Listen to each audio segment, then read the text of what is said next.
other. They remember how to look to the stars. They remember curiosity. They remember how to fly. But they have forgotten.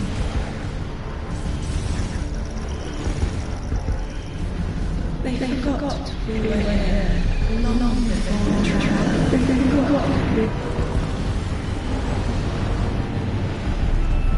forgot that they needed us.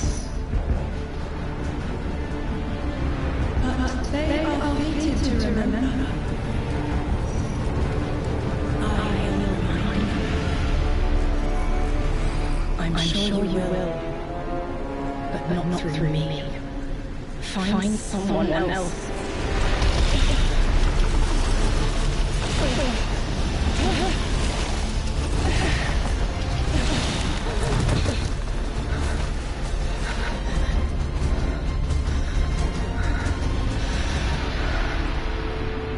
My will is my own.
I think it's safe to say this was disrupting our beacons.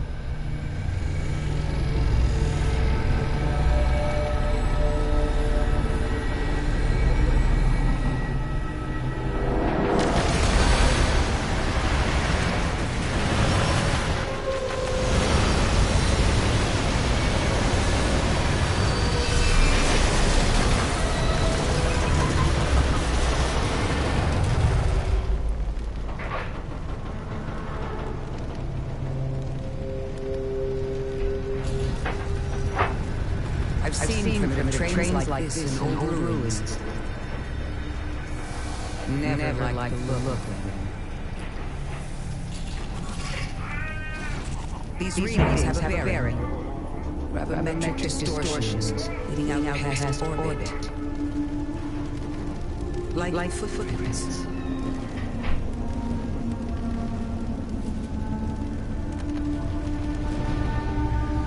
Like the trail we're meant to follow. Guardian, I'm sending coordinates your way.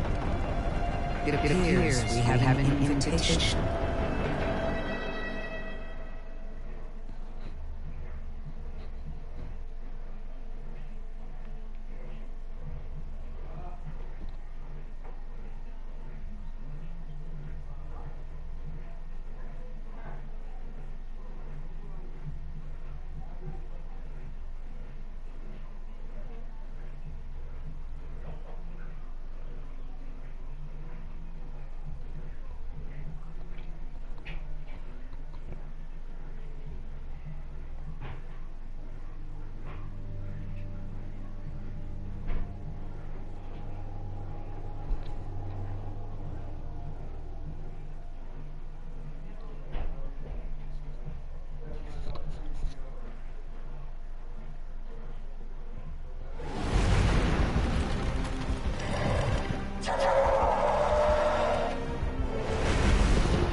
I can see you've got a litany hostiles incoming. I'm picking up what I think is a distress signal. I've been able to isolate a radio signal through telemetry. It has some primitive decryption on it. Should only take me a moment.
Gotta keep going this way. There's a box over there. Watch your head. I've never seen a move like this. Mind your vertical, Guardian.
I forgot a little bit about this only. I want to my leg go back up.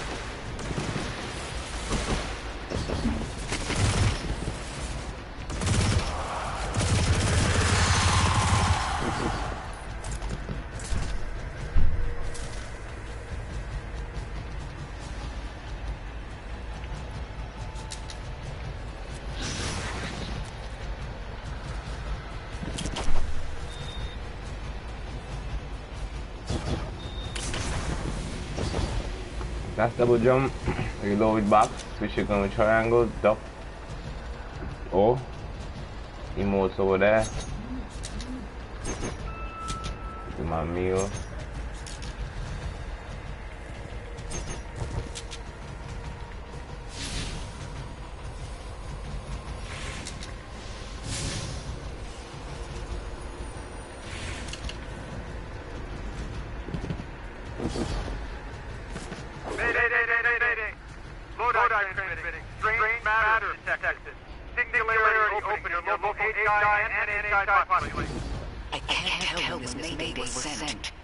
Whoever made it understands the danger this place is in. But signals too weak to have reached us on Earth. This is our invitation. It's like we've got a blockade of it. Fuck down! One more clot! Haha! In your mother son, come here. Fuck you go. Here the face in your blood clot. Hold that. Hold that. Hold that. You too. You forget them. Don't fuck up yourself. Hear this. Don't fuck up. What? Where you going? Dad. In your blood clot. Listen to hear it. Be yourself.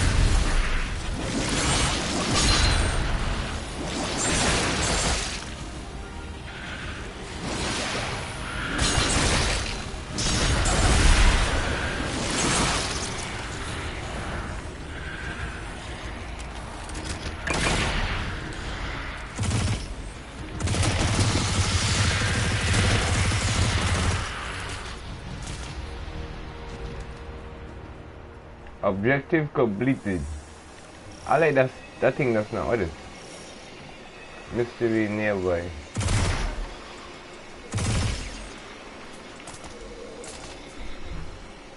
Approach carrier.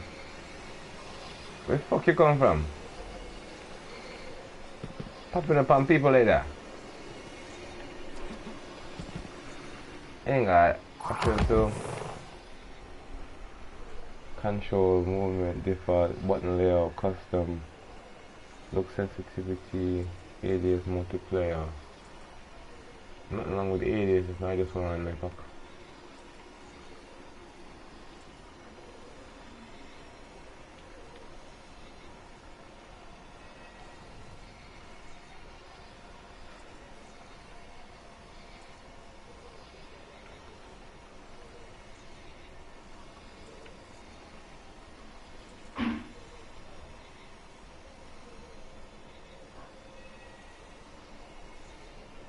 Atom me with R2,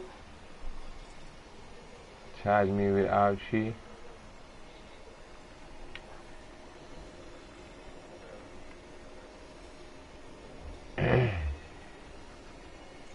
heavy attack R2, light attack R1, block with L2.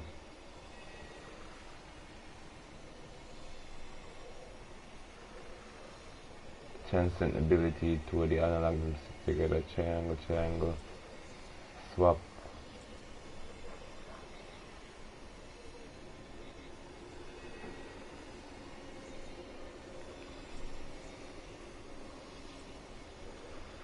Finisher, highlight there.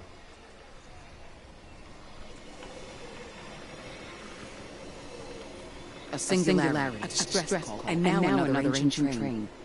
But how do they all connect? More importantly, how can we help? The status of the singularity will worsen with time. We can't do anything about that right this moment. But discovering a locking mechanism this complex and a radio transmission that sounds human means we could be on the precipice of encountering another pocket of civilization. By my triage, the most effective thing we can do right now is find the source of the distress signal. The trail we're following leads past the train and scatters. We'll need to get through to find who called for help. The mechanism here appears to be missing some pieces. I've tracked materials nearby that closely match the frequency of the device. Find them, Guardian.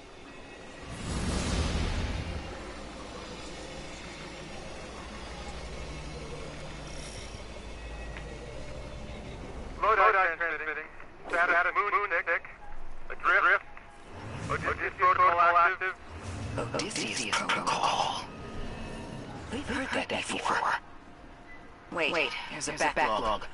Keep moving, Guardian. I'm going to see if these transmissions can give us any more information. I really kind of want to open that thing though. How do I open this? So beat it. Let's take that out quickly.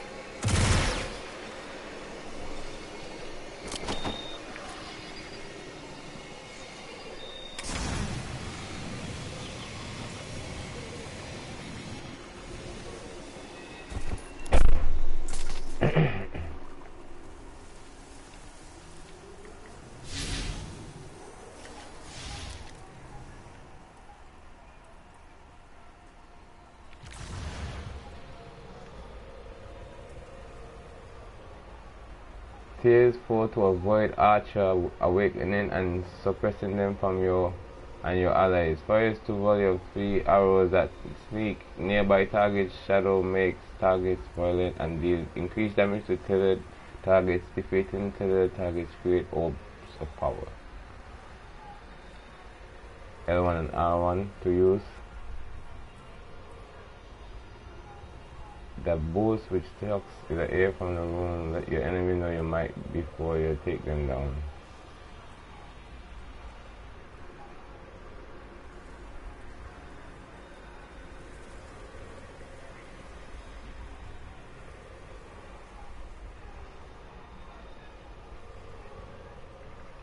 The target takes increased damage and has their movement speed slowed, weakened, suppressed. The target is taken out of an effective ability and cannot activate any abilities or movement modes while suppressed.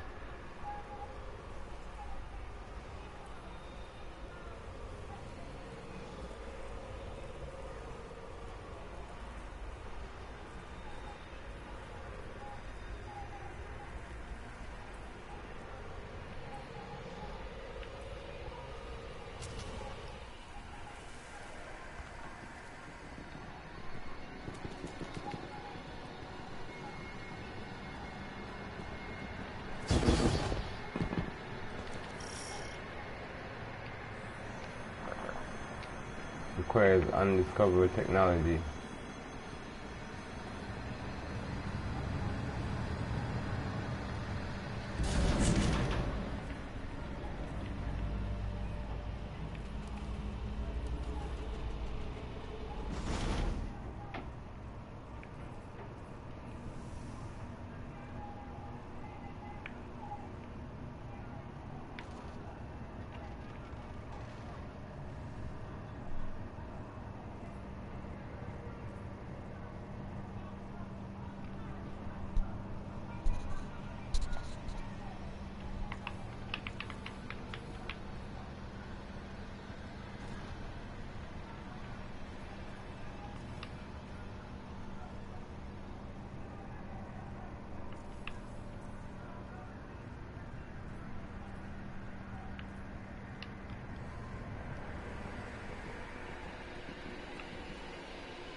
Dark matter spiking in your vicinity.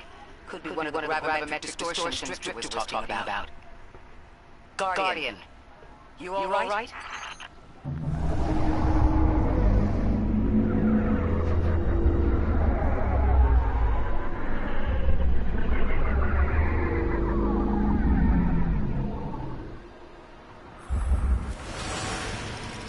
Your vitals stabilized. Must be a fluke.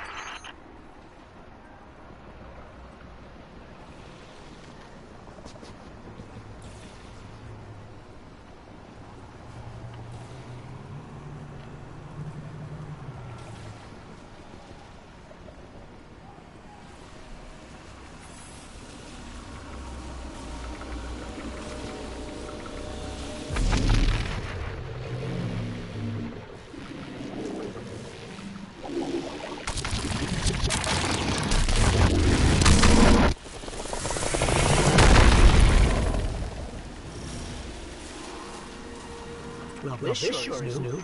All your vitals appear to be in order, but your molecules are moving unbelievably fast. Guardian. This energy pattern is distinct from your expected paracausal signature. It matches the dark matter reading from when we landed. It appears you managed to somehow fuse with dark matter.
This one right. This. I'm gonna go down here and hit.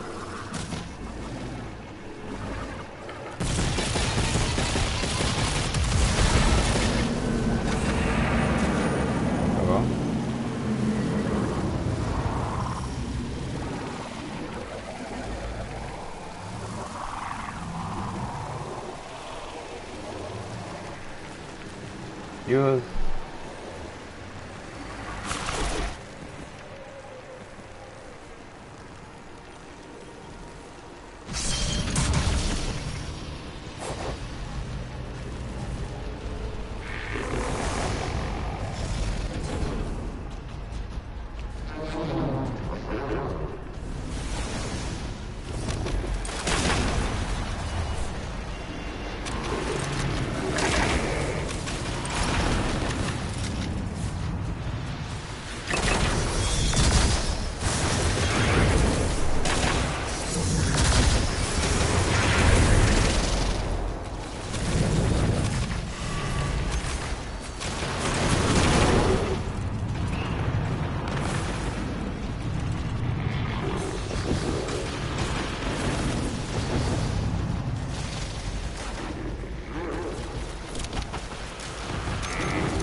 I'm picking up ammo. Heavy ammo was just picked up for the sword.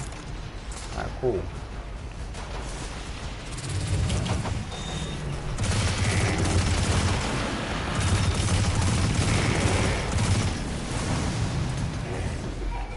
She's kinda nice. I don't have to change anything. I just gotta get accustomed to the gun.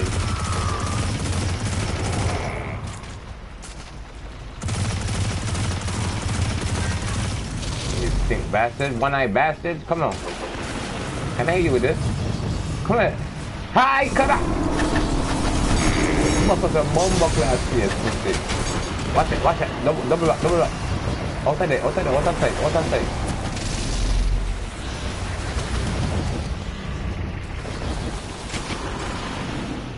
Ya banyak pinggir.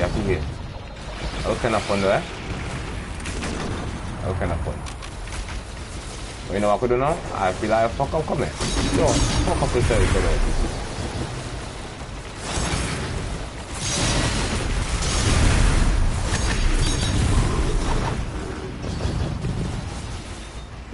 Come on.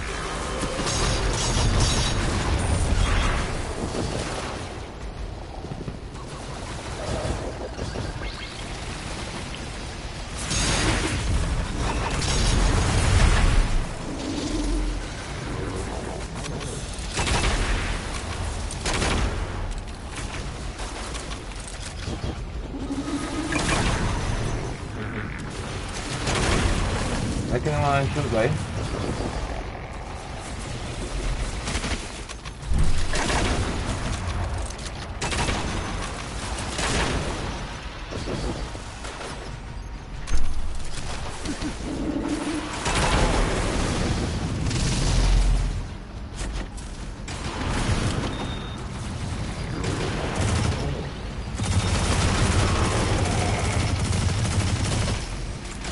Absolutely.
Please charge the pylon.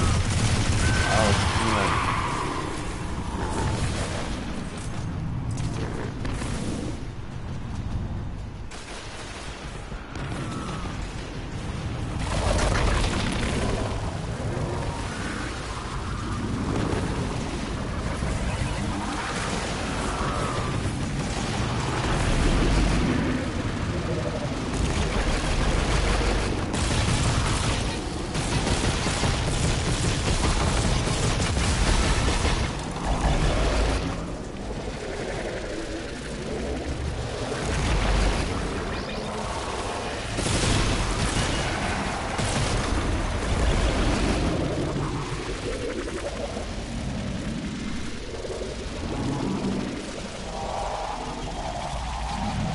make it. Made it.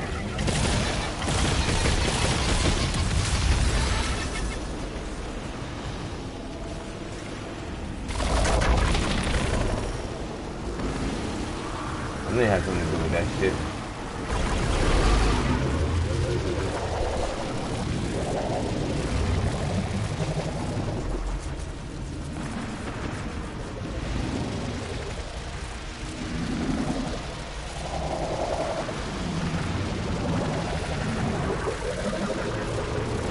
I like the 360 movement you got with it.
됐어? 소리통으로 탑탑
almost dead.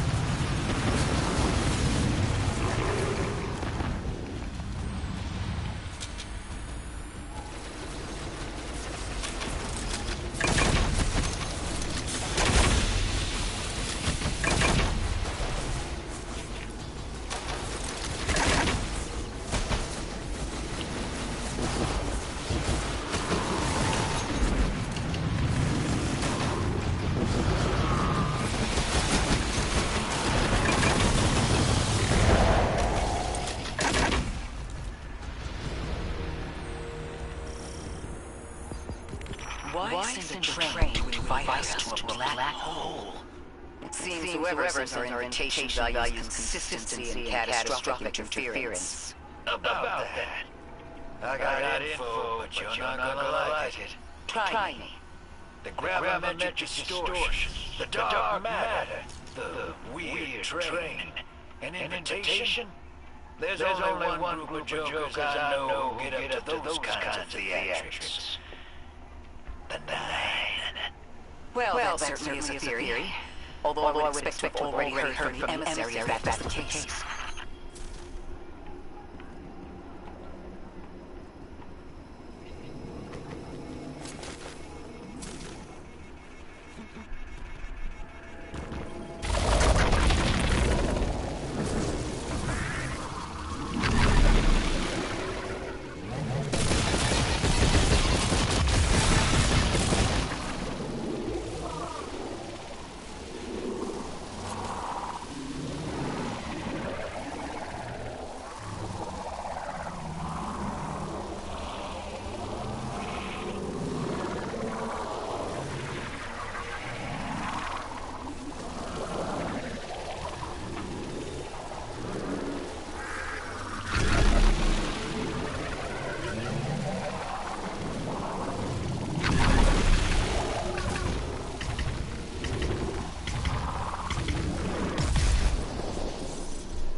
I'm going to rerun the telemetry to see if I can find the radio transmission. Get us some answers. The key for carrier stabilization, but still request evacuation to the hospital NHI. If we can't close singularity, we're pulling everyone in with us. Anyone? You out there? Odd. The timestamp on this transmission doesn't make sense. It comes after the Mayday, but the timestamp says it was reported many months before. Either someone is intentionally trying to scramble these transmissions, or the singularity is causing more problems than we thought.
It's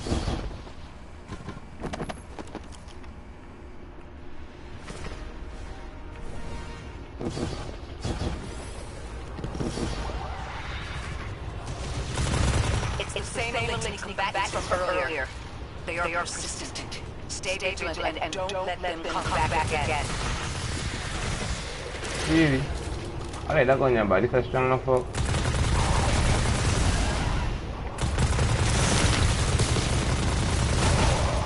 The back?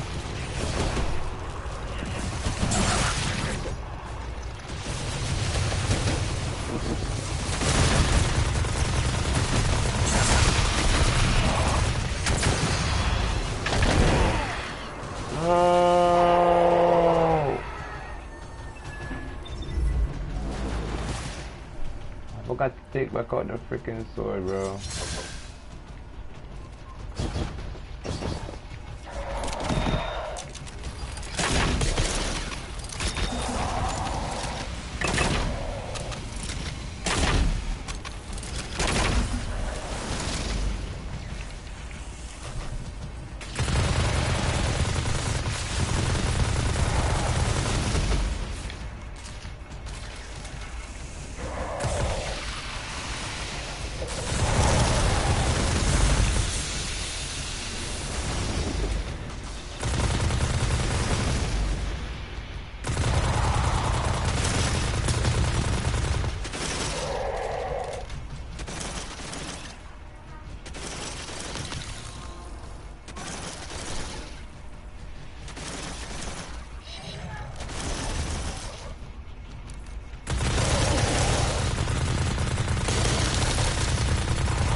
thought I recognized those symbols. This is the House of Exile.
Okay, now grenade will be R2, jump will be L2. You know, so it's same.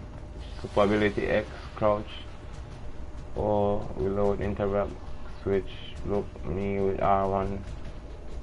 I mean, right analog stick, emote, sprint, left, right. Yes. So.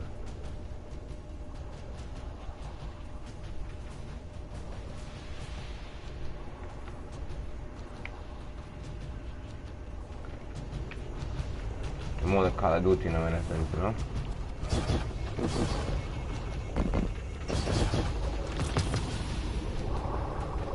Leg armor.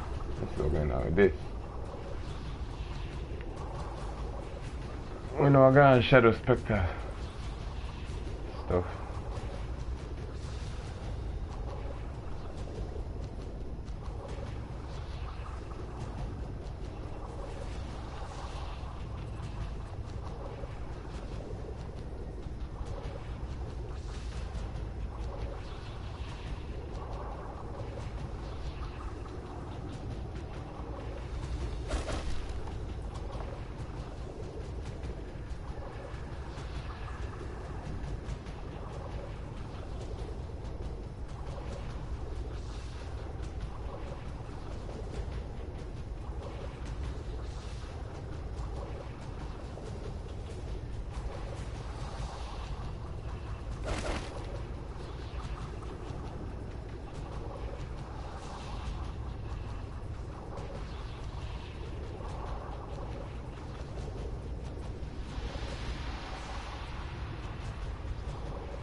Okay.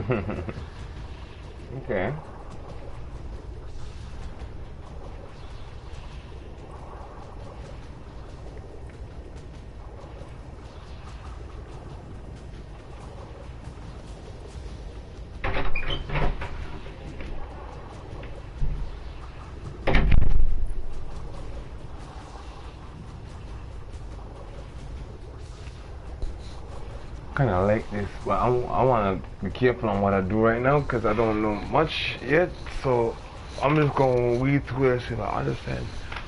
Okay.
It increases the magazine, hip fire accuracy, ready speed while firing from hip, moderately increase airborne active radar. Immediately returns when you stop aiming on sight. This will gain better target acquisition. It's good enough with that, I don't know. Like, I think I need like slightly reduced zoom magnification. Reduce incoming fridge for this weapon. Grants increased load speed and handling. That's what I want. I'm gonna go for that one if anything. Grants increased range and stability. Oh my god. Wait, that's someone else too. Increase this weapon's reload speed. Weapon increase the weapon's reload speed at any time. Okay, I'm gonna go for this one. Stability. You know what I mean?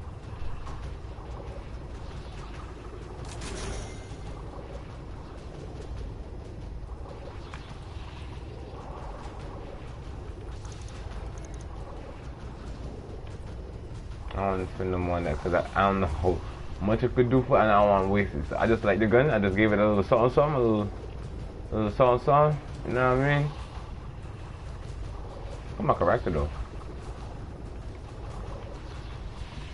Helps you overcome harder activities, increase your power up to 200 by obtaining gear. New expansions are a faster way to earn power. I'm free to play though. Now what we're going to do is activate this. That's 3 pylons to go and activate right over here.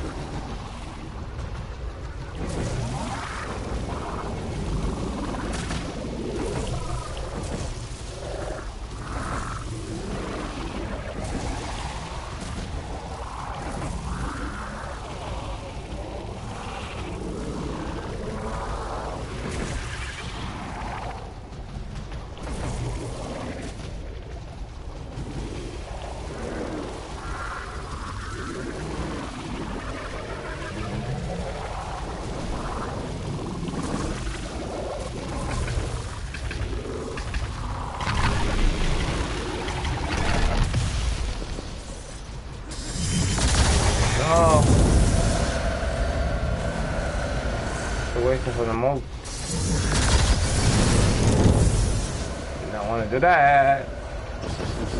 No.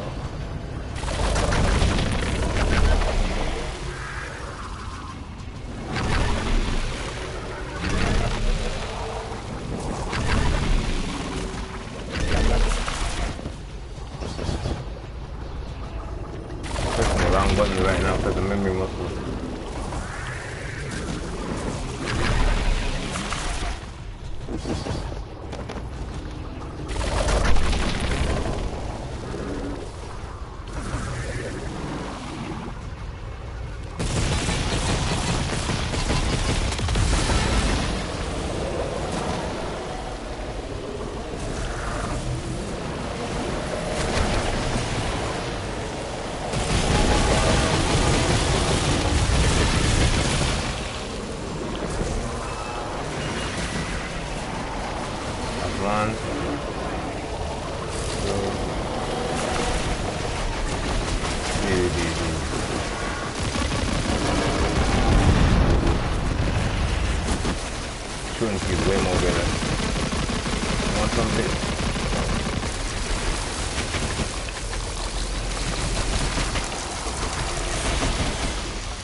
How do you throw your grenade again?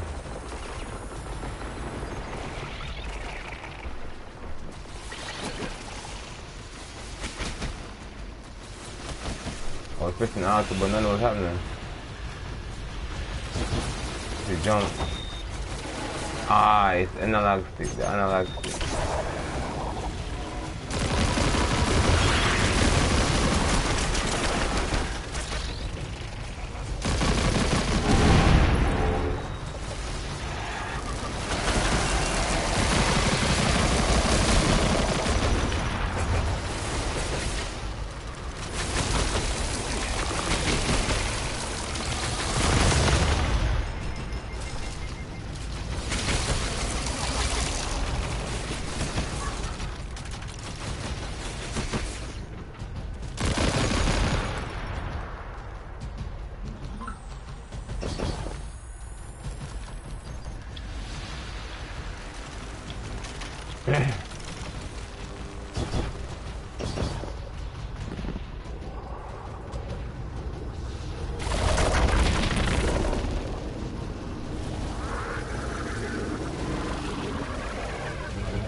last time we encountered these things was on Luna. They're called the Exiles because each of them were exiled from their original house.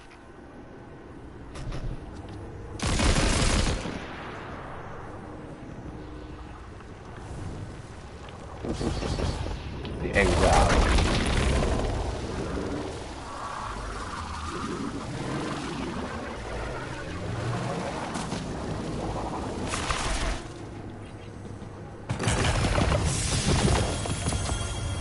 That's the last of them. We've got what we need. Let's head back to the train and see if we can't get past that blockade. No more transmissions on the backlog. The timestamps are all off. Keep heading for the train. Maybe we can triangulate a location.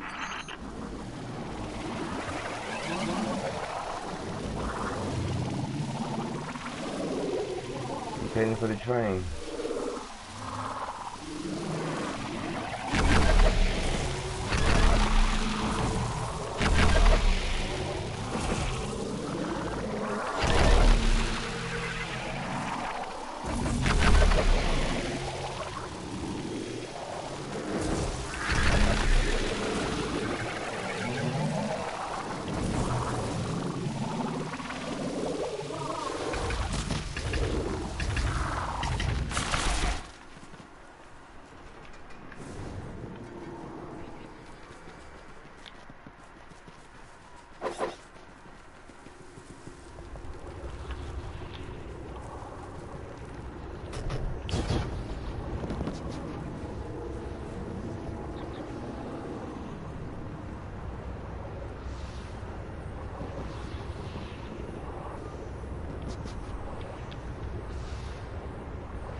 Going wrong way? Yeah, I just come from here, you know. Fuck.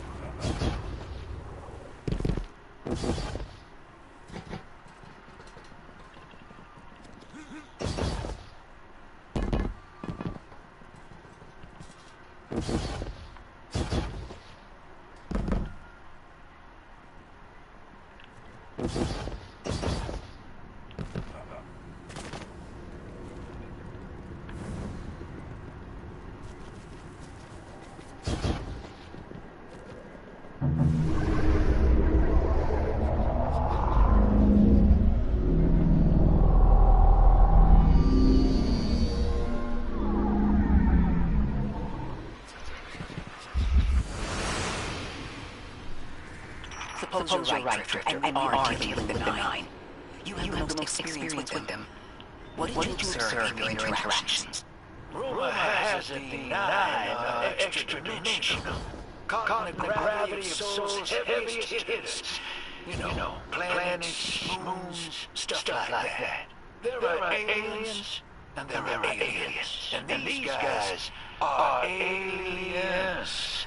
They don't live in this dimension. Which means they can mess with you. The Nine can scheme all they like, but until they affect the real world, let's not give them power they actually possess.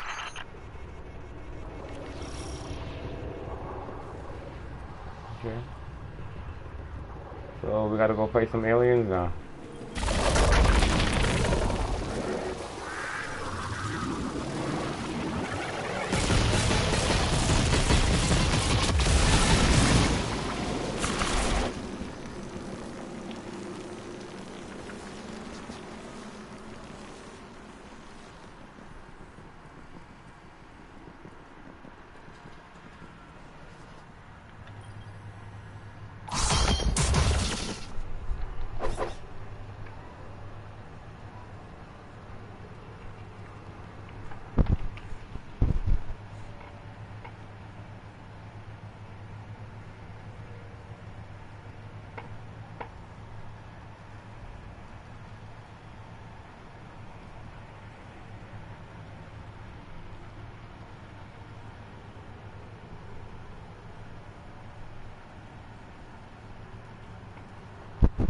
The best hunter build in Destiny 2. You're gonna want Gambler's Dodge to refresh your melee. Jump doesn't really matter, use what you want. Combination Blow for the maximum amount of melee damage. I use Grapple Grenade, feel free to use what you like. For the aspects, we are using Stylish Executioner, Winter's Shroud. And for the fragments, Facet Protection, Facet Courage, Facet Blessing, Facet Dawn, and Facet Purpose. And for your super, you can use what you like. I use Shadow Shot. For the artifact, you're going to want Transference. Gain increased grenade and melee damage while Transcendent. Slap on a 1-2 punch shotgun and you're good to go. Last but not least, the Exotic Hunter Cloak, Relativism. This has Spirit of Caliban, powered melee final blows trigger and ignition, and Spirit of Syntheseps, improves melee damage when you're surrounded. All you gotta do is just keep dodging and keep punching. Was there a champion? Not anymore. Easy. Dodge. Melee.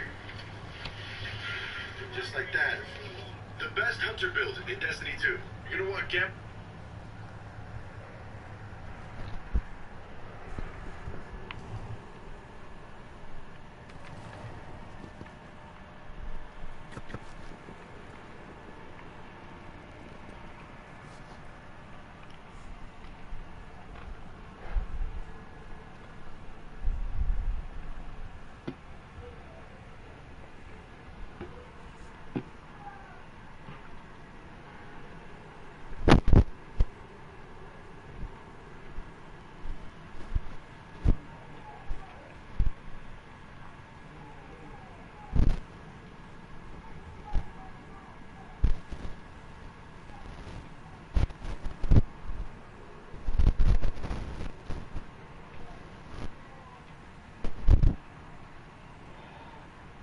Consider joining the community on Discord. Link is in the description. Hunters are gunslingers, void wielders, and darkness controllers. They're able to use the battlefield to their advantage and be a little tricky sometimes. But what exactly do hunters do, you might be wondering? Well, that's exactly what you will be finding out in this video, so stick around and learn how to become a true hunter. Hunter is the most agile class in the game. Not being super heavy to move around and having a dodge to help get them out of sticky situations, the hunter can be quite hard to kill. They excel at mid-range combat where they can throw out knives or big explosive grenades. Their supers can also pack a huge punch. Now, I won't be getting into subclasses today, though I will be making follow-up videos to this, deep diving into each hunter's subclass. So if you want to watch those to help you even more on becoming a true hunter, then feel free to subscribe to the channel. Now first off, let's hop into the abilities of the hunter. They're going to consist of the jumps, the class ability, and the powered melee. So let's start off with the jumps. Hunters have 3 different jumps to choose from. High jump, which makes the second jump in your double jump go higher. Strafe jump, which allows you to change direction on your second jump in your double jump. Last is the triple jump, which gives you a third jump. Now you're probably asking, which jump do I use? Well, for PvE, you want to stick with the triple jump as it helps with jump puzzles and getting around, or reaching areas that are a little bit harder to reach. For PvP, the go-to is a strafe jump, as it allows you to get around a bit faster and have more control while you are mid-air. High jump is rarely used because there just isn't anywhere in the game that is better than the other 2 jumps. Now with the jumps out of the way, let's hop over to the class ability. The class ability for the hunter is a dodge, and it can be used in different ways. And there are also 2 main types of dodges that the hunter can use. The first being Gambler's Dodge. Now Gambler's Dodge allows you to do a tumble roll, which also avoids enemy attacks while in the animation. It also gives you back your powered melee ability if you dodge near enemies. The second type of dodge is the Marksman Dodge. This dodge allows you to do an evasive maneuver and also automatically reload the weapon that you have in hand. Now, there's a third dodge that is only on the solar subclass, but again, I won't be going over that in this video. Make sure to subscribe so that you don't miss the deep dive on the solar subclass when it comes out.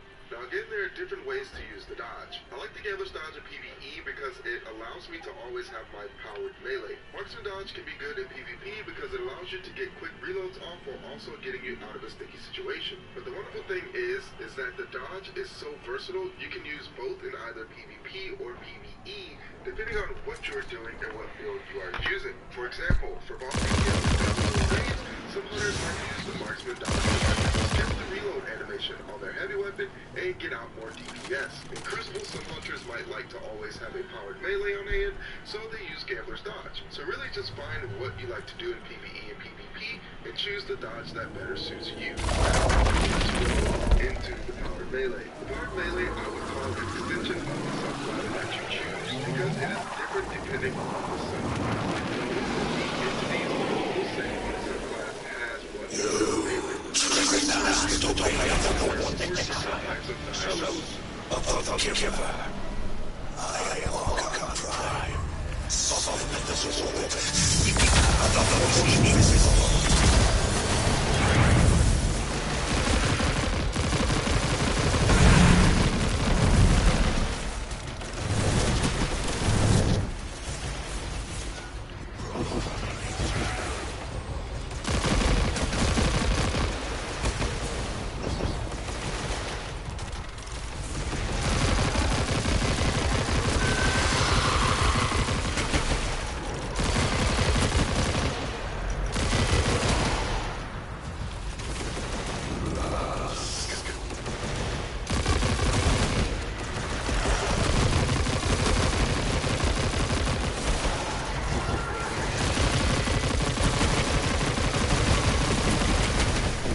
I like seeing that shit. It's knocking them back.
That elixir wasn't our problem. I wonder what that was all about.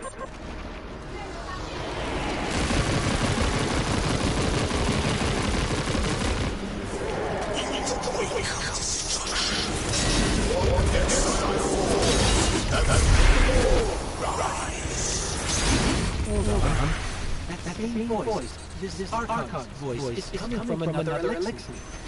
I'm not sure what's going on. Next time, I prophesy the death.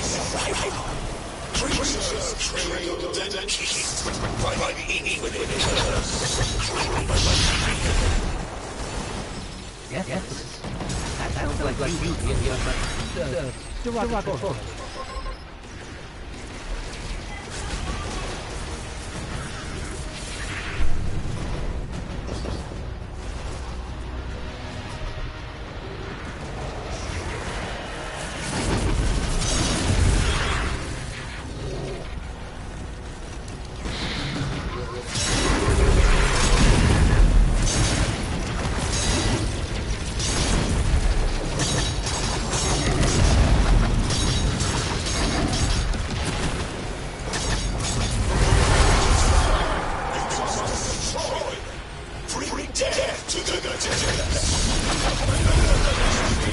Cause their desire. Strengthen the singularity. Understand? That voice is coming from another elixir.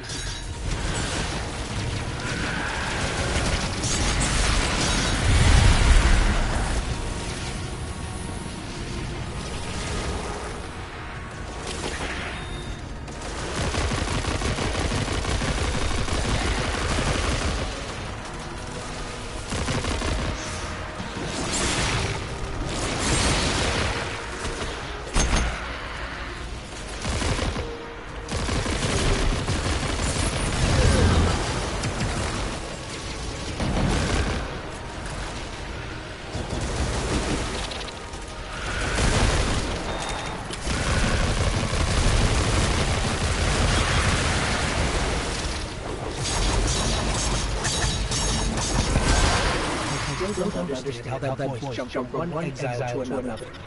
The witness could possess, but that required a civilization's worth of darkness. Could something have drawn me here?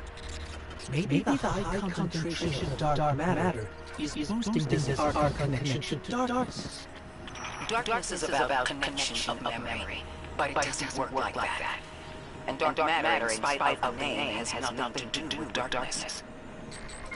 So this is something else entirely.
One of the Archon's lackeys dropped something.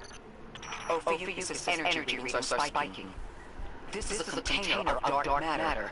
The same connected to the singularity. Don't let that go.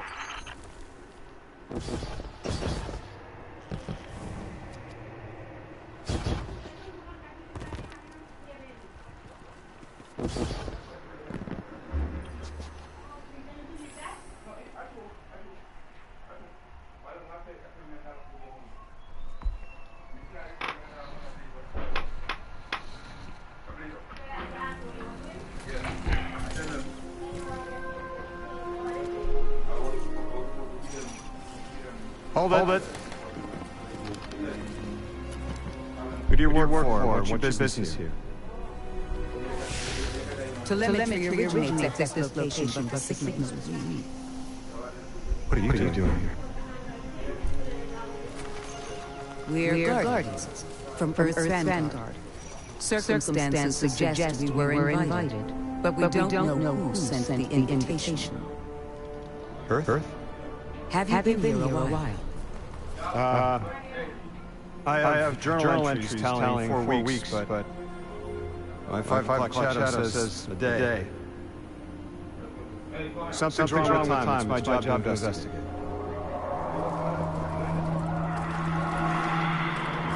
You picked up something special to the people here. Use it. I'll see you on the other side and talk there. You can tell me all about Earth.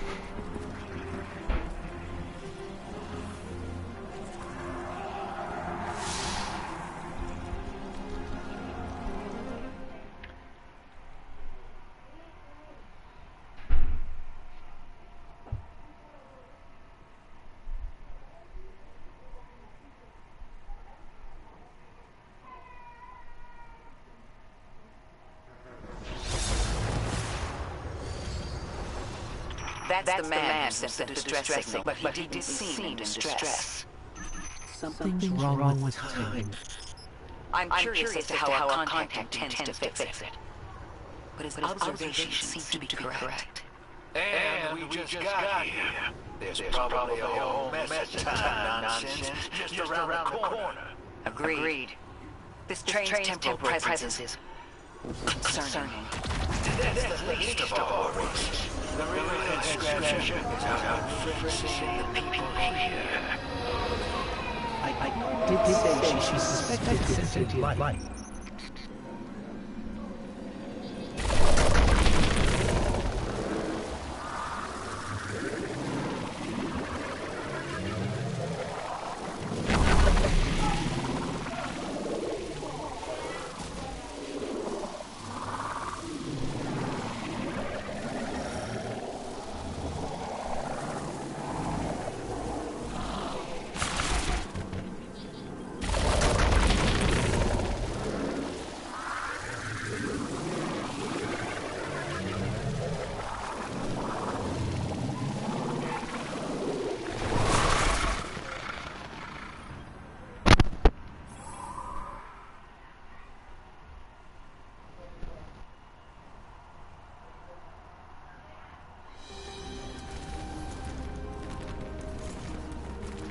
Sorry for all that earlier. My name's Lodi. My introductions aren't usually that rude. Come on. Let me show you around.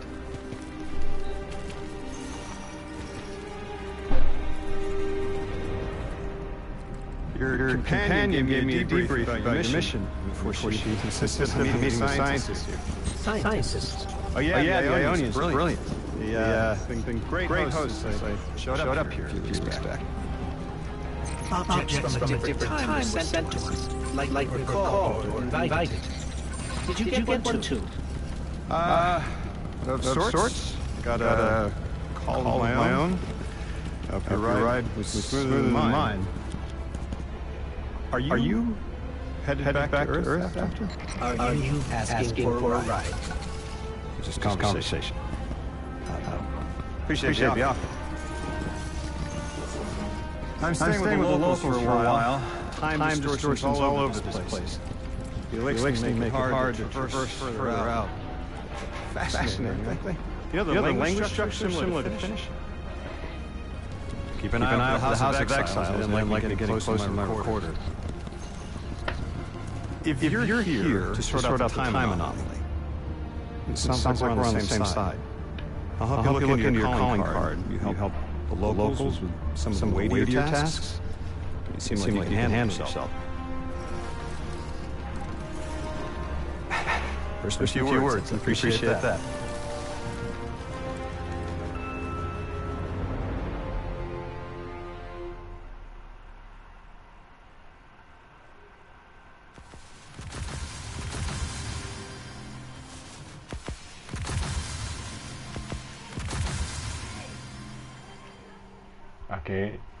I can't buy this shit.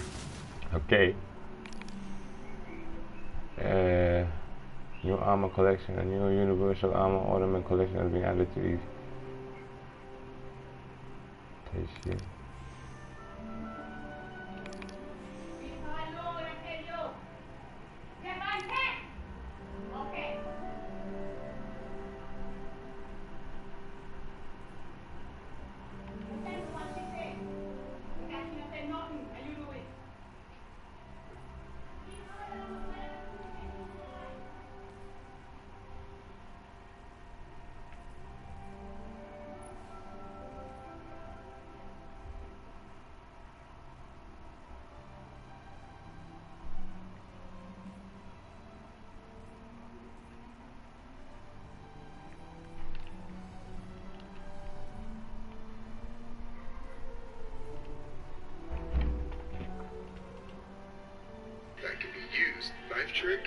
proximity knife, weighted knife, and lightweight knife. The arc subclass uses punches and has two different ones that you can use: disorienting blow and combination blow.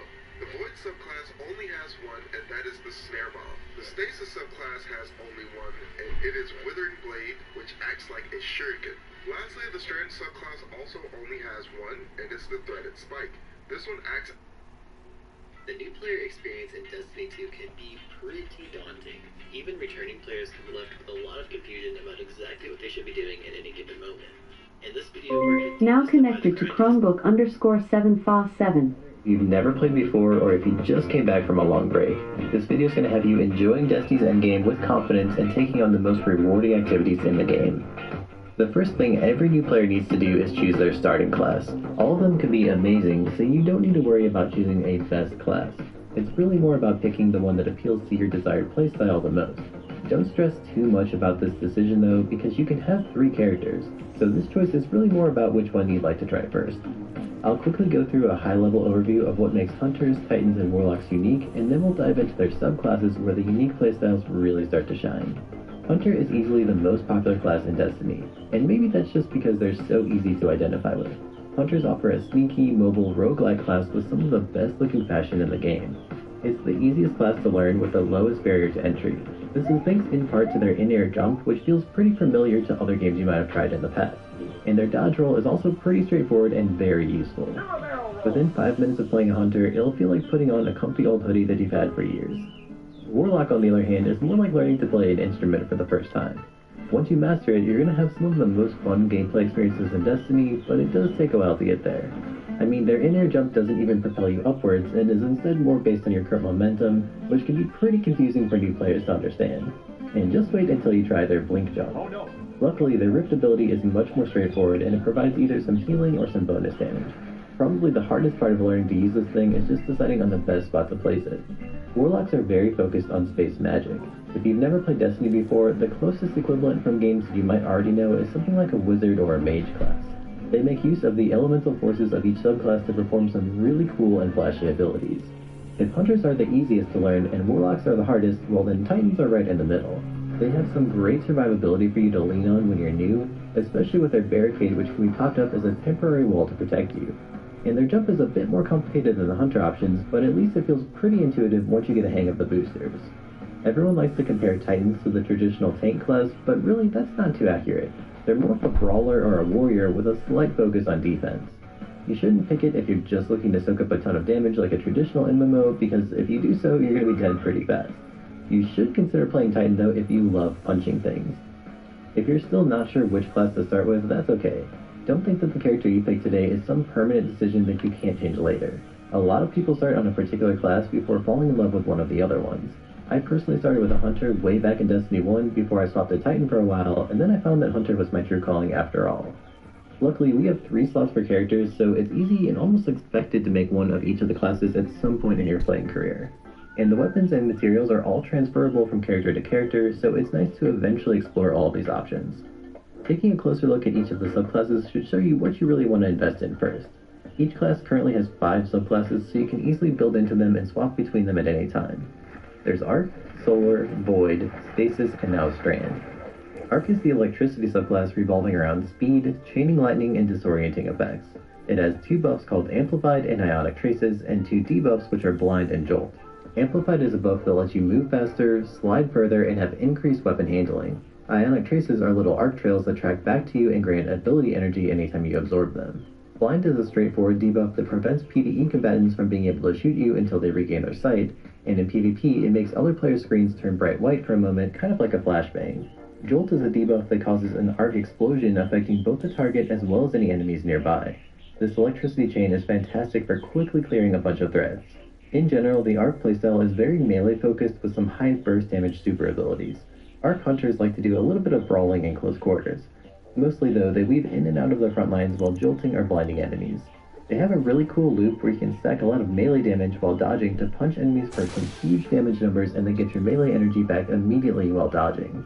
Arc Titans, on the other hand, live almost entirely within the front lines of the enemies that they're slaughtering. Their melee abilities are really strong and do a ton of cleave damage to hit multiple enemies at the same time. Arc Warlocks chain lightning damage to multiple enemies at the same time, and their slidey punch animation is pretty cool.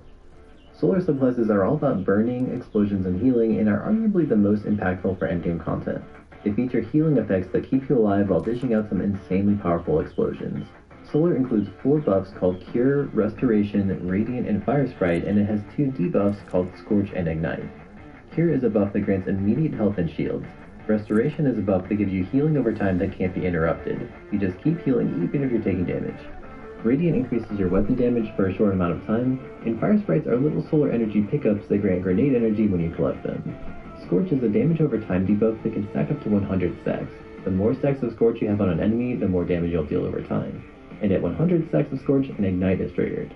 Ignites are these massive explosions of solar damage that can demolish huge groups of enemies instantly. It's also a great effect for single target damage, dealing more damage than a lot of the other abilities in the game. The Solar Hunter playstyle revolves around traps and gadgets like trip mine grenades and explosive proximity knives. Precision gets rewarded highly on this subclass, whether you're landing those perfect headshots with your weapons or just tossing the perfect trip mine wombo combo grenade. Solar Titans, on the other hand, are kind of the opposite in their playstyle mentality. Instead of slow, meticulous play, they're just looking to hurl some powerful hammers. It's a very brawly playstyle where you don't do much thinking, just a lot of hammer swinging. You toss these flaming hammers of various sizes at enemies while dealing a ton of damage with each swing and healing yourself when you recover your hammer. Solar Warlocks offer an almost entirely grenade-focused playstyle. It's actually really easy to put together a Warlock build with nearly constant uptime on grenades. These nades deal a ton of damage and turn the battlefield into a fiery pit straight out of Armageddon. Void subclasses specialize in debuffing enemies and personal survivability in a few different flavors. It features 4 buffs and 3 debuffs, making it one of the most versatile and reliable options in the game. The 4 buffs are called Devour, Invisibility, Void Overshield, and Void Breach. Devour fully heals you and grants grenade ability energy on final blows. Each final blow also extends the duration timer of this buff, which means you can technically keep it going forever. On-demand healing and infinite grenade ability energy make this buff one of the strongest in the entire game. Invisibility is a buff that makes you invisible to PvE enemies and a little bit harder to see for PvP players. You can even disappear from an enemy player's radar. This is really strong in endgame content where your enemies are the most dangerous. A good Void Hunter player can sneak around to keep your team alive in the harder Grandmaster Nightbolt out there when things get dicey. Void Overshield is a buff that gives you a small amount of extra health, so you're a little bit harder to kill. And the last buff is Void Breach, which is newly added in Lightfall. It's a Void energy pickup that gives you class ability energy when you grab it. Void's 3 debuffs are called Suppress, Volatile Rounds, and Weaken.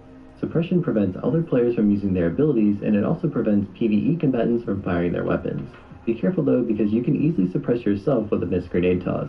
The Volatile Rounds buff creates Void Explosions on final blows with Void weapons. These are great for killing a lot of enemies quickly, and it pairs really well with the Devour debuff that heals you on kills. The last debuff is called Weaken. A target that's weakened takes extra damage from all sources. Weaken is actually one of the elements that makes Void Hunters really shine. Their playstyle is fantastic for debuffing targets so they take more damage and become less of a threat to your team. They're also able to make themselves and their allies invisible. In the hardest content where you can get killed instantly if you're not careful, this is such a clutch thing to have on your fire team. One of my favorite builds in the game uses the Void Hunter, and it's linked on screen if you want to check it out. Void Titans are all about clearing waves of enemies with devastating explosions. Instead of helping the team by making enemies weaker, Titans give allies Void Overshields for survivability. They also have a super ability that's quite strong for team play.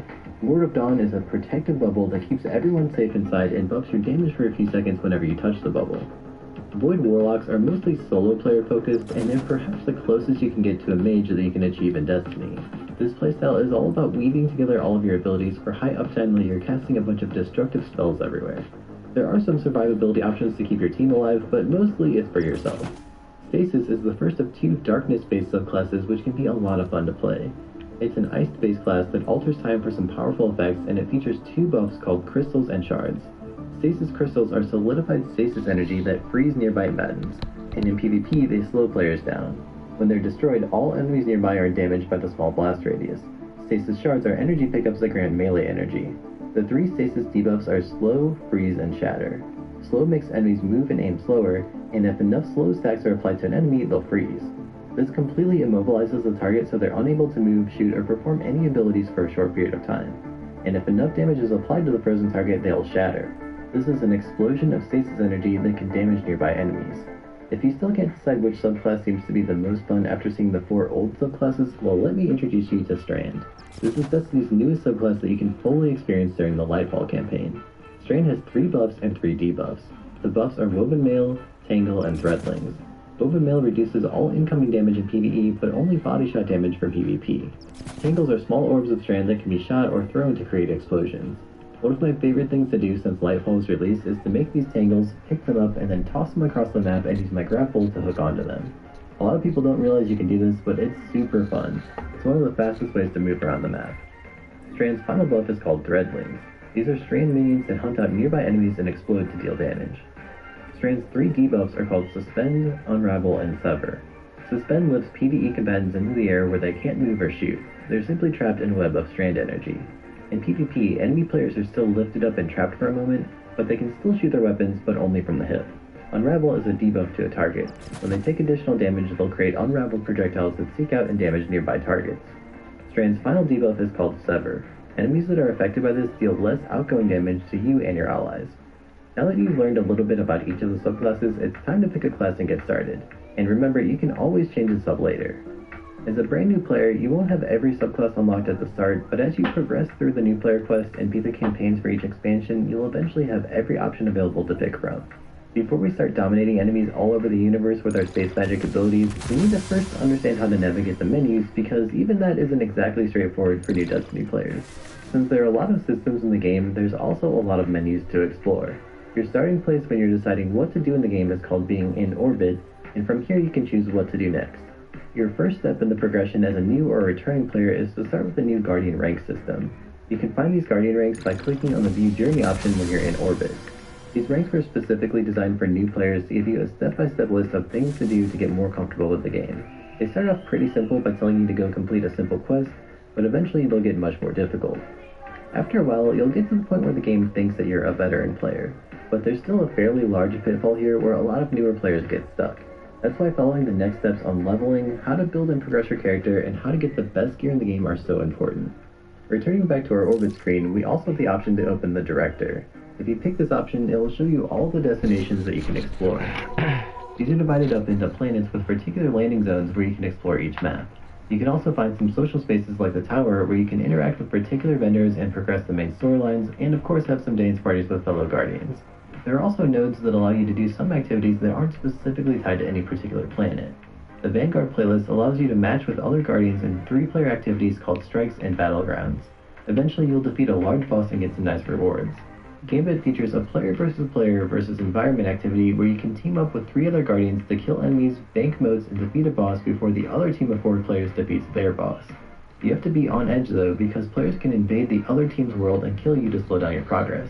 The Crucible playlist features player versus player activities like your typical deathmatch modes in other FPS games. Each node has a particular game mode, and there are some special events here like Trials of Osiris and Iron Banner that also show up in this menu. Across the top bar, you can scroll to the left and right to explore the other menus. On the left side, the Quest tab will show your active quests and bounties.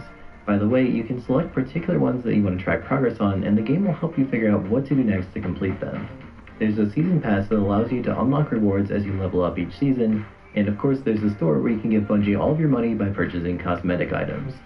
On the right side of the menus, you'll find a social tab where you can interact with your friends and clanmates, and you can see other players who are participating in the same activities as you. You can also accept invites to play with people or add new friends down here. If that wasn't enough menus for you, you're in luck because we have a completely different set of menus all about your character. Your character screen is where you're going to be spending a lot of time organizing your gear and choosing your subclass and abilities. If you scroll down, you'll also find an additional menu where you can choose emotes, tweak the appearance of your Guardian, and decide which sparrow or ship options look the best with your style. From the character screen, you can also click over to the left to bring up your loadouts, which help you quickly swap between gear when you have some builds going, and to the right side you can also see an overview of all the mods that your character has equipped. Now back up to the top part of the menu, you can also explore the options to the left and the right side of the character screen. To the right side, your inventory tab shows most of the things you can collect while playing the game, including consumable items and engrams which you can decrypt at the Tower or the Helm social spaces. You can also see a tally of the most important materials you can collect in Destiny, which we'll cover in a bit. On the left side of this menu, you can find the Journey tab, which we've already covered a little bit. Beyond the Guardian rank system, you can also see which triumphs you've completed and which titles you might want to hunt down for the future. These are equipable in-game as a little bit of extra flair that other Guardians can see. The collection screen helps you keep track of all the items you've received in the game and track progress on the weapons you can craft. You can also use the screen to reacquire some items like exotic weapons and armor pieces that you've already collected in case you accidentally deleted them. And the clan tab helps you manage your clan and see progress towards any clan loot. Within in-game is a little bit of extra flair that other Guardians can see. The collection screen helps you keep track of all the items you've received in the game and track progress on the weapons you can craft. You can also use the screen to reacquire some items like exotic weapons and armor pieces that you've already collected in case you accidentally deleted them. And the clan tab helps you manage your clan and see progress towards any clan loot. With an understanding of how to navigate all these menus, it's now time to start taking on some activities and making your character more powerful. Destiny's leveling is simple to understand once you know the system, but first, your power level is the number on the top right of your screen when you're looking at your character's inventory. This number shows your gear score plus any bonus levels given from your seasonal artifacts. These bonus artifact levels come only from earning XP. You get more XP by playing the game and completing bounties from vendors. This extra power coming from the XP gets reset every new season. It's also completely independent of the gear that you're wearing. Your gear score is just the average of your equipped items. If all of your weapons and armor are at 1800 power, then your gear score is 1800. Progress in leveling up your gear is limited based on which activities you're doing that drop that particular piece of gear. Every player starts with gear at 1600 and your next goal is to reach what's known as the soft cap. During this phase of leveling, anything that you do and any loot that you get will drop higher than what you already have. During the first and second seasons of Lightfall, this soft cap is between 1600 and 1750 power level. Once you reach 1750 power, you'll move into the powerful cap range. This is currently set to 1800 ever since the launch of Lightfall, and this may increase again in future seasons and expansions depending on when you're watching the video. At this point in your leveling journey, the only way to progress your power level is by completing activities that give you either powerful or pinnacle rewards. You can easily see what kind of loot will be rewarded by just hovering over the activity. These rewards work on a weekly lockout, so if you earn the powerful or pinnacle drop, you can't get it again on that same character until the next Tuesday at reset time. You can also see which sources of powerful and pinnacle rewards are still obtainable for the week by looking at these little yellow indicators next to an activity. You'll want to do your powerfuls first before you do any pinnacles. Pinnacles give you the biggest jumps in power level, but there are only a few sources of them each week. It's really important as you're leveling to keep an eye on your highest gear score item in each slot, because the lowest of these is the thing that's going to restrict you from reaching an overall higher power level. For example, if everything's at 1805 but your boots are only 1795, those are bringing down your average so far that it's worth specifically trying to get boots before you collect any more powerful or pinnacle rewards. After you reach the end of the powerful cap, you'll need to start collecting pinnacle rewards in order to reach the pinnacle cap. As of the making of this video, the pinnacle cap is still 1810, but this number will likely increase in the future. There's a lot of specific strategies you can utilize to level much faster than the average new player, and in the previous beginner's guide I made, I went into extreme detail on how you can expedite this process with just a little bit of extra effort. It's the process that I use that allows me to hit the pinnacle cap within just a couple weeks of a new expansion dropping instead of waiting several weeks. I'll link that video in the description for you, and the advanced leveling parts start at about 1050 into the video. For now though, here's a simplified version that will get you off on the right foot. You can speed up this entire leveling process quite a bit once you get a Hunter, Titan, and Warlock going.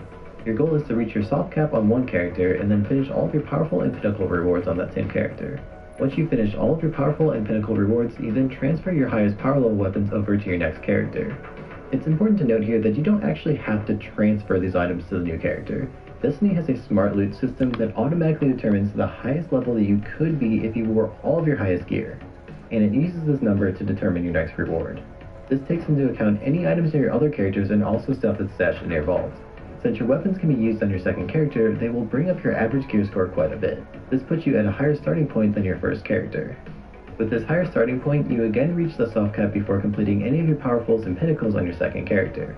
By the time you finished all of these rewards for the week, your second character's power level should be quite a bit higher than when you first started at. After your second character is done, you then repeat the process all over again for your third character. You move your higher power level weapons over to your last character, reach the soft cap, and then do all of your powerful and pinnacle rewards again. At this point, your last character is probably quite a bit closer to reaching the pinnacle cap, and once you've reached that pinnacle cap on one character, it's much easier to get your other two there as well. It might sound daunting at first, but it's a pretty simple process that you'll do every single time the level cap gets increased, and again, if you want to learn the more advanced strategy that I mentioned, be sure to check out my other video that goes into much more detail on how to do this as efficiently as possible. By the way, there's a core system in Destiny that's really important to understand during this leveling process. Infusion allows us to take a power level of one item and copy it to an item that you like more. For example, let's say that you finally got an exotic chest piece that makes your character really fun to play. But then you get a few new armor pieces to drop as you're leveling, and now your exotic chest piece is dragging your overall level down quite a bit. But luckily, you can infuse the power of one of your new chest pieces into your old exotic chest piece. You'll sacrifice your old item to level up the item that you want to raise up. The catch is that this process only works on legendary and exotic items, and it only works for items that occupy the same slot on your character, and it requires some materials to perform this action. Plus, you can only infuse armor pieces that can actually be worn by that type of character, so no infusing warlock boots into your hunter's exotic stompies. As a newer player, you probably don't have a lot of these important materials stockpiled yet, so I'd highly recommend before you go crazy infusing up every item, you should really wait until you know what you're doing and what's valuable to keep. That brings us to a big topic of discussion. We need to talk about Destiny's currencies. These play a pivotal role in leveling up your characters and progressing your builds and gear. There are a lot of currencies in this game, and I'll try to keep it as simple as possible to give you only the information that you really need to get started. The first currency is Glimmer, which is basically Destiny's version of gold. It's the most basic currency that you get from turning in bounties, completing activities, killing enemies, and much more. You can only hold on to 250,000 Glimmer at the same time, so feel free to spend it progressing your character whenever you're full. But do keep in mind that some things start to cost a lot of Glimmer, so don't let your reserves get too low or you might get stuck while building it back up. If you do run out though, you can go acquire more at the Tower of Kryptar. Legendary shards are as foundational to Destiny as Glimmer. Bungie's getting rid of legendary shards when the final shape expansion drops, but they're still valuable for now, so we decided to keep this section in the video. You get these mostly from dismantling legendary or exotic items. You'll be constantly getting loot that you can destroy in exchange for legendary shards. It shouldn't be a problem for you to start saving these up, and I do want to caution you because it's very easy to go broke here. You really only want to use these once you start to get pretty rich. Upgrade modules are used for infusing weapons and armor. These can be purchased directly from the gunsmith or 801 in the tower, and you can get them from the season pass as well as doing the Lightfall campaign. If you upgrade your gear while you're too early in the leveling process though, you'll be getting much higher power level gear so quickly that you're going to be infusing things constantly. Pretty quickly, you're going to run out of these upgrade modules and you'll need to grind for more to upgrade your gear, which is not a fun place to be stuck. Enhancement cores are another material that you should really be pretty conservative while spending early on in your journey. You can buy these from the Cryptarch in the tower or earn them from a few different ways in the game. Keep an eye on ghost mods that can actually help you earn these a little bit faster. My favorite way to farm these cores is just playing PvP and going for headshot kills. These will have a chance to give you enhancement cores if you use a particular mod on your ghost. Enhancement cores are primarily used to level up your weapons and armor, which will slightly boost your stats and allow you to slot more armor mods. We'll talk about those in a second. To fully level up your armor, you need two specific currencies that are much harder to get. You'll need enhancement prisms and ascendant shards. These are some of the more difficult currencies to gather in the game, and they mostly come from endgame content. Ascendant shards are primarily found from completing the highest difficulty activities in the game, like raids and nightfalls. PvP players can also get them from going flawless in the Trials of Osiris, and you can also get a few for free in the Season Pass. The last half of each season is the best time to farm for these. In the meantime, you want to hold off on using these as much as you can and save up for some really good gear. Keep in mind that upgrading an exotic piece of armor requires 3 of these shards. And you can find them in the tower along with enhancement prisms, but they do get pretty expensive. Don't worry though, I'll explain now what makes a good item and how to get the best ones in the game. Weapons and armor in Destiny have a rarity system that roughly defines how good the item is. These items start from white common drops to green, blue, purple, and gold. For the majority of the game though, only the purple legendaries and gold exotics are really meaningful. For weapons, most exotics aside from a few oddballs feature a static roll. So once you find your first sunshot, you'll never find another one that has a different set of perks. However, Hawkman and Deadman's Steel feature legendaries, and there are 2 perks that are crafting rolls, which means you can build them however you'd like. Legendaries are almost the exact opposite in this capacity. Nearly every legendary weapon features a plethora of perks that can potentially come with the weapon, and it's your job as the player to determine which of these perk combinations you like best and farm for those exact combinations. Truthfully, this makes up an enormous part of the Destiny endgame. It's a looter shooter after all. You can only equip one exotic weapon and piece of armor at a time, so your exotic and legendary weapons should work together in your build to be as synergistic as possible. Farming for perfectly rolled legendary weapons is the primary reason that most players play Destiny so religiously. In both PvE and PvP, particular combinations of perks can make the game so much easier and more fun to play. At the time of this video, there are 17 different types of weapons in Destiny and more than 600 different weapons to choose from. That's a lot of choice as a new player, so here's a quick overview of what to prioritize. The metas in Destiny change often based on patches from the developer Bungie. They like to rotate which weapons are the strongest to keep the game feeling fresh. So right now as I'm making the video, SMGs might be a top choice, but by the time you watch this video, the meta may have changed entirely. Each type of weapon in Destiny has various benefits and are most commonly divided up by their effective range. Even departed sparks, Primary weapons consume ammo that's infinite, so you can shoot all trace day. in this luminous web we call the light.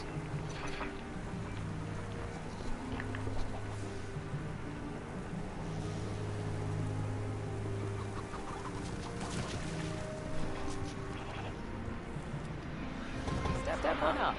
Take. Underway.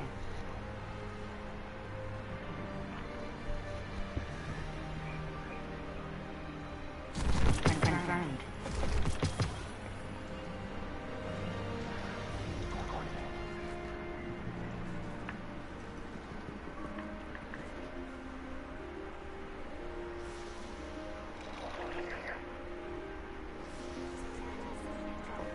Rhythmic physical expressions won't win fight.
Stay out of sight.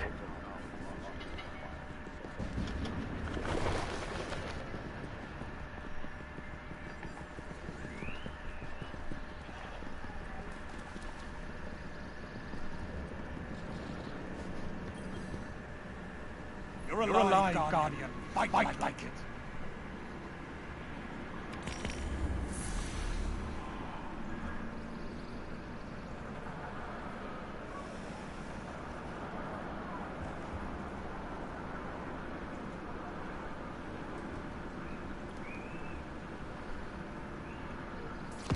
Don't waste it.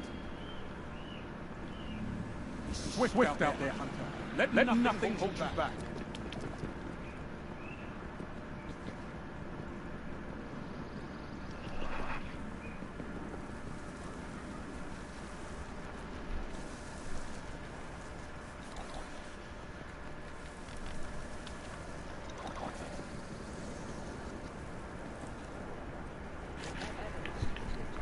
I don't know, the graphics are sick in this bitch.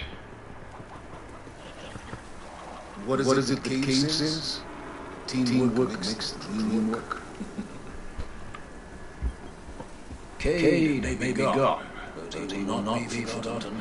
Just ask anyone on the farm.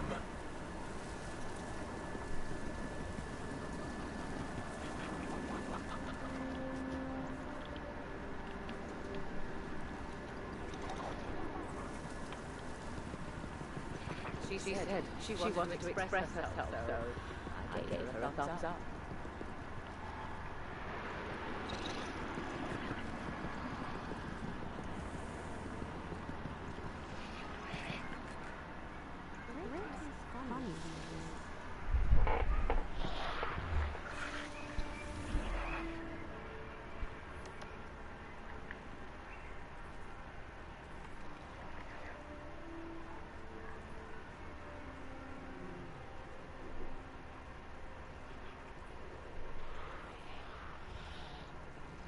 This is important.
Comms are fuzzy again.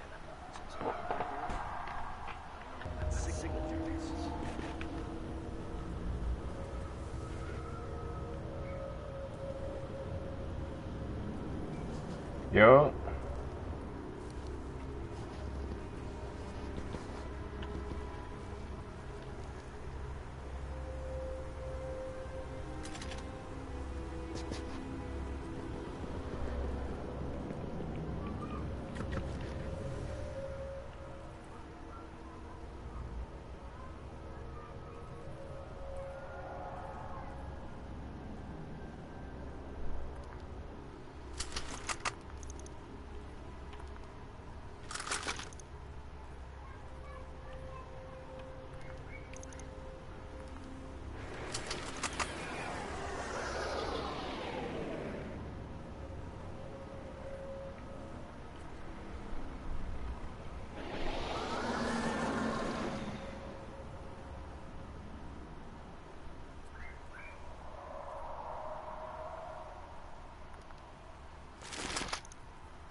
Comms are fuzzy again. Here to help.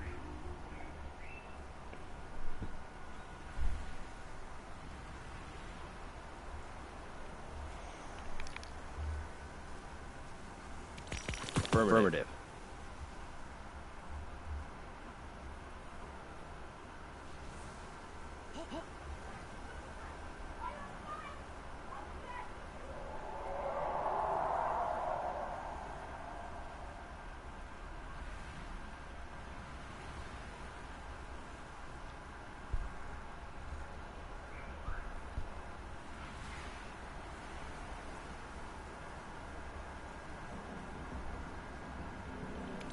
Affirmative.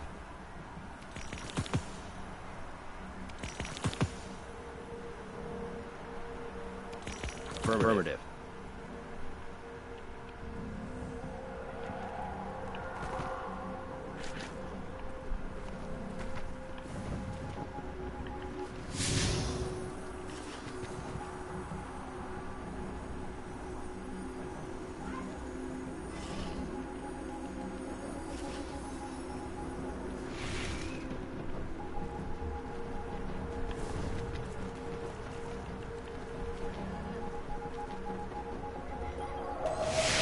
Cosmodrome was one of several steady sources of Guardians.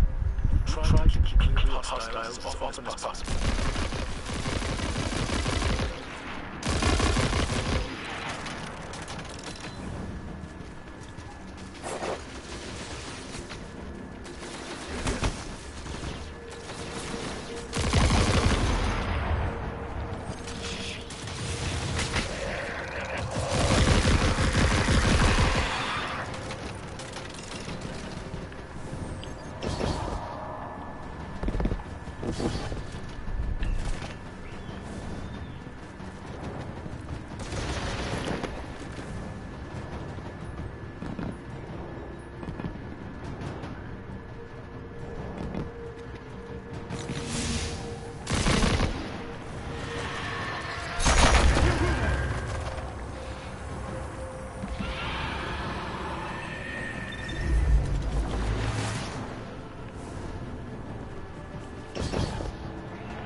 reminding who is about to touch down your current position.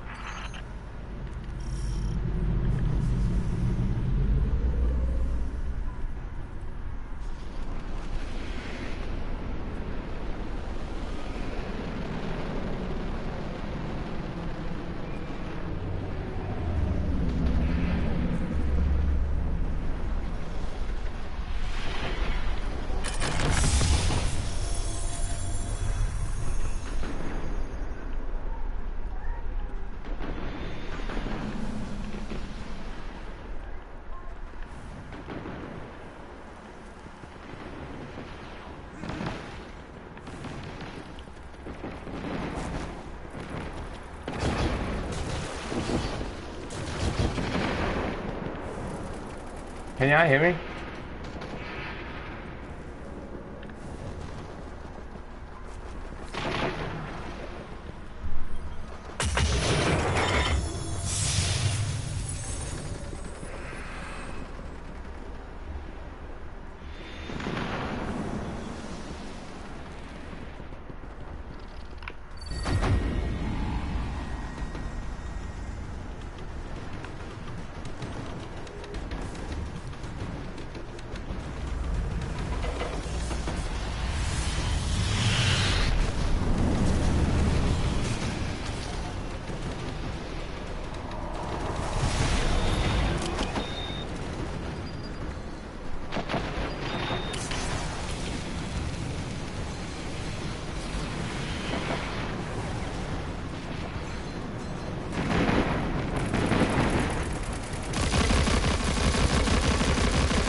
I'm just following this dude. I don't know what the fuck I'm doing. Yo.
Eyes up.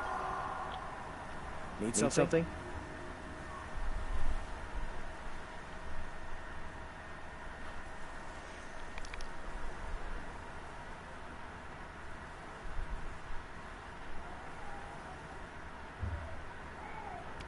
Sounds good.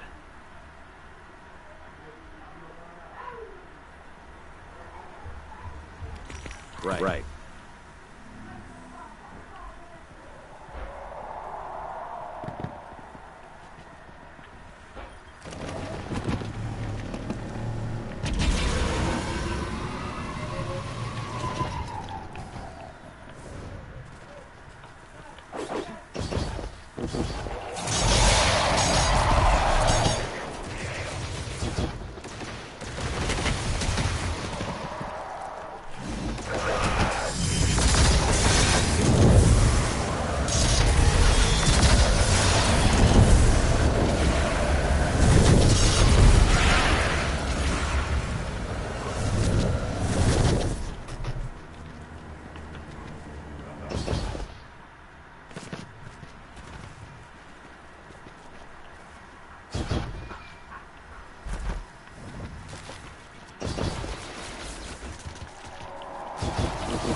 I won't lie. That was kinda stupid for real.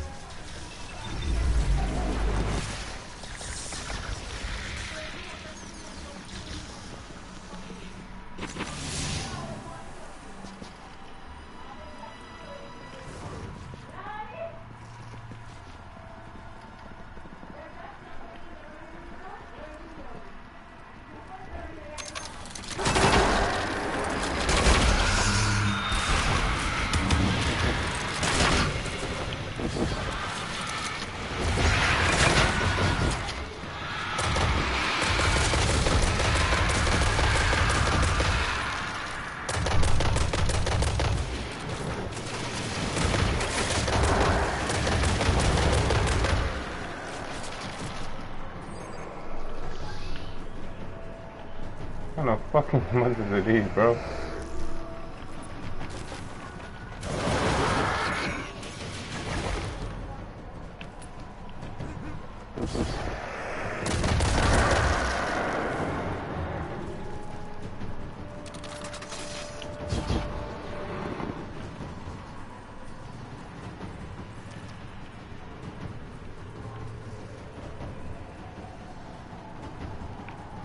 Gotta make sure I check every corner because you could have something in here I not need.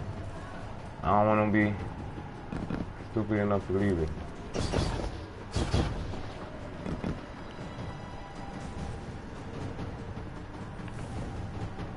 The music is kind of setting the mood though.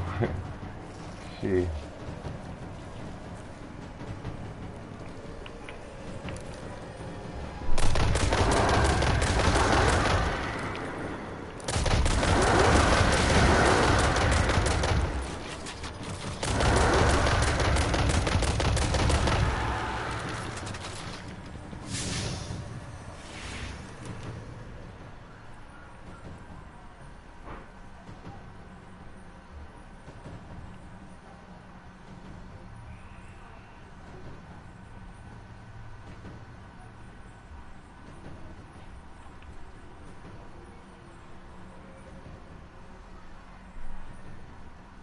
You like this game?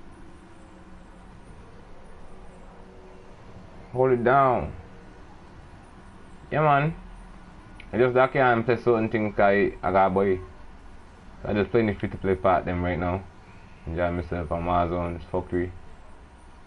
I wonder if we should put on this let's have a look here.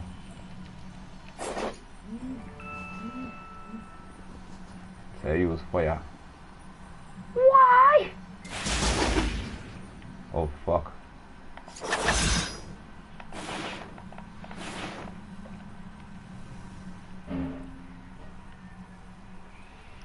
So this is 10, but this is 18. This is the thing I don't understand. How the fuck this is 18 but the bomber clad better?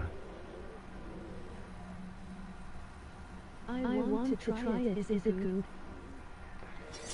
Hey, keep watching, bro. You see, I'm enjoying myself. I don't know about you, yeah. I know it's fun for me though. I won't lie, it's fucking fun, and especially if you could buy like certain expansions and additions and all that shit, bro. You'll enjoy yourself a lot. Trust me. This shit is fucking. I've been here trying to learn it too, and I was watching this YouTube video right here. Some dude named Patty Cakes Gaming. Definitely 2 beginners guys from noob to pro. What the fuck? Bomba clad! In your fuck, in your mother cunt. Eat that too. You think I played you? In your mother cunt too. Hold that. Wait it. In your fuck hole too. You feel the bad? In your mother cunt. Wait, one more. I quit the one in your cunt, you lie. In your fuck hole. One more in your fuck hole. I'm not going there, come the man to blow up on you, check. In your cunt. Yeah, we good now. I make a mistake. I when go run up on the man with my sword dog piece and make you know what I mean, chop up a boy. You chop up a boy where the boy then say boom boom bam. Me fuck you with you give me I Taliban them. I Taliban them they be, you know. Hey, come here. See your bad? In your skull. Kitchen display, no.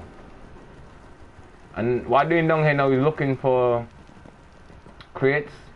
Mostly I realize I could pick up these, so I just picking them up, them kind of leaf looking thing here. You check. I was wondering how to play the game too as well. I played a little bit but I didn't play it to a fully extent to actually know what's going on over here. Rifles and longer range bows and scout rifles. They're all popular in various scenarios and understanding the particular. Yeah, so if you got like a 1-2 issues to where you play, you could just go on YouTube, cause you got a lot of people that play this shit that I won't lie. If you continue watching for a little while, you're going to see what's going on. Right now, just playing the free-to-play part. They just brought a little thing called... I remember the name exactly, but they got a new expansion now. They're going to let you play 2 story modes right, and then they kick you back out to show you a boy to continue playing the story quest.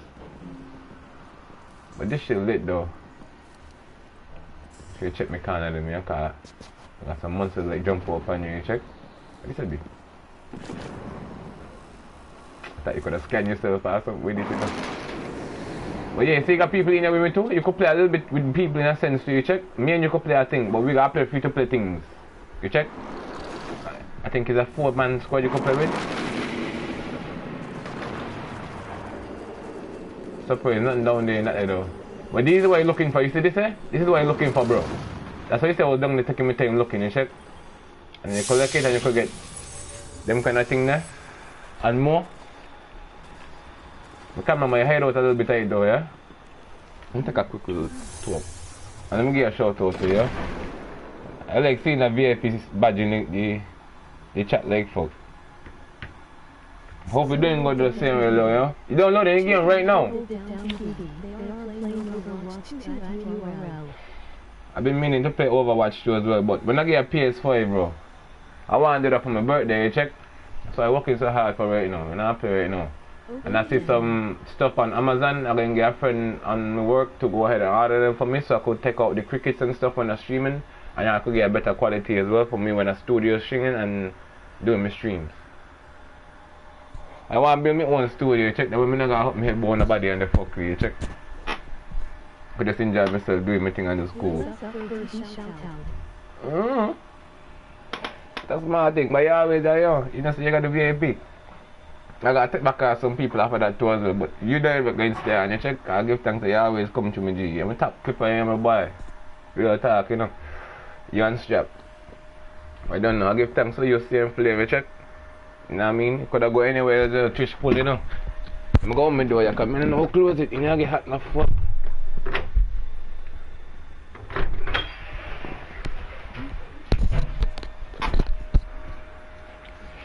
Feel like I was baking just now. That's why I say I got my marina right now. I can't fucking stand this heat, bro. Fucking hell.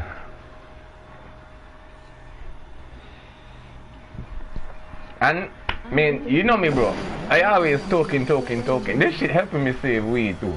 It ain't gave me vex. I did a couple times, but I laugh about it because I run up on some things that I should have been here misconduct in the school, you check? Start patrol.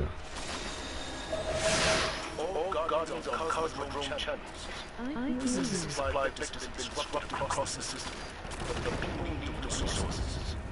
Local hostiles should have everything we're looking for.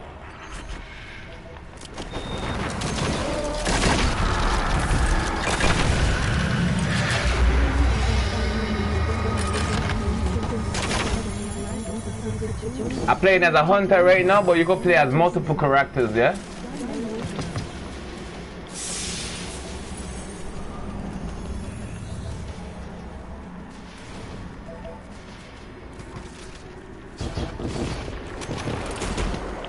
I can't believe that one hit.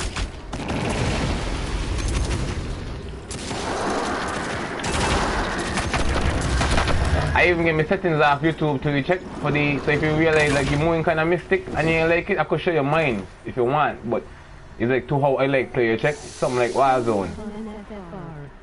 Play that no fuck for real, bro. I don't happy enough when time night coming up, cause even though it's still kind of hot, it's more kind of bearable, you know? I don't know what the sun rests with by, but the sun mad, bro. He mad. The blood clad. Come out again, you know. I miss. Headshot in your fuck hole. See there? I gotta collect them kind of orange. You see that I just pick up the stuff on the corner? See what they say? I gotta pick up 20 of them things that what I'm doing right now. I mean, right now, this is like, we could play this forever, you check, in a kind of way. Until we're ready to go out. But I'm just completing my missions them over here, you can see. I'm doing the bow check right now, the scout rifle and the super. I'm both my super, but them boy I kill all the people them man. I'm not telling them, I can't do it with them boy. The man I kill, watch that, the boy named Terminator. Fuck yeah, I'll be back. The guy next thing over I gotta pick up, I'm gonna pick it up quick, yeah. When they kill people, I just have to pick up things and wait till they doesn't kill things and I just, yeah, me loot. So right now I'm getting hard carry, nothing to say. The man I carry me. I'm gonna go kill shit. I'm gonna kill a one too. So I want to continue my butting.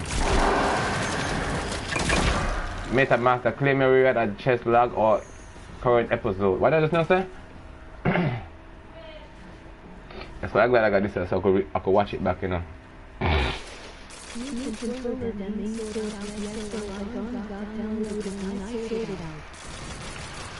Alright, bro. I'll be here whenever you do, yeah? I might even end up buying an expansion, tell you the truth, cause this kind of sucking me right now. You just I don't understand what's going on. I'm willing to continue to play this and stream it, especially when I get the PS5. Yeah. I'm gonna be playing nothing over there called X Defiant 2 as well. I can't wait to play that shit, bro. Oh my fucking god.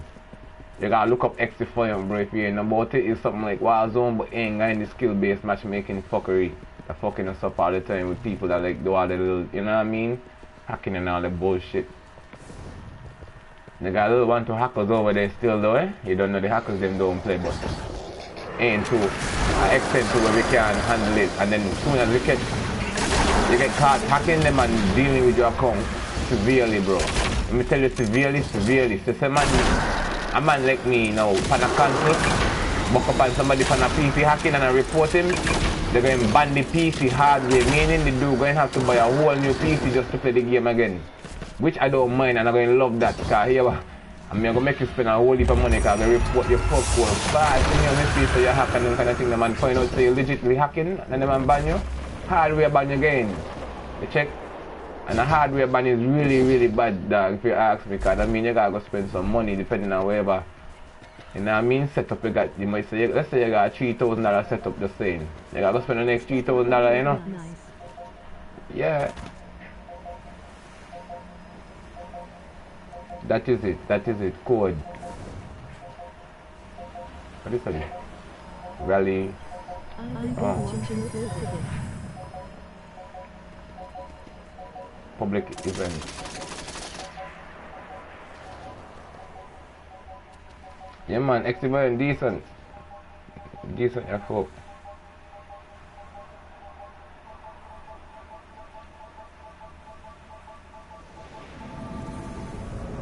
This is Shaw. I got a low altitude force on radar. Drop fast. Anyone got eyes? You want me to connect to the chat again? Just disconnect. That's the thing I don't understand. What is... Whoa! What was that? Shit. I think about it, you know. This is it, what we're supposed to do. Okay. What up? What's supposed to do? Transfer.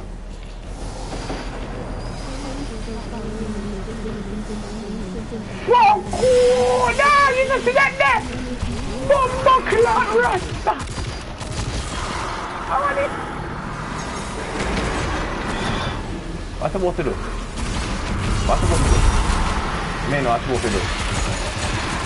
Just shoot thing. Box up, headshot, box that one, because that one, that same one that blew up on you, see little green head? You got like toxic gas or some kind of something in it, you know? What is that be? Oh, the boss man, kill him. Kill him, blood clot. Wait, this is a good time to use it. You feel the bad? Call me Taliban pussy. Move. In your blood clot. Wait. So. Okay, we done now. Both check done. We gotta use this, sir.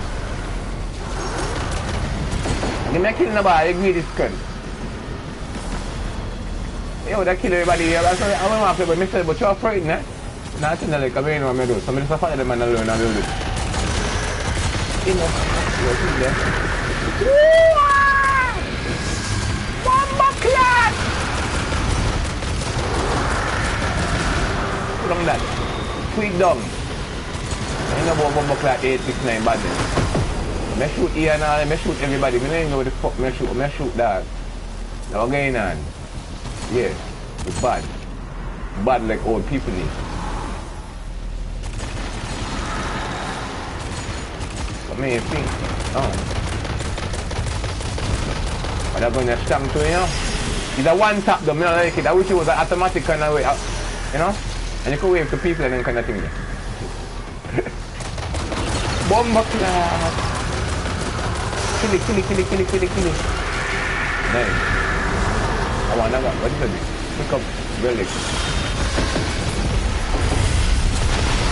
I got the power! Come here, pussy. Don't fuck up yourself. Put it up. I said, give it your blood clot. Your blood clot. You don't know, me bad from long time. You don't know, me want to chop you up like cheese and bread. Cheese and bread.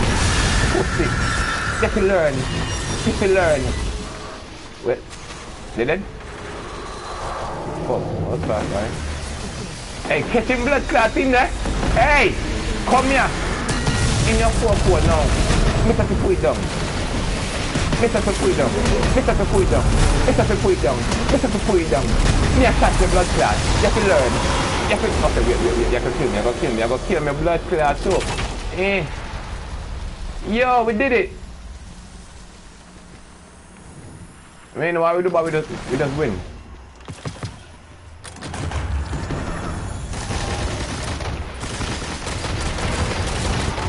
I get something just now, but may see it, yo. Like a bow check, I just see a bow. They give me a next bow. And I take out the camera for a quick minute there.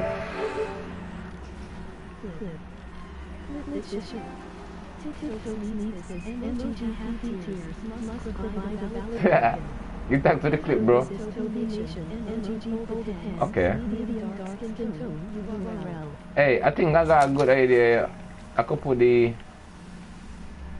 camera down here in the corner. Right corner. Yeah, it should be good down here. Come in, I don't know when I say there. And yeah, done now, boom. So listen, alright. See them boys, they don't do what they do. I gotta wait till them things they spawn again. I'm gonna check out see what we do. We just get some things, you know. So see there, boom. Upgrade. You see this ah? Better than 10. So we put it on 110 kawa. We don't waste time. Let me see what I want to say. I want a 10, 16 yeah, so. Put on the 16, you check.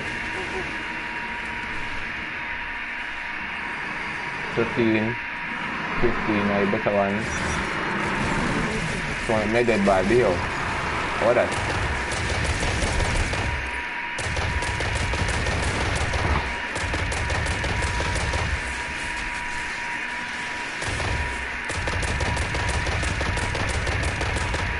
The most stuff from them man, you know, because them man kill everything, you check. But now I probably go like, now really bust off, you know, cause just in case, you know.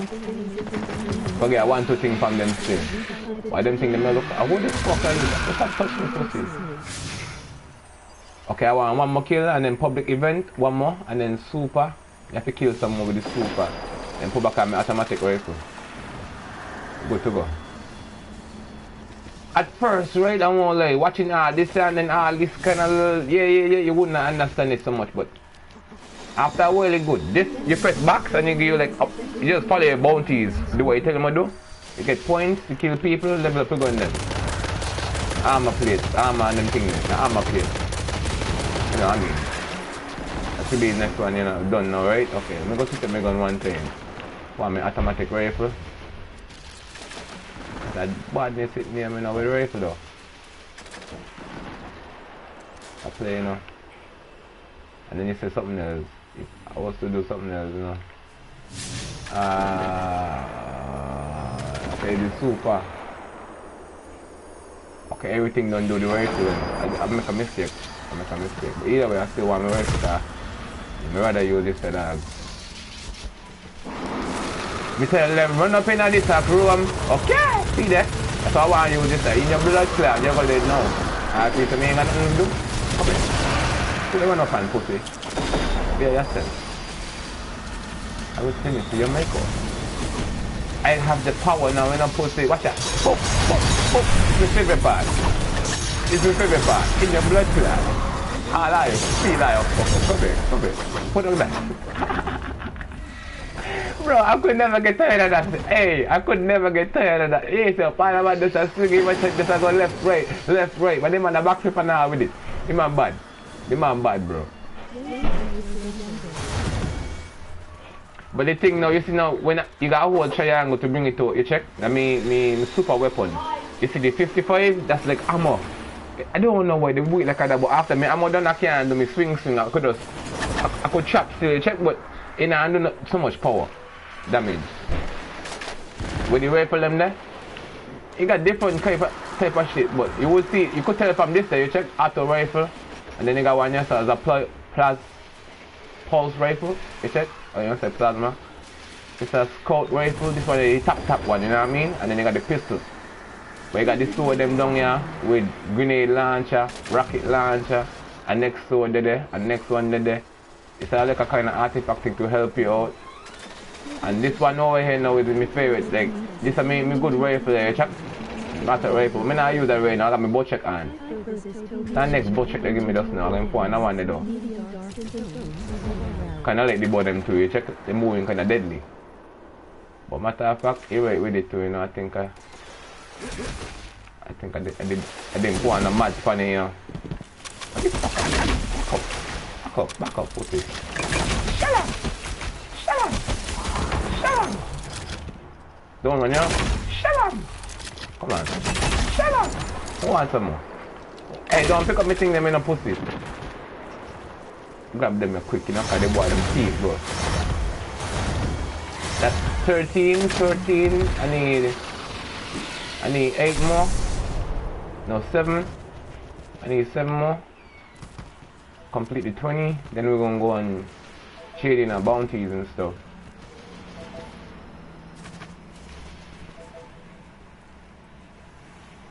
See that clip there.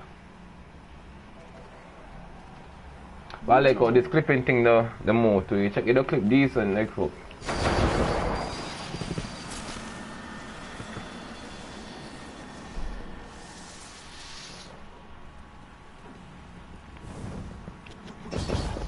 Then me look for.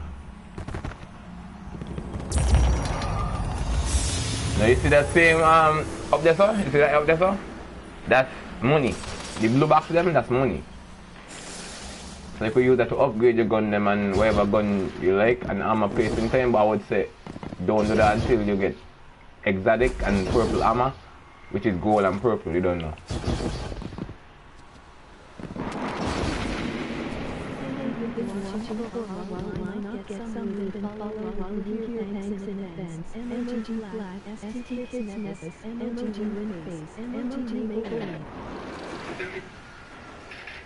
With the rifle and that, you got different type of shit. You would see, you could tell from this day, you check auto rifle, then you got one that has a blood. Check it out.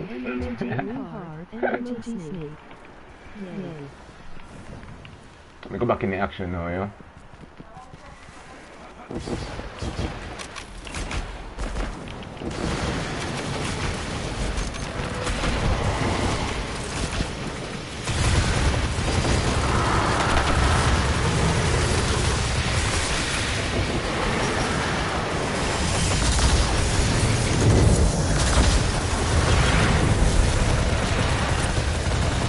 Pack of food.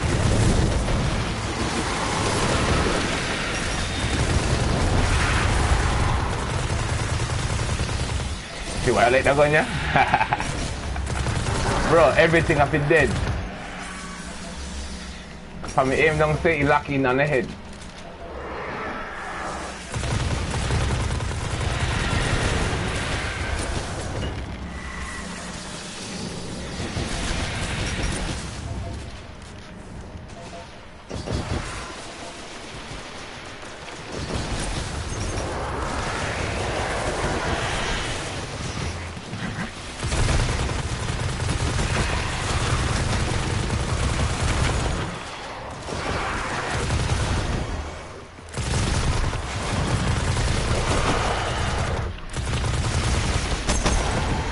Back up, pussy.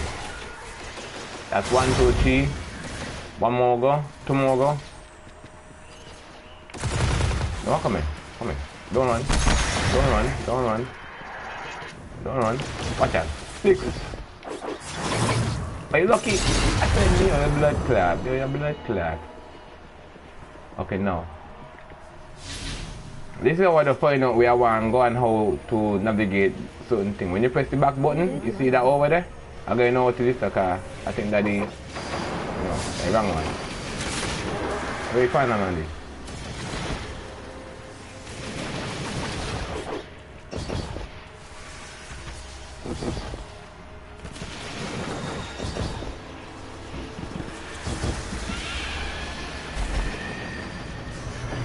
Active hands in the field. Looks like another war set is disabled. Let's grab it before the hive get to it.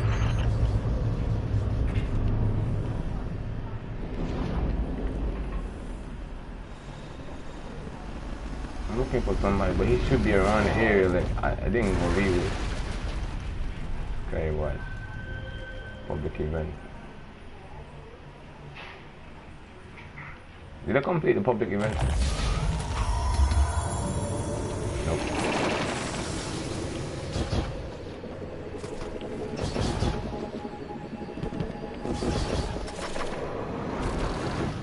After this one, let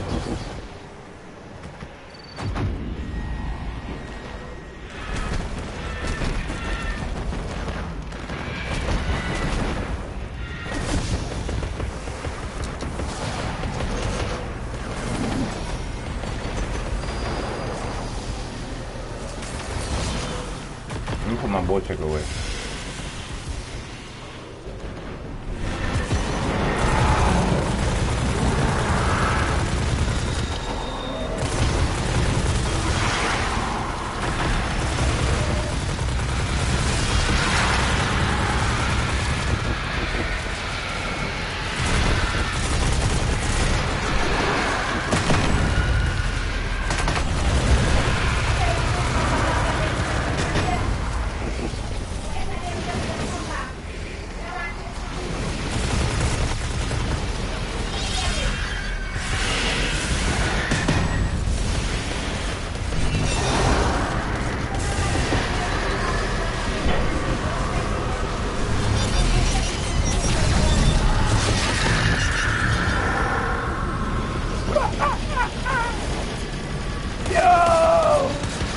I have to take this thing. I keep coming, man. There we go.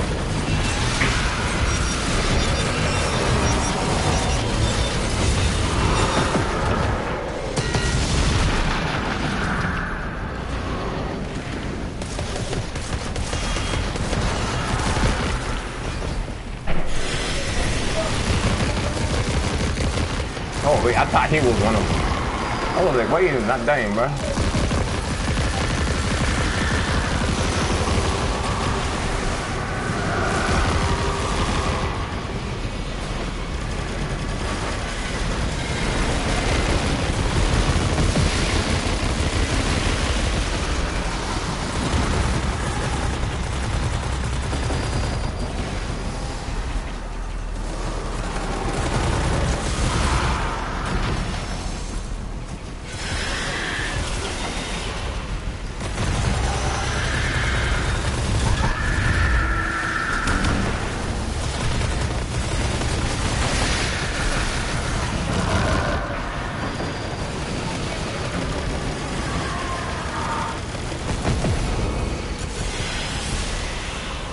I think I gotta keep jumping too, yeah?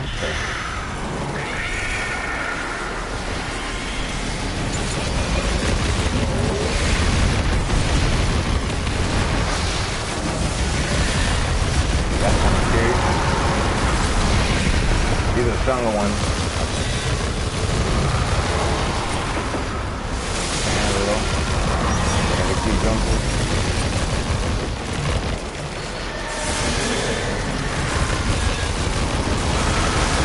Y'all want a piece of me for real? Come on. Let's have some fun, bitch. Where you at? You see when I pull the sword out, they disappear, bro.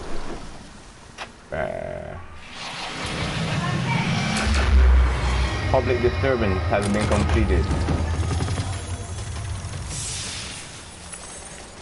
Look at the money. I got 26K off that shit.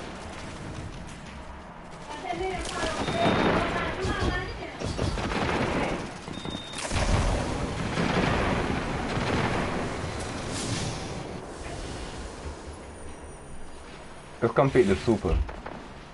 Soon ready anyway. Oh, that's what those. Oh, the world's underground helps you get your super back, which is the ultimate ability, yeah? Look, what that do though? What is that? Oh. Okay.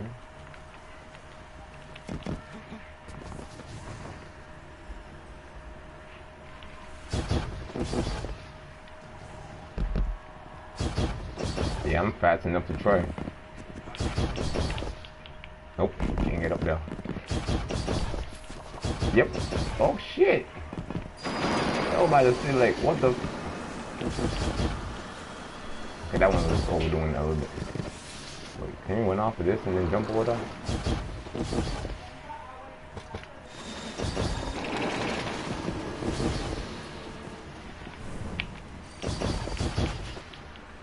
Almost.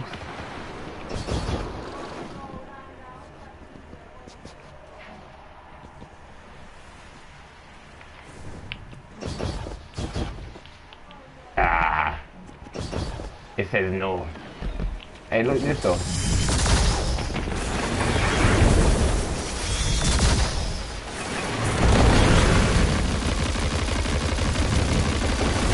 That's my favorite part about this ultimate. I don't have to aim. I just gotta press it. It finds the people for me.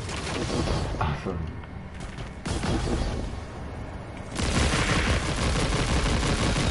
Man, sit down, bro. Matter of fact, I haven't used it. Come here.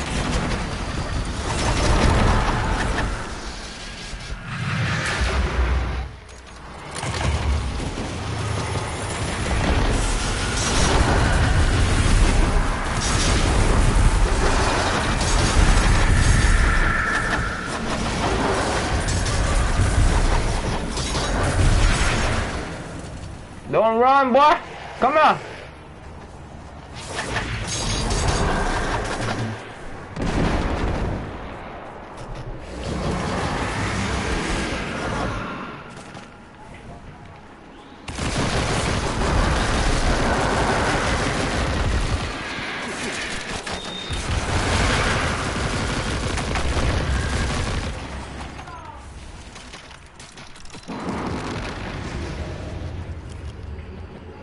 I'm following this dude. I think he knows where he's going.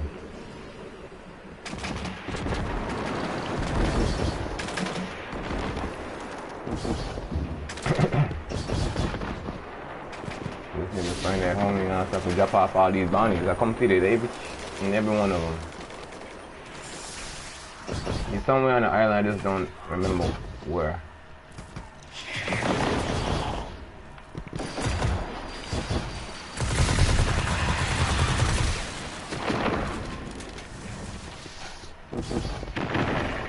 Anyway, to make this a little easier. No.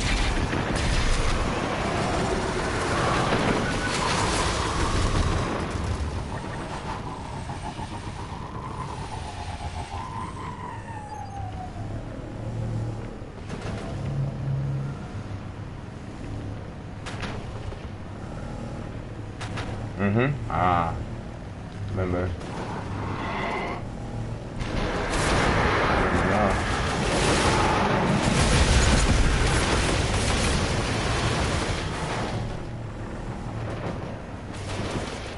Came in here with the homies. Y'all think I was gonna let y'all shoot me and just move? Like, nah.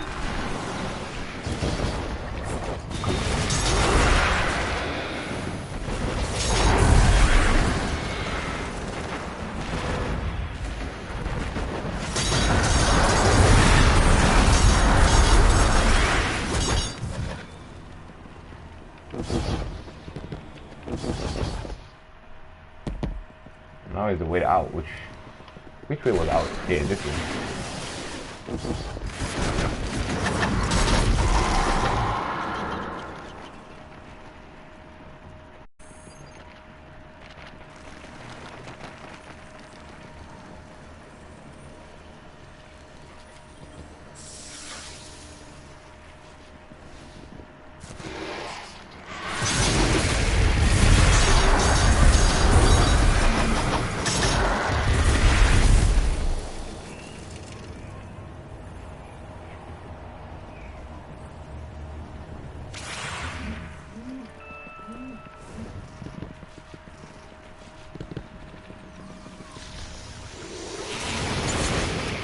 No!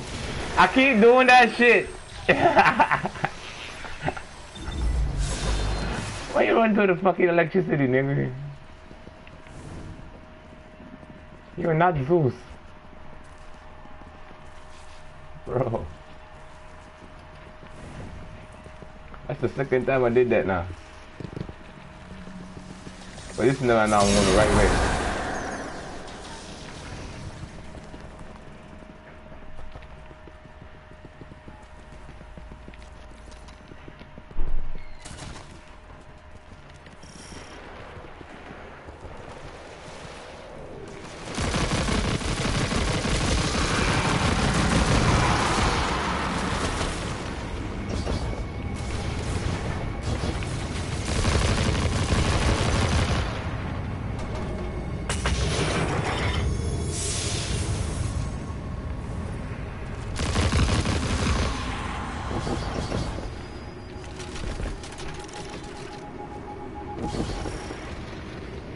If I'm right, homie should be somewhere around here.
Haha, it's over.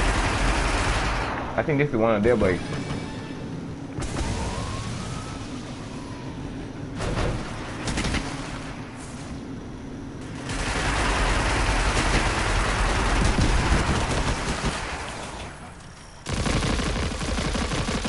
You don't even know I'm glad you jumped out that shit. Come here. Fuck you talking about? Come here.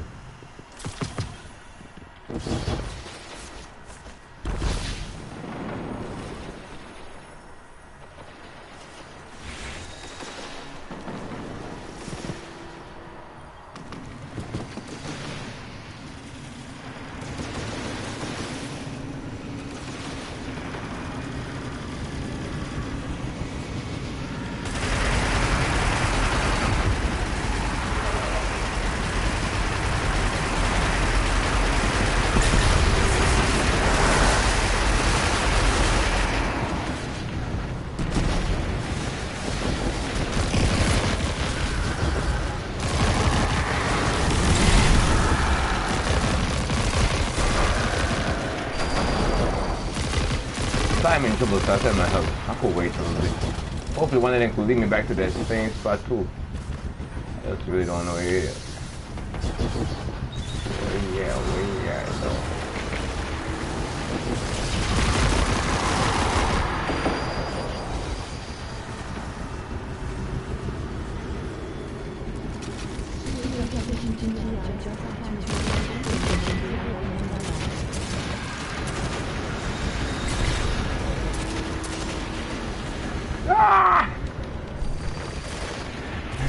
Hey, funny. I don't know if I'm going to hear what I hear.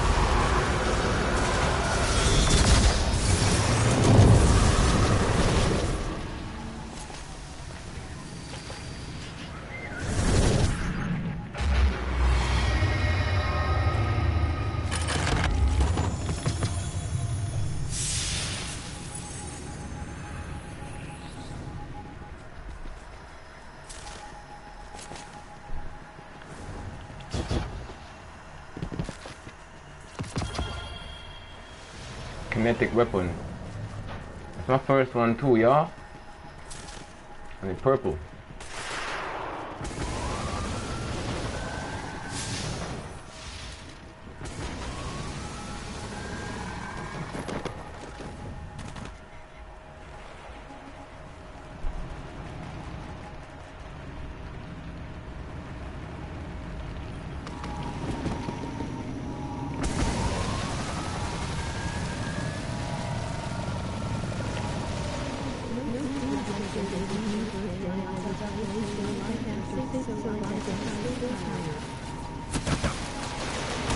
Yeah, happy belated birthday, Miji. Glad. That's why, man, that's why. Full enjoyment, eh?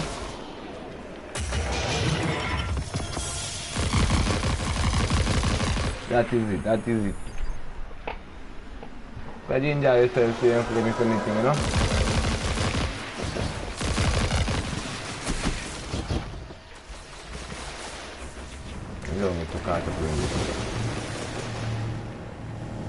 Oh yes, yes. And they come over there, you say yo yeah? And then Panama no yeah so. So they mark the little territory, you know, kind of, you know. How about this man, you know? That big 25 or 26. I remember.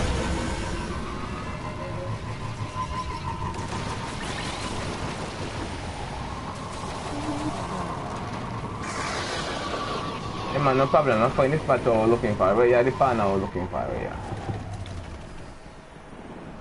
What's new? Status. All of them complete.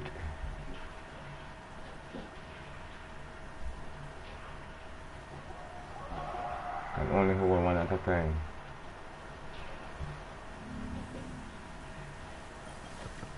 I mean, I don't complete the kingdom.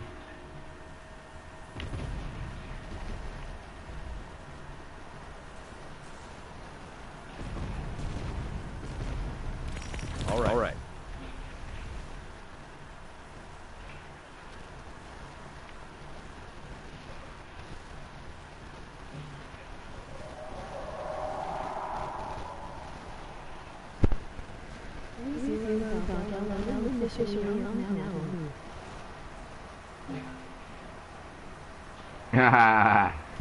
On status, that is it.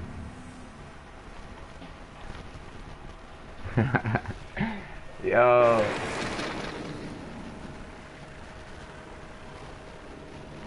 I think I should just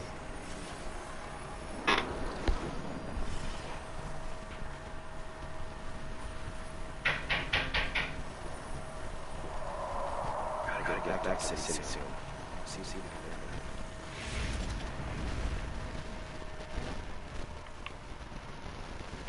I don't understand the bounty them still there, but don't complete them.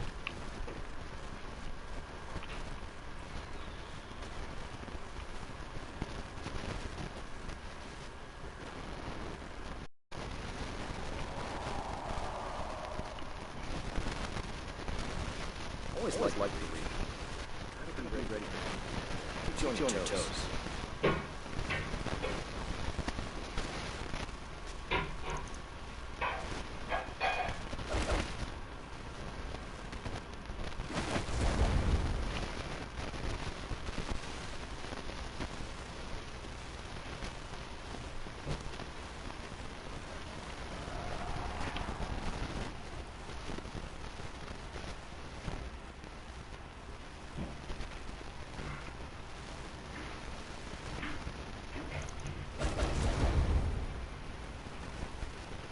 $15, $21 and $22. At $24, $26.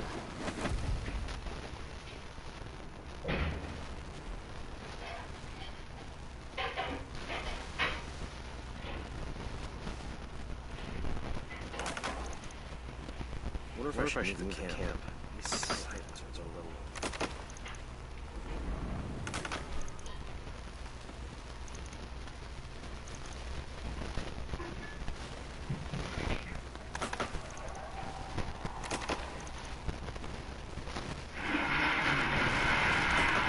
They clean out all these now, you know?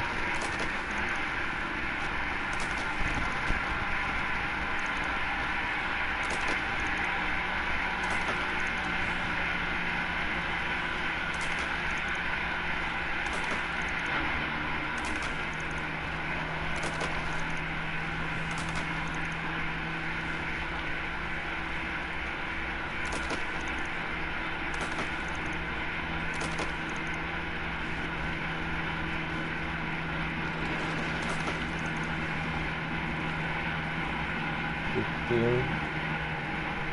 Maybe only just 18, you know?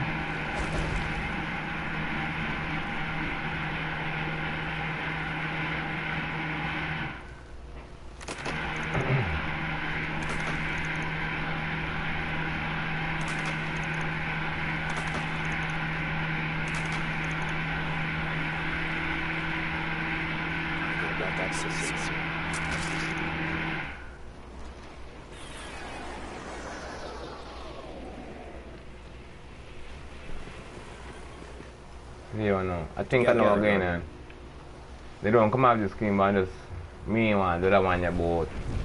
Because you can also find weapons that have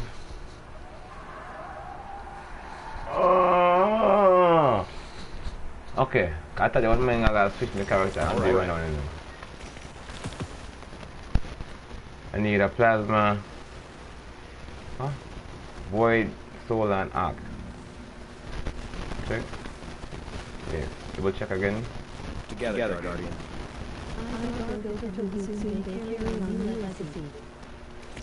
Affirmative. This is what I was telling you about. This is how they're going to start people on you when you start playing. Huh? Yeah, man. In time, yeah. Trust me, you ain't missing up on nothing. Like everybody will tell me, dog. And make sure when you get the youth, you just do what you gotta do. I don't be like some people, you know what I mean?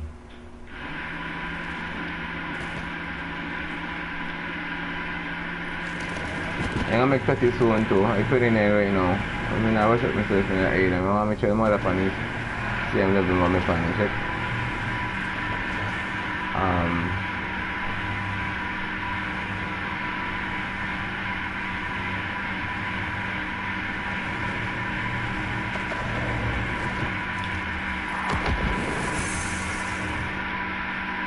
Bang my there.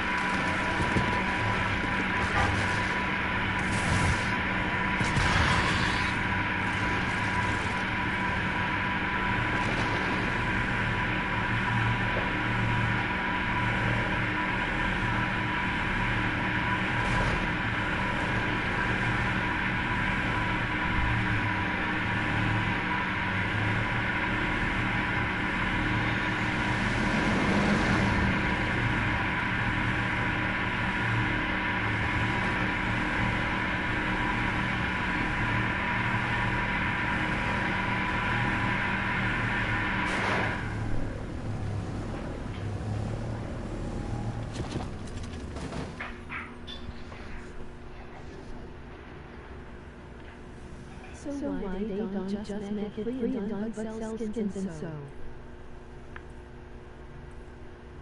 My name retarded, dog. There you go, bye.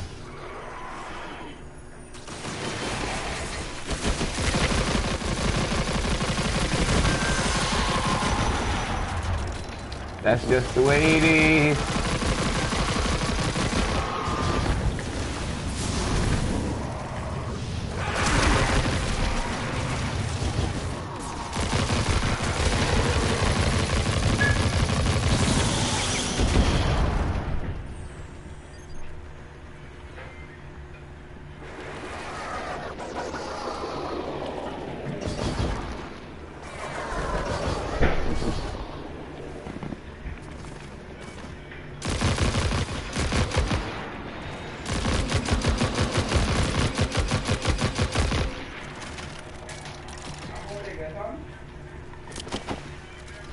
Give me no blending.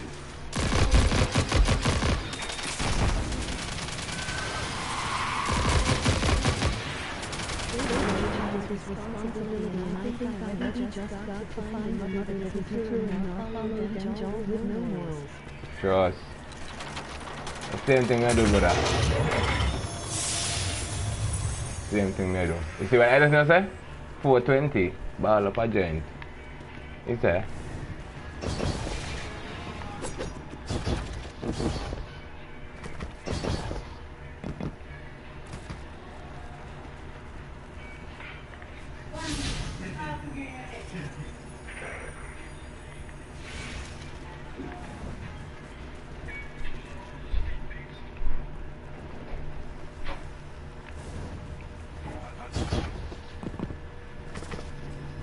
see purple, you know, just make come over to again and the purple there, you know.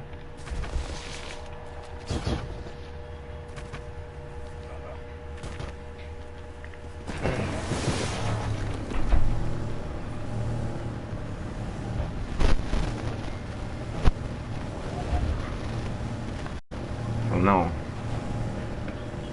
we got going some kind of underground thing. I think this is the same thing I was waiting on it there, you know.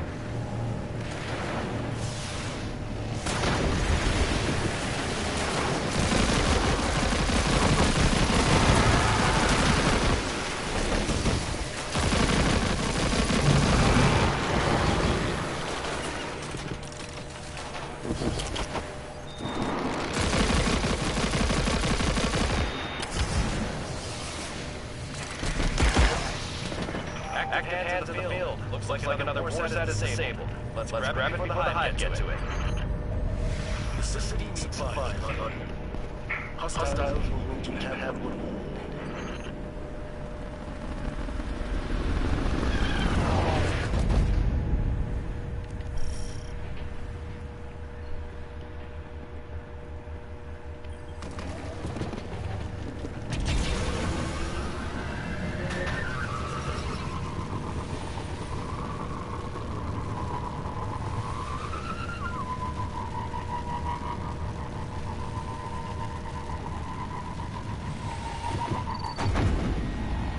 Yeah, we ready?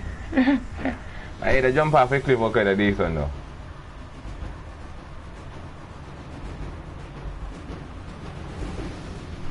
I disconnect. Can't take all this. One second.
You know, again, I've made like 6 fucking times now. Cool, man. Fuck yeah, this, yeah.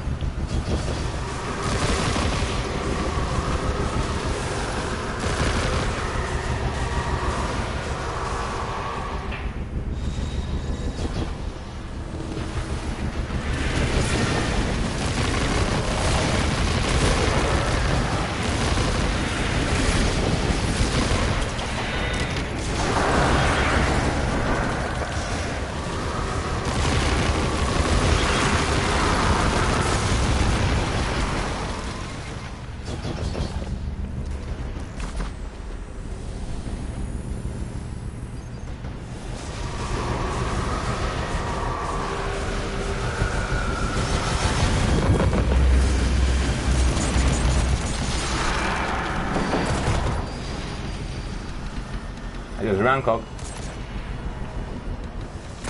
Oh, see more that's gone there by.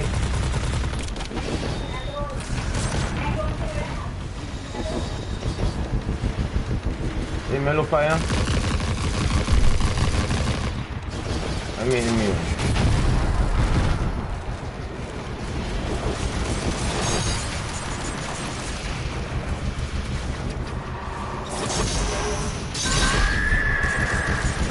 Catch him, blood clot, I catch him.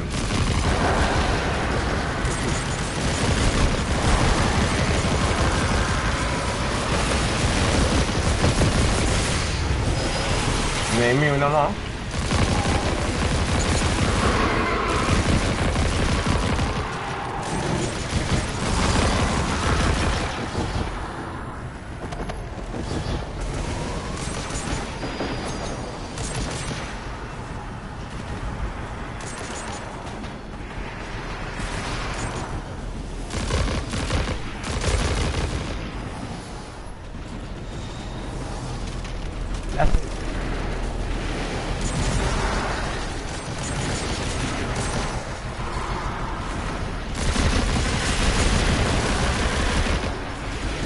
Not away, boy. Not away.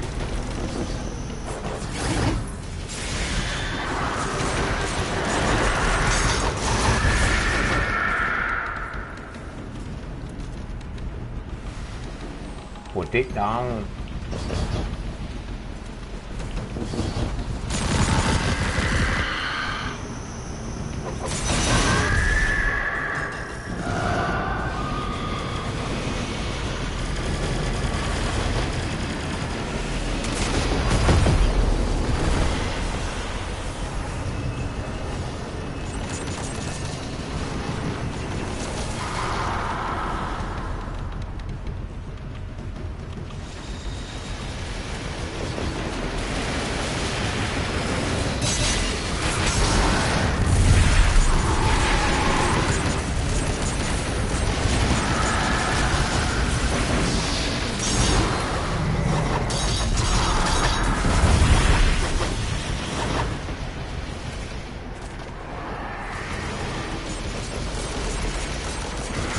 Clot of the blood clot is right. Sure look like he gave away, yo. I see him disappear when Tobi in the plane. We'll go catch his spread down.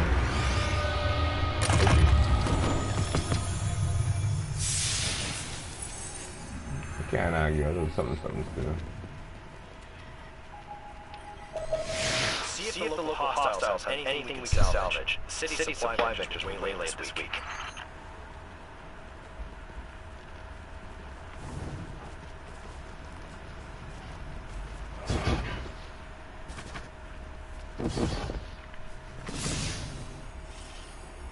So far the void almost complete.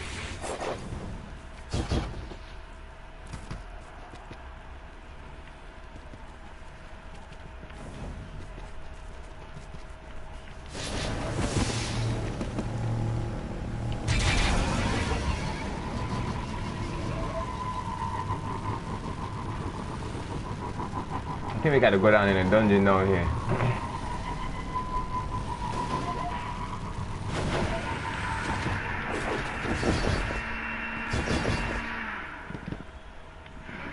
Yeah?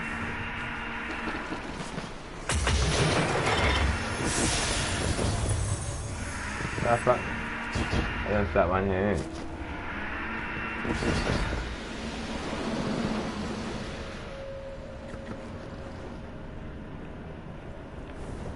They're gonna be downstairs.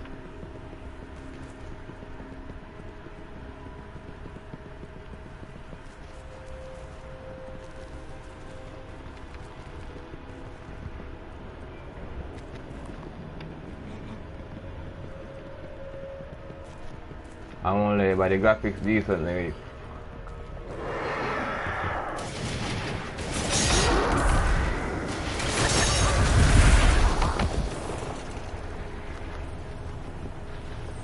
Don't do it.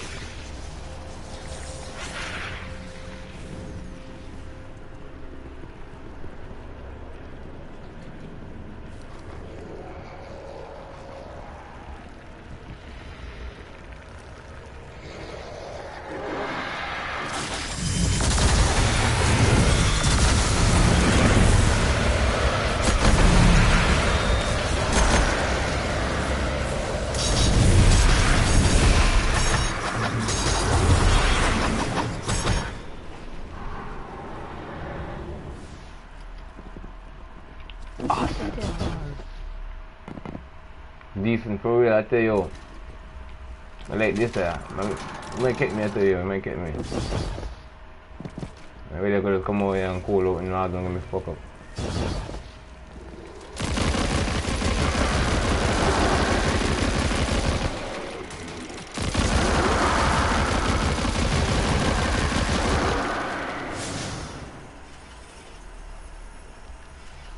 The void has been completed. I need a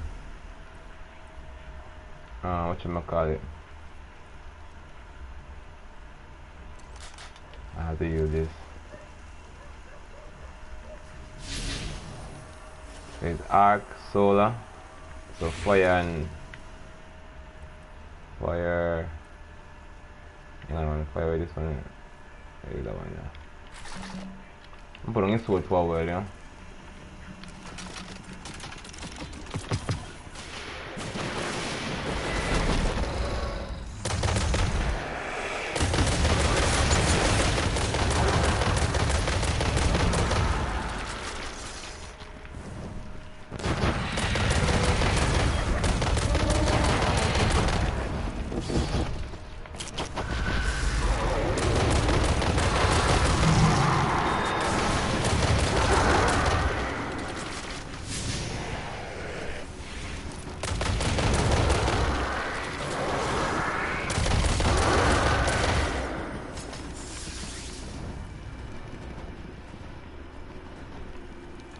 I'm kind of glad I know how this works in a sense now, yeah?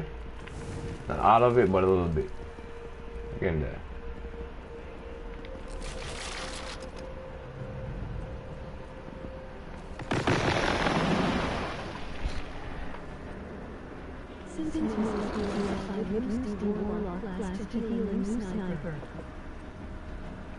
Since you use the DPS, I would use the Warlock class to heal and use Sniper. You check? Gang shit. And I just run this and cool out for real, whenever you get it, you don't know. I will never get tired of that too. Instead of fuck just appear out and nowhere dog. What's it?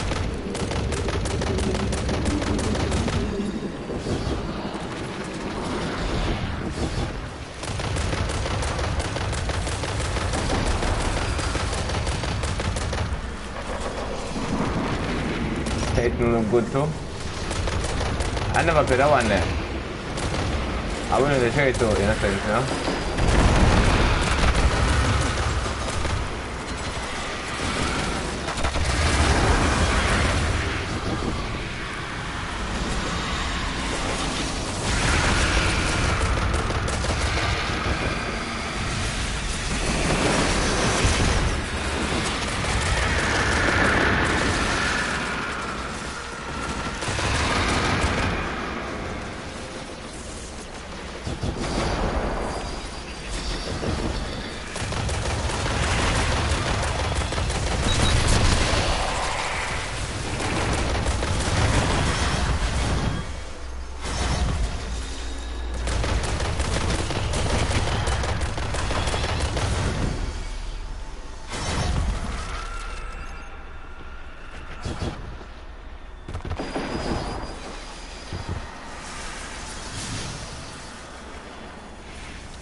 Oh, it's Titan.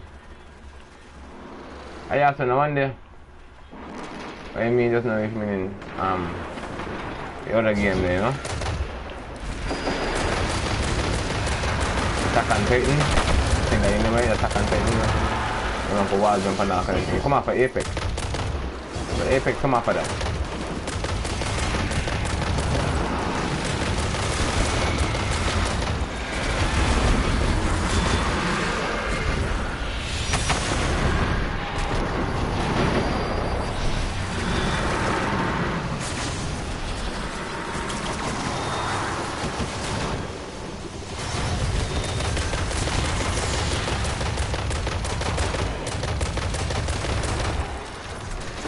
getting a little harder now to buy. I'm glad though, because that means I'm going to get better weapons.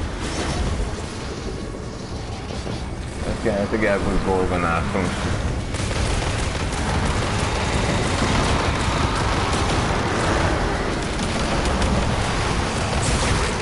No, fuck all that. Back the fuck up. What the fuck you think you're running like that way? Just back the fuck up here. You see? You don't want to run no more. They want to come here all the fucking time.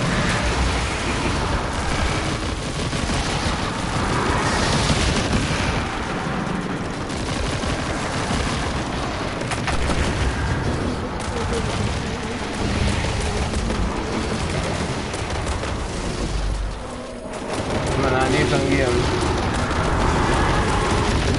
I'm watching. Not going to waste anything else.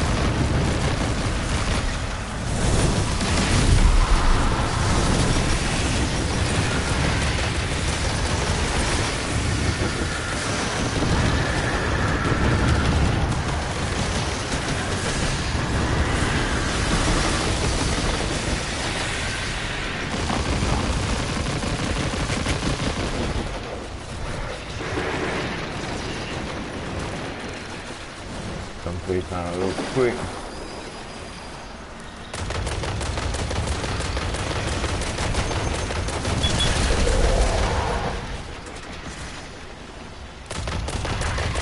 Don't know where I'm safe. Come out. Come here. I want to shoot the people back and stuff. Fuck you feel.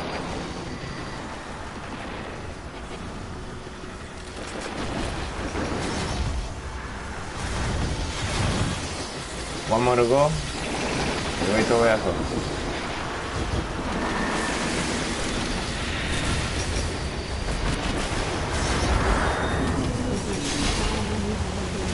No solar.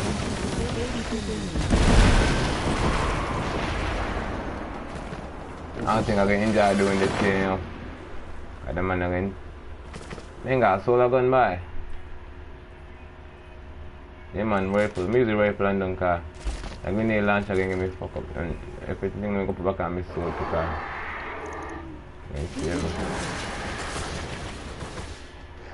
Wait, you lie.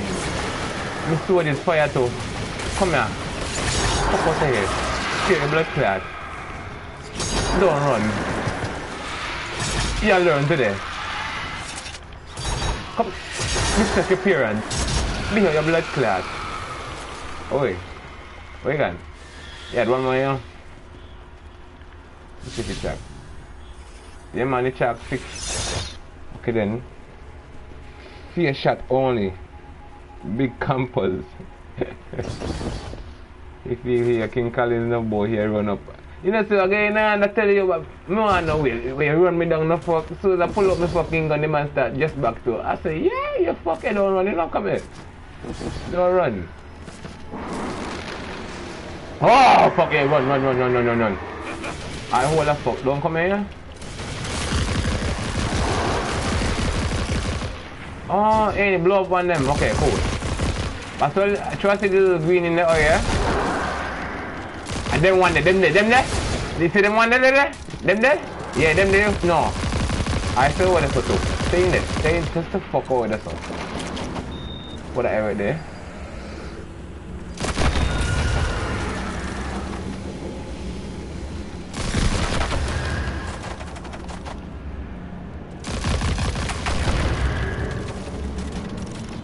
I didn't know we could go in here, I won't lie. But being is, like them in here, I take me time and watch all the corner them, check. Them fuck will kill you dog. I'm gonna tell you to kill you fast. But 2 of them are one independent. Okay, it's a black door, you can't go through this so.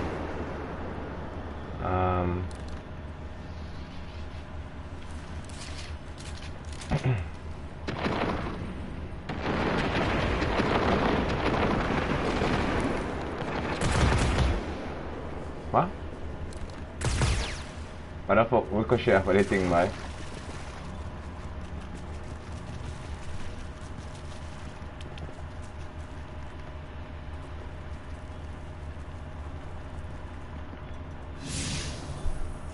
I just need a couple more kills. This gun. Done something complex. I don't know what the fuck this is, but I can't see what we're going on. I don't do some dumb fucking shit for it, you know, I'm a bad man, you know, that I'm a bad gun, you know. Hey, come out. Come this. Nope. Okay, I guess this is a dead end then.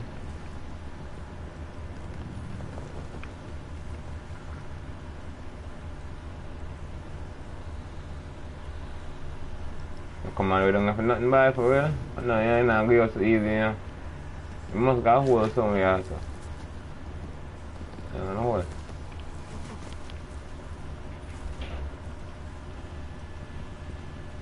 Fuck is this rifle?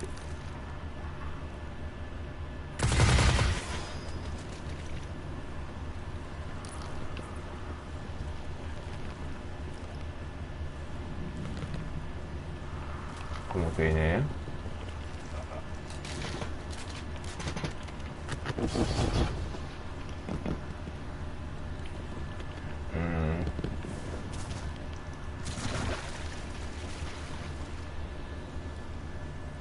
Loading.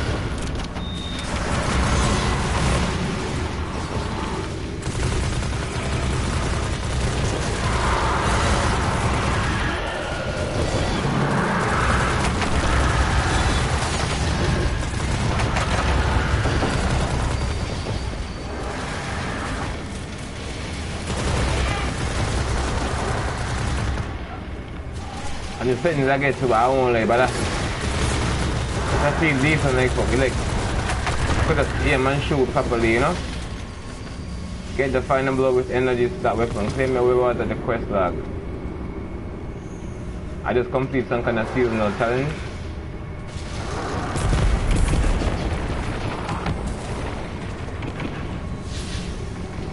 I need a couple more.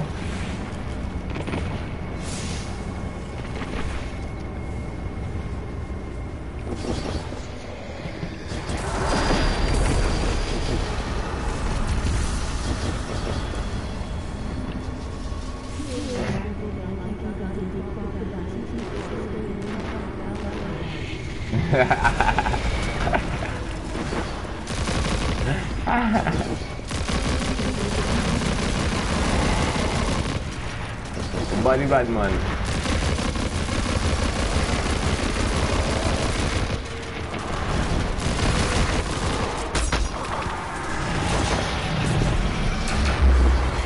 I got that energy weapon. Test out that thing. I like test out gun, you check? Maybe.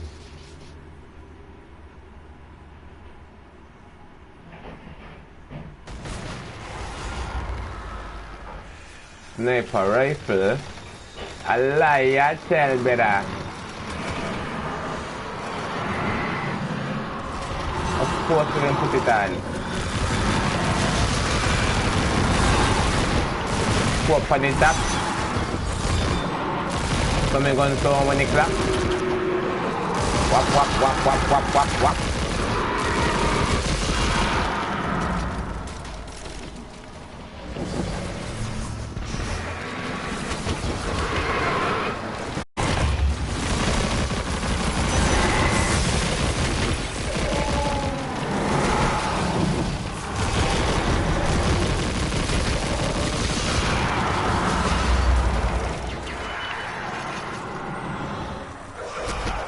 Don't have any special ammo. Yeah. Cool. Fuck you feel, right? 1 for 1, you know? Blood clot. Target. I need 3 more. Okay, cool. Okay, now. Yeah, your blood clot.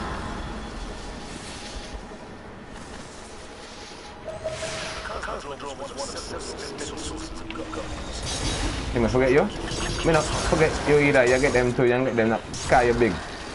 All I forget chopped down. If I don't get chopped down too, everybody get chopped up. Everybody get chopped up.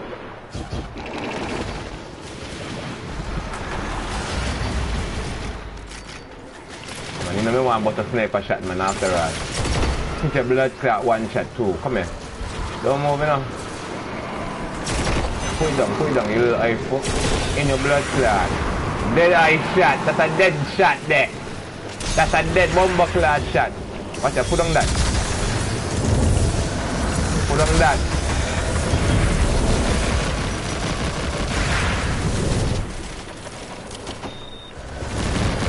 I just get the next one there. Something about completion of something, whatever. Right now to activate it, I won't let you. It's too much fun. I can't read. I can't get done. Back at the class subject sometimes. Bomber clot. Acha, you really want to have your blood clot, Mr. Fucking here, you understand? Move!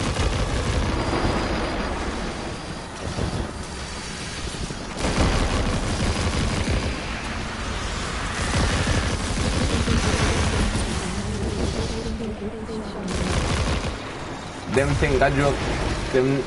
Okay! Yeah, no. All the boy they feel say bad, watch out. But he man thief with that, man. I'm going to take so long to aim up though. Don't run, you know. Don't run.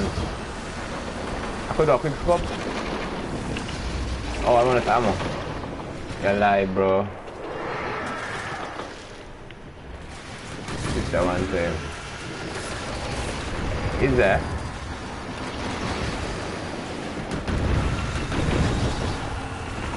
Yeah, again. Bomber clot.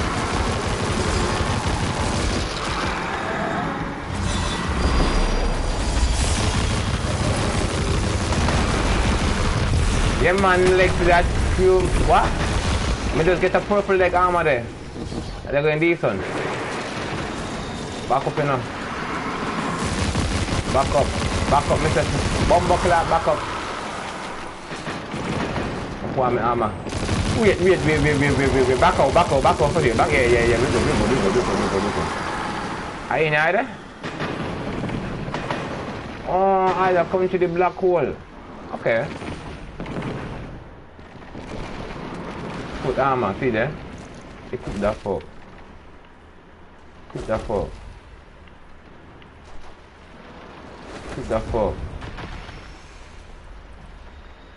Okay, cool.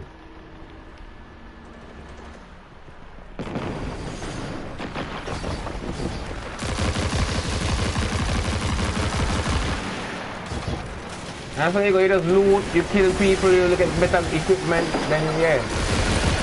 Spread everything in your way. And then you did like that something because, you know what I mean? So you got that.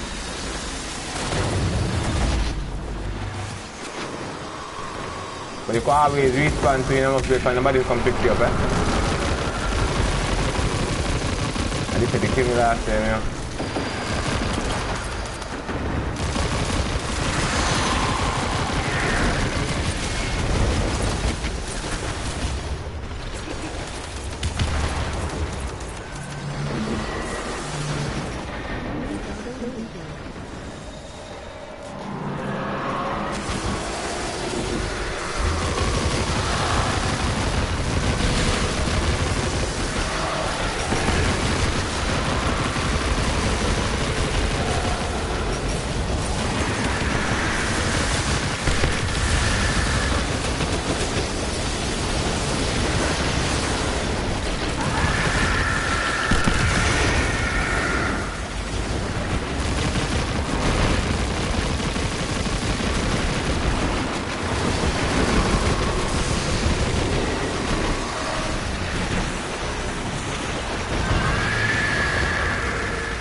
No fue mi dad. There's 10 right now, like fuck.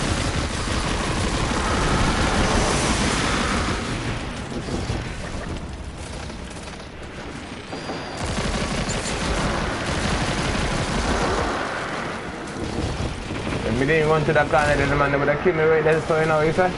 Be a man, be a boy, huh?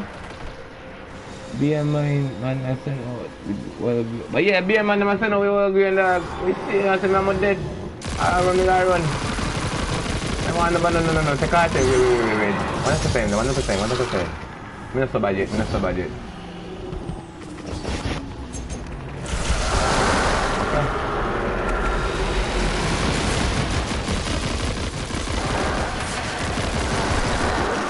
I want to do quickly, but man, if me teammates ain't gonna protect me while I do it, I might dead to it. What? Walk down here, boy. Pick up them there. Thank you. Put that down. Ready, really. I want one man for my gun, because this gun I may use often. Right up.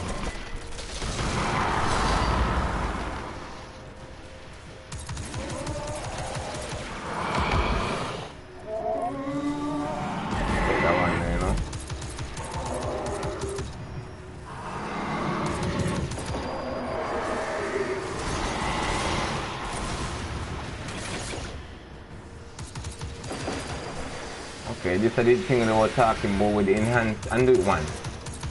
How much you do it? One?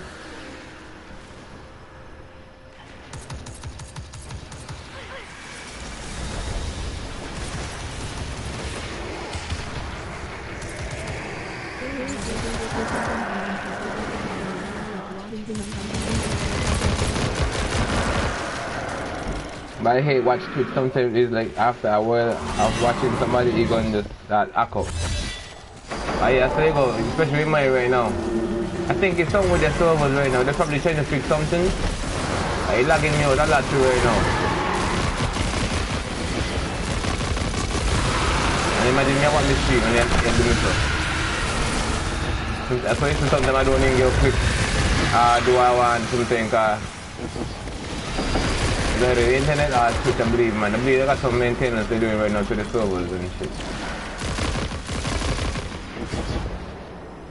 Cause they're trying to do a thing that where people will be using this view bot and follow bot and sub bot and all kind of thing. So they're trying to fix all that right now. I believe that's what they're lagging so much. Think you're bad pussy? You're not bad pussy.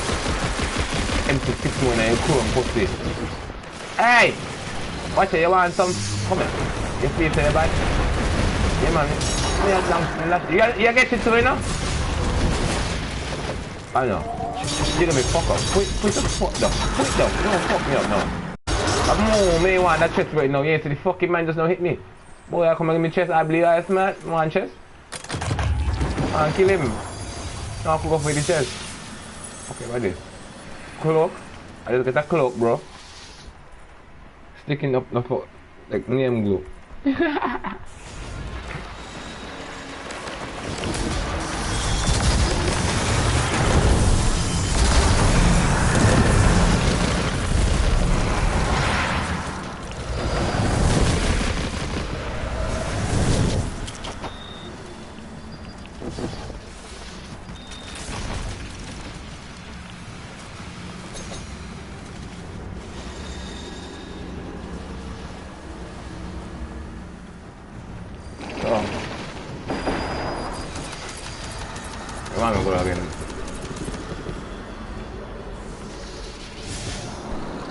Everything complete.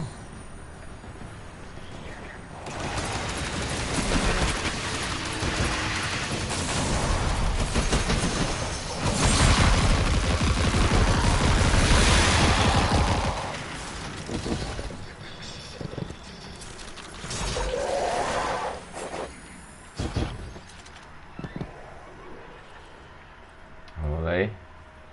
It's gonna hurt me to do it, but I gotta do it. I gotta do it, dog.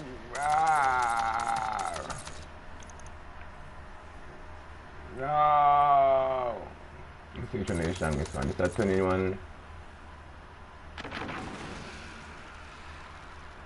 27. I told you I deal with it now, just on. Okay.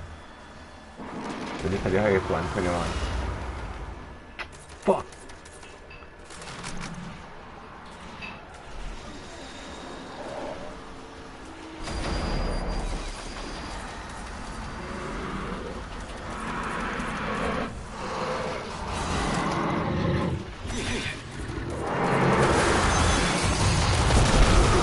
No!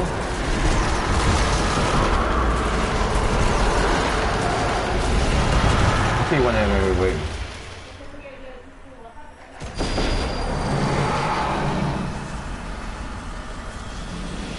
Real G, that's for a demon. Bad man, listen.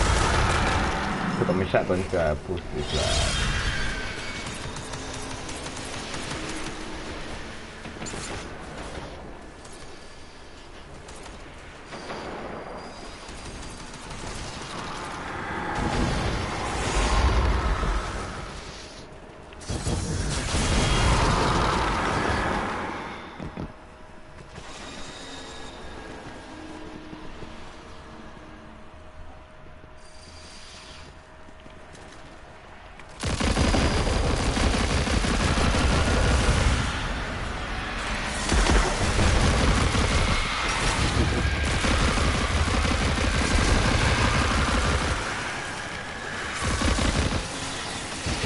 I gotta look up that gun number. This is my favorite gun. I just realized something, yeah?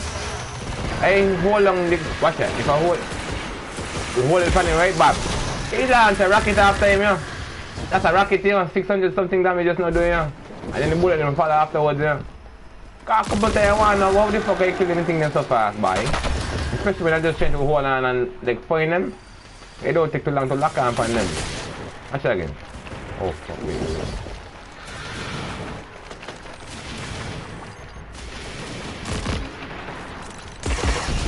Happens.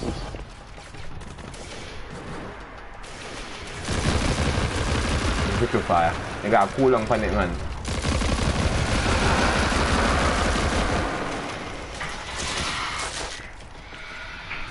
I might wait some of my materials and find this if I can't find a gun like that. I wonder. Hey, no. He right there in front of you, that bomb buckle. Yeah, that's what you feel. So you feel coming. 1 for 1, please. Back up. Get up now.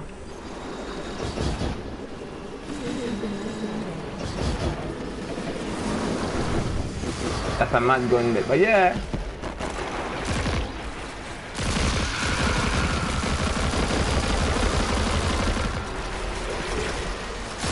They supposed to maybe like start used to like that when I really how you shoot into it.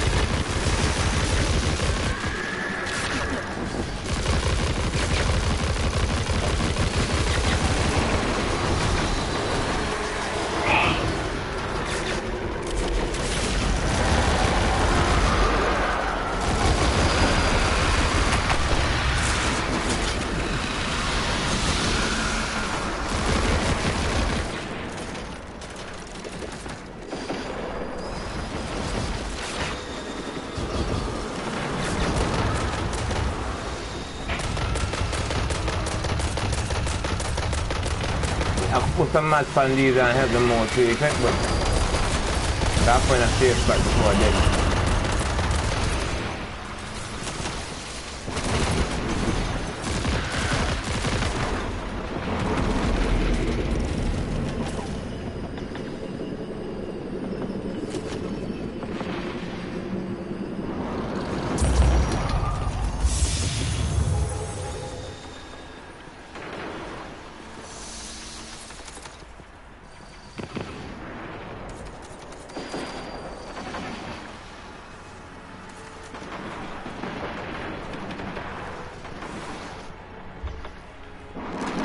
Dark na fuck, boy.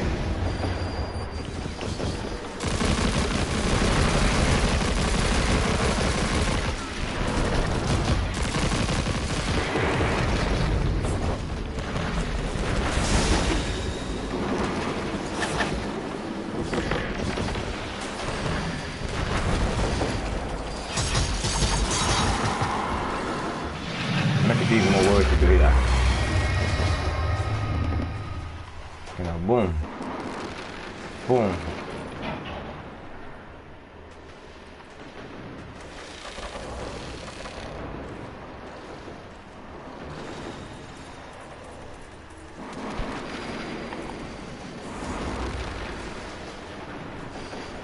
I just lock it so I can load that gun now, I think. There you go.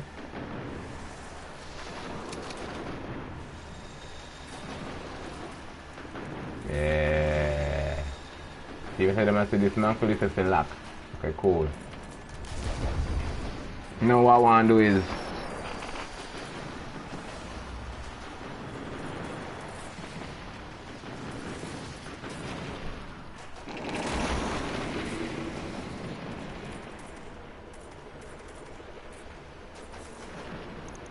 one. Okay. Unless it's a 4. Right, and then we're going to use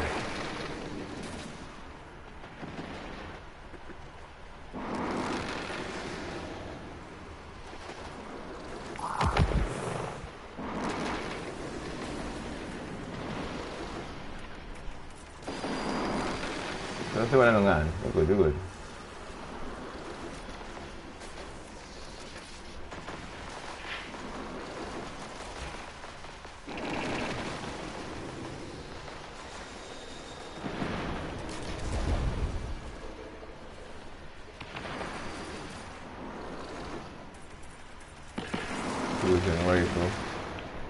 I'm making space too, so you out. You out.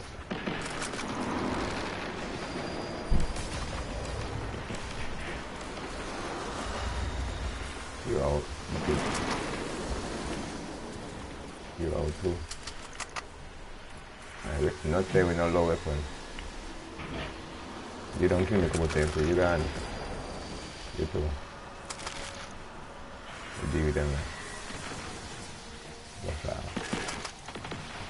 Then in this one now we had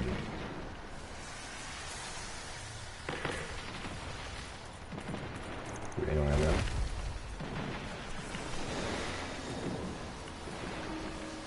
You like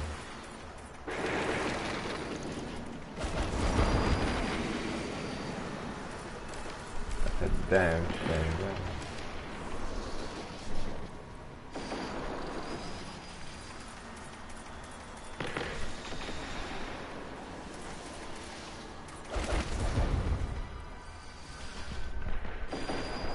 I don't know how the man thinks so backward with these boy, but that's where you go, yeah?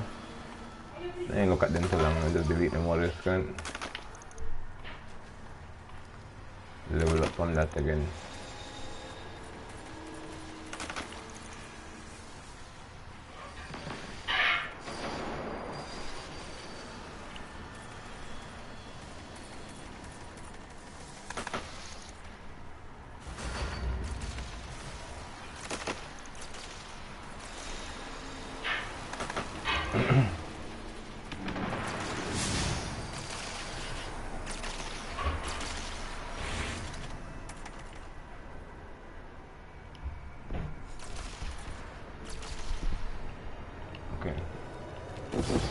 I just want to do the final blow on here and then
Oh, that's why I keep winning out of fire. Freaking Thor uses that too, yeah.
Public match.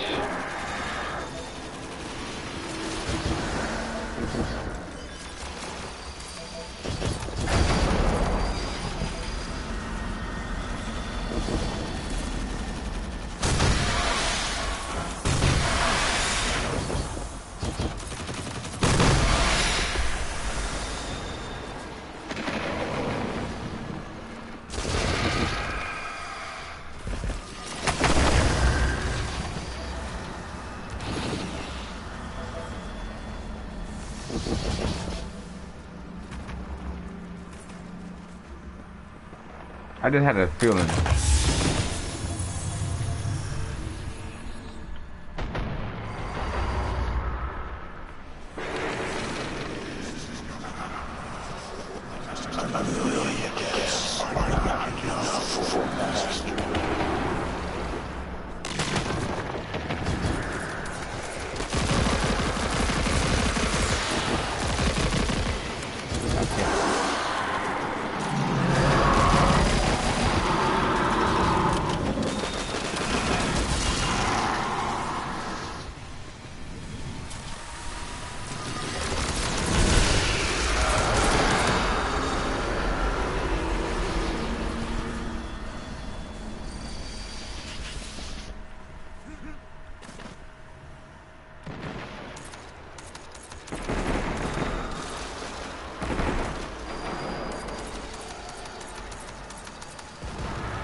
I think you could only infuse the gold one.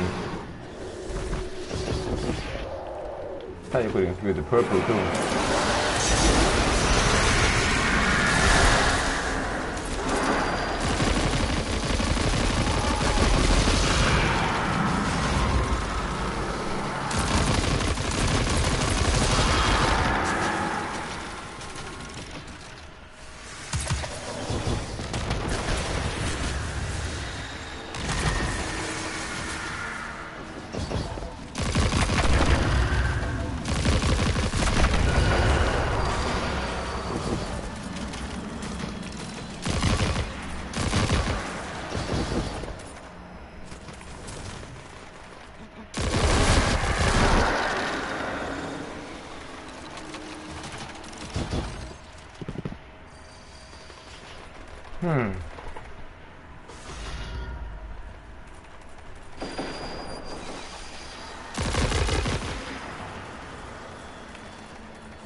Let's grab it before the hive gets to it.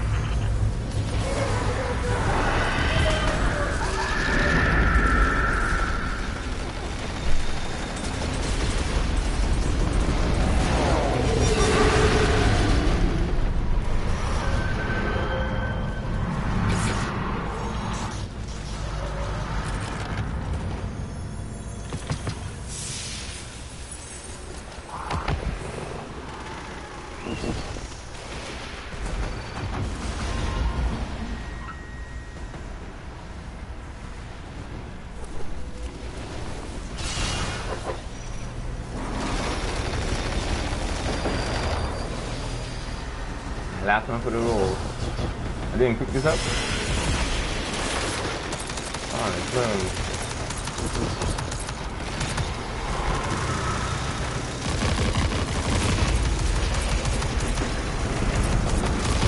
Oh, Roman, Nate joined after this and watched a YouTube video on there was something here. I want to figure out something, but I don't really understand how to explain it yet. Holy mother! No, wait. Yes! So it does one shot to the head. Kind of. Gotta get this.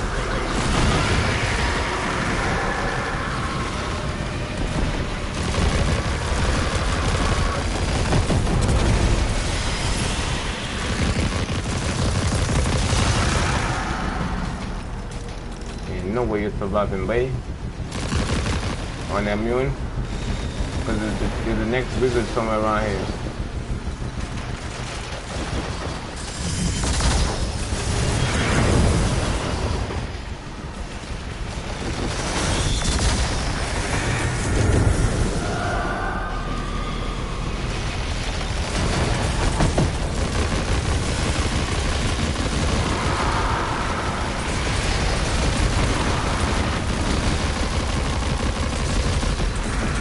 I'm shooting my teammate.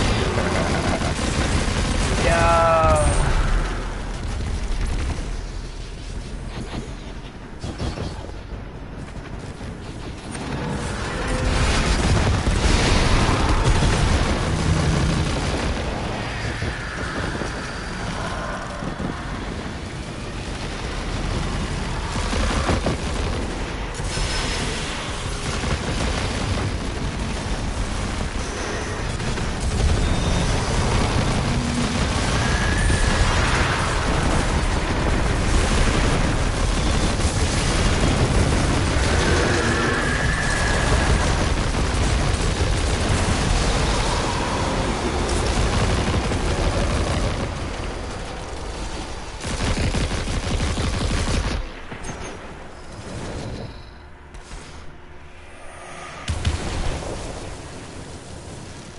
That fuck sounded like it was snowing just now, dad.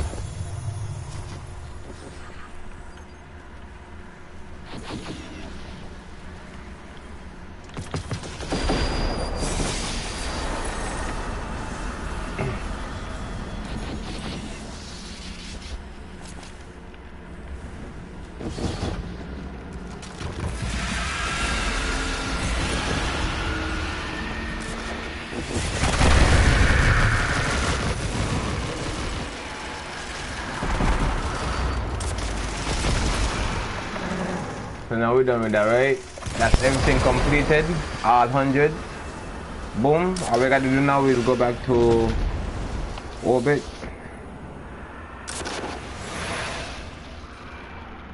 That was fun. I won't lie. And even though, you see how long I was in there, bro? Even though for free to play, you know what I mean? You could like bang with a good 3-4 hours in the fuck if you feel like, if you want to. It's all up to you.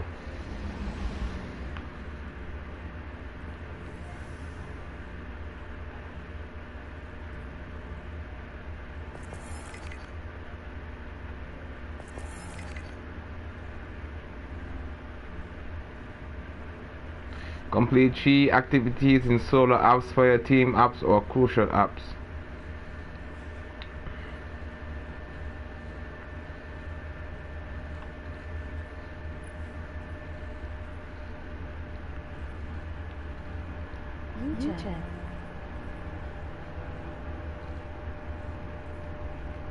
Then I tell you could get on them kind of thing there, you know? Where you want most of the content, like you gotta buy the game for most of these, you know? What the fuck, Missy? Yeah, that again, in a sense, you hear what I listen to another time. I'm gonna try to see if I go sort out my character some more. Yeah, that you could. The man say, hey, don't hesitate on who to pick. Just pick a character you like first, cause you got 2 more slots you could use, which is Crash Gen. Simple terms. You make a character, you got 2 more characters, the first character going farm for the rest of your 2 characters them. So your 3rd character should be the most strongest character you got, because the first one gonna get soft cap, the 2nd one gonna be soft pity, and then the next one gonna get hard cap because you don't up in the, you know what I mean, whatever level you're there with the 2nd one, so you should help out with that one. And then when you reap on the 3rd one, you could help the next 2 from before. If that makes sense.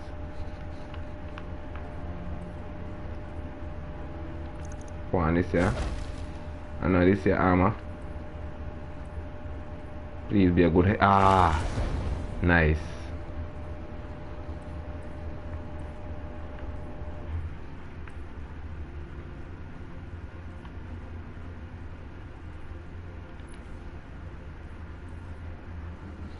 Okay, this I wanted to check out something, you know. Upgrade this goes to increase its energy capacity by 1. Fully upgrading this goes to Masterwork provides an additional mod socket. Okay. And it's 300 all the time? Oh, you can go up. See, you can go up. Okay, cool. What going on with the mod thing them though is like... I get you.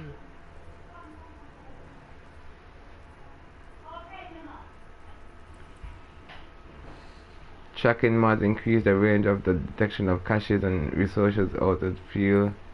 Economic mod increase currency and regains sources available once the ghost shield has been fully masterworked. Okay, cool. I want to do this here. This will be the first thing I'll say upgrade, cause sometimes when you're fighting you won't be able to pick up all this stuff you need. So, you know what I mean? Okay, good.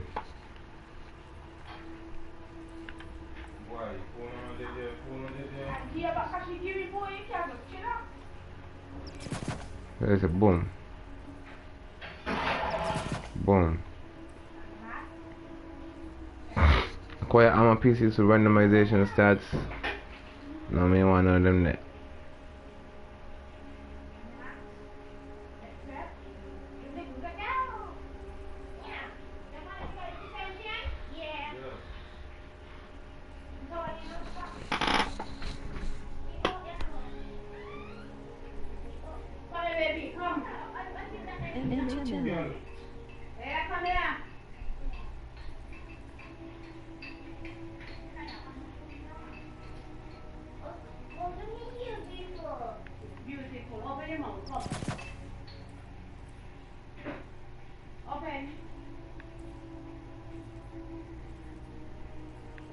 Okay, I see what's going on.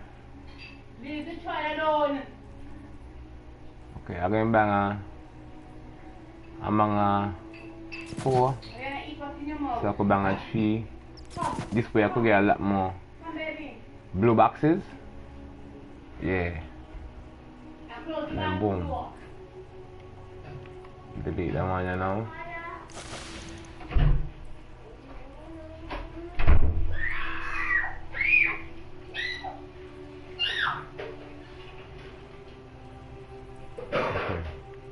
These are the next 2 classes you got as a hunter, do you check? I'm using this one right now because I like it. It's called Void. It reminds me of Brave on Apex, you check? Drop from the Void, light the way. Tethered foes to a Void Archer, weakening and suppressing them for you and then your allies. Which is the same thing as if I was shooting them arrow, and the arrow then just fighting people and kill them for you. That's fuck easy, yo. And now, this is the portal, this is the journey. You open the portal to go find where you gotta find. Like, bounties and the same thing you say I was playing a while ago. You're gonna hit the tower over here on this because you don't want to see nothing board outside there. Right now. No, you got a lot more, dog. Trust me, you got a lot more. You got some extras you gotta download to it. Even though you can play them board, that's the upgrade, the update. You know? When I think the game done, they give me a next one there to download there. I was ready for that one there. Courtyard, landing zone, and check out. I don't know which one I was in before, I won't lie. I think it was this one. Yeah. Bop a little something to you.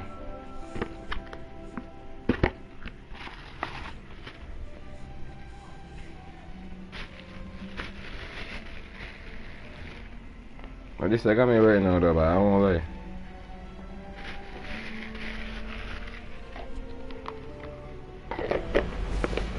I like the gameplay mechanics side too, you know. I was saying I just quit Destiny after 2 hours. I don't want to see that.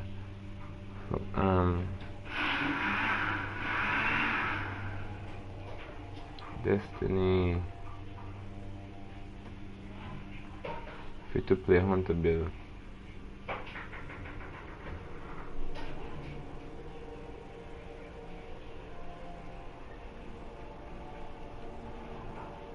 There are a ton of builds in Destiny. With Frontiers on the horizon, I asked you all what you thought was the best build. Now connected to Chromebook_7Fa7.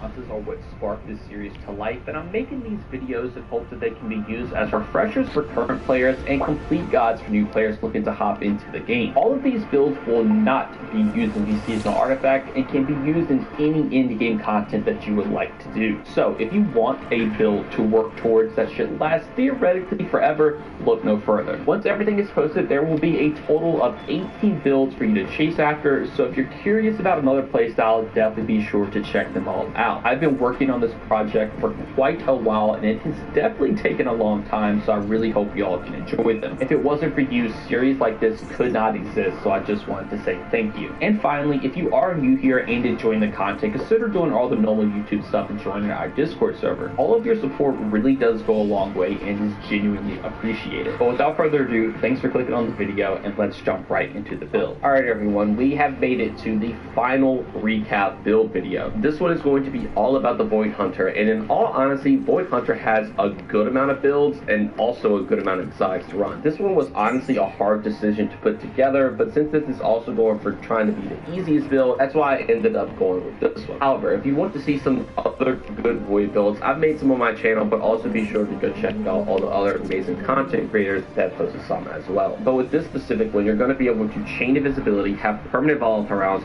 weaken everything you will ever want to, and also have potential to buff your team. It's extremely easy to play, it's extremely good, and it can offer a lot once you get the hang of it. Alright, so first things first, let's start off taking a look at our exotic armor, and that is going to be the Falcon's Halberd. It has the exotic perk See Me, Feel Me. Your void weapons gain volatile rounds after you emerge from being invisible. When you are invisible and defeat a combatant while using a finisher, all of your weapons gain bonus. I don't know why Bluetooth to make it stick, you know. Just need to hunter build. That's somebody what they play for the game. We can't do that right now. That there are a lot of fucking things that I went in that. Just need to hunter build free.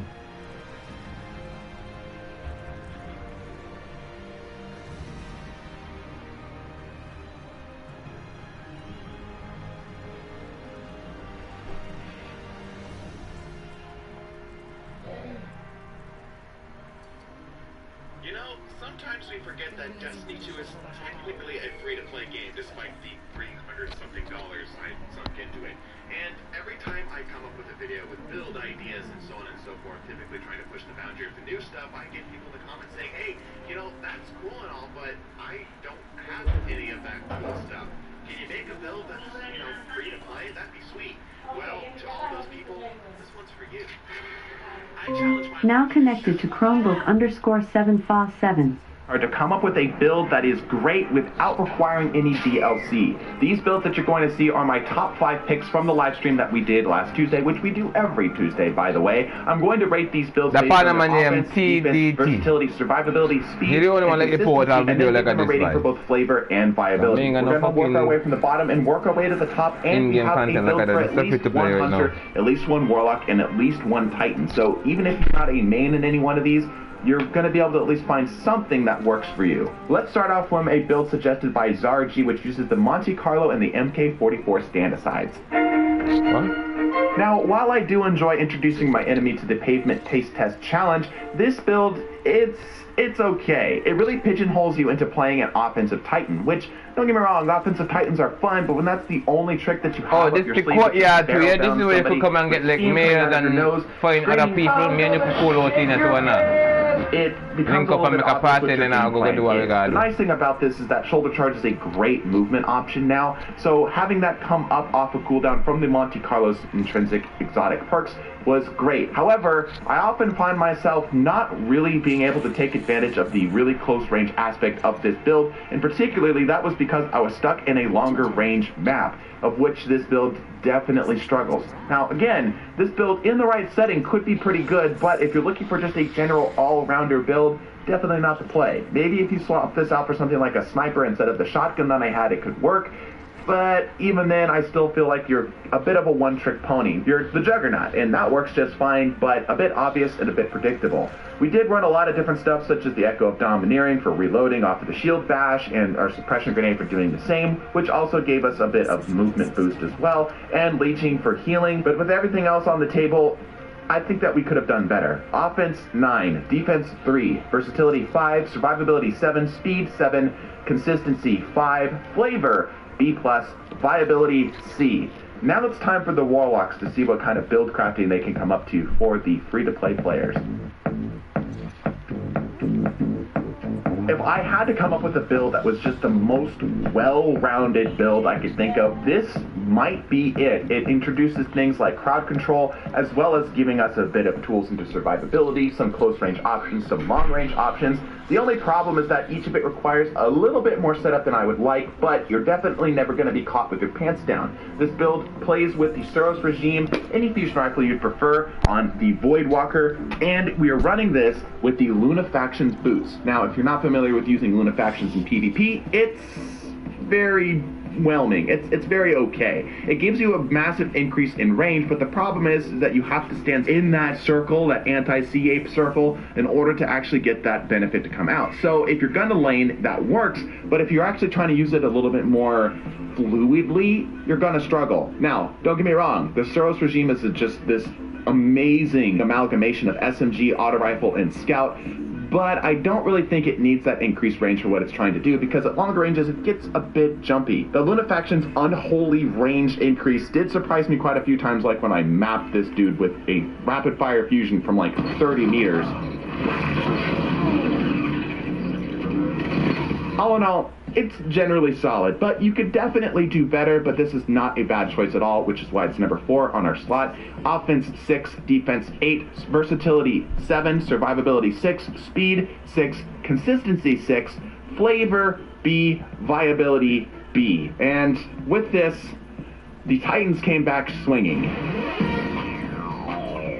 For our number 3 slot, I took a build suggested from one of our random subscribers. They had the idea of a Bulwark Fashion, Mida Multi-Tool, and Peacekeeper combo for maximum speed. And when they said maximum speed, they meant, oh shit, boy, I'm fast as fuck! As soon as I equipped this loadout, the Eurobeat soundtrack immediately began to play in my head, as well as to the enemies who are unfortunate enough to be next to me. It's incredibly fast between the Peacekeepers and the Mida Multi-Tool and the Mida Mini-Tool speed boost, all stacking on top of one another, on top of giving us a shoulder charge, which, as we've discussed earlier, is a pretty fantastic movement option.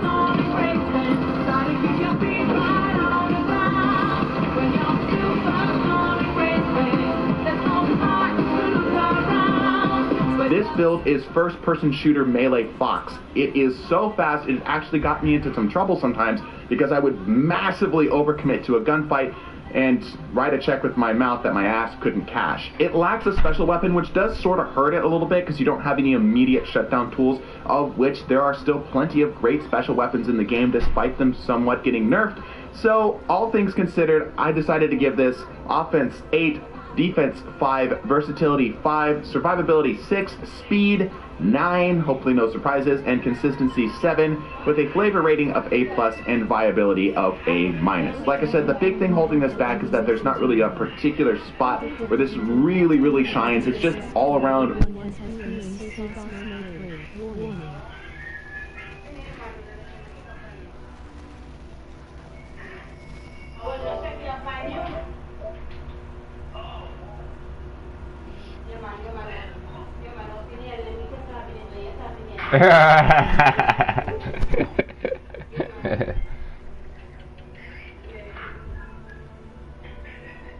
Wait, that fuck lagi banyak dah. You good? That's a, hold it down. Do not be disrespectful. Everyone has feelings. Take a smoke break. Warning. I don't know what you said, but I don't know what's going on with Nightbot, dog. I love paper books. There's a place in Fuon that makes them. Hey, you did still, right?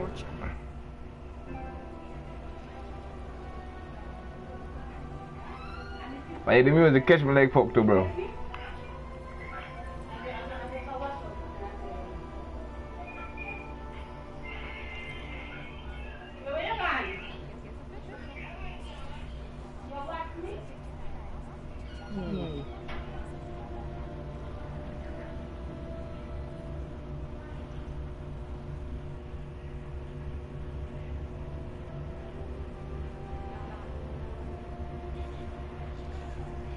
I bet.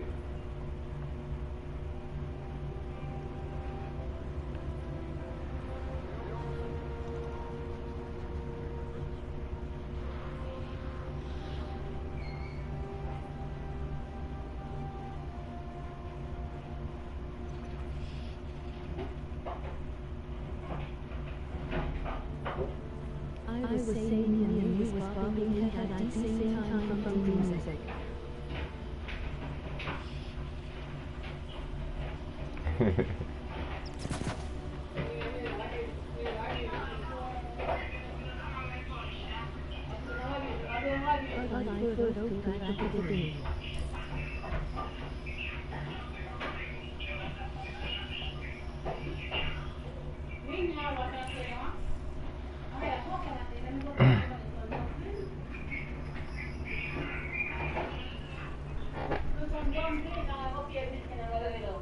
Yeah, I figure either way. I guess you were a good band.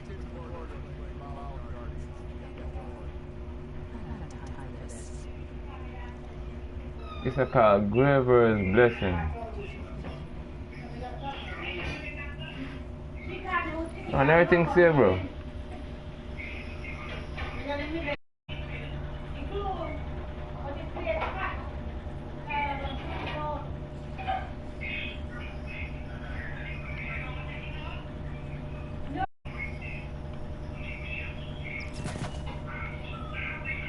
I like jumping in the air too, you know. And coming on me, you know.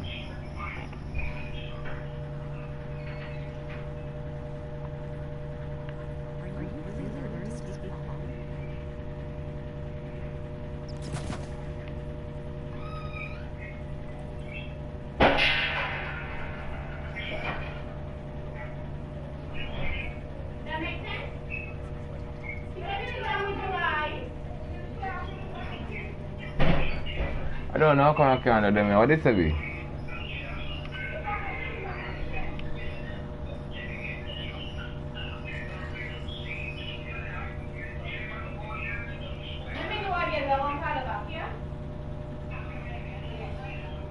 Oh, fuck it.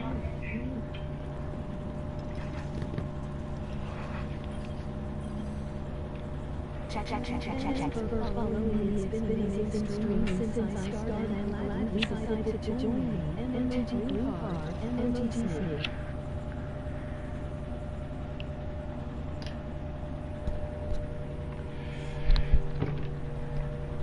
This shit got me good. I'm on my way. We did 4 hours of this already.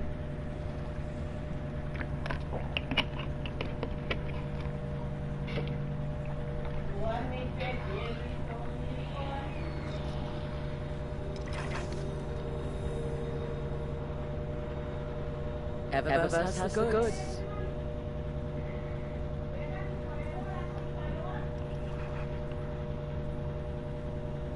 Don't know where my uncle finds these things.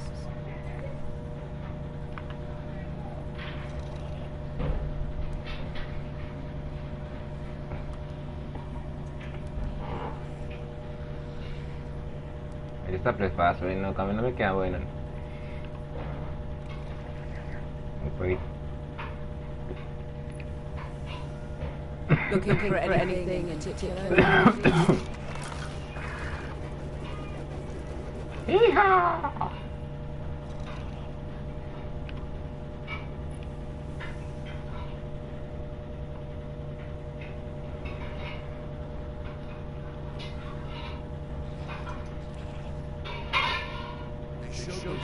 Jump ship on the news. Process it.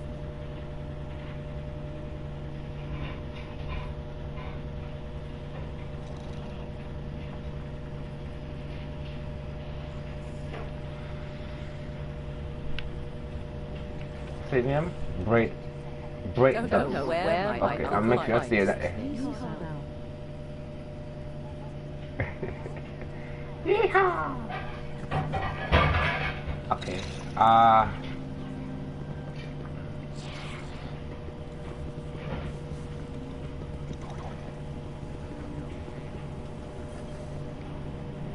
Good to have you back.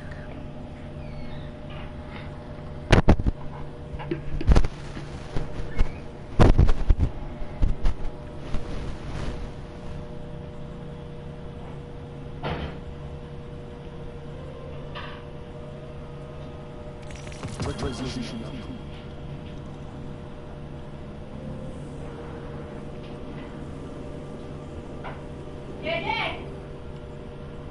Good to have you back.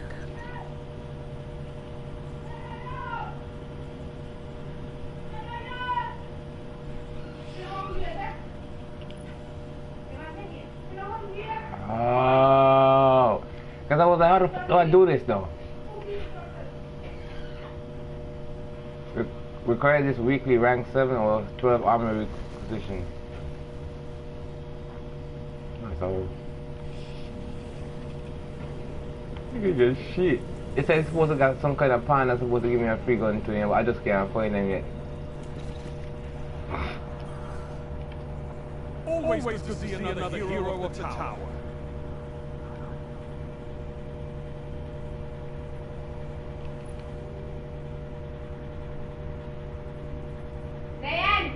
Come in.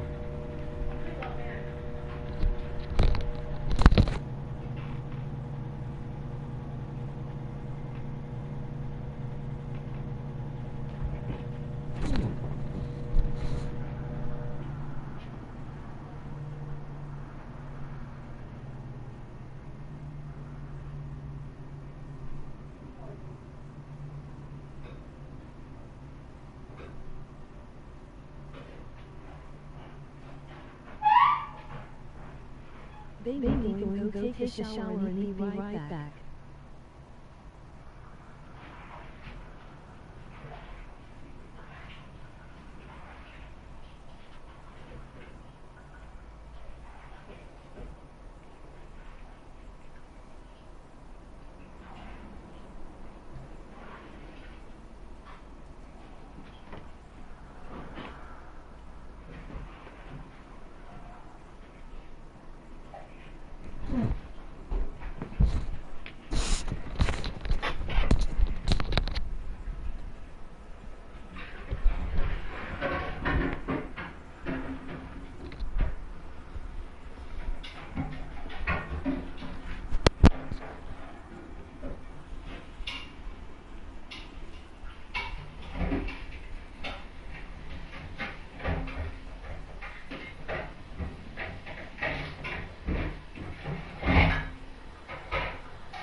buy weapons there too.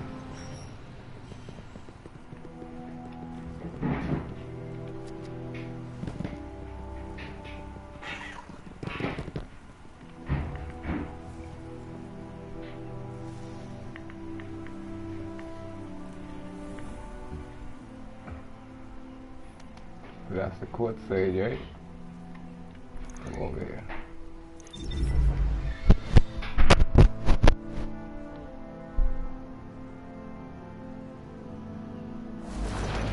I'm gonna grab something to eat too real quick and come back to you. Yeah? I'm gonna go take a shower and be right back eat. I bet.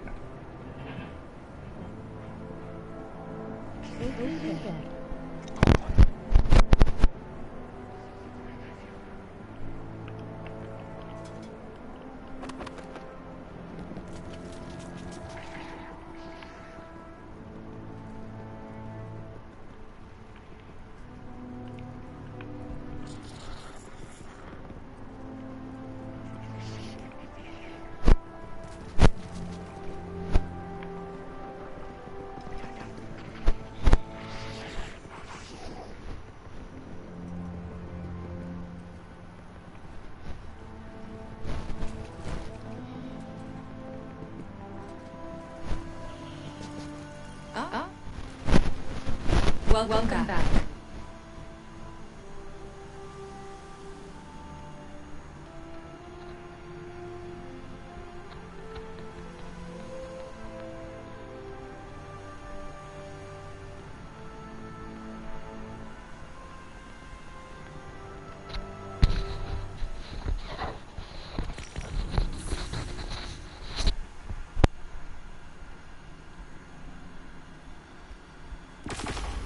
Before I opened my doors to Guardians, I watched you thrash through your collective existence. Loss never so much as hindered your destructive stride. The Red War, of Vanguard's death, mere hiccups. Back then, I judged you as callous. I assumed it was easy for you to rebuild, because your condition makes you incapable of caring about anything ephemeral. Now, I find myself in a dark hour, and I must admit I am envious of your tenacity. The Black Armory was founded to stand against the coming shadow. But when the darkness returned and our defenses faltered, my work made no difference. Humanity's focus shifted to the stars, and now the forges are gone. If I hope to maintain the Armory's legacy, it's clear I must build something new. The fallen refugees who fled Europa tell of some unfinished great tech research on that map. I believe it could be a new start for the Armory. I've used the Vanguard network to download as much as I can. But some branches can't be accessed remotely.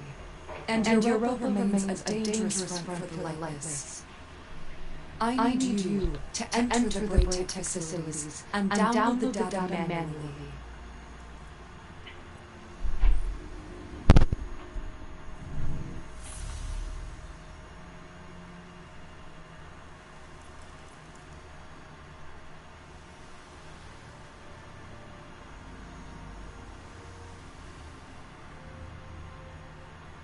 Oh my god, these are so weak though, like 23 and then kind of thing there, dog.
That's kind of cool though.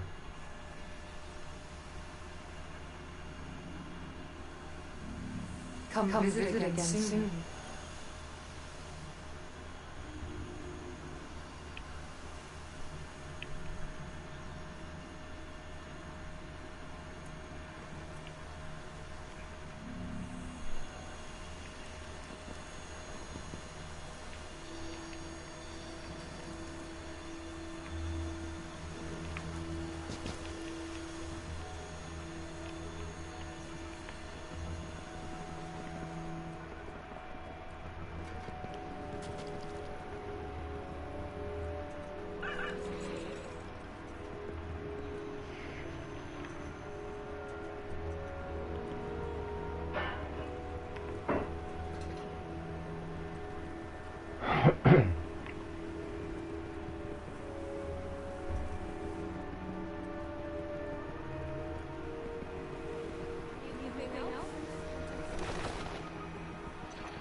These are from the 9.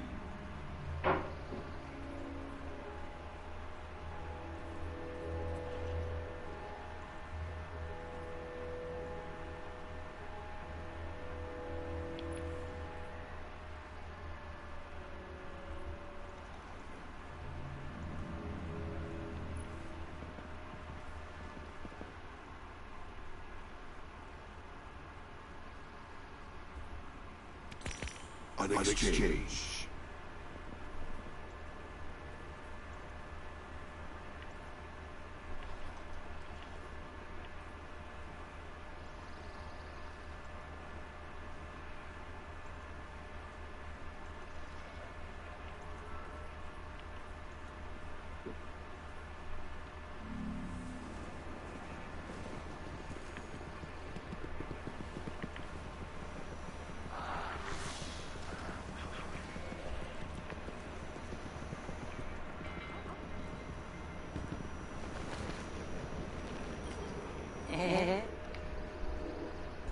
Yes?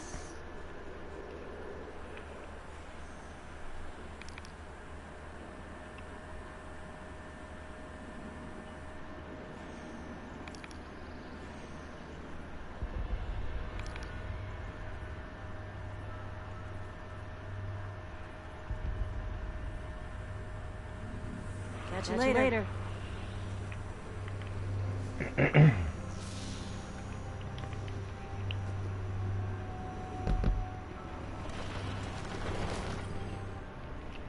Yes, Guardian. Inaalala ko yun.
Very well.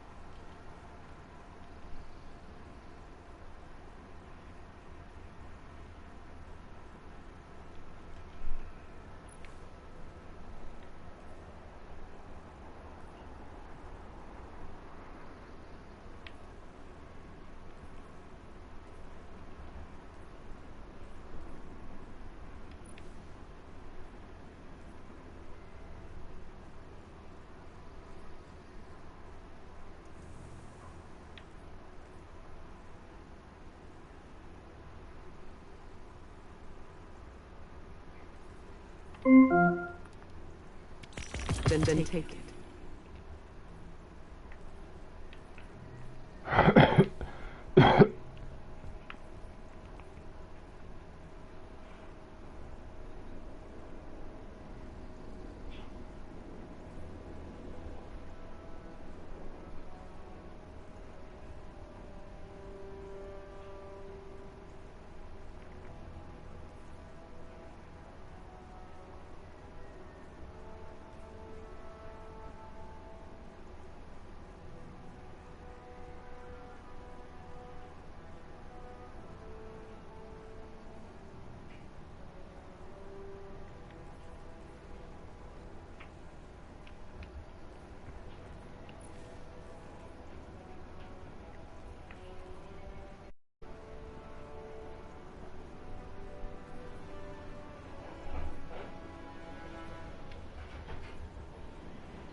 Hunt.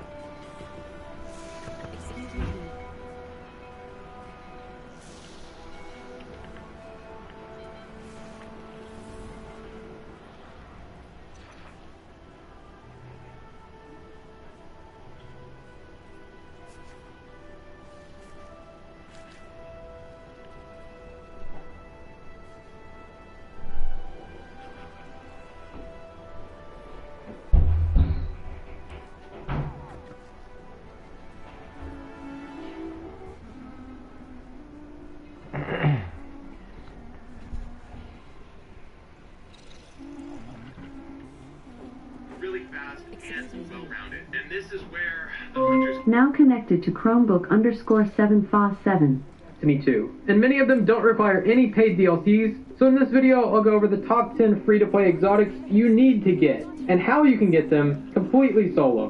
I'm Marshix, and I make Destiny 2 guides for solo players. If you enjoyed the video, please take a second to click like down below, and make sure you stick around to the end to see the #1 exotic. It might just surprise you. Coming in at number 10, we have the Sunshot.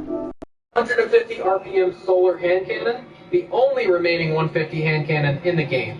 Its exotic perk makes enemies explode whenever you kill them. This makes it great for ad clear and PvE. It doesn't stop there though. If the explosion kills another enemy, it will create another explosion, and another, as long as it keeps getting kills. And it intrinsically has explosive rounds, which makes getting body shots even more forgiving. For PvP, this is also a great hand cannon option. Look at the stats. And as mentioned before, this is the only 150 RPM, meaning this has a shorter time to kill than any other hand cannon. Ace of Spades, get out of here. Thorn, more like loser, this drops randomly from exotic engrams, whether it's from an enemy or Zerg, the other Zerg. It also has a catalyst that drops from strikes or crucible. This will increase the range by 27 and stability by 18. This is definitely a weapon you need to get for both PvE and PvP. Unless you have this next weapon. Telesto is an amazing option for both PvE and PvP. This has ruled PvP many times over the years and broken the game more times than you can count. While it currently isn't the best option, it's still extremely powerful. This fusion rifle's bolts will stick to any surface and explode whenever anyone gets close. You can use this to set up traps around corners, or you can shoot directly at enemies. Unlike other fusion rifles, its bolts will not have any damage fall off, since the bulk of the damage is caused by the explosion of the bolt and not the impact. This makes it possible to shoot someone from really far away and still get a kill as long as 5 of the 7 bolts connect. In PvE, this weapon is even better. Many red bar enemies only need 1 or 2 bolts to kill them, so you can flail this around and get multiple kills very easily. On top of that, multi-kills will make it reload itself and your kinetic weapon. Not to mention, this season we have the particle deconstruction mod as part of the seasonal artifact. This will make it deal up to 40% more damage against any enemy in PvE. This takes an already insane weapon for ad clear and turns it into a high DPS option. Much like the Sunshot, this will drop from exotic engrams, so you'll need to either get lucky, buy it from Xur, or stick around to the end of the video for the many other ways to get exotics. To top it all off, Helesto has a catalyst that drops from Legend and Master Lost Sectors. This will increase the magazine from 4 up to 7, so you'll very rarely need to reload. At number 8, we have the Outbreak Perfected. This is a kinetic pulse rifle that creates SIVA nanite swarms after rapid hits or after precision kills. Then you deal more damage to enemies with nanites attached to them. So not only does this kill small enemies after getting headshots, but it will take out majors very easily and even some bosses and champions. This will even stack with your fire team members' nanites, which makes this weapon's damage rival some of the top tier special weapons. I'll be honest, this isn't amazing in Crucible, but once you do get it going, you can have your nanites spread to other players and then take them out really fast. This comes from the exotic kiosk in the tower. It costs 1 exotic cipher and 2 ascendant shards. You can get exotic ciphers from the season pass or from Xur's weekly quest on the weekends. For ascendant shards, stick around to the end for how to get them very easily as a solo player. This does have a catalyst that will increase the damage of your nanites even further, but it's currently not available to get unless you unlocked it prior to the Beyond Light expansion. Don't be upset though, because this next weapon on the list can easily take its place. Number 7 is Monte Carlo. I know Monte Carlo isn't usually considered a good weapon, but people really underestimate the potential this weapon has. Firstly, it's an auto rifle with the trait Monte Carlo method. Dealing damage with this weapon reduces your melee cooldown, and grants a chance to fully recharge your melee ability after each kill. This also has Markov chain, which gives it increased damage from melee kills and kills with this weapon. A fancy swashbuckler. So basically, this is a melee-focused exotic. Pretty much the only one of its kind. Alone, this is alright, but when you pair this with things like Throwing Hammer, Seismic Strike, Smoke Grenade, or Celestial Fire, things can get kinda crazy. Start a fight with your melee to get your damage bonus, then, as you deal damage, you'll quickly get your melee charge back to repeat the process.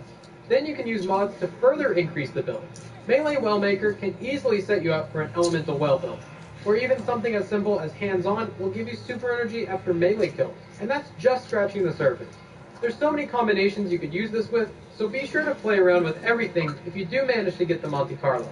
This will drop randomly from exotic engrams. Coming in at number 6 is the Tractor Cannon. This heavy shotgun will destroy majors and clear out adds just as good as some of the previously mentioned weapons. Not only that, but it will push enemies away, suppress them, and apply a 30% debuff to them so you and your allies can deal even more damage. This makes it great against bosses with lots of health, especially in those cases where you don't have a tether or something like particle deconstruction. It also has an additional perk which increases your movement speed after getting a hit on an enemy. You don't even need a kill. This is great for solo players since you can run in, apply the debuff, then swap to a special weapon for DPS.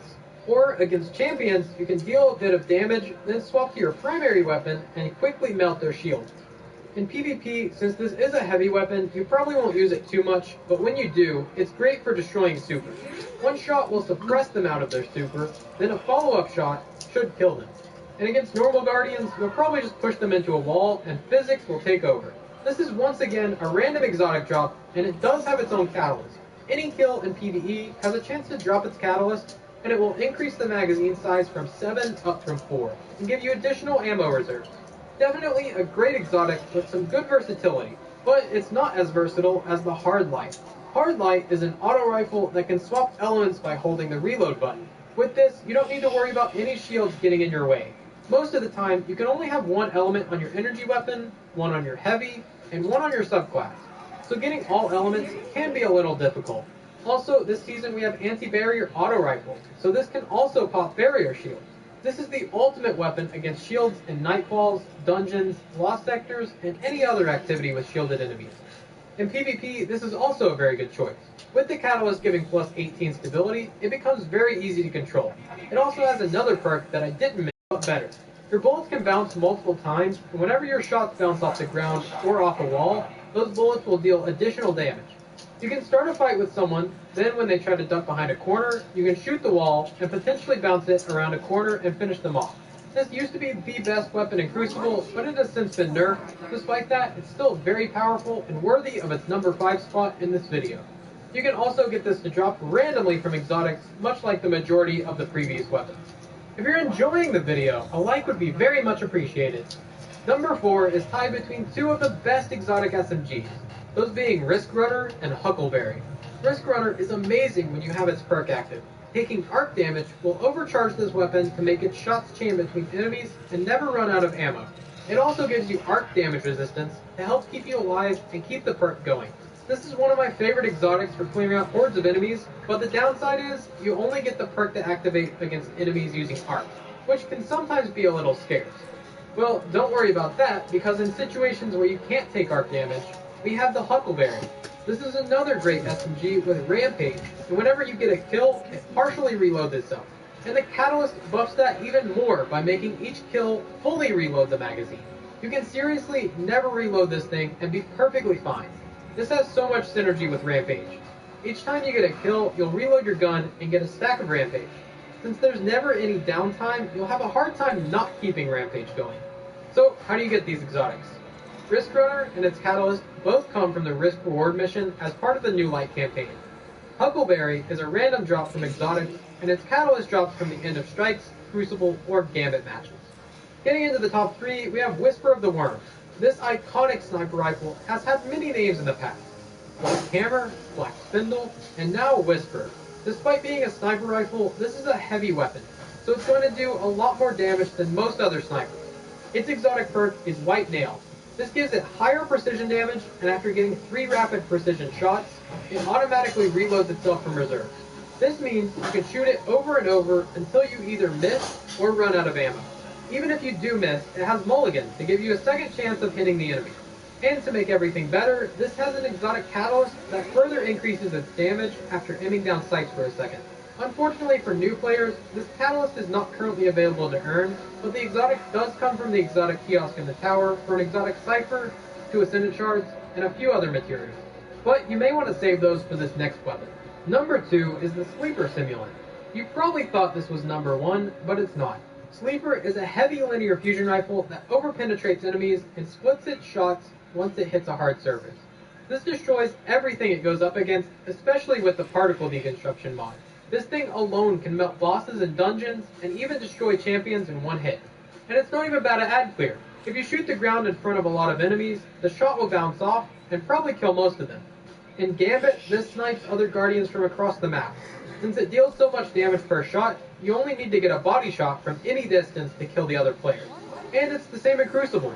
Charge it up as you're turning around the corner, and whoever you hit is probably dead. Just like the Whisper, this comes from the exotic kiosk in the tower. It takes 1 exotic cipher and 1 ascendant shard. This is currently a top tier option for any activity, and definitely worth spending your exotic ciphers on. However, number 1 is another linear fusion rifle that can do much more. I'm of course talking about the Arbalist. Arbalist is a kinetic linear fusion rifle that takes special ammo. This has the perk Compounding Force, which allows it to deal extra damage to enemy shields, and it gives it built-in anti-barrier. This means you can run this alongside a pulse rifle with Unstoppable and a sword with Overload, and have every champion type covered. This is huge for solo content or high-level content with LFG players that you can't really rely on. It also has Disruption Break to increase its own damage after breaking a shield. Pair that with particle deconstruction and you'll be chunking majors, champions, and bosses. I was saying earlier how strong Hardline was in activities with shields, and this is one step up from that. This also leaves your heavy slot open to something like a rocket or a sword, or heck, even another fusion rifle to double the benefit of your ammo mod. In Crucible, this is actually really good, especially on console. It's very forgiving with its headshot registration, and since it takes special ammo, you'll be able to use it often. And just a few weeks ago, it was given a new catalyst. This will give it Genesis, to reload itself after breaking a shield, and regenerate ammo when shooting a shield. So you'll be able to shoot an enemy, break their shield, and have a full magazine to dump into them with a damage bonus from Disruption Break. What else could you possibly ask for? If you're interested in farming exotics solo, check out the video on the left. If you need ascendant shards for the exotics in the tower, check out this video on the right. Do you agree with this list? Let me know down below. Thanks for watching, I'm Marshix, and I'll see you next time.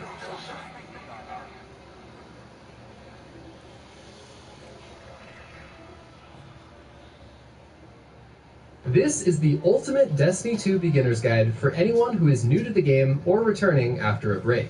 Destiny has tons of complex systems that make the game very confusing for new players. But this video will address that problem and give you a clear and straightforward introduction to the game. So whether you're playing Destiny for the first time or you're returning after a break, this video is meant for you. The first major decision you'll make as a Destiny player is deciding which class you'd like to play.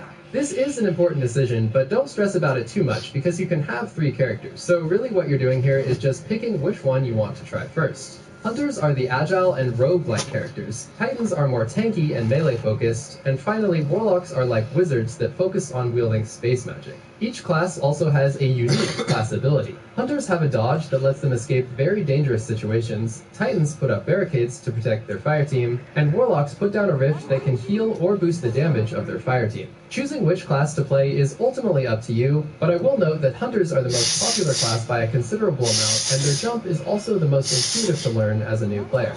However, no class really stands out as being more powerful than the others. They each have strengths and weaknesses, and you can complete all of the hardest things in the game as any of the classes. After you select a class, you'll play through a few simple missions that introduce you to the very basic things, like how to move your character and fire your weapon. As you finish up this tutorial, you'll probably notice a button called View Journey, and this will introduce you to a feature called Guardian Ranks. This is basically a checklist of things that will get progressively more challenging as time goes on. I recommend completing these objectives when you're a new player because they will guide you on your journey and introduce you to the basics of the game. At first, these objectives are very simple things like go visit this planet, but before you can really do any of this, you'll need to understand how Destiny's menu system works. Since there are a lot of different systems in this game, there are also a lot of menus. The first and most important menu is called the Director, and you can see it right next to the View Journey button that we just discussed. This is basically a big map of the current Destiny universe, and you can select a location in order to travel there. For example, there are planets like Neptune, but also social spaces like the Tower. There are also activities displayed here on the Director. Vanguard is where you'll find strikes and other 3-player missions. During these missions, you'll fight against various enemies and eventually defeat some kind of boss at the end. These are a step up from the regular strike missions, but the basic Vanguard class called Vanguard Ops is still very beginner-friendly. Next up, there is Gambit. This is a mode where 2 teams race to see who can defeat enemies faster, and players can also occasionally invade the other team to mess them up. This is kind of a blend between fighting enemies in PvE and fighting other players in PvP. Speaking of which, the Crucible is home to Destiny's player versus player activities where players compete in a variety of different modes. There is a relatively steep learning curve to Destiny's PvP, but if you practice enough to get the hang of it, PvP can be some of the most fun and replayable content in the entire game. The next menu you'll need to know is the Quest tab. In this tab, you can view your current quests, and to make things easier, you can also select a quest to track it. This little green icon will appear, and then when you go back to the Director, the same green icon will guide you and tell you where you need to travel in order to work on the quest. Select a quest to track it. This little green icon will appear, and then when you go back to the Director, the same green icon will guide you and tell you where you need to travel in order to work on the quest. The Season tab is where you'll slowly unlock rewards as you level up. This will give you armor, weapons, and materials that you'll need along your journey. There's a total of 100 possible ranks in each season, but your level resets every 3 months when a new Destiny season is released. This tab on the right is your Social tab. This is where your friends will appear, and there is also this little inbox where you can accept invites to join someone's fire team or clan. That's all for this screen, but there is also another menu with a couple of things you'll need to know about. This is the character screen. You'll spend a lot of time here customizing your Guardian and selecting which weapons and armor you want to use. You can also select which subclass you want to use over here, but if you're brand new, you probably don't have many of them unlocked just yet. You will unlock and upgrade your subclasses by visiting Ikora in the Tower and completing campaigns. Each subclass has different powers and abilities that you can customize in order to make a build and grow much more powerful as a player. For example, on this screen you'll be able to select which super and jump option you want to use. You can then pick some extra modifications called aspects and fragments in order to further enhance your subclass. Beneath your character screen, you'll find cosmetic items where you can select your ship and sparrow, equip different emblems, and modify your transmog. Don't worry too much about cosmetics for now, but keep in mind that many players become obsessed with fashion as they get more into the game. You'll probably be spending a considerable amount of time exploring the thousands of amazing armor and shader combinations that Destiny has to offer. Your inventory is the place for all of your random materials and the stuff that you pick up as you play. On the right, you'll also see how much currency you have, and the main 2 that you'll want to know are Glimmer and Legendary Shards. Glimmer is the most basic currency in the game, while legendary shards are slightly more rare and can be used to obtain more important loot at vendors. You'll constantly acquire both of these currencies while just playing the game, but if you need more Glimmer, you can get it at the Cryptarch in exchange for another material, and if you need more legendary shards, you can get them by dismantling some of your legendary gear. This is your Collections tab. Since Destiny has thousands of different weapons and armor pieces, this is where you keep track of all the ones that you have unlocked. Notably, exotics that you have unlocked can be reacquired from the Collections tab at any time for a relatively low cost. Lastly, the Clan tab is where you can view your clan and the progress towards clan loot. That's all you need to know about the menus for now, but before we move on, let's revisit the Inventory tab and take a closer look at some of the materials that are extremely important when upgrading your loot. Upgrade modules are the main material that lets you upgrade your existing gear through a process called infusion. Say you have a weapon that you really like, but it has a low level compared to the other stuff you have. With the use of an upgrade module, you can increase the power of the weapon you like by consuming another weapon that is higher level. You should never delete a legendary weapon simply because it isn't a high level. This is a trap that many new players fall into. Since you can always upgrade the level of your weapons and gear with infusion, the things you should really care about are the perks and stats of your items. Upgrade modules are obtained through campaigns, the season pass, and you can also buy them from the gunsmith. These are engrams. They are obtained by doing various activities, and they can be decrypted at the Cryptarch to become useful weapons and armor. These next three materials are closely related to one another, so I'll explain them all at once. They are enhancement cores, enhancement prisms, and ascendant shards. These materials are used to increase the stats of your existing weapons and armor up to a maximum of level 10, at which point they are considered to be masterworked. Each level on a weapon will increase a single stat by 1 point. On armor, you will get +2 of every stat after you upgrade it to level 10. As a brand new player, you'll want to avoid masterworking anything to level 10 for now, unless you're absolutely sure that you want to use it long term. Save your materials until you're a bit more experienced and you become ready to optimize your weapons and armor. Before you can get to that point though, you're gonna need to level. Leveling is the number on all of your weapons and armor, and it steadily goes up as you play the game and get more loot. As you might assume, higher numbers are better, but as I mentioned a minute ago, you can always upgrade the power of a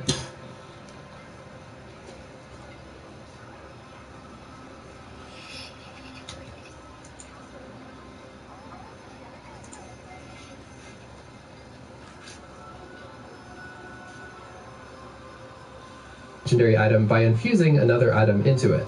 Your overall power is determined by averaging all of your weapons and armor, and then adding a small amount from your artifact. This number increases based on how much experience you've gained in the current season. When you're first leveling up, you'll notice that your power increases extremely fast for a while. Basically, every single activity will increase your power. Eventually, though, you'll reach something called the soft cap, at which point you'll only be able to go higher by completing activities that drop powerful loot. You can tell if an activity drops powerful loot by hovering over it and reading what type of loot it provides. Sources of powerful loot will also be highlighted on your director with these little icons. After a while of acquiring powerful loot, you'll reach another plateau called the powerful cap, power. Eventually, though, you'll reach something called the soft cap, at which point you'll only be able to go higher by completing activities that drop powerful loot. You can tell if an activity drops powerful loot by hovering over it and reading what type of loot it provides. Sources of powerful loot will also be highlighted on your director with these little icons. After a while of acquiring powerful loot, you'll reach another plateau called the powerful cap. At this point, the only way to increase your power further is by completing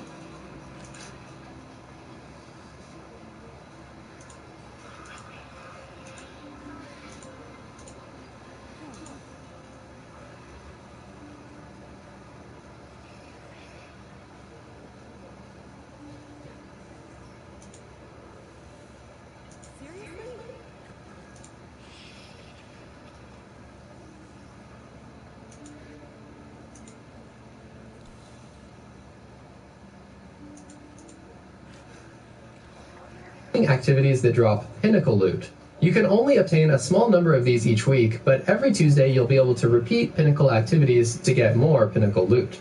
Similar to the powerful loot, these are also highlighted on your director. An important thing to note while leveling is that Destiny is smart. You don't need to equip the highest level gear in order to get higher level drops. You can even put your highest level gear in the vault. As long as you don't dismantle it, you'll continue to receive higher and higher level drops. If you want to level efficiently, something you really need to keep track of is the levels of each of your individual slots on your Guardian. If you have one item, let's say your heavy weapon for example, that is significantly lower than all of your other items, you really want to get that item up before you go to your next powerful or pinnacle drop. This is because having that one low-level item will tank your overall power level and prevent you from getting something that is a significant upgrade for one of your other slots. Many players often complain about having bad luck and getting powerful or pinnacle drops that aren't really an upgrade, but most of the time this is really just due to them not noticing that one of their slots is really lagging behind. If you notice a slot is lagging behind, go do a non-pinnacle activity to get an item to drop at your current level. If you want to play more intermediate Destiny activities and graduate from being a total noob, you're going to need to use some third-party resources. I know, this may sound scary and complicated, but I promise it really is not. It is super simple. The first essential resource is called Destiny Item Manager, or DIM for short. This website lets you view all of your items on your character, vault, postmaster, and inventory. You can use this to easily transfer any item on any of these locations by simply dragging it like this. Another handy feature here is you can see the maximum power for each of your slots on your Guardian, making it easy to notice if one slot is falling behind. This website can do all kinds of cool advanced things as well, so feel free to explore it more later as you become a more experienced player. Light.gg is a database where you can look up basically anything that has ever existed in this game. If you want to learn more about a weapon that you have or find out what perks can roll on various weapons, this is where you can do that. Clearly biased opinion here, but another resource I would recommend for new players is my Discord server. We have experienced players who've played the game for almost a decade, and they're able to answer any question that you might have about Destiny. We even have a special channel dedicated to answering your questions. There's a no stupid questions policy, and we will literally ban someone if they make fun of you for asking a question. Destiny is complicated, and I guarantee that you will have many questions during your lifetime as a Destiny player. So definitely join us at discord.gg/shadowdestiny. Before we go any further, I want to introduce you to a sort of Destiny dictionary. There are a lot of terms and acronyms that you'll see while playing Destiny, and it's important to understand them. For example, a blueberry is a player who is not in your fire team, and they will show up as a blue dot on your radar. DPS means damage per second and is commonly referenced when calculating how good a weapon is in PvE, which means player versus environment. Kinetic refers to this weapon slot, energy refers to this weapon slot, and power or heavy refers to this weapon slot. LFG stands for looking for group. KWTD means know what to do and is commonly used by experienced players searching for other experienced players, or someone trying to get a carry from experienced players. A carry is when a player just kind of does nothing and other players complete the activity for them. Meta means most effective tactics available and is commonly used in discussions about the best weapons in the game. ADS means aim down sights. Primary ammo is the basic ammo type used by weapons like auto rifles. Special ammo is green, limited, and is used for weapons like shotguns and snipers. Heavy ammo is rare, purple, and is used for powerful weapons like rocket launchers. AE means airborne effectiveness and refers to how good your weapons are while jumping. I recommend that you save this video and come back to it later so that you do not forget these important Destiny definitions. They will come up constantly while playing the game and interacting with other players, and you'll need to know what they mean in order to understand what other people are saying. Destiny 2 has many different types of activities, so let's cover a brief overview of where you'll be spending most of your time as a Guardian. We already covered these core modes, but there are also a couple other activities to keep in mind. Lost sectors are hidden areas on planets where you could defeat enemies and claim a chest of loot. They are clearly marked with this symbol, although they can still be a little tricky to find sometimes. At higher difficulties, lost sectors are actually super important for obtaining and farming exotics, but we'll talk more about that later. Raids are endgame 6-player PvE activities that are meant for more advanced players, but you should absolutely aspire to do a raid someday. Raids are the most impressive and massive things Destiny has to offer, and you will not raid. Dungeons are activities that are kind of like mini-raids because they only require 3 players and they are much faster to complete. Dungeons can provide a fancy type of armor called Artifice Armor that gives you bonus stats, but you don't have to worry about that until you're a much more advanced player. Each new season in Destiny generally introduces a new seasonal activity to play. These activities can sometimes be found in the Helm, and they are tied closely to the story of that particular season. Public events are random activities that appear while you're patrolling around on any planet. These events only take a few minutes and have specific objectives for you to accomplish. Importantly, if you do a certain thing during an event, you can turn it into a heroic public event in order to get more rewards. Many players seem to think that heroic events are just random, but this is not the case for any of them.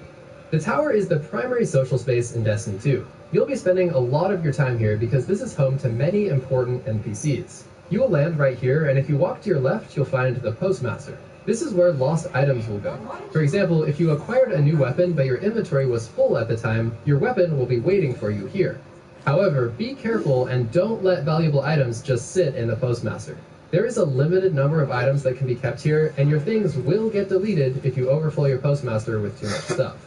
Over here, this is the vault, and it is a huge storage space for all of your loot.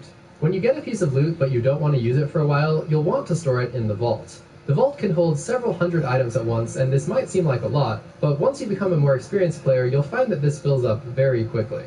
Next to the vault, we also have this exotic kiosk where you can buy exotic and legendary weapons from the past that are no longer obtainable through regular gameplay. If you're someone who's returning to Destiny after a break, you will definitely want to check this out. The tower is also home to vendors associated with the core playlist that I mentioned earlier.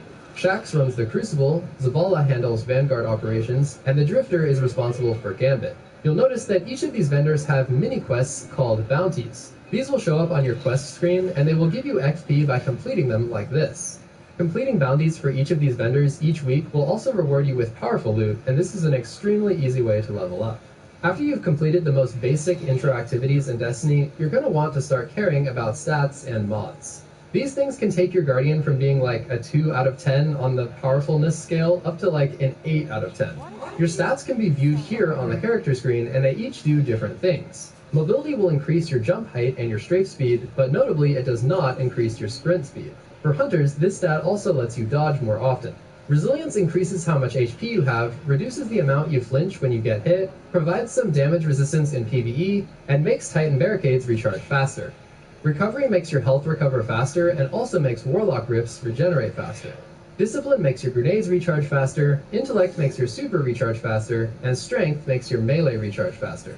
You will need to decide for yourself which stats you personally aim for when building your character, so make sure you're looking at the stats on your different armor pieces so that you can select your favorites. The way that stats work in Destiny is they are divided into different tiers, meaning that only multiples of 10 actually have an impact on your Guardian. So in other words, there is no difference between having a 10 and a 19 of a certain stat. You would need to get it up to 20 in order for it to be better than 10. Additionally, you should know that stat points above 100 do absolutely nothing. As you advance towards the Destiny 2 endgame, optimizing your stats and getting armor with good rolls will become a priority. In general, anything above a total of 60 is worth keeping when you're new, especially if it has a high value of the stats that you want. Anything above 65 is pretty exceptional, with 68 being the highest possible total before any mods or masterworks are applied. Exotics, however, can roll up to 71 total stats, but these are super rare, and I've only gotten a single 71 stat drop in all of my time playing Destiny. Mods are applied to your armor and weapons. They give bonuses to stats and provide incredibly powerful and unique effects. Starting off with weapon mods, these are rather simple things that slightly enhance something about your weapon. For example, they can do things like increase the magazine size of your weapon or increase how much damage it deals against certain enemy types. Armor mods are a bit more complicated because they simply do more things and they often synergize with one another. For example, one armor mod will charge up your character, and then another armor mod will spend that charge in order to boost one of your abilities. There are tons of different mods to look through, and you can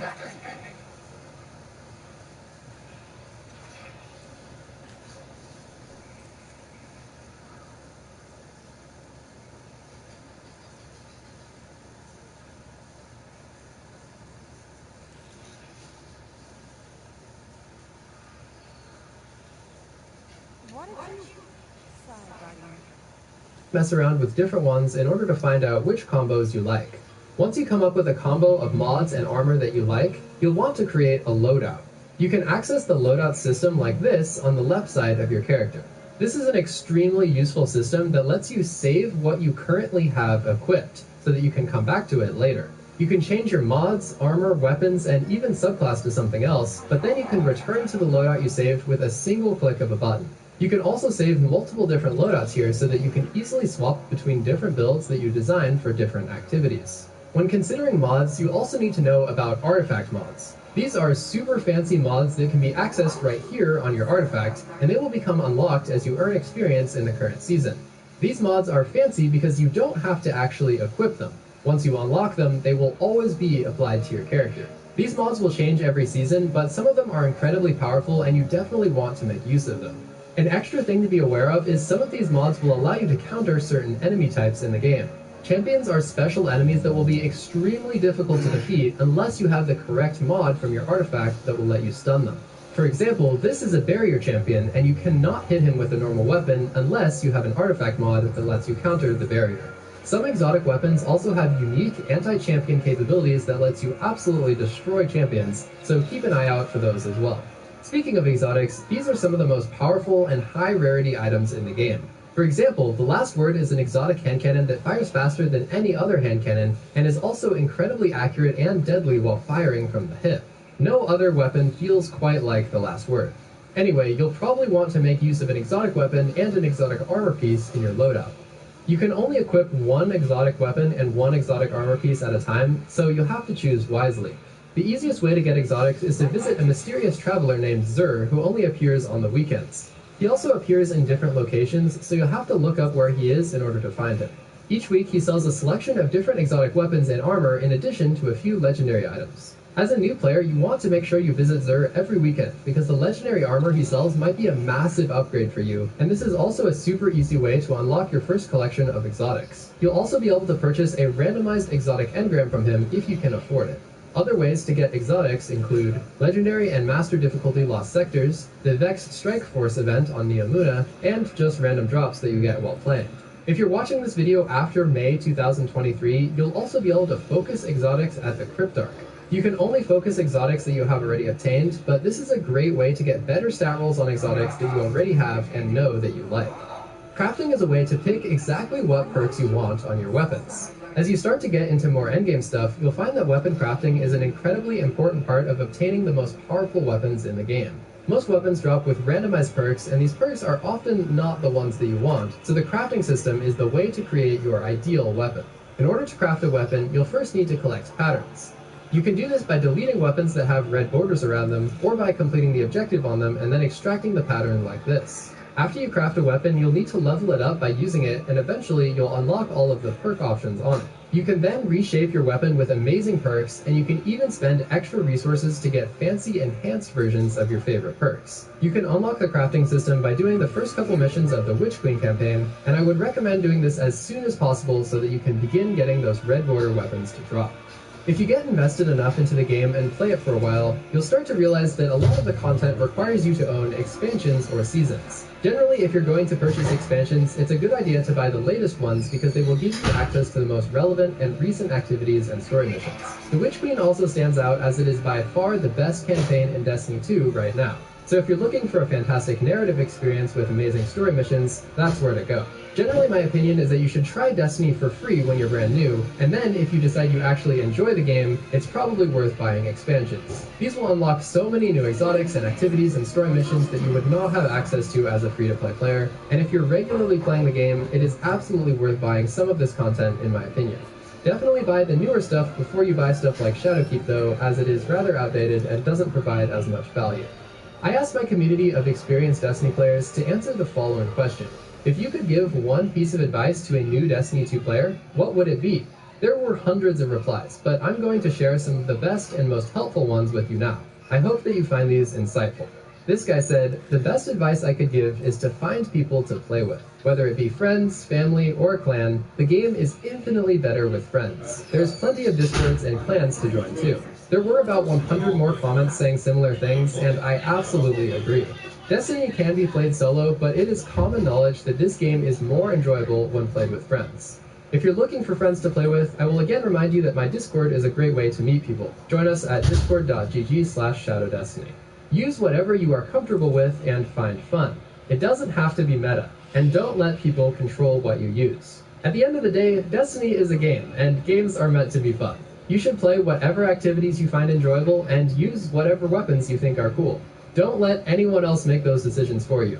I'd also add here that you don't have to exclusively use what YouTubers tell you to use. This guy said, watch Shadow Destiny. Yeah, this is definitely a pro tip right here. In all seriousness though, if you're finding this video helpful, you'll probably like my other videos as well. Check them out after you're done watching this. Another piece of advice I'd leave you with is to explore the game at your own pace, and do so with the goal of finding some part of the game that you personally enjoy. Try out Gambit, Crucible, Dares of Eternity, Dungeons, explore everything, and find something specific that you like doing. That is truly the key to enjoying your time in the Destiny universe. There are about 100 exotic weapons, and if you're a brand new player, you might be wondering which ones are actually good and worth using. Well, I actually have the perfect solution for you. I ranked every exotic weapon into a tier list based on their PvP performance in this video right here, and I recommend watching it now. I hope that you found this beginner's guide educational. It took a lot of work to put it together, so consider subscribing, and if you're feeling generous, try out the super thanks button. Today we're going to be investigating the state of Destiny 2 free-to-play and reviewing what it's really like to be a new player in this game. In the past, the new player experience has received some criticism for being confusing and overwhelming, but it did get some notable updates in the last year, so I'm really curious to see how much it has actually improved. I started a new free-to-play account so I could investigate these changes firsthand, and ultimately so I could decide if Destiny is actually good nowadays for beginners. The first thing that instantly stuck out to me while playing this new account was, of course, the in-game settings. Some of these default settings are, in my opinion, not the best, and some other ones just objectively make you worse at the game, so I had to be sure to change these. I recently made a video on this topic. Feel free to check it out next. As I proceeded onward with the quest, I actually thought it did an amazing job of teaching me the basics. A new player should have no issues learning how to move around, shoot, and use their basic abilities. I thought everything with the first step of this quest was straightforward and easy to understand. The ghost even said this to teach me about the radar.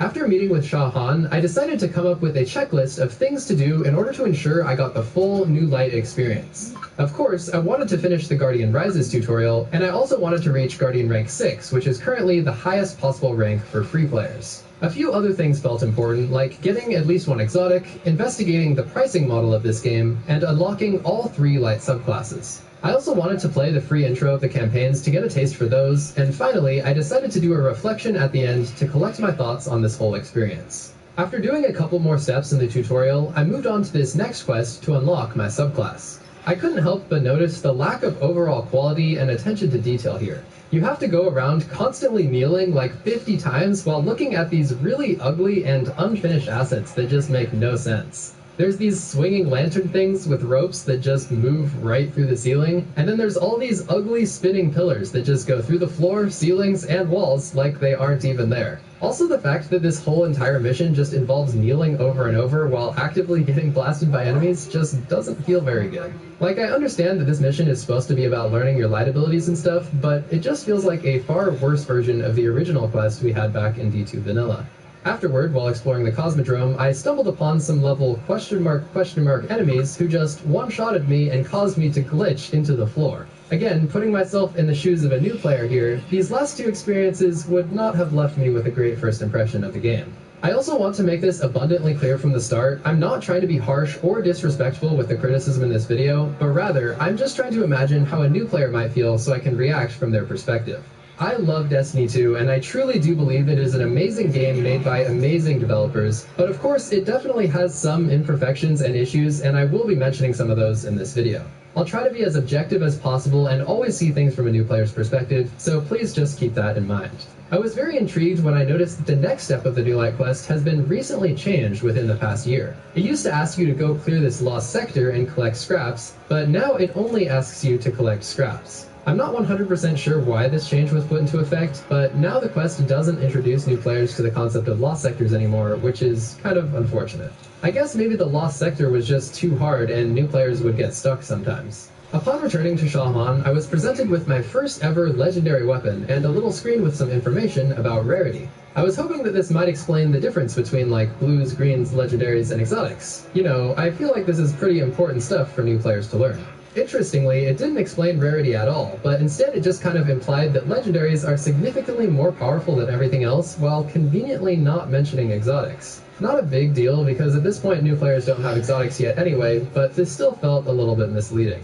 I proceeded to launch up the next quest called Cold Boot, and was extremely pleased to find that an absolutely awful bug that used to exist in this mission has now been patched. This bug would literally stop you from making progress on the mission, and you just get permanently stuck.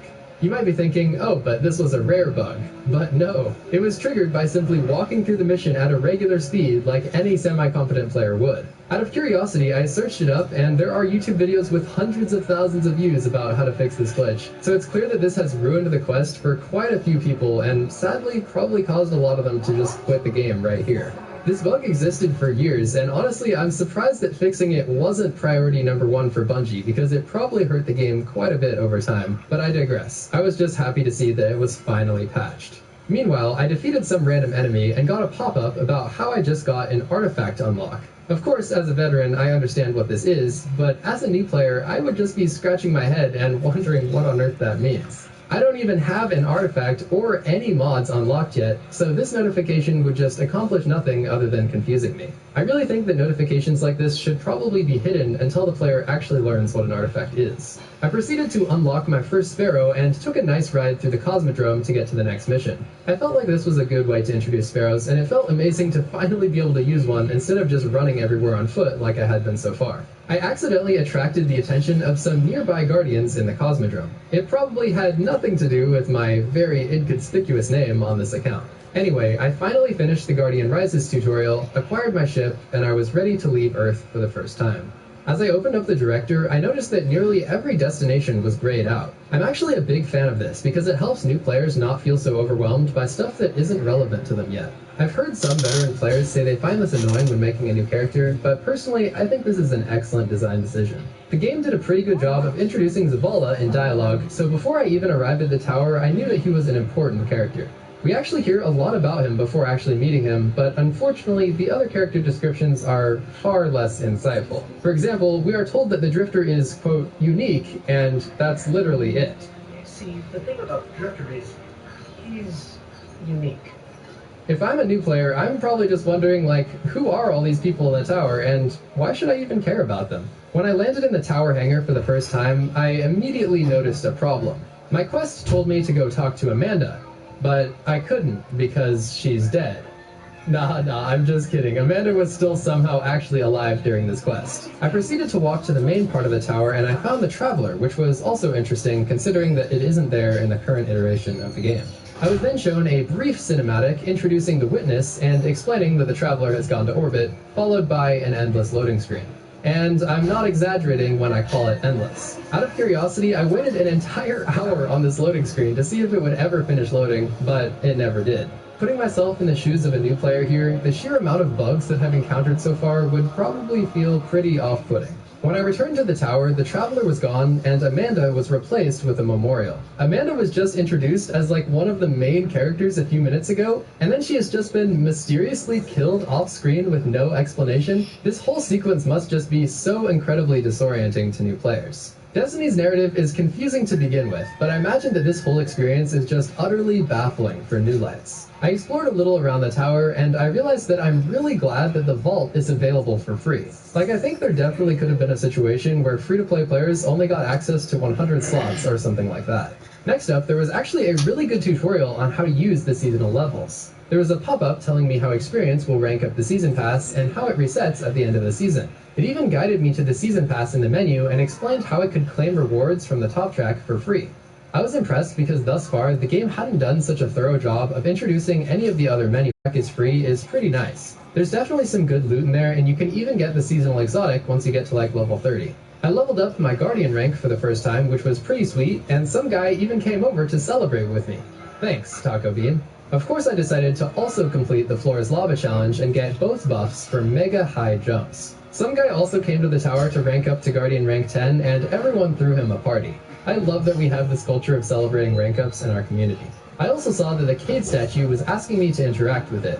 If I was a new player, I wouldn't even know who that is. All I got was some basic Ikora voice line calling him a departed spark or something, so I guess all we know is that Cade is a dead guy. Something that really stood out to me at this point was the lack of emphasis on Guardian ranks. Like, Bungie has kind of explained Guardian ranks to be the ultimate checklist that will take you from being a noob to a pro, but so far the game hasn't even told me what a Guardian rank is. Like, considering that Guardian ranks is supposed to be the thing that guides new players and tells them what to do, I really think it needs to be front and center. If I was a new player, all I would know is that I ranked up to level 2, and I wouldn't even know what I did to earn all those fireworks. I truly do think that the Guardian ranks concept is amazing, and the objectives are perfect for guiding new players, but the game also needs to properly introduce it so that new lights can feel like they have a clear path forward.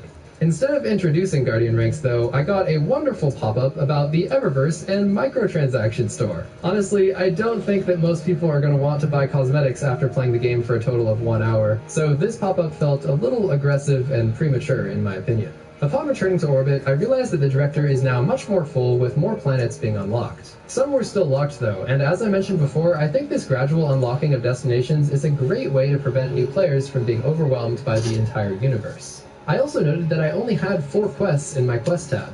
I believe that at some point in the past, the game used to give new players like 15 quests at this time, which just felt incredibly overwhelming, so I'm glad that they've toned it down a bit. I also realized how great it is that no destination is really paywalled. Like in every other MMO I've ever played, certain new areas are always locked behind a paywall, so I was happy to find that I could explore the whole Destiny solar system for free. I picked a quest to do next, and while I was loading into the EDZ, I noticed there was a tip on the loading screen. It was something about Strand, and as a new player, I would have no idea what that is. It just made me think that the whole tip system would be so much better if the tips were based on your Guardian rank. Give basic tips to people at level 1, and then more advanced tips to people at level 10. Like, I shouldn't be getting a tip about Strand before I even unlock it or know what it is. At my current Guardian rank of 2, it would be a lot better if I got a tip about something basic that would be relevant to a new player, like how to complete a bounty. As I embarked on this quest to unlock the Risk Runner, I heard about this Cade guy again. So to summarize, a new player would now know that Cade is some dead guy who goes on wild adventures and likes to hide stashes of stuff. Not exactly the best Cade description I've heard, but I'm just sad that new players don't get to experience Cade at all. He was such an awesome character that it's kind of depressing now that new players never get to meet him or learn anything about him. Later in the mission, we get a present from Banshee's quote, chicken-loving friend, but again, as a new player, I would have no idea what that means, unfortunately. As I acquired the Risk Runner exotic though, what happened next was actually amazing for new players. There was a tooltip that popped up to explain a little bit about exotics, and then proceed onto the next room, which was perfectly designed. This room was meant to basically be a Risk Runner demo. There are tons of enemies that use arc damage so that you activate the exotic perk. I felt like this was a perfect example of the game showing you why exotics are powerful and different from other weapons. In my opinion, Destiny needs to show more and tell less, and this was a great example of them actually doing that. There wasn't some boring monologue about why Risk Runner is good. No, I got actual gameplay that showed me why it is good. The only other thing I will say is that the enemies in this room were so absurdly easy that I had to intentionally stand still and let them damage me in order to activate the perk. But with that aside, this quest was an amazing introduction for teaching new players about exotic weapons. With my first exotic now in my collection, I returned to the tower to prepare for my next adventure. Upon arriving, I got a pretty good tutorial on how to use ghost mods and how to upgrade my ghost. The game walked me through the whole process, and it just reminded me that a similar system would be really helpful for introducing other things in this game. I then decided to do the intro of the Lightfall campaign because that's what the game recommended. Again, I thought that the Guardian Ranks track needed to be more emphasized here so that a new player would know what to do. As soon as I loaded into the campaign, I was greeted by this lovely notification telling me to open my character screen and equip mods. But there's a big problem. I'm Guardian Rank 2 at this point, and it's telling me to equip mods. But I don't get access to mods until Rank 5. Like, seriously? This notification just makes new players feel like they've done something wrong or they're missing something important. The game is confusing enough without it giving misleading instructions and asking you to do things that are literally impossible. As I moved forward in the mission, there was a helpful notification about shooting vents, and I thought this was pretty helpful because most things in the game aren't destructible, and I could definitely see new players getting stuck here and not knowing to shoot the vents. This was also followed by a good explanation of the so-called tech packs that provide shields to enemies. New players certainly wouldn't know the function of these things, so I'm glad that they were mentioned here. I'm again informed for like the 10th time about an artifact unlock, but new players still don't know what an artifact is because the game hasn't introduced it yet. The continued trend of unnecessary and confusing pop-up notifications that add no value was really starting to concern me. I fought off my first Tormentor, and given that I'm using absolutely trash gear and weapons, this was actually kind of challenging. I survived with like 2 HP remaining.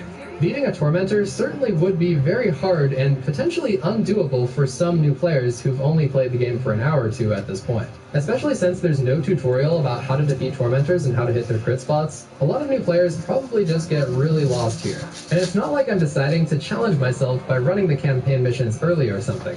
The game literally recommended that I go directly from the New Light campaign into Lightfall, which is an absolutely massive step up in difficulty. I got to try out Strand, which I thought was a nice touch for free players, and it even told me how to use the Strand abilities. As a veteran player though, it felt a little bit weird using Strand when I've only partially unlocked a single light subclass so far. I started to notice this annoying issue where a tip appears for about 0.1 seconds and then disappears. It's really not a big deal, but this is just another thing that made the game feel kind of unpolished for me. After randomly giving me 500 Glimmer for no apparent reason, Nimbus gave me an artifact, but the game literally told me nothing about it. The artifact is one of the most important things in the entire game, but as a new player I would have literally no idea. Remember, at this point I don't even have access to mods, so I certainly have no idea what to think about these artifact ones. I feel like there really should be some sort of tutorial explaining this, given how important it actually is. After finishing the free introduction to the Lightfall campaign, I was kinda just dropped off on the Amuna with no instructions on what to do next. As a veteran player, of course I knew I was just supposed to randomly start up any other quest in my inventory, but as a noob I would probably be confused. I think Guardian Ranks would be a great system to guide new players here, but unfortunately the game still hasn't told me that I should be following the Guardian Rank instructions. The free introduction to the Lightfall campaign really got me thinking though. What if I decided that I liked Destiny enough that I wanted to buy something?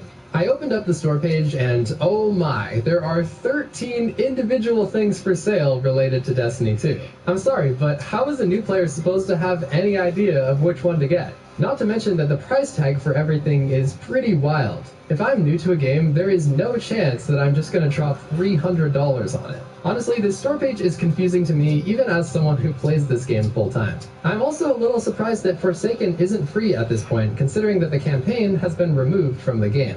Anyway, after I finished checking out the expansion pricing structure, I resumed my journey as a free-to-play New Light. I acquired my first emote, and the game actually did an excellent job of explaining how emotes work and how to equip them. This was amazing. We definitely need guidance of this quality for other important things like the artifact.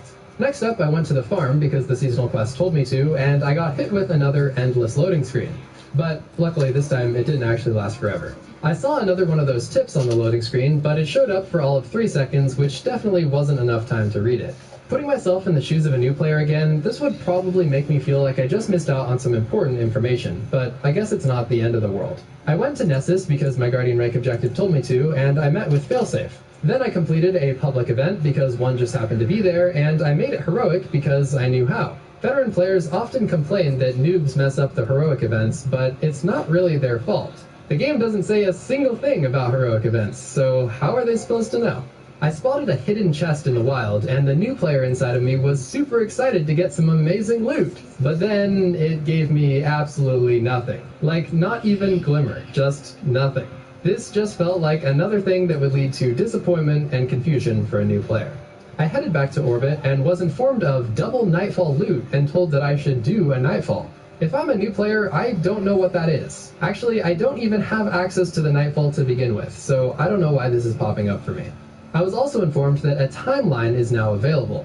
Now this was good. A complete summary of the Destiny timeline which a new player would really want to know about, and you could just revisit it whenever you want from the director. I kinda wish that new players could learn about Destiny history with a cohesive storytelling experience instead of this timeline interface, but this is far better than just having no explanation at all. After a while, I noticed that my primary weapon was getting pretty behind on power, so I infused it to increase its power. Unless I missed it, the game hadn't told me that infusion even exists, so unfortunately this probably leads to a lot of new players simply deleting their legendary weapons due to them being low power. As I was running around doing some boring chores on the EDC, it just occurred to me that this whole experience would be a lot better if I got to do cooler things faster. It felt like the first few hours of gameplay so far had mostly just involved boring and repetitive activities like public events and patrols. I couldn't even count the insane number of stupid objectives that I had done, like defend the ghost while he scans something. Of course I realize that early quests need to be easy to understand, but I feel like the game could sprinkle in a variety of more interesting objectives that are still easy and approachable. Since I had passively completed my quests for Arc and Void, I traveled back to Ikora to unlock my final 2 subclasses and check those off my list. The game actually provided an excellent tutorial on how to equip, inspect, and customize my subclasses. This is definitely one of the more complicated things that a new player needs to understand, so I was really pleased with how before I even unlock it or know what it is. At my current Guardian rank of 2, it would be a lot better if I got a tip about something basic that would be relevant to a new player, like how to complete a bounty. As I embarked on this quest to unlock the Risk Runner, I heard about this Cade guy again. So to summarize, a new player would now know that Cade is some dead guy who goes on wild adventures and likes to hide stashes of stuff. Not exactly the best Cade quest to do next, and while I was loading into the EDZ, I noticed there was a tip on the loading screen. It was something about Strand, and as a new player, I would have no idea what that is. It just made me think that the whole tip system would be so much better if the tips were based on your Guardian rank. Give basic tips to people at level 1, and then more advanced tips to people at level 10. Like, I shouldn't be getting a tip about Strand before I even unlock it or know what it is. At my current Guardian rank of 2, it would be a lot better if I got a tip about something basic that would be relevant to a new player, like how to complete a bounty. As I embarked on this quest to unlock the Risk Runner, I heard about this Cade guy again. So to summarize, a new player would now know that Cade is some dead guy who goes on wild adventures and likes to hide stashes of stuff. Not exactly the best Cade description I've heard, but I'm just sad that new players don't get to experience Cade at all. He was such an awesome character that it's kind of depressing now that new players never get to meet him or learn anything about him. Later in the mission, we get a present from Banshee's quote, chicken-loving friend, but again, as a new player, I would have no idea what that means, unfortunately. As I acquired the Risk Runner exotic though, what happened next was actually amazing for new players. There was a tooltip that popped up to explain a little bit about exotics, and then you proceed onto the next room, which was perfectly designed. This room was meant to basically be a Risk Runner demo. There are tons of enemies that use arc damage so that you activate the exotic perk. I felt like this was a perfect example of the game showing you why exotics are powerful and different from other weapons. In my opinion, Destiny needs to show more and tell less, and this was a great example of them actually doing that. There wasn't some boring monologue about why Risk Runner is good. No, I got actual gameplay that showed me why it is good. The only other thing I will say is that the enemies in this room were so absurdly easy that I had to intentionally stand still and let them damage me in order to activate the perk. But with that aside, this quest was an amazing introduction for teaching new players about exotic weapons. With my first exotic now in my collection, I returned to the tower to prepare for my next adventure. Upon arriving, I got a pretty good tutorial on how to use ghost mods and how to upgrade my ghost. The game walked me through the whole process, and it just reminded me that a similar system would be really helpful for introducing other things in this game. I then decided to do the intro of the Lightfall campaign because that's what the game recommended. Again, I thought that the Guardian Ranks track needed to be more emphasized here so that a new player would know what to do. As soon as I loaded into the campaign, I was greeted by this lovely notification telling me to open my character screen and equip mods. But there's a big problem. I'm Guardian Rank 2 at this point, and it's telling me to equip mods. But I don't get access to mods until Rank 5. Like, seriously? This notification just makes new players feel like they've done something wrong or they're missing something important. The game is confusing enough without it giving misleading instructions and asking you to do things that are literally impossible. As I moved forward in the mission, there was a helpful notification about shooting vents, and I thought this was pretty helpful because most things in the game aren't destructible, and I could definitely see new players getting stuck here and not knowing to shoot the vents. This was also followed by a good explanation of the so-called tech packs that provide shields to enemies. New players certainly wouldn't know the function of these things, so I'm glad that they were mentioned here.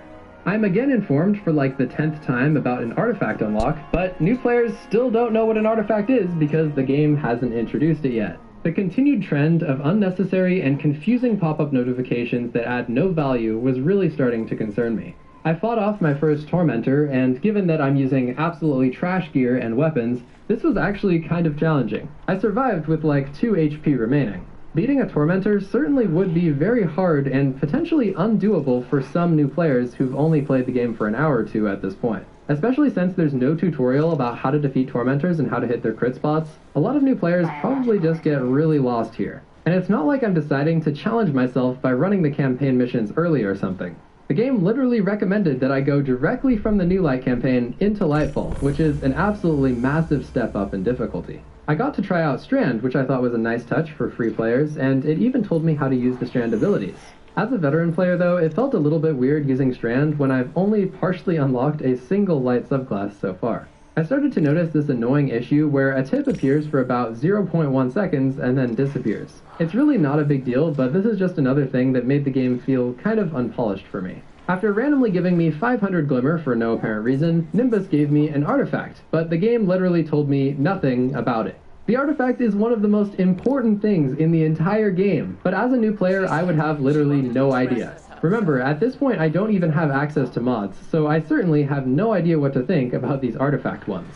I feel like there really should be some sort of tutorial explaining this, given how important it actually is. After finishing the free introduction to the Lightfall campaign, I was kinda just dropped off on Niamuna with no instructions on what to do next. As a veteran player, of course I knew I was impossible enough without it giving misleading instructions and asking you to do things that are literally impossible. Paywall. Like in every other MMO I've ever played, certain new areas are always locked behind a paywall, so I was happy to find that I could explore the whole Destiny solar system for free. I picked a quest to do next, and while I was loading into the EDZ, I noticed there was a tip on the loading screen. It was something about strands, and as a new player, I would have no idea what that is. It just made me think that the whole tip system would be so much better if the tips were based on your Guardian rank. Give basic tips to people at level 1, and then more advanced tips to people at level 10. Like, I shouldn't be getting a tip about Strand before I even unlock it or know what it is. At my current Guardian rank of 2, it would be a lot better if I got a tip about something basic that would be relevant to a new player, like how to complete a bounty. As I embarked on this quest to unlock the Risk Runner, I heard about this Cade guy again. So to summarize, a new player would now know that Cade is some dead guy who goes on wild adventures and likes to hide stashes of stuff. Not exactly the best Cade description I've heard, but I'm just sad that new players don't get to experience Cade at all. He was such an awesome character that it's kind of depressing now that new players never get to meet him or learn anything about him. Later in the mission, we get a present from Banshee's quote, chicken-loving friend, but again, as a new player, I would have no idea what that means, unfortunately. As I acquired the Risk Runner exotic though, what happened next was actually amazing for new players. There was a tooltip that popped up to explain a little bit about exotics, and then you proceed onto the next room, which was perfectly designed. This room was meant to basically be a Risk Runner demo. There are tons of enemies that use arc damage so that you activate the exotic perk. I felt like this was a perfect example of the game showing you why exotics are powerful and different from other weapons. In my opinion, Destiny needs to show more and tell less, and this was a great example of them actually doing that. There wasn't some boring monologue about why Risk Runner is good. No, I got actual gameplay that showed me why it is good. The only other thing I will say is that the enemies in this room were so absurdly easy that I had to intentionally stand still and let them damage me in order to activate the perk. But with that aside, this quest was an amazing introduction for teaching new players about exotic weapons. With my first exotic now in my collection, I returned to the tower to prepare for my next adventure. Upon arriving, I got a pretty good tutorial on how to use ghost mods and how to upgrade my ghost. The game walked me through the whole process, and it just reminded me that a similar system would be really helpful for introducing other things in this game. I then decided to do the intro of the Lightfall campaign because that's what the game recommended. Again, I thought that the Guardian ranks track needed to be more emphasized here so that a new player would know what to do. As soon as I loaded into the campaign, I was greeted by this lovely notification telling me to open my character screen and equip mods. But there's a big problem. I'm Guardian rank 2 at this point, and it's telling me to equip mods. But I don't get access to mods until rank 5. Like, seriously? This notification just makes new players feel like they've done something wrong or they're missing something important. The game is confusing enough without it giving misleading instructions and asking you to do things that are literally impossible. As I moved forward in the mission, there was a helpful notification about shooting vents, and I thought this was pretty helpful because most things in the game aren't destructible, and I could definitely see new players getting stuck here and not knowing to shoot the vents. This was also followed by a good explanation of the so-called tech packs that provide shields to enemies. New players certainly wouldn't know the function of these things, so I'm glad that they were mentioned here. I'm again informed for like the 10th time about an artifact unlock, but new players still don't know what an artifact is because the game hasn't introduced it yet. The continued trend of unnecessary and confusing pop-up notifications that add no value was really starting to concern me. I fought off my first Tormentor, and given that I'm using absolutely trash gear and weapons, this was actually kind of challenging. I survived with like 2 HP remaining. Beating a Tormentor certainly would be very hard and potentially undoable for some new players who've only played the game for an hour or two at this point. Especially since there's no tutorial about how to defeat Tormentors and how to hit their crit spots, a lot of new players probably just get really lost here. And it's not like I'm deciding to challenge myself by running the campaign missions early or something. The game literally recommended that I go directly from the New Light campaign into Lightfall, which is an absolutely massive step up in difficulty. I got to try out Strand, which I thought was a nice touch for free players, and it even told me how to use the Strand abilities. As a veteran player though, it felt a little bit weird using Strand when I've only partially unlocked a single light subclass so far. I started to notice this annoying issue where a tip appears for about 0.1 seconds and then disappears. It's really not a big deal, but this is just another thing that made the game feel kind of unpolished for me. After randomly giving me 500 Glimmer for no apparent reason, Nimbus gave me an artifact, but the game literally told me nothing about it. The artifact is one of the most important things in the entire game, but as a new player, I would have literally no idea. Remember, at this point I don't even have access to mods, so I certainly have no idea what to think about these artifact ones. I feel like there really should be some sort of tutorial explaining this, given how important it actually is. After finishing the free introduction to the Lightfall campaign, I was kinda just dropped off on Neomuna with no instructions on what to do next. As a veteran player, of course I knew I was just supposed to randomly start up any other quest in my inventory, but as a noob I would probably be confused. I think Guardian ranks would be a great system to guide new players here, but unfortunately the game still hasn't told me that I should be following the Guardian rank instructions. The free introduction to the Lightfall campaign really got me thinking though. What if I decided that I liked Destiny enough that I wanted to buy something?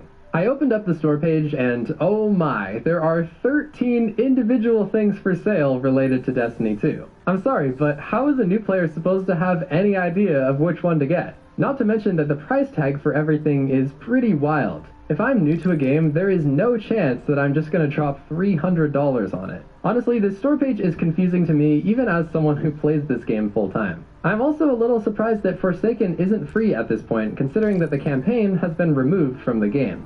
Anyway, after I finished checking out the expansion pricing structure, I resumed my journey as a free-to-play new light. I acquired my first emote, and the game actually did an excellent job of explaining how emotes work and how to equip them. This was amazing. We definitely need guidance of this quality for other important things like the artifact. Next up, I went to the farm because the seasonal quest told me to, and I got hit with another endless loading screen. But luckily this time it didn't actually last forever. I saw another one of those tips on the loading screen, but it showed up for all of 3 seconds, which definitely wasn't enough time to read it. Putting myself in the shoes of a new player again, this would probably make me feel like I just missed out on some important information, but I guess it's not the end of the world. I went to Nessus because my Guardian rank objective told me to, and I met with Failsafe. Then I completed a public event because one just happened to be there, and I made it heroic because I knew how. Veteran players often complain that noobs mess up the heroic events, but it's not really their fault. The game doesn't say a single thing about heroic events, so how are they supposed to know? I spotted a hidden chest in the wild, and the new player inside of me was super excited to get some amazing loot. But then it gave me absolutely nothing. Like, not even glimmer, just nothing. This just felt like another thing that would lead to disappointment and confusion for a new player. I headed back to orbit and was informed of double Nightfall loot and told that I should do a Nightfall. If I'm a new player, I don't know what that is. Actually, I don't even have access to the Nightfall to begin with, so I don't know why this is popping up for me. I was also informed that a timeline is now available. Now this was good. A complete summary of the Destiny timeline which a new player would really want to know about, and you could just revisit it whenever you want from the director. I kinda wish that new players could learn about Destiny history with a cohesive storytelling experience instead of this timeline interface, but this is far better than just having no explanation at all. After a while, I noticed that my primary weapon was getting pretty behind on power, so I infused it to increase its power. Unless I missed it, the game hadn't told me that infusion even exists, so unfortunately this probably leads to a lot of new players simply deleting their legendary weapons due to them being low power. As I was running around doing some boring chores on the EDZ, it just occurred to me that this whole experience would be a lot better if I got to do cooler things faster. It felt like the first few hours of gameplay so far had mostly just involved boring and repetitive activities like public events and patrols. I couldn't even count the insane number of stupid objectives that I had done, like defend the ghost while he scans something. Of course I realized that early quests need to be easy to understand, but I feel like the game could sprinkle in a variety of more interesting objectives that are still easy and approachable. Since I had passively completed my quests for Arc and Void, I traveled back to Ikora to unlock my final 2 subclasses and check those off my list. The game actually provided an excellent tutorial on how to equip, inspect, and customize my subclasses. This is definitely one of the more complicated things that a new player needs to understand, so I was really pleased with how helpful this tutorial was. I proceeded to buy some grenades and fragments, but since fragments cost like 1 trillion glimmer, I was only able to afford a few.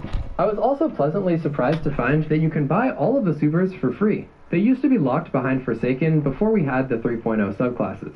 While I was at the tower, I also ranked up to Guardian rank 3, which was followed by about a million pop-ups with all of these triumphs I didn't know existed. Nobody came to celebrate with me this time, which made me sad, but I continued onward to inspect my objectives for the next Guardian rank. I was actually a big fan of these next objectives due to what they teach you about the game. You have to engage with the gunsmith, buy some stuff from him, do a bounty for him, and also learn about other systems in the game like how to apply a shader and how to apply a ghost mod. The objectives within Guardian ranks also provided a little description on how to do these things, which I thought was a really nice touch. Very cool. I acquired an exotic cipher from a triumph, and it told me to go to my collections because it thought I had acquired an actual exotic weapon. At least it did finally introduce me to the collections tab, but this whole fiasco would probably be still confusing for a new player. I finished up the quest to unlock transmog and got a great tutorial on how to actually use it. The quest also conveniently gave me enough glimmer to rank up to my next Guardian rank. I launched into some Crucible and actually got a PvP related tip on the loading screen. Amazing! Unfortunately though, that was the extent of my PvP training. No tutorial, no guidance, and no advice on how to play Crucible. Naturally, I went on a 20 kill streak and got a wee round of medals, thank you very much, skill-based matchmaking. I proceeded to play Gambit, and surprise surprise, nobody was banking their moats. I really feel like Destiny needs in-depth tutorials on how to play Gambit and Crucible. Like, imagine if you could select a PvP tutorial where you could explore the maps and do target practice on some AI Guardians. It would also be nice to explain the different modes, and in the case of Gambit, it would be really great if we could teach noobs how to bank moats. I visited Zur, and of course some of his stuff required an expansion, but he also had a surprising amount of free stuff. Pretty great source of exotics, considering that I only had Risk Runner unlocked so far. One of my Guardian rank objectives was to get 10 pieces of unique legendary armor, and I got stuck on this for a super long time. I kept getting weapons over and over, and I also got plenty of duplicate legendary armor that would not advance my progress. I also thought that this step might be moderately confusing for new players because it didn't really say how you should get legendary gear. In my opinion, it would be nice if it at least recommended a good way to get legendaries. I loaded into the Witch Queen campaign to try out the free introduction mission that it offers, and apparently this was the right time to introduce me to the definition of an energy weapon. At this point, I was just bewildered. I had been playing the game for like 5 hours at this point, and it just now thinks that I need to learn what an energy weapon is? Like, I think it would have been helpful to know this earlier for the literal hundreds of shielded enemies that I've fought so far. After way too many hours of grinding for 10 pieces of legendary armor, I finally accomplished my objective and leveled up to Guardian rank 5. I found it interesting that one of my next objectives was to speak to Saint 14 about Trials of Osiris. Like, man, I'm a free-to-play account that doesn't have access to Trials to begin with, and then also I'm using mostly blue gear and I'm like a million power levels too low to even consider Trials. When I got to Saint, he didn't even explain anything at all, so honestly I felt like this whole objective was pretty pointless. My next objective was to upgrade my armor, but then the game literally wouldn't let me do it. As it turned out, I actually had to equip mods before I could upgrade my armor, which literally makes no sense. I can imagine being a new player and just feeling so lost on this step. These Guardian rank steps really need to provide more guidance on some of the more complicated things in this game. Because honestly, in its current state, it basically just told me, oh, congrats, you've unlocked the extraordinarily complex armor system and mod system. Good luck, hopefully you understand it all now. On the bright side though, the process of acquiring mods has been massively improved over the past year. Back in the day, new players would literally have no access to any mods, and they would have to just hope that the vendor was selling the mod that they wanted and buy it from them. Nowadays though, you just get them all unlocked automatically by leveling up in Guardian ranks. I can't even begin to explain how huge this improvement is. I'm just so glad that we now have this system. I finished up my Guardian rank objectives and reached rank 6, finally checking off another goal on my list. I knew that I wouldn't be able to get to rank 7 without buying Lightfall, but I was content with what I had achieved so far. The Guardian rank system definitely provided some very solid guidance and introduced my account to some of the most important things that I would need to know as a new player. However, it also felt like it was lacking in certain areas. For example, as someone who enjoys PvP, I'm pretty disappointed that PvP is not really mentioned at all on any of the Guardian ranks, even after rank 6. Guardian ranks are supposed to reflect your level of mastery of the entire game, and that really needs to include all of the core playlists, or it isn't actually true mastery. Looking back on my experience now, I feel like the New Light introduction did a great job of teaching me the basics, but unfortunately it skipped over some of the more complicated and yet important systems that a new player would need to understand. Like, for example, the New Light quest did a great job of teaching me the basics of how to shoot my weapon, but then it never told me a single thing about mods, artifact mods, the loadout system, infusion. Like, it basically completely failed to mention so many important things that every new player needs to understand. It certainly wasn't awful, it just felt a little unpolished and unclear. I completely get why some people feel lost as new players, and that's why I made a beginner's guide video to teach all of the new lights out there. Going through this whole experience again made me realize that Destiny would really benefit from a series of tutorials for new players. This realization made me remember a strategy game called Rebellion that I used to play all the time. It featured tutorials that you could launch from the main menu. Like, imagine a world where you could open up the Destiny settings menu at any time and launch a tutorial that would explain the armor system in depth. It would teach you how to equip mods, how to make some basic mod synergy, how to masterwork things, and it could just educate you on everything you need to know about the armor system. There could be another tutorial that explains how to navigate all the menus because they often feel confusing and overwhelming to new players. There could be another one that's just a refresher for basic gameplay. I think a tutorial system like this would go a long way to making the game more approachable. I just feel like Destiny doesn't explain enough to its new players, and that is a huge reason why it struggles to retain them. Despite my numerous critiques of the game systems throughout this video, I've kind of come to the conclusion that the new player experience has been much improved and is now actually pretty solid. Especially with the addition of Guardian ranks and the massively improved mod acquisition process, the New Light experience has been vastly improved over the past year. It is certainly not perfect, and in my opinion it still needs a lot of tweaks, but it's definitely not as bad as some people say. Free-to-play can actually access a lot of amazing content, like an intro to every campaign, Dares of Eternity, the Prophecy Dungeon, and even raids like King's Fall and Vault of Glass. This really is some amazing content when you consider the price tag of $0. And honestly, compared to other games, the overall free-to-play experience in Destiny is very good. In World of Warcraft, for example, you can only go up to level 20, and that content is not very interesting, and it's like 20 years old at this point. In Destiny, you get to try out so many different things, and although your experience will undoubtedly be worse than someone who is paying for the game, there's enough free stuff to get a good feel of what Destiny is all about. I also absolutely love the fact that Destiny doesn't put gameplay systems behind a paywall like other games do. For example, it would really suck if you had to buy the game before you'd be able to use stuff like the Vault, loadouts, and clans. So overall, if I had to grade these two experiences, I'd give New Light a B because it still doesn't explain things as clearly as it could, and I'd give Free-to-Play a solid A- due to the quality and amount of content that it provides. With that being said, getting new players into Destiny, and more importantly, keeping them in Destiny, is incredibly important for the long-term health of this game.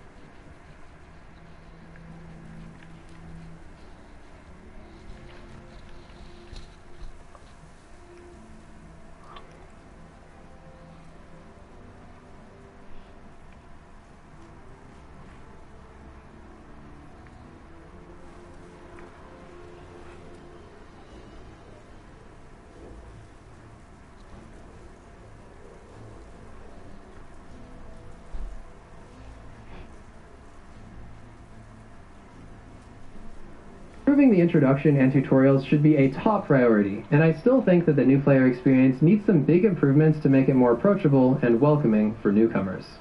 Obviously, this video took a really long time to make because I played for a long time on this account specifically for this project, so if you enjoyed it, consider subscribing. Next up, check out this ultimate beginner's guide that I made for Destiny 2. It explains everything that new players need to know, and it specifically explains the important stuff that the tutorial doesn't teach you. Thank you for watching, I'll catch you in the next one.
Some seconds left.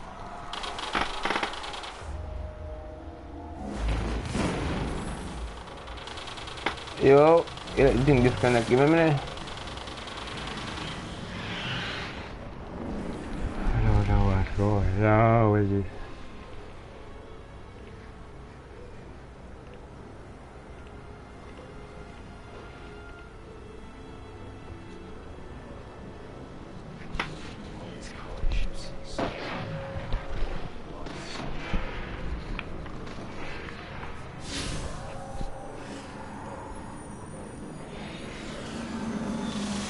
They come into the quality.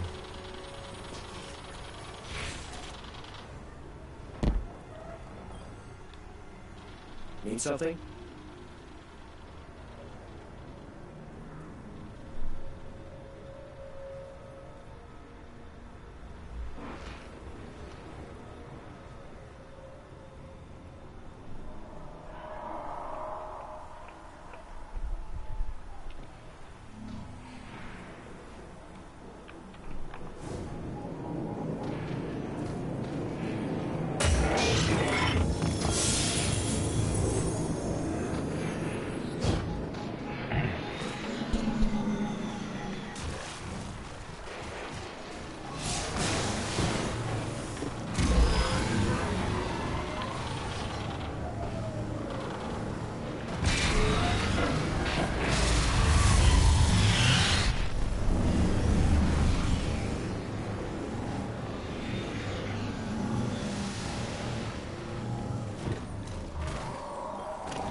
Unprocessed materials.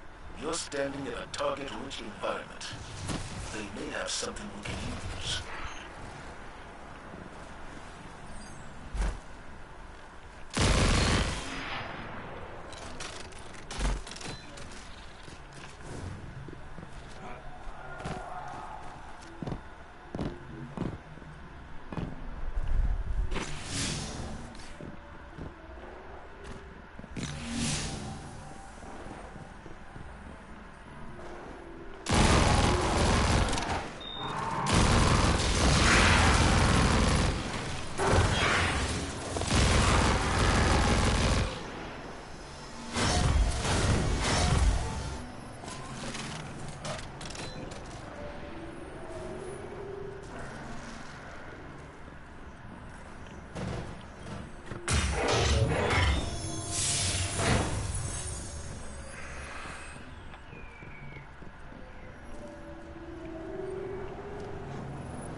Come on, get it.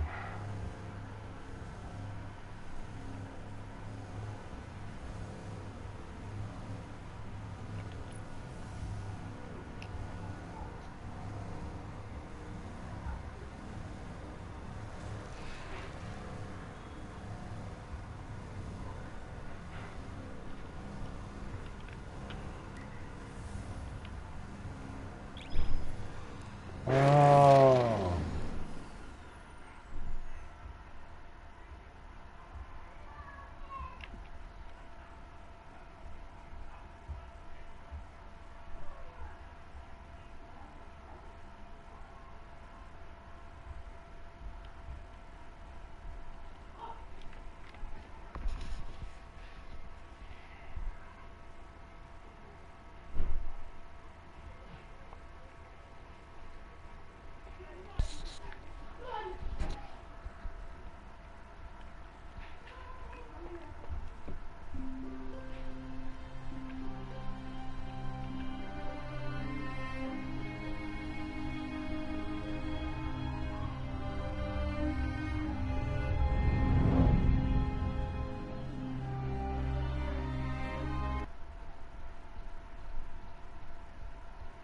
So I gotta go here and just fight, I guess.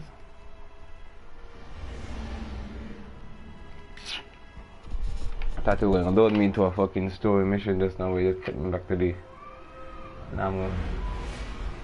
Hey. It gotta be so complicated, yeah?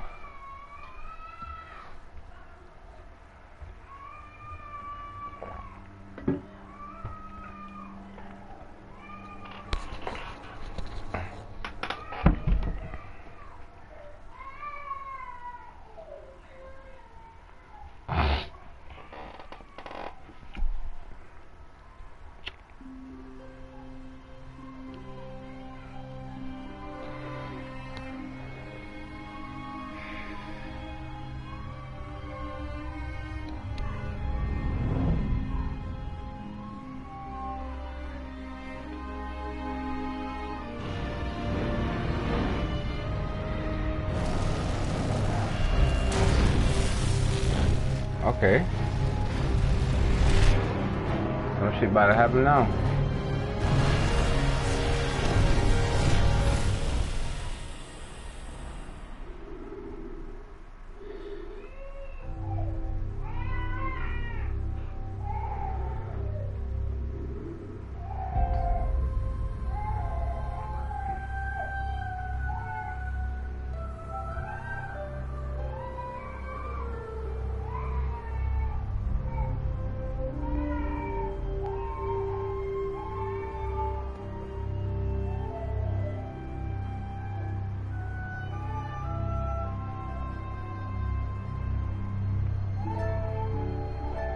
PAD fucking game ain't letting me press X to start. Check see if we got anything else to download, bro.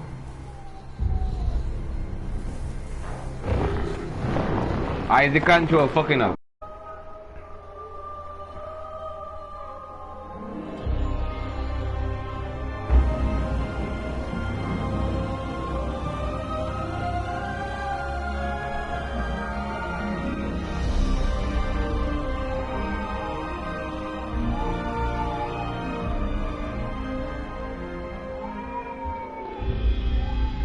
Controller or the game.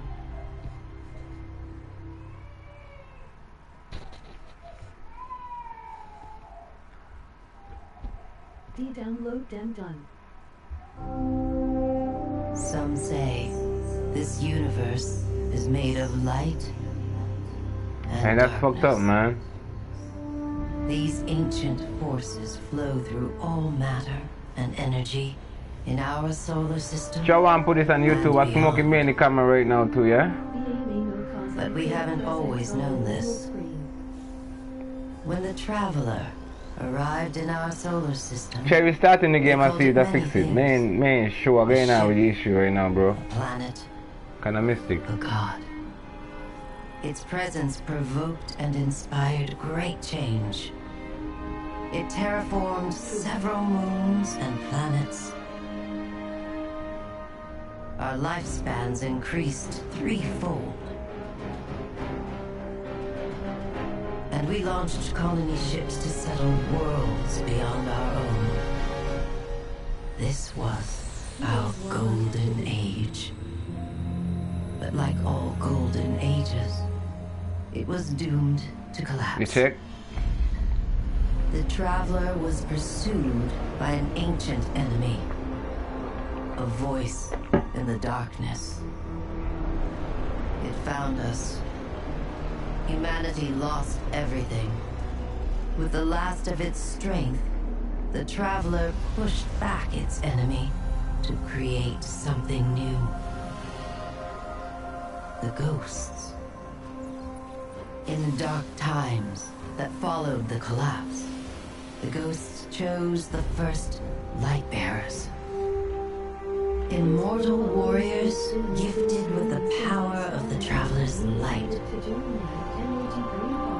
Humanity faced many threats in those days. Invaders from beyond our system arrived in droves. Pirates, called the Fallen, came to scavenge the remains of our golden age. The warlike Cabal came for our territory and resources for conquest. The Hive, ravenous worshippers of death, came to feed their infernal hunger. And the Vex, strange living machines, came to recreate our world in their own brutal image. We fought with each other as well. For a time, chaos reigned. Though in the end, we came together to rebuild, to heal. We built a city under the Traveler, the last safe city of Earth. In this city, humanity lived peacefully in all its forms. The humans, Earth's original inhabitants, the Exos, marvels of the Golden Age, and the Awoken, a people touched by both light and dark. Lightbearers took an oath to protect the last city. Over the centuries, they earned the title Guardians. Okay. The Titans, paragons of strength and bravery. The Warlocks, mage scholars trained in the arcane arts. And the Hunters, bold adventurers gifted with cunning. Guardians know that when they stand together, they are stronger. And now, come on, bro. I need my Warlock, bro. Against us. You walking? The Black Fleet closes in, edging us toward a second collapse. And our greatest adversary, the voice in the darkness, is revealed. A being of unimaginable power. A witness. But all is not lost. Brand new Guardians rise every day to shape the future of our solar system. And beyond. Bumbleclad. Yeah, man, download remote play on your phone and use the phone as the controller, dog. Man, if you go to the extent there, what? Yeah.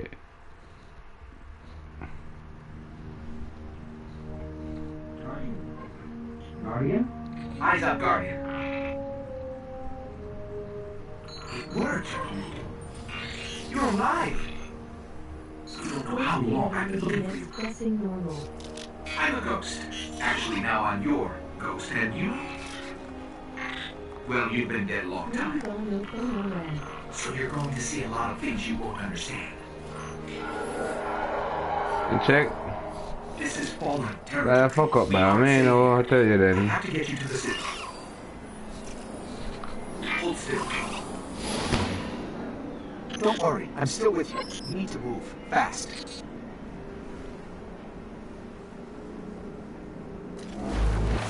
I'm doing a story quest right now, you know? Finally fucking find it, boy. What I do? This place is an old cosmodrome, a Russian spaceport. It's quarantined now, and quite dangerous, but our only way forward is through that wall.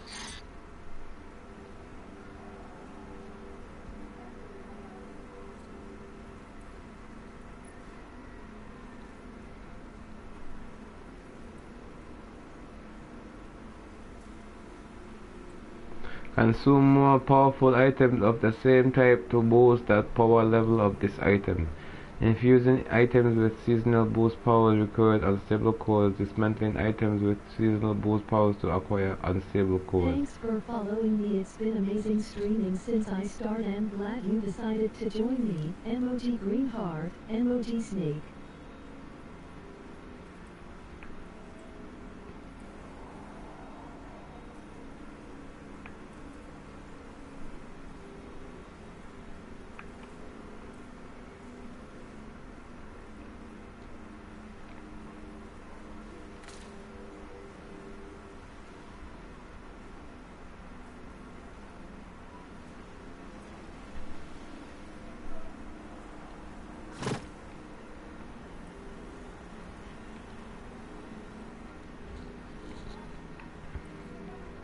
So I can upgrade it.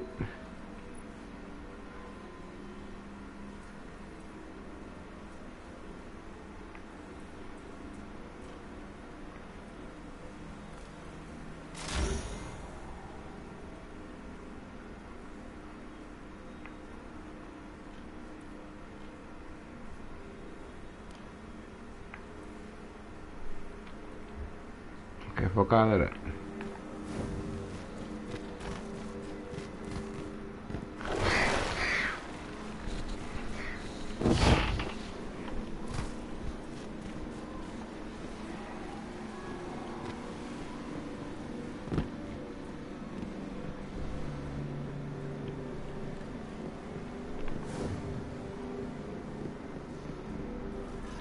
I need to get you back to the city. To do that, we'll need a ship. We need to get through that wall.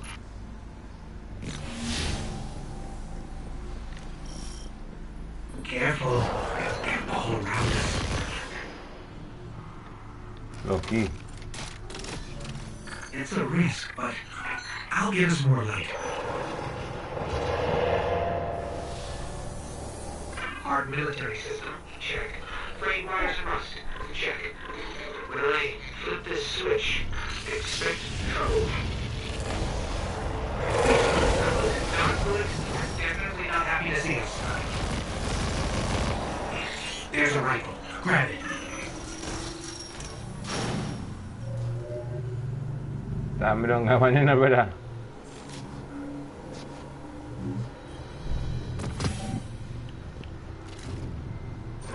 I brought you back for a reason, Guardian. You're a hunter. That means you're not afraid to take risks. So, keep moving and be ready for a fight. Yeah, man, I'm on already.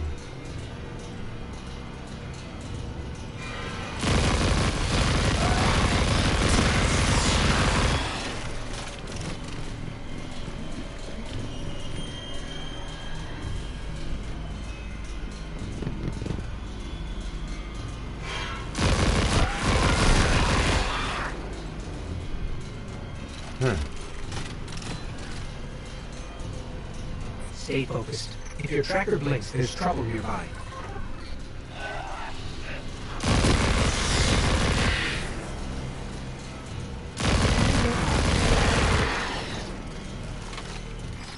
That is it, that is it. I'm gonna press for you now. You walk like fuck by. I want me wall up by. What you doing, you know? Thinking I get shot.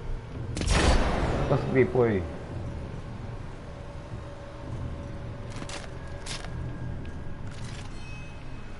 Speaking of pirates, there's a loot cache. Let's see what's inside.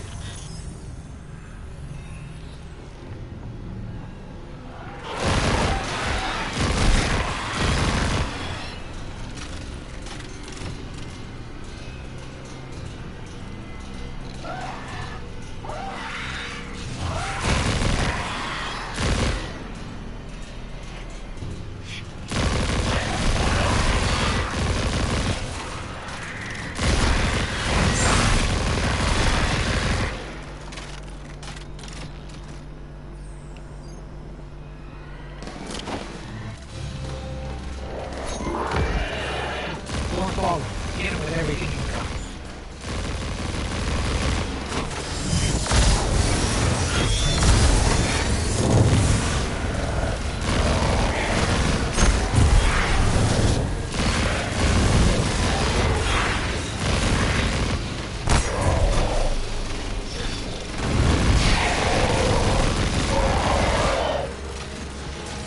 Your light is Meron na pan, boy.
Nanti lagi ada bay.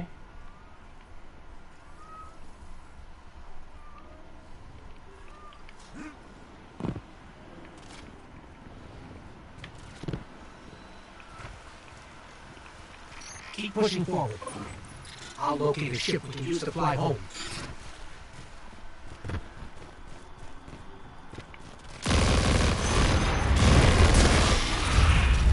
Heads up. A fallen raiding party. They're in more trouble than I thought.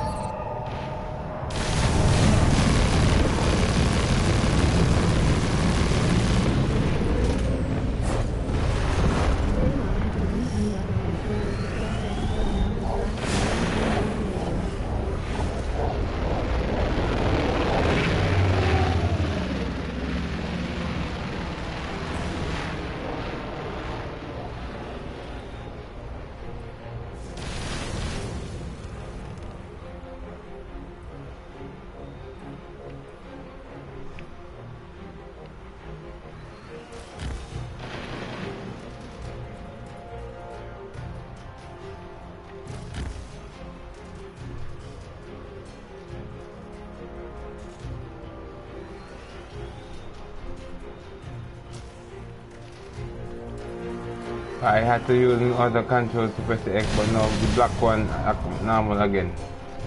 Even better. Even better.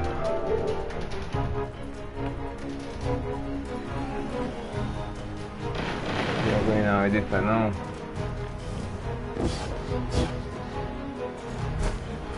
You know, this I was supposed to do earlier in the game. I skipped this. It's like we just start the game.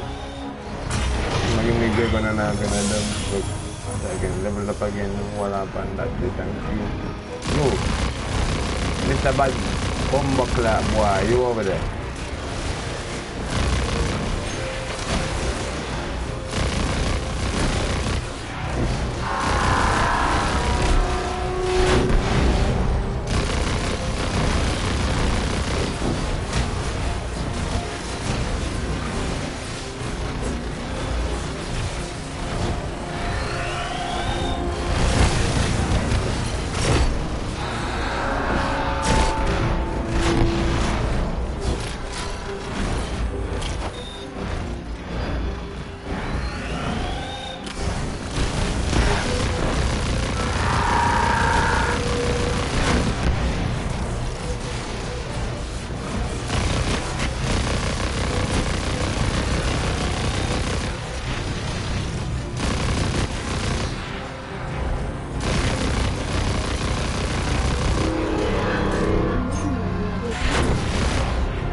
A grenade that splits into many.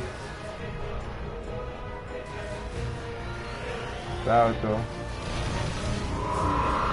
Okay.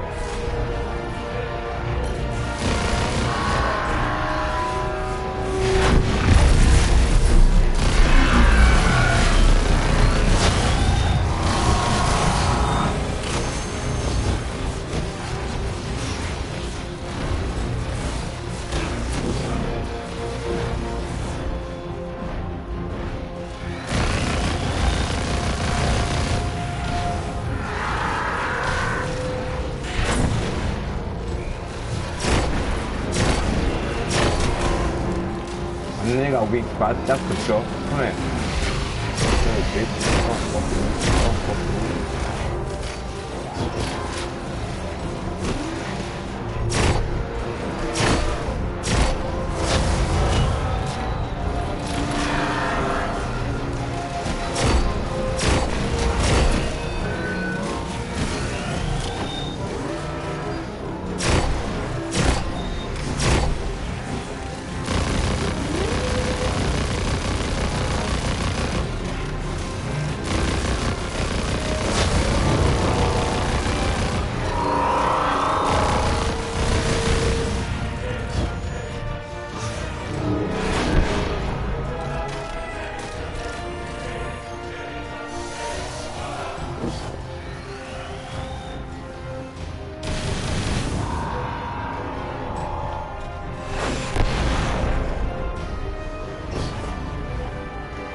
nearby ships.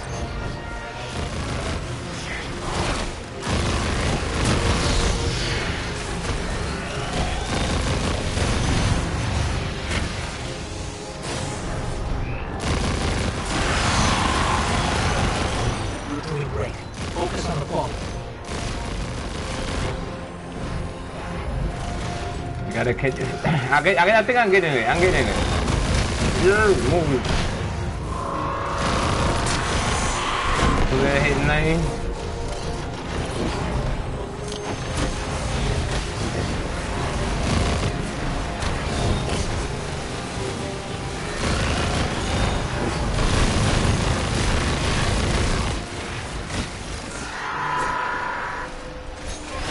No ship. I'm detecting a friendly signal nearby. You may be able to help. I repeat, this is Shaw Han. My Vanguard operation is compromised. I'm separated from my strike team. They're from the last city. Shaw, where are you? We can help. Cass, Maeve, if you're hearing this, rendezvous with the following coordinates. I've got a lock on his location. I'm ready.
neck is more powerful. Okay.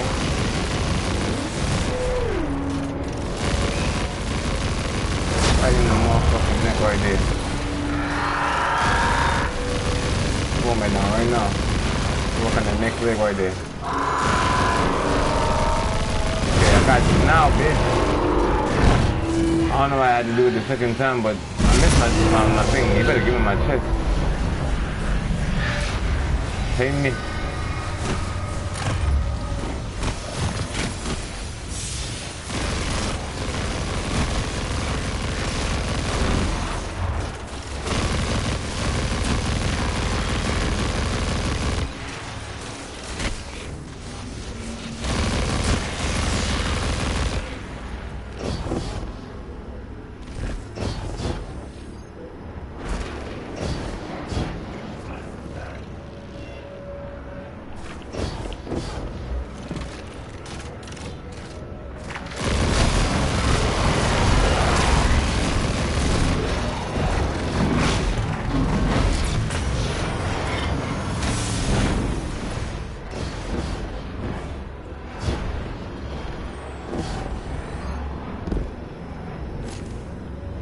I ain't gonna do that again. As fun as it is just watching down.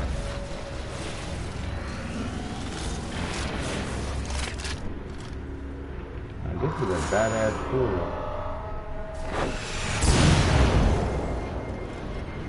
Hey. Hey. Não me case, né?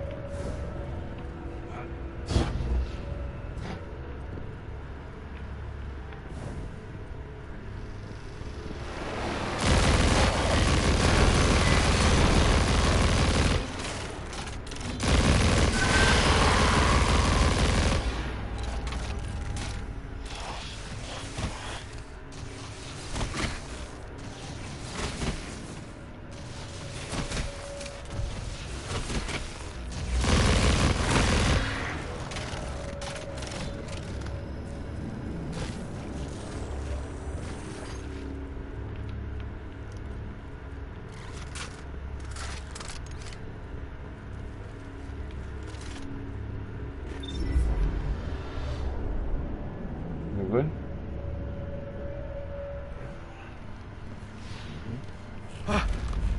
Oh, thank the light. I didn't think we had other Guardians on patrol here. Listen, my fire team's missing. I need backup, and... Oh, you're fresh out of the grave, aren't you? We heard your distress call. We're here to help. Brave. I like it. Tall order for your first day, though. Doesn't help that I rushed the perimeter scans, and now... I need to locate my team before there's nothing left to find. Sit tight. I'll get you to the city soon enough. I've made it this far. Let me help. Wow. Nigga just stop. Nobody likes to be sidelined. Guardians are stronger together. Isn't that right? Right. You sound like Commander Zavala. Alright then. Load up. This is gonna get dicey. But do what I say, and we'll get through it. We won't let you down. Follow my signal.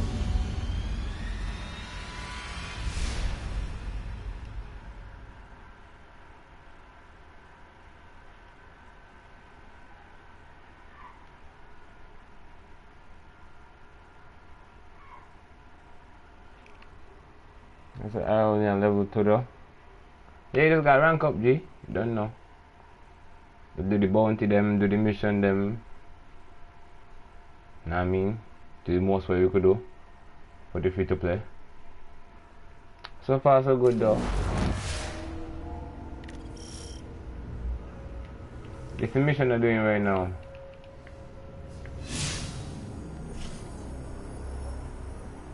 I can't show you. I don't in the game now. There's a weapon in that locker. Probably an upgrade for you. Grab it and head to my location.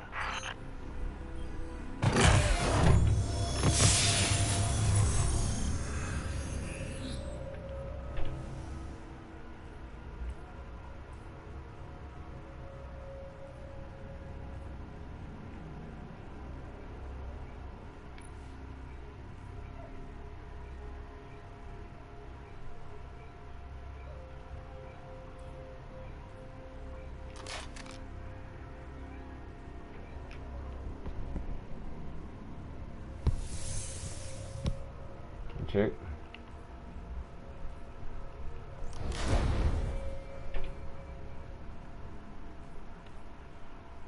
Like 25.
Machine gun.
I think I want to understand, like,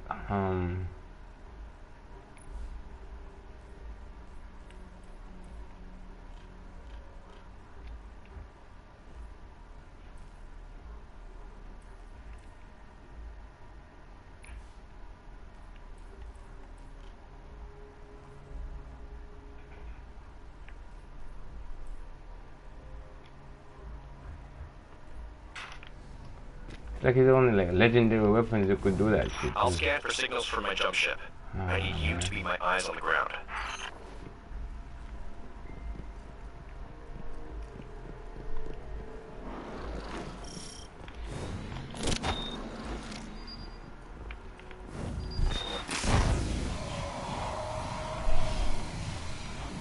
Something's causing interference. The scanner's shot. We might be doing this the old-fashioned way. Analyzing.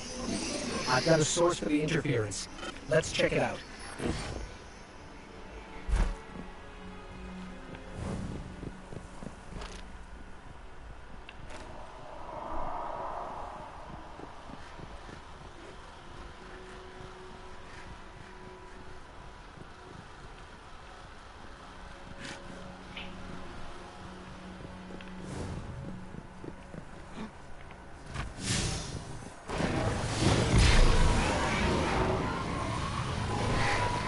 Get the falling off that thing.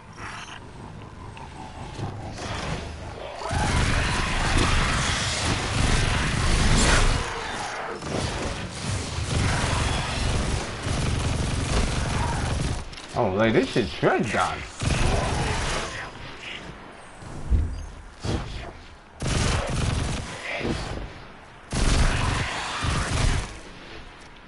Get me closer to that antenna.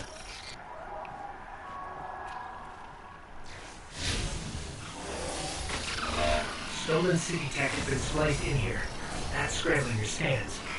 Fallen can't resist tinkering with old scrap. They're certainly skilled at it. This will take a minute to fix.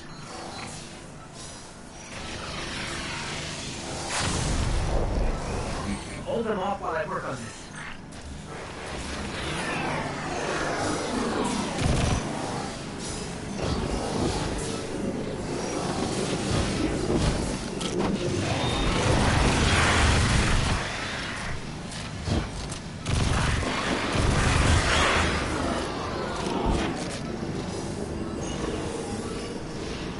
Signal restored. Damn. Our team signals are missing. Last known locations are nowhere near each other. They wouldn't split up unless things got real bad. I'll track Cass. You find Maeve. Sending coordinates now.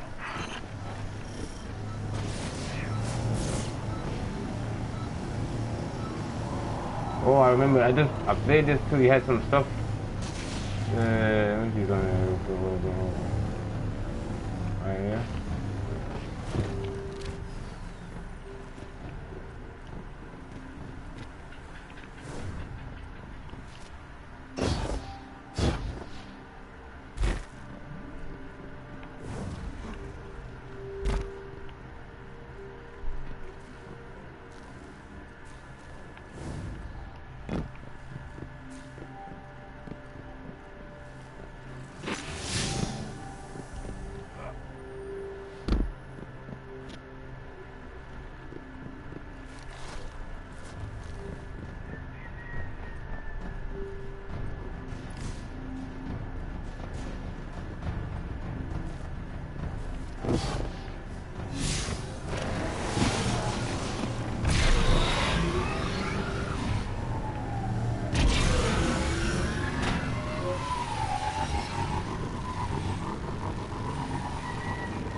Myths say the Fallen once lived in the Traveler's Grace, but something happened.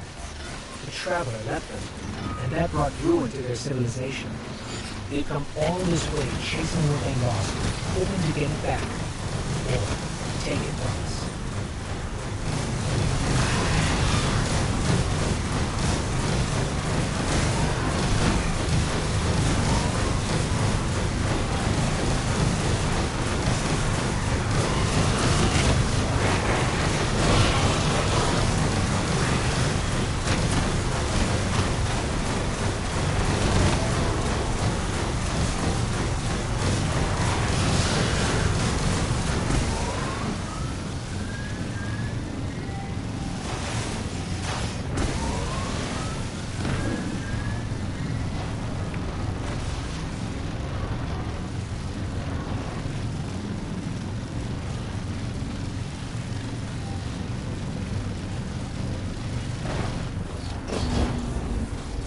Looks like the Fallen want to keep us out. Or keep something in. There's worse than dregs in old Russia. Let's check out the control unit. This is locked down with adaptive encryption. We'll need access keys to bypass it. The Fallen salvagers might have some.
That's one key. We need two more. bit. More keys coming right up.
That's all the keys we need.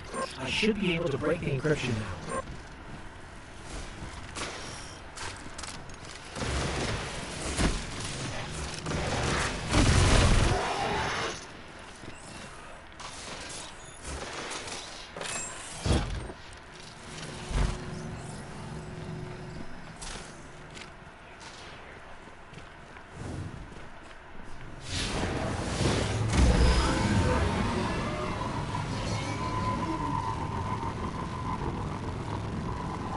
So far, I'm so glad I kind of learned this map. You know, long I was in this shit, so. And I kind of understand why I was doing those missions in a kind of way.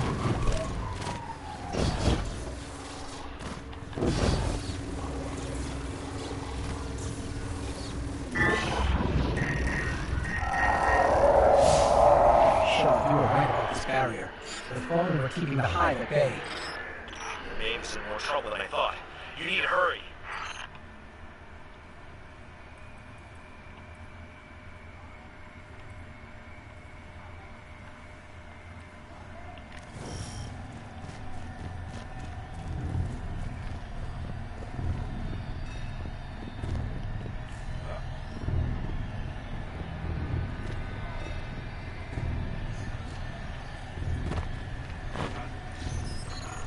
This is a powerful surge of arc energy. Whatever's causing it, even transmats won't get through right now. I thought they would have definitely been here. Oh.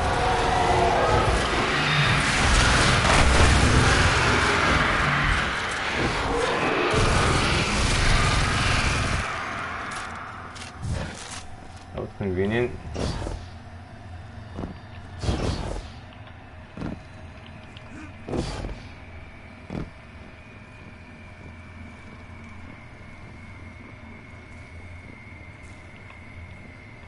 Darkness is suffocating my light.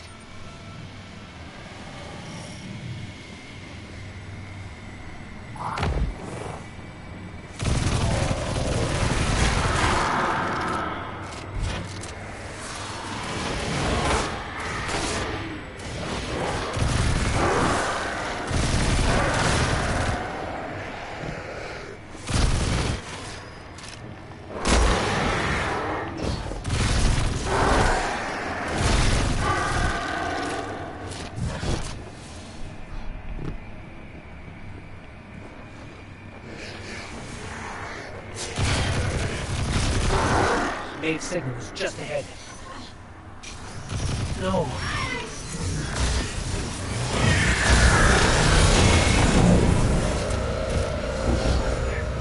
There may still be light left in the ghost. Shaw, I'm sorry. We were too late. I was too. Cass, I couldn't get to him in time. There was a hive wizard, a powerful one. We tried. This isn't on you. You did what you could.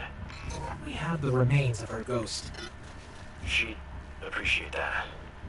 You should just head to camp before that wizard comes back.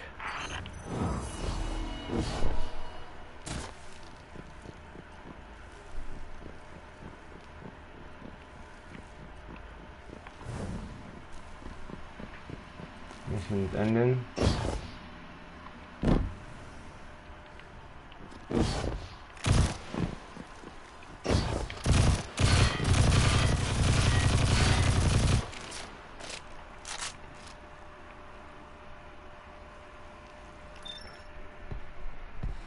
Well, at least we know now how they use the ghosts.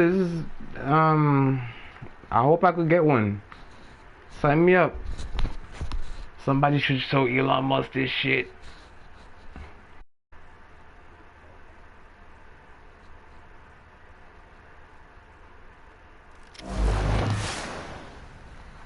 Fast travel. Guardians can use the destination map to quickly travel to this specific places.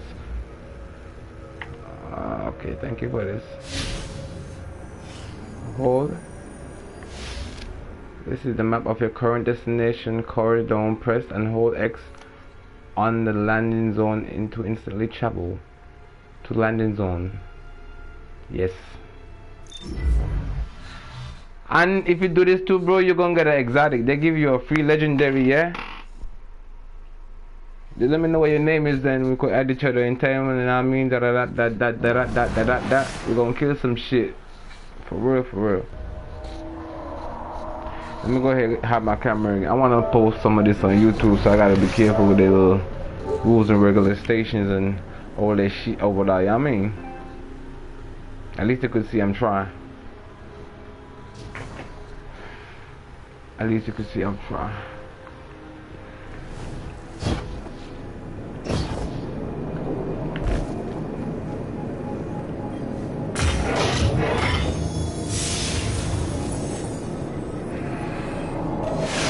All Guardians on Cosmodrome channels.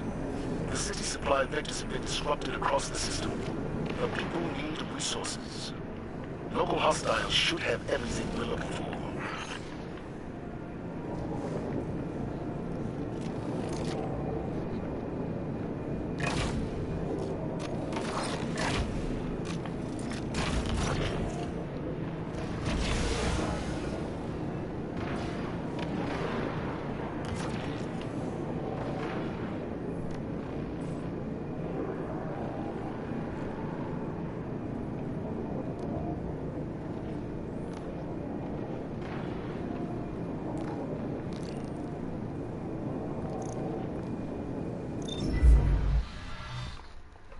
Brarara.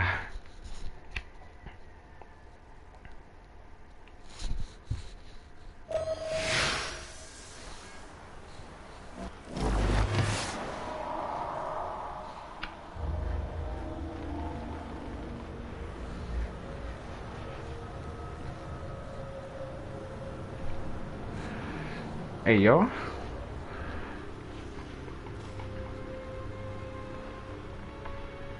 Gotta admit, the way Awoken's skin glows, envious of that.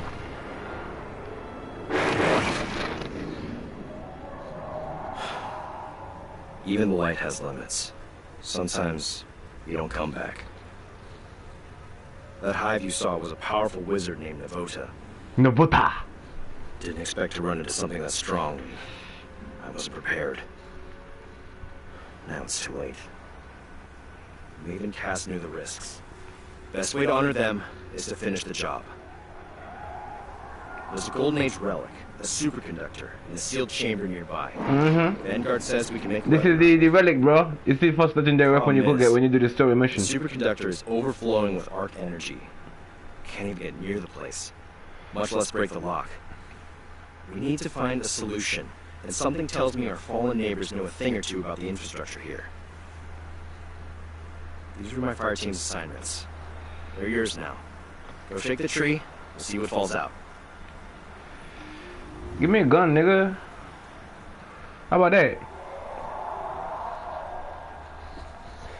Oh, you actually gave me a gun.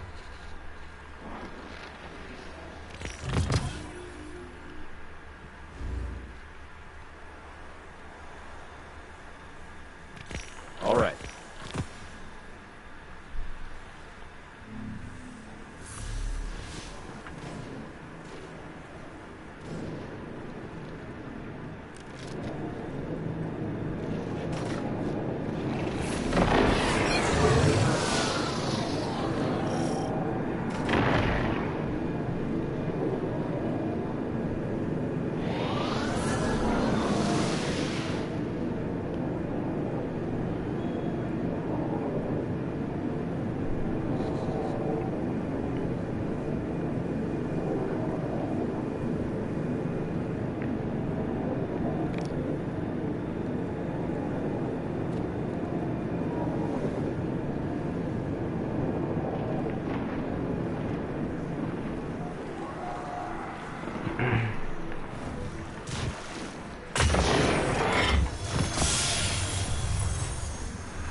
You can check your quests more easier during gameplay first hold.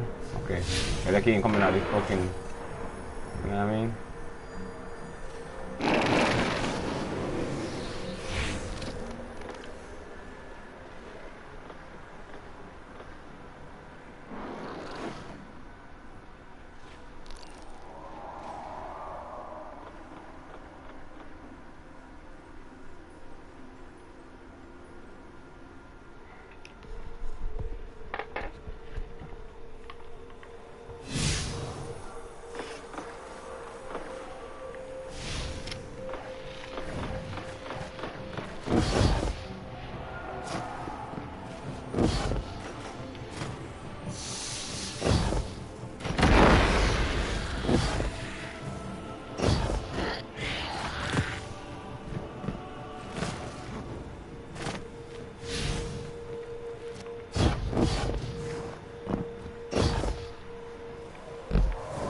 Let me see if they ain't going down here now.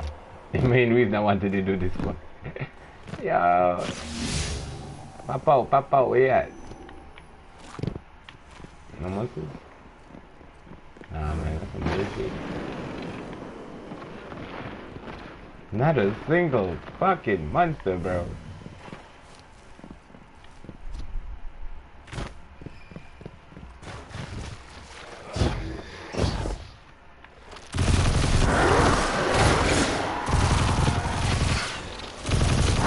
Kita pewa zomba, mando ada ya.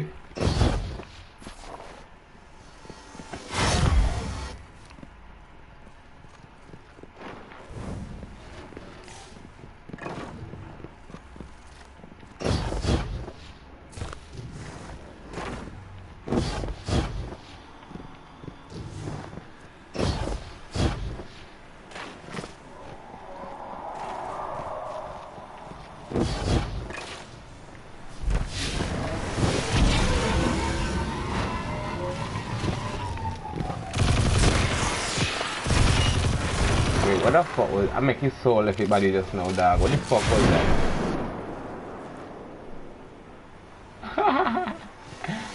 Oh, shit.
I don't play this so much.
You hear that shit?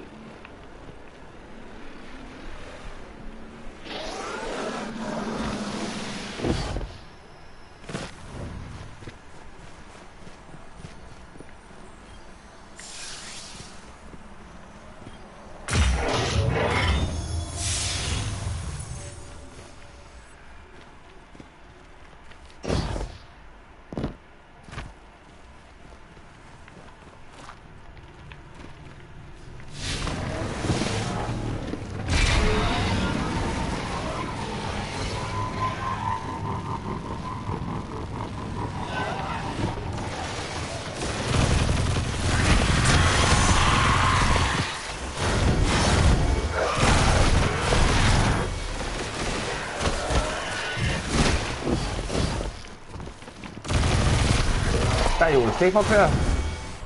No.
Here you go.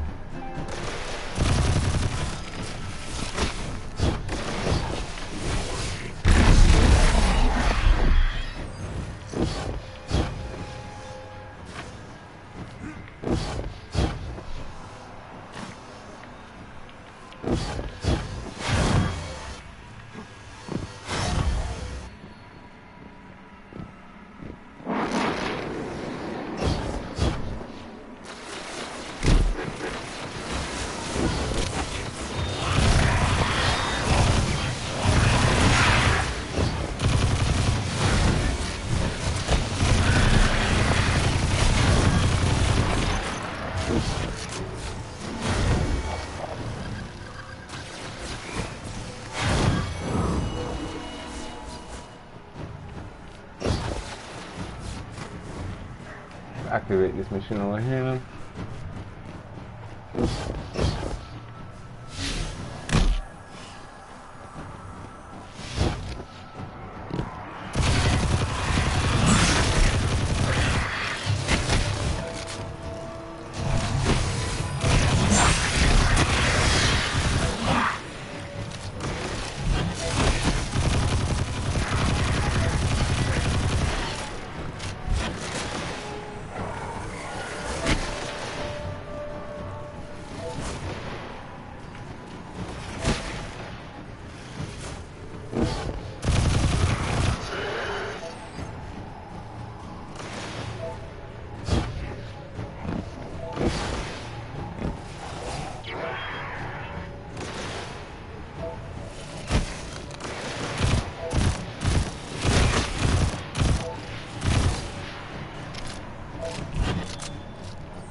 I gotta wait a whole 3 minutes?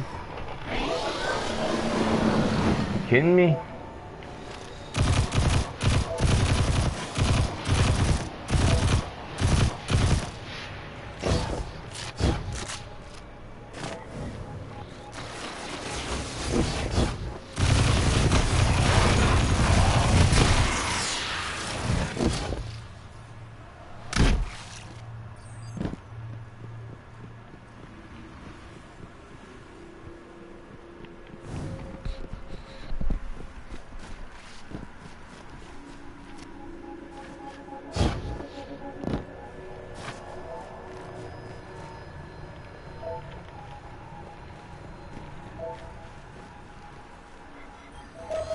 Hostiles detected in your region, Guardian. Locate and dispatch.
Most for upgrades now.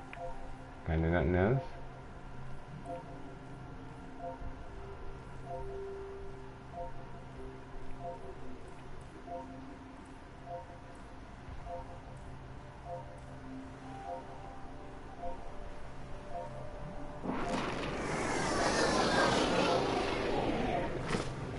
Seconds.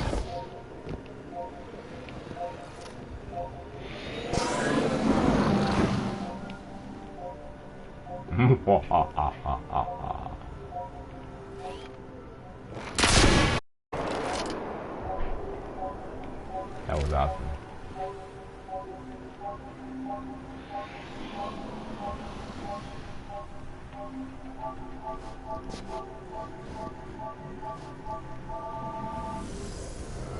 I'm showing an alert from Rasputin that a Warsat unit is about to crash in the Cosmodrome.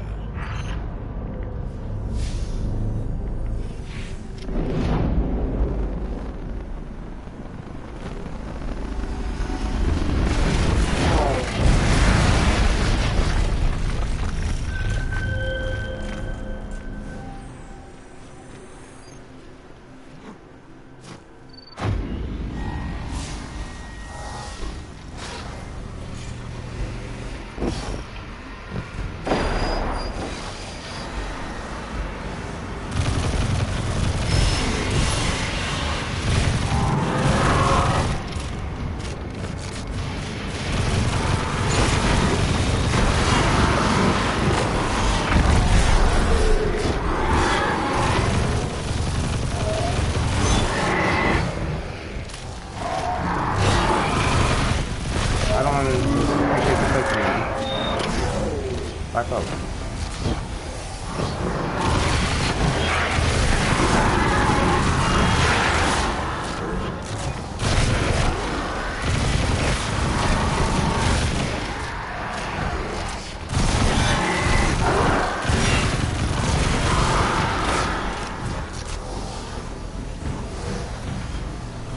Gotta stay in the circle.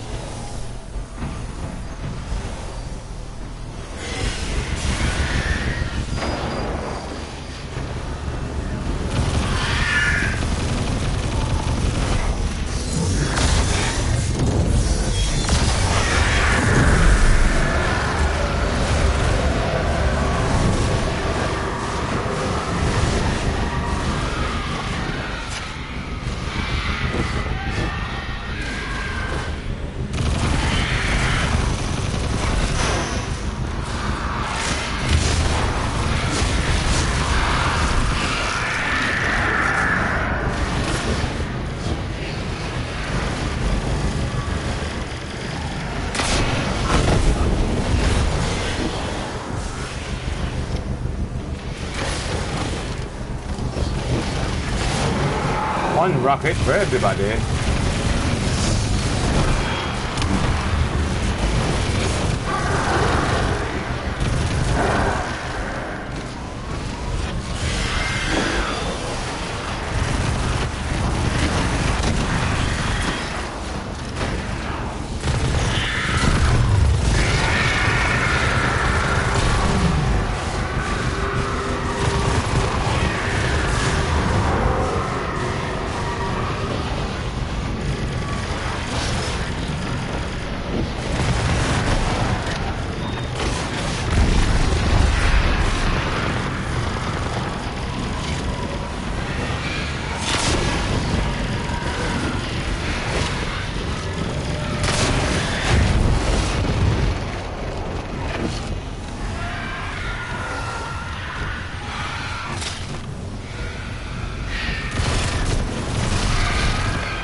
No.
According to that schematic you found, the power grid here is linked to a dormant comms array. That array should be pulling plenty of juice from the grid, but it's offline. If we spin it up, it might stop the overload and get us to the superconductor. Trick is, we need to be at two places at once to reboot: the array itself and the power station. To top it off, Navota is still out there, so you need to watch yourself. I'm not losing any more Guardians today.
I sent you a friend request.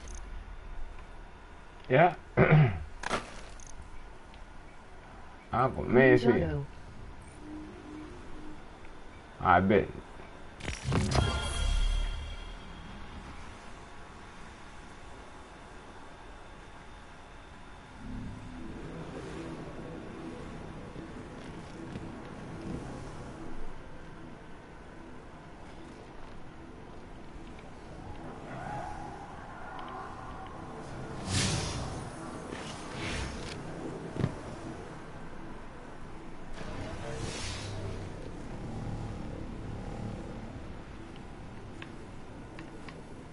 Always liked the reef. Gotta be ready for anything out there. Keeps you on your toes.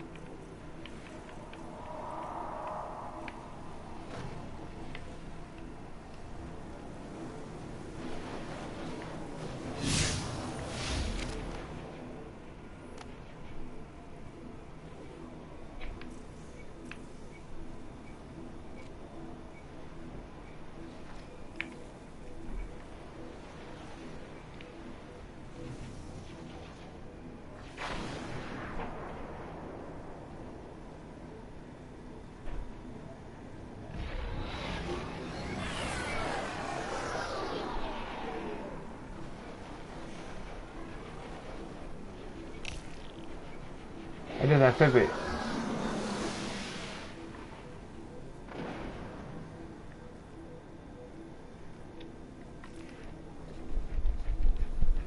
I can go finish out the mission, yeah.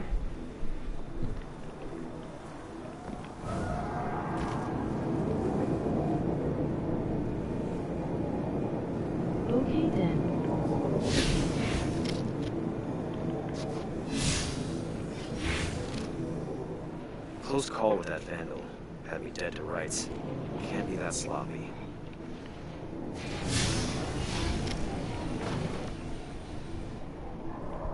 I'm gonna complete the mission called Boot.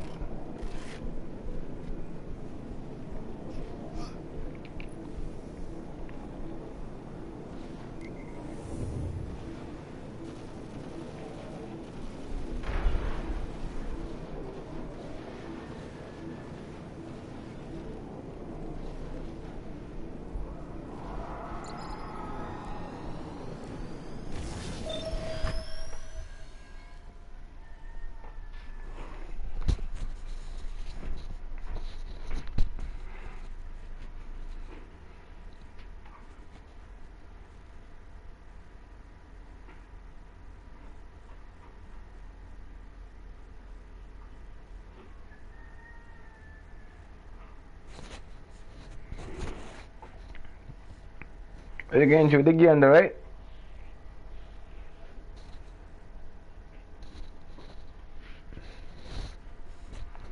I miss if a man do this and he get the fucking legendary weapon there, but I want to do this as like fuck till I want to get more into it. Just follow this story quest to check. If you understand it, you know what I mean, Taishi? Yay so far. And then I'm going to give you a free SMG. Some kind of shock something, whatever you name.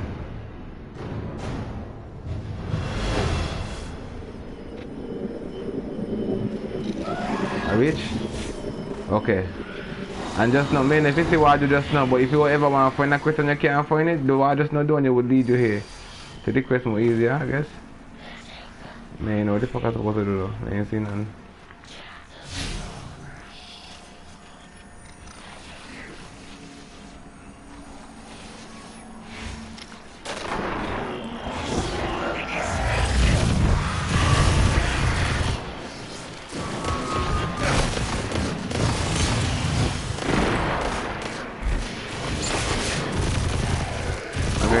To the white new indicator over there.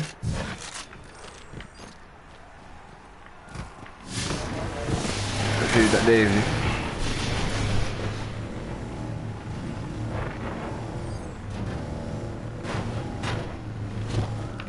Seems to be leading me somewhere. I'm moving.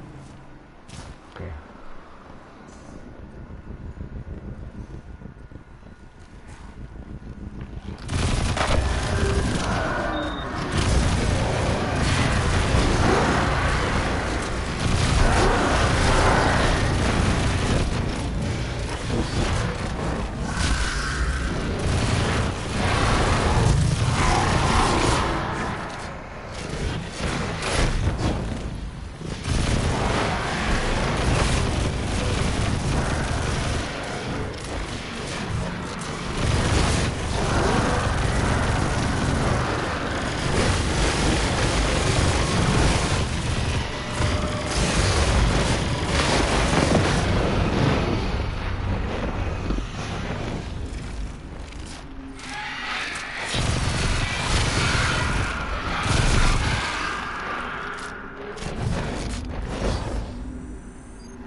I gotta be the mission.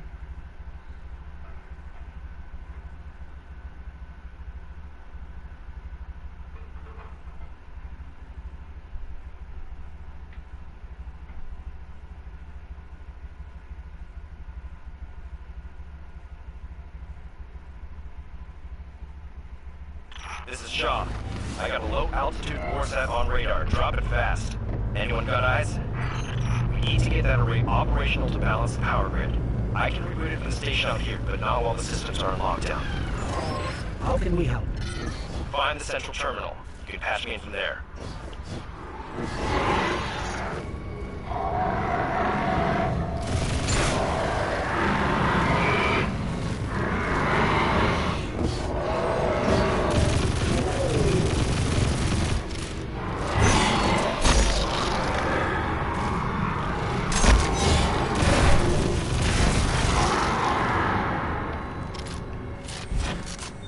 This is a Golden Age facility, lost during the collapse hundreds of years ago. It's amazing parts of it are still functioning.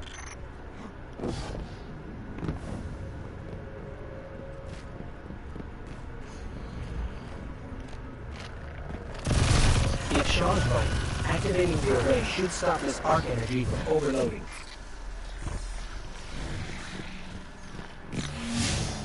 So that same energy fucking thing I kept running into twice at least, I remember, is where the electric legendary gun is. In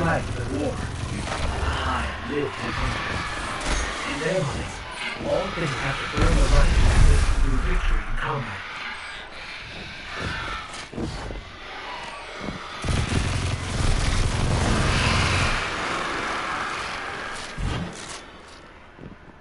Something like straight out of a horror film though. Good thing I like scary movies.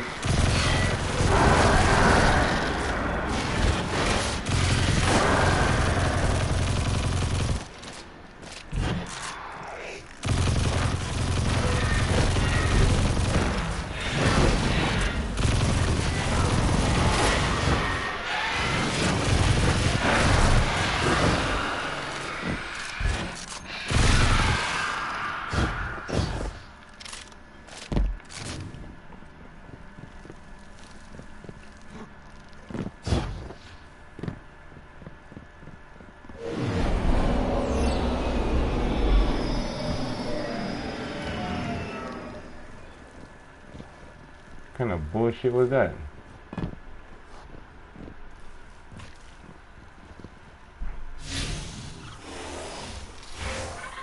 We're blocked. The power fluctuations caused the lockdown. Yeah, alright. I'm on it. Sit tight. Hive, incoming. Stay in one piece. I'll have you out soon.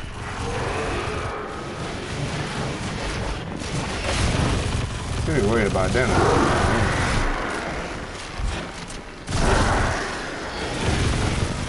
Y'all think they're stuck in here with, I'm stuck in here with them, they're stuck in here with me.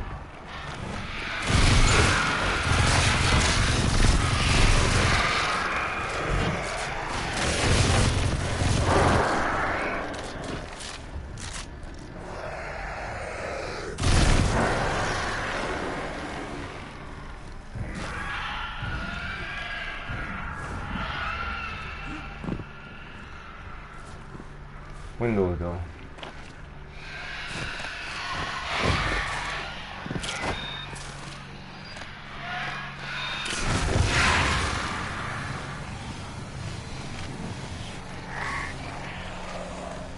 It works for real. Look at that drop straight past him. Didn't see me. Super.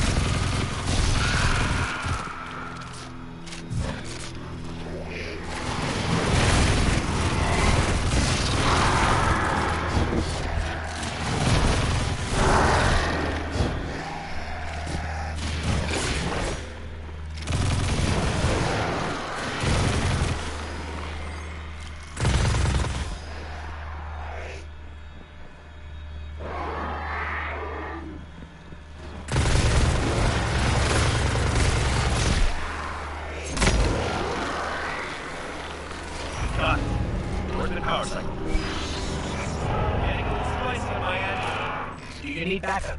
I can take the heat, but I'm pinned down. That's a real nigga right there.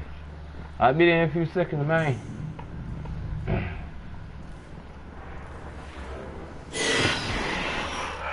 a splash. Cause some mischief. Get the brood to clear out of here. What kind of mischief? How about the loud kind? The Hive are drawing power from that ritual.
Virgin Shadows.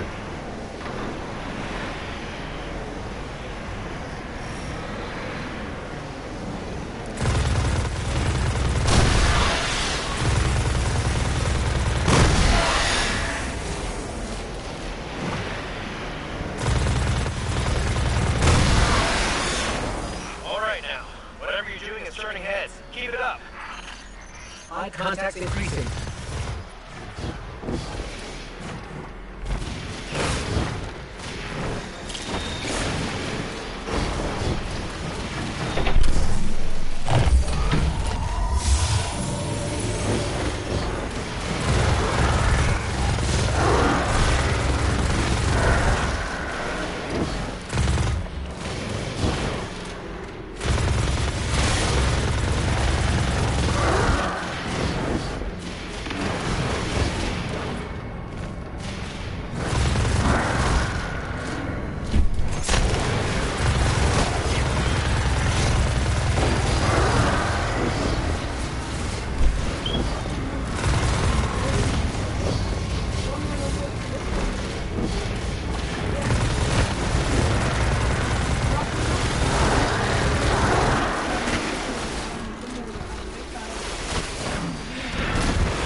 Let's go there.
Got a response.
before you're overrun.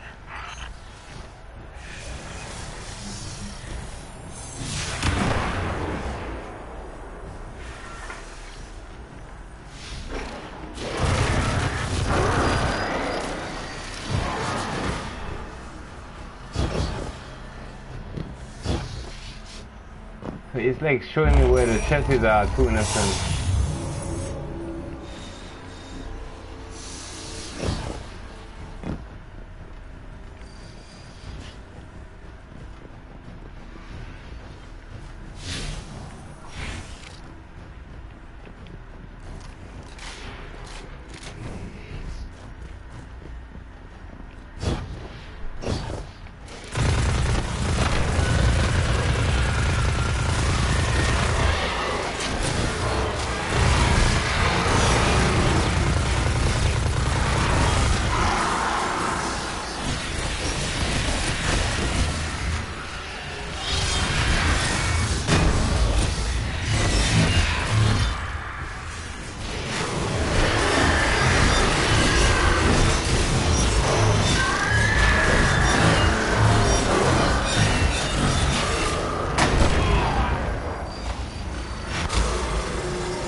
Yeah, the bitch that's it. Okay, I'll come in. I'm gonna feel right now.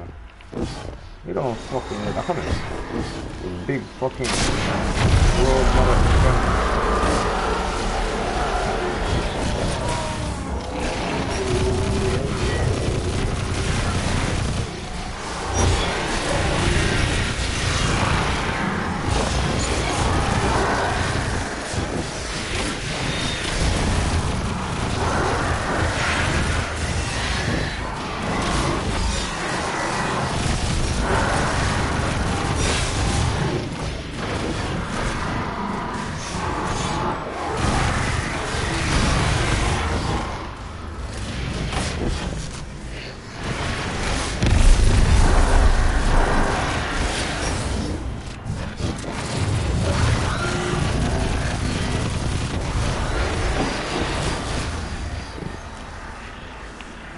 Hold up.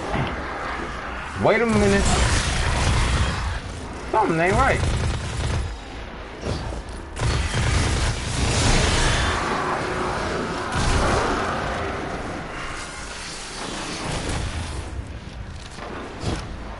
Like Captain Price says, it's always faster to switch your secondary and reload primary primate.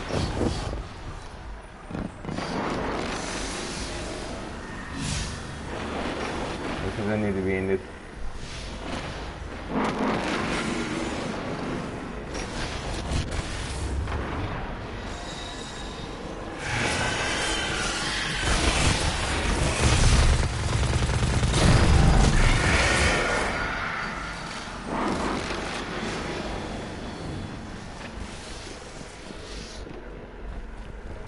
Gotta be this way.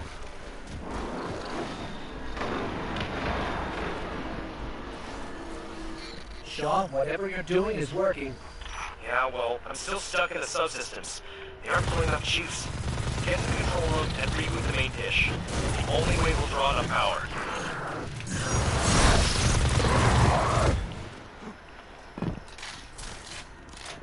Aisha, I got you.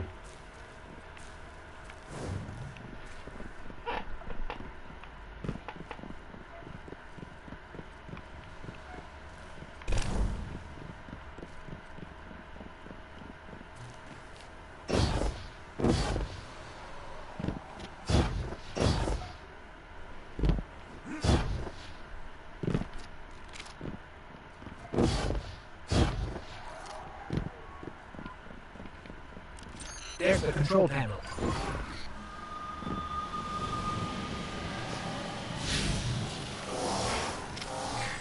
Accessing systems. Okay, you'll need to negotiate between crypto systems and verify the security lattice. Done. Breach layer restored. Master array launch queued. Alright then. Rerouting power your way. Aye, aye, Captain.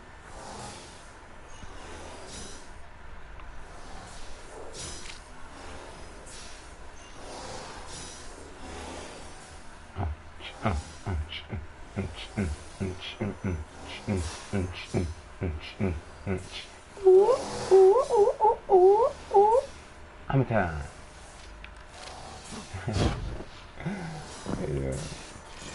What's that? I gotta investigate over here. I gotta go to the dish. Ready. It's operational. Damn.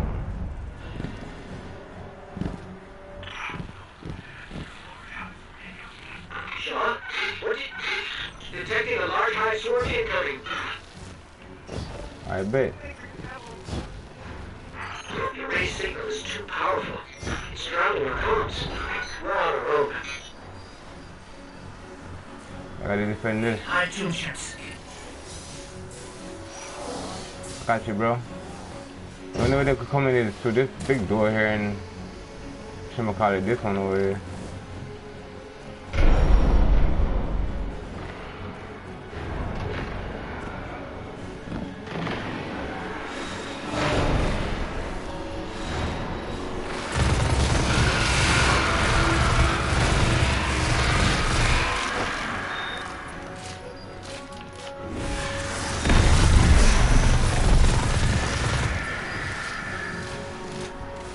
Let me at him, let me at him. I got me a whole mag. 50 in this bitch. That's the next ship coming right there. We're going right now so I don't have to later.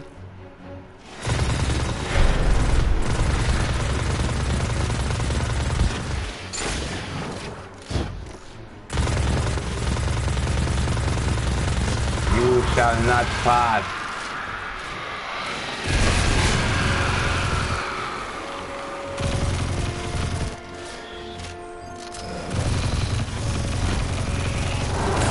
Ready? Only it's jumping. It's jumping.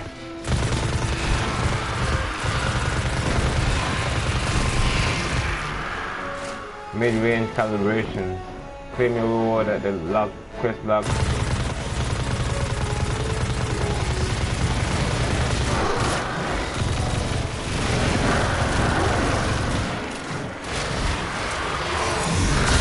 shall not pass. You shall not pass.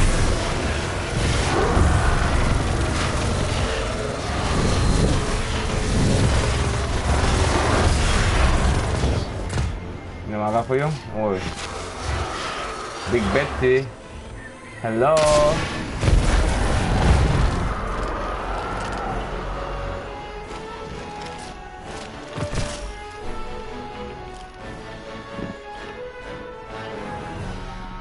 Regroup with Ghost. We did it, Ghost. What? Do you read? You still with me? I should have put you in that position. When you dropped off comms, I thought...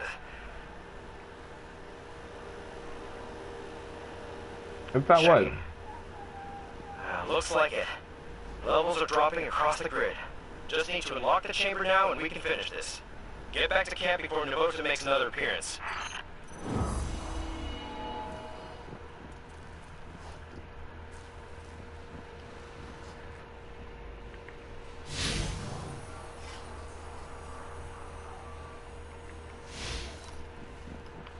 They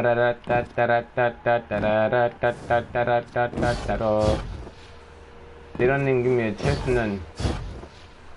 They're like, boy, you don't deserve none. Finally find the quests though. So I'm about to have some fun for sure. Hey, this shit, you kind of weird though. I'm smoking on that. Ayo, ayo, ayo.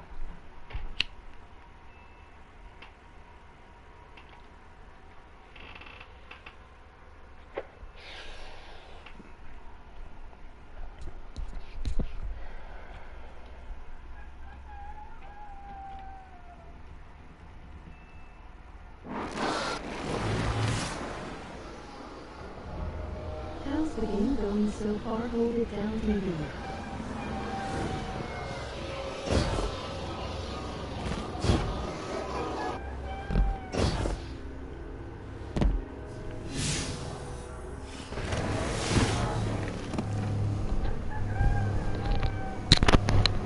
Okay.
Requesting confirmation of a fallen extraction crew in your sector.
This is the map of your current destination.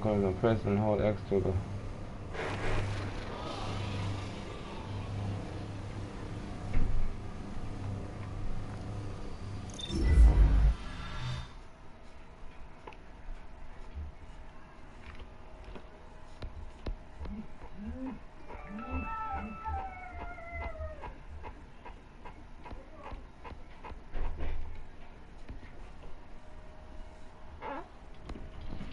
This is Shaw.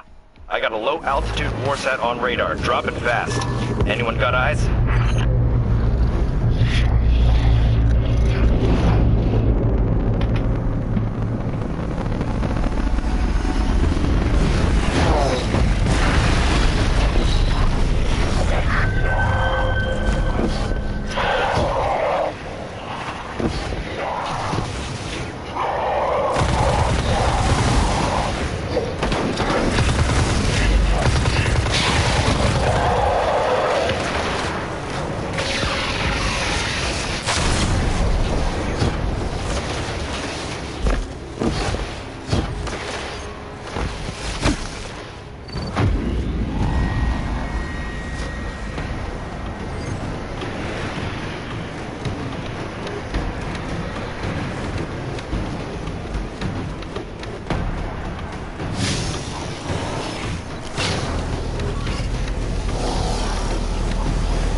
think I gotta go to it.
Should have reloaded that already.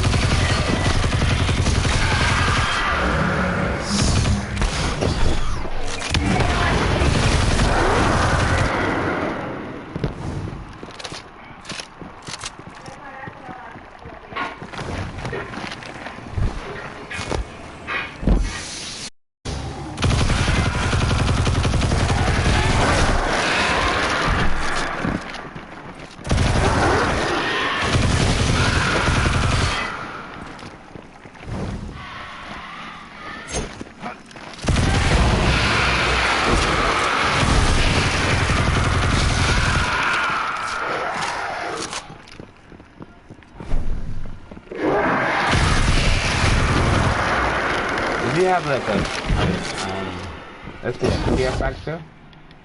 I play this in the daytime, not the night. The nighttime might freak you out.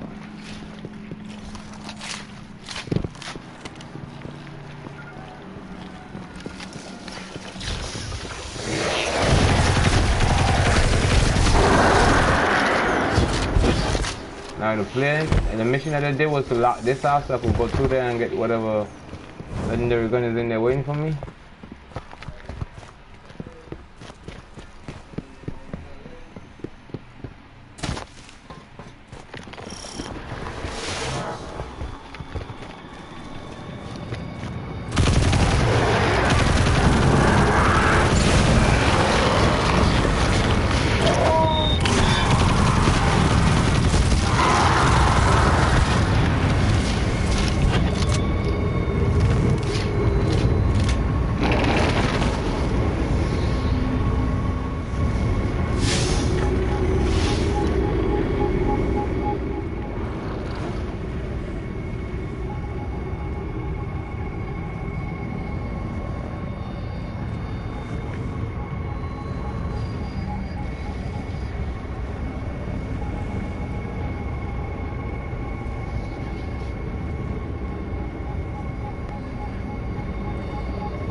Increase the energy recharge rate of your equipment sword.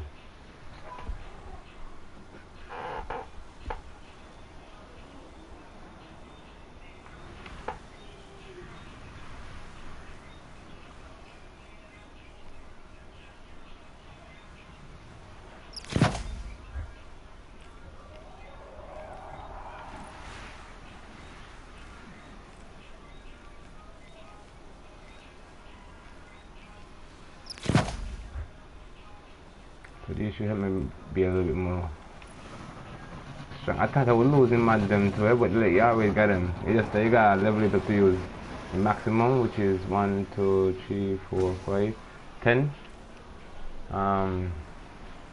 Start up with 5 to level up the armor. For me, me level up these until I legendary gun and legendary armor.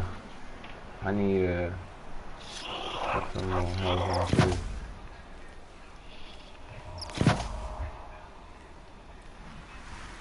I'm gonna boost, right? I'm gonna cloak, I'm gonna put a little bit of whatchamacallit in there.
Didn't they pick it up for real?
doing something reckless. There's only one access key for that chamber. I've got it on me. If I make it out, I look forward to working with you again. If not, I left you a sparrow. Take it and get out of here. Get to the last city. Shahan, over and out. How could he do this? Navota is still out there. It She is. already I just got my destroyed 2 legendary. Guardians. This is bad. Shaw said he took the only key, but he can't have searched the whole Cosmodrome. There has to be more. Let me check his Only one. archived Yeah, you could location only use data. one He's legendary. recently doing something out on the Forgotten Shore. Let's start searching there. Sending coordinates. Yeah, of course we're gonna put more screen. We're gonna hey. Really be.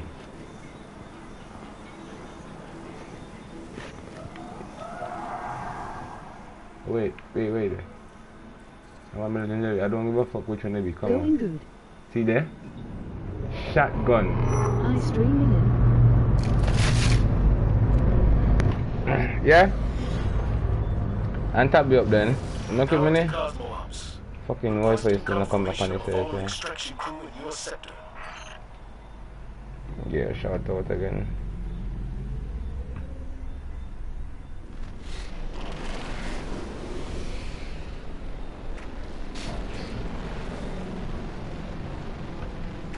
So hold it down TV.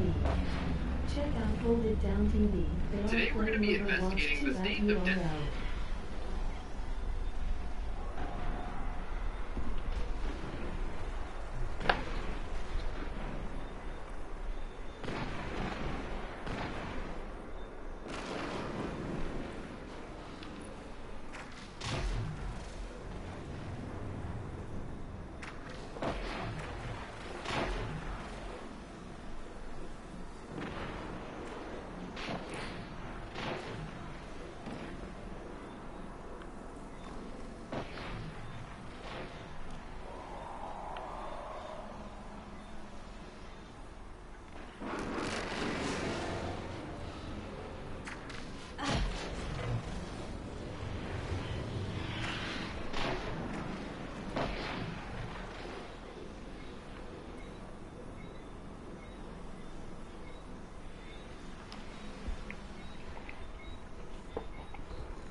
This is the thing I'm not understanding yet. That's why I could infuse my weapon, right?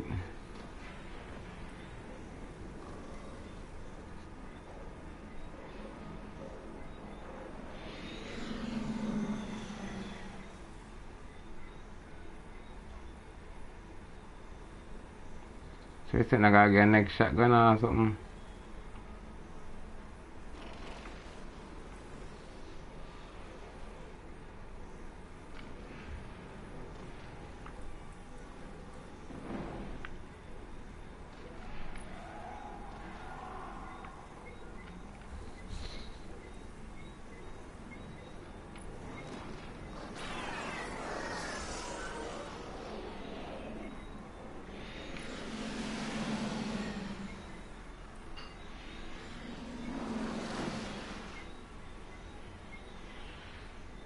Scout rifle, this is a rifle too. And another none.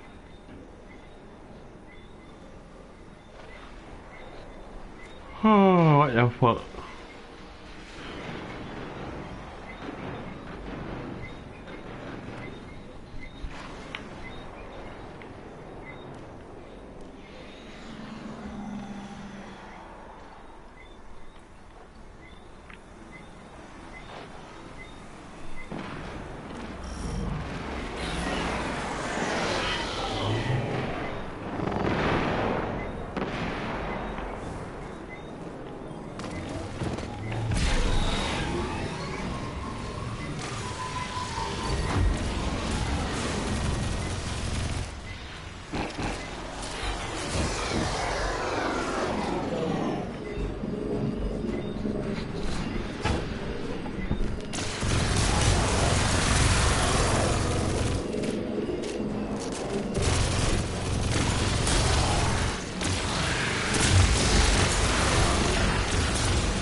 opportunity that could use your attention.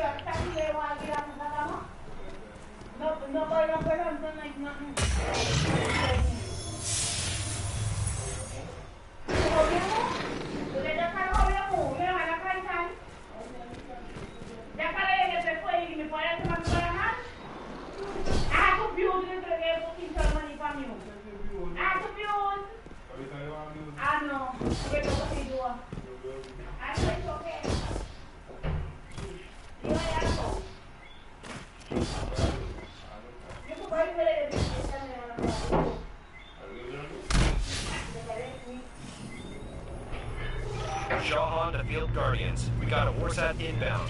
Requesting an intercept.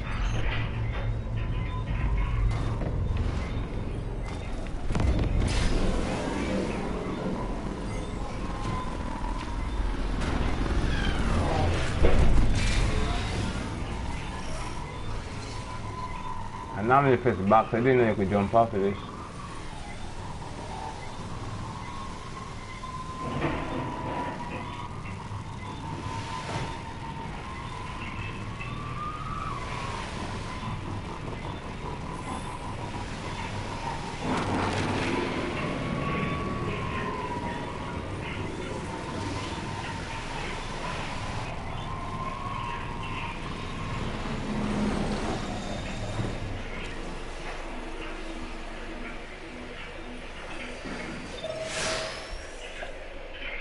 There you go.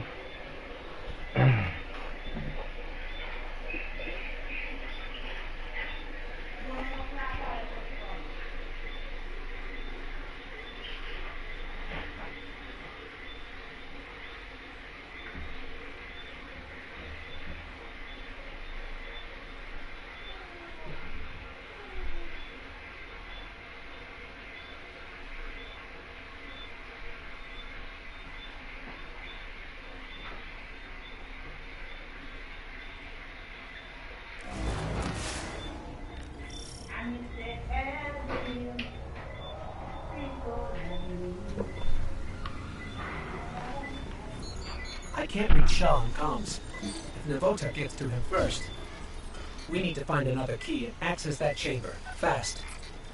There's some old caches nearby. Let's start there. No key, but I'm detecting residual particles consistent with cache alloys. There were more chests here once. They must have been stolen by Fallen or Hive. There's a particle trail leading to a nearby cave. Sending coordinates now.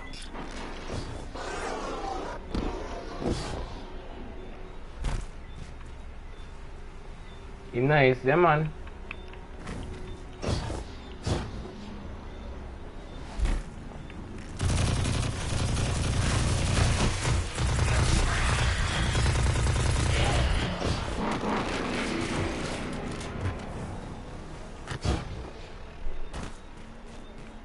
We'll go up that one, go up the fast. How I still get that over here.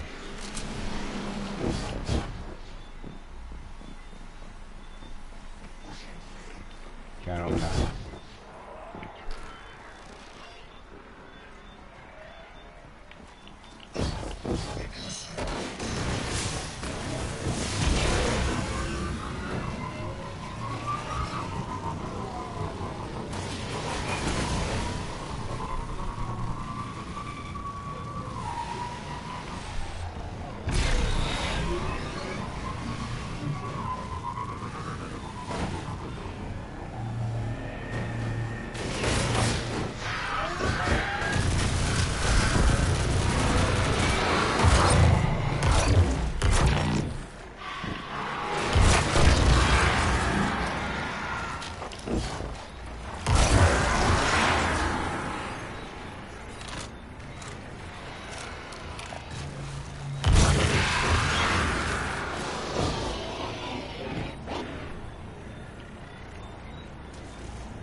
Still no key. I'm reading two other particle Suppose trails on my pushing tracker. suppress target ability is strong against overload champions.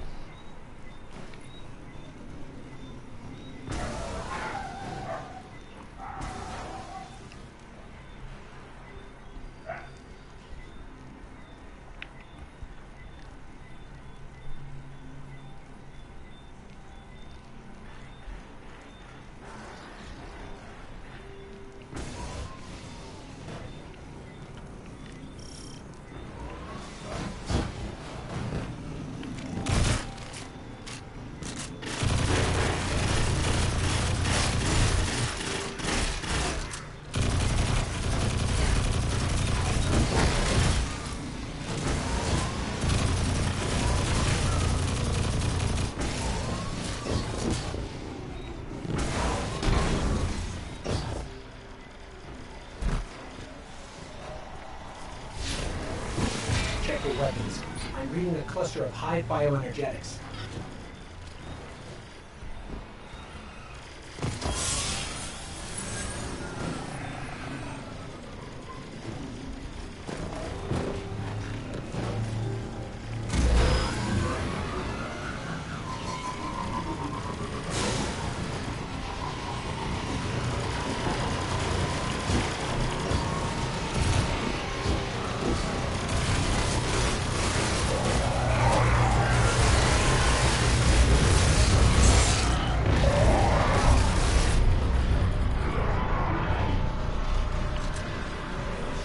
Scanners show a fallen catch nearby. Seems like it's carrying heavy ordnance.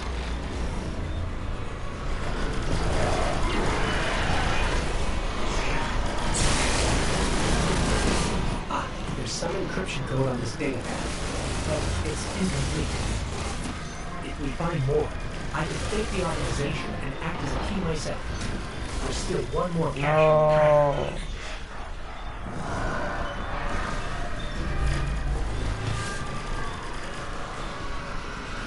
Not ready for OT.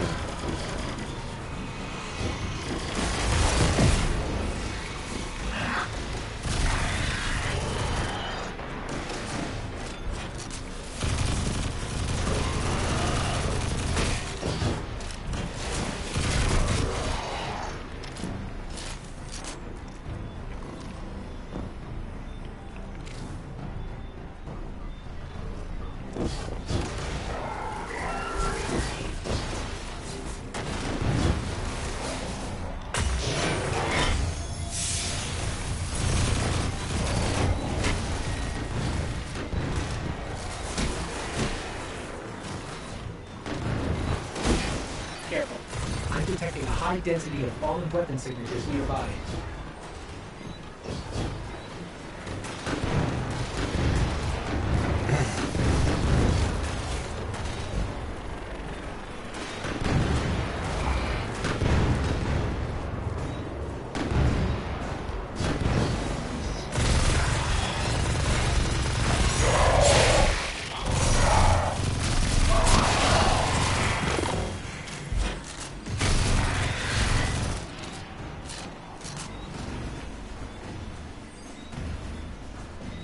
Got it. This has enough code fragments for me to generate a new authorization. I need to boost my signal for the key to register, though. I'm reading a concentration of energy in the moth yards. Might be what we need. I've marked your tracker.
I'm not dead in.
energy is disconnected from each other. Me in probably right now.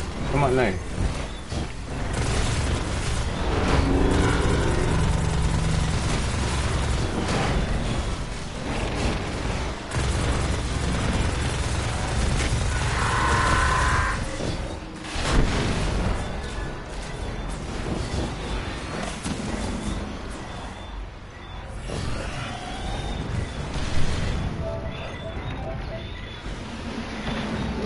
How much shot that they want, so? But man, you know. Hey, looking at my fucking dead.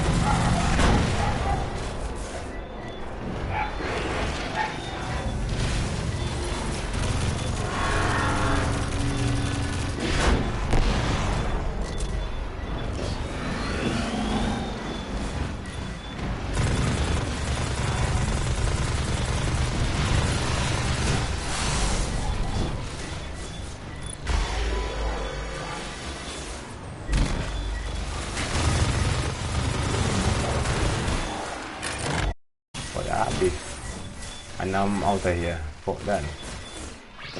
When you're shooting energy source.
This area is full of ionized superconductor energy. It must have dispersed when we activated the array. I can use this to amplify my signal. Let's collect the charges. I still can't reach Shaw. We need to hurry.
Here we go, starting recursive analysis.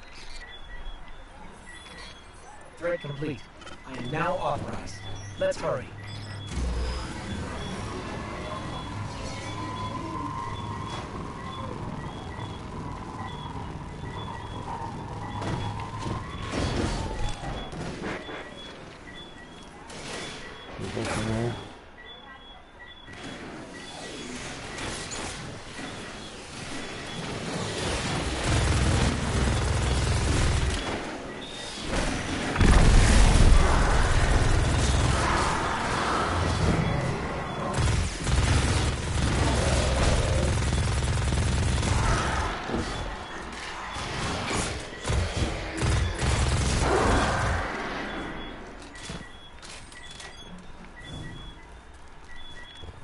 Got it.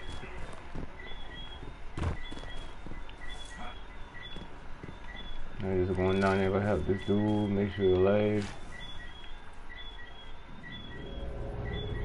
I'm showing an alert from Rasputin that a Warsack unit is about to crash in the Cosmodrome. Should I lock that shit? Okay. Wait.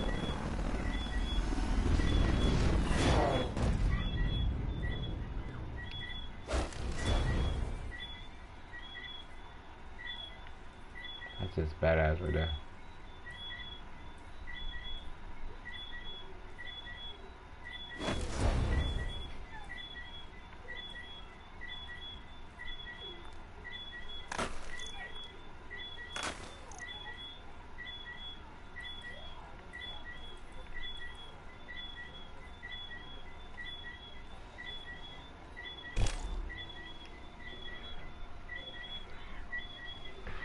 Legendary.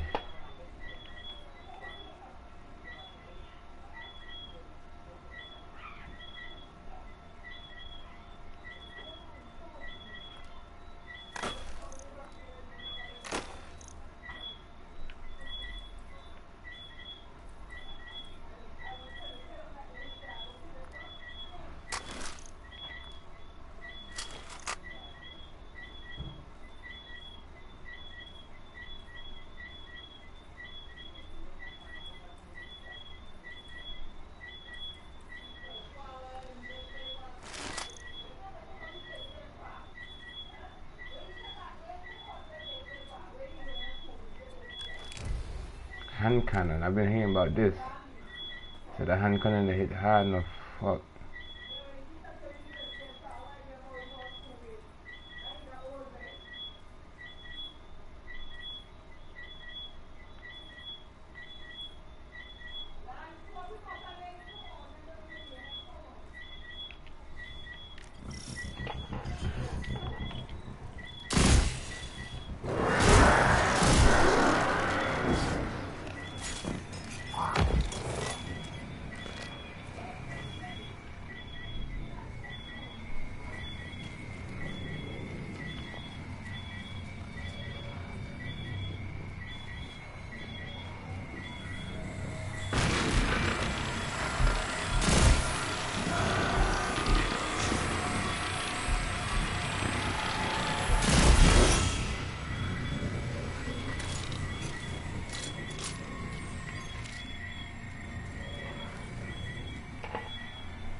This place is brimming with high magic. Man, if you're seeing crash down, man, you're seeing it.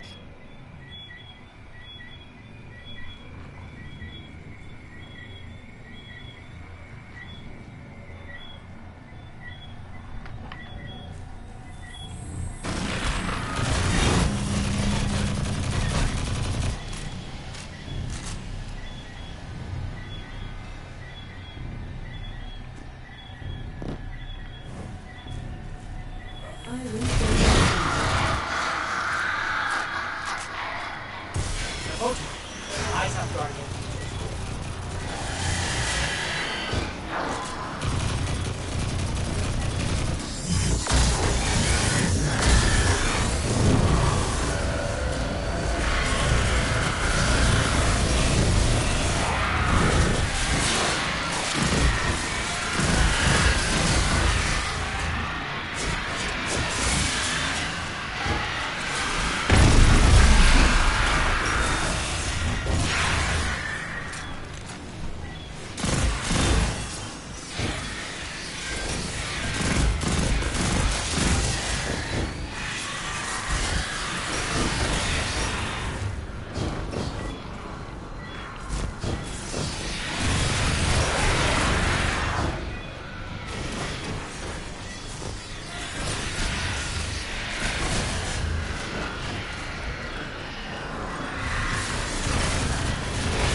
Devota's gone.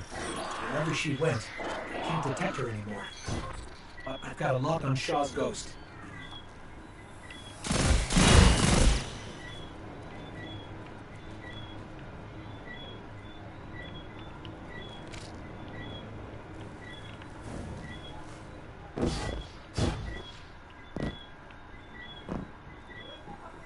Let me help him.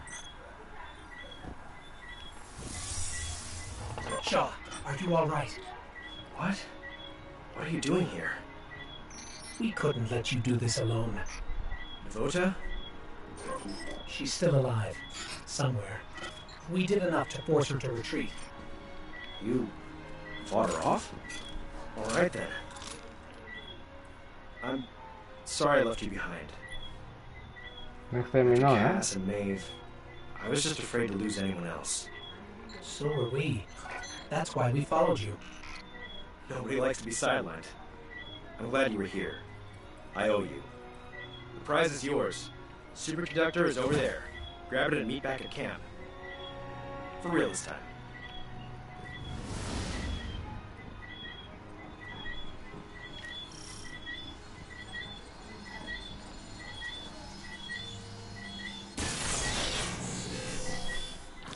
I can feel the arc light coursing through this. No wonder the Vanguard want to make a weapon with it. Let's head back to camp and then the last city. Home.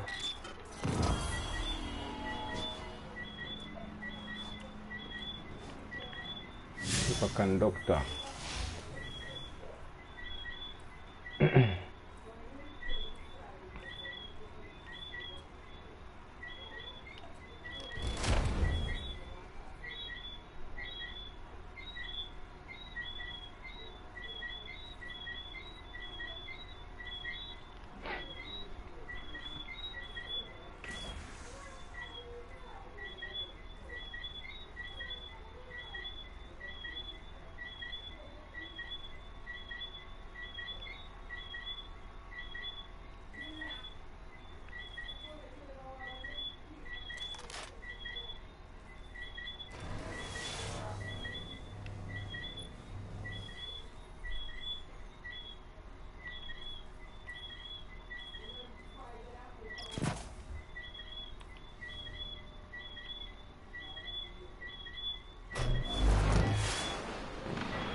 Snipers in the area.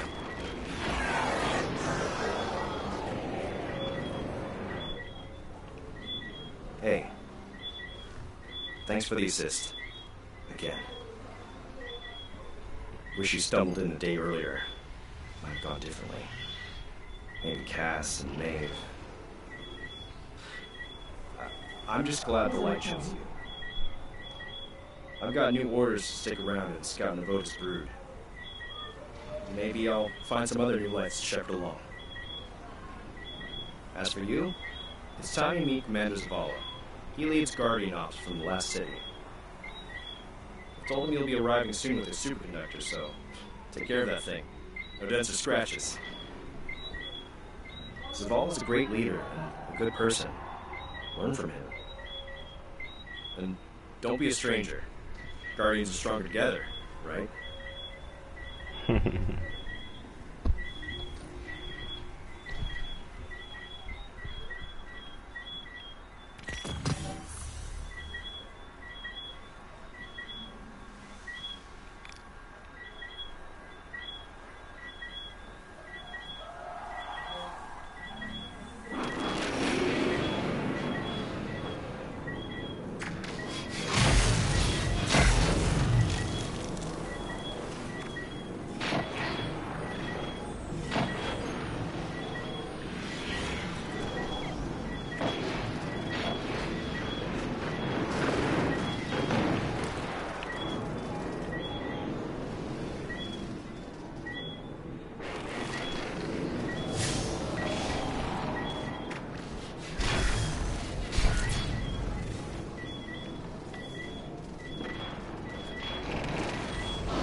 I can't believe I'm playing this for 9 hours, like.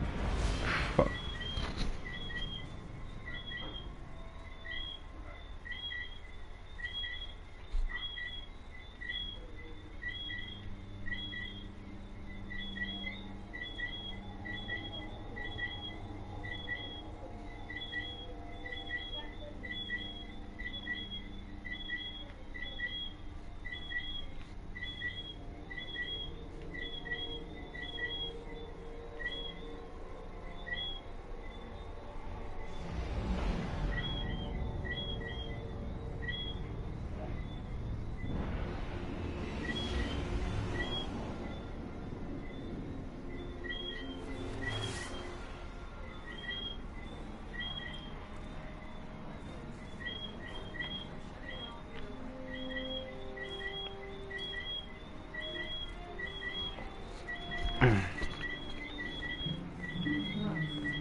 Checking.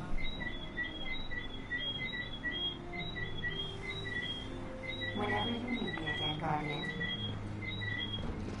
Algorithmic decryption keys were supposed to be heat resistant. Hello, Guardian. Welcome.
Tell me, you don't fear Vanguard operations?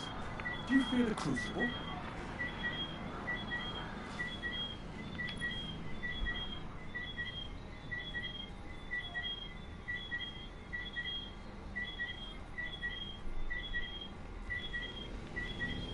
Be safe out there, Guardian.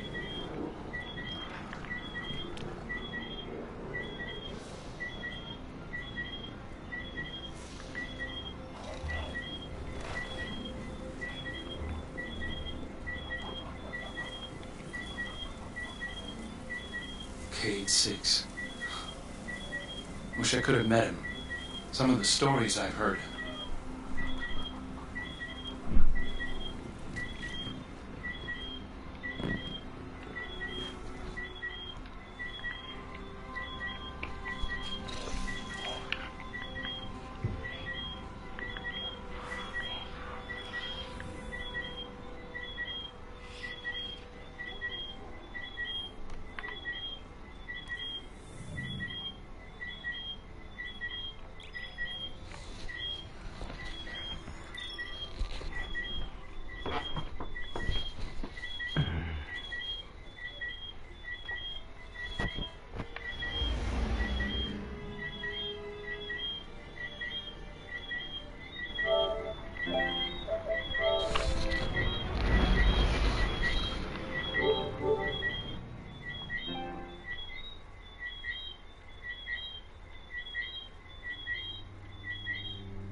The last survivors of humanity's collapse call the city home.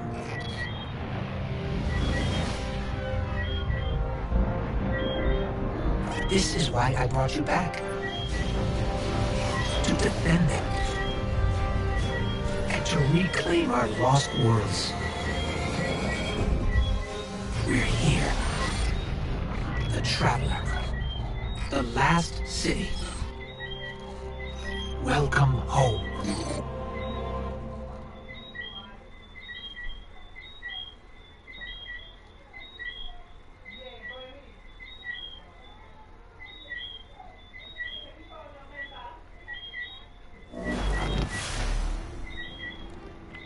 Welcome to the Tower, and the last safe city of humanity. I've been here many times over the years.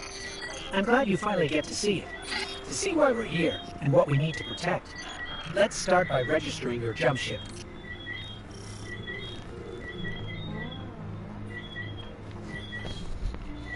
Hey there.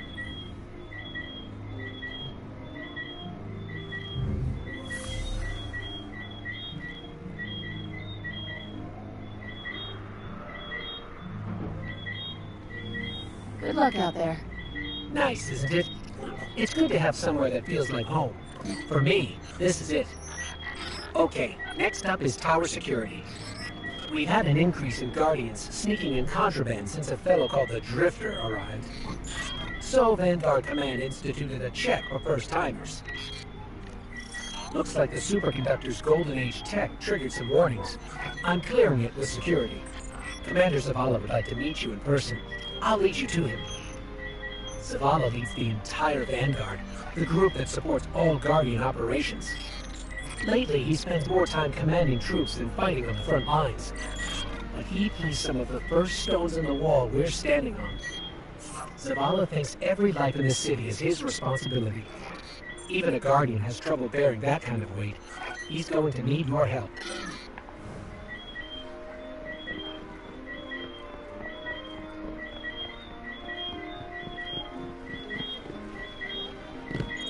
Up there in the sky, that's the Traveler. It's where I came from, where the light you wield came from.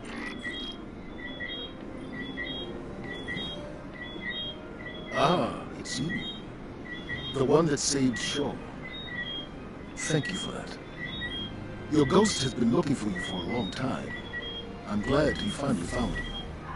And now you found the light. The Traveler entrusted us with this power so that we may protect our people from the forces. Zavala doesn't usually talk that much. You should take that as a compliment. I've marked his office on your tracker. Careful not to break anything in there, and don't touch his music.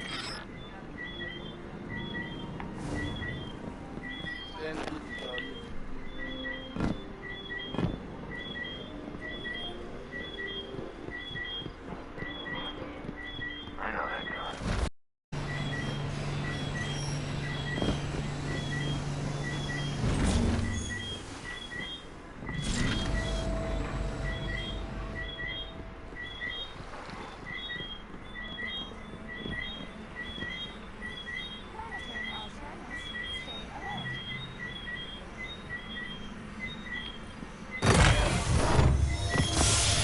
This is a Vanguard service weapon, but it's from Zavala's personal collection. Shaw must have talked you up quite a bit, or maybe Zavala saw something in you. Where to next? Oh, you should head to the bazaar. That's where we'll find Ikora.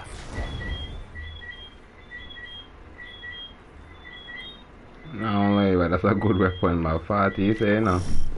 Up like 7. Talk to Kiara.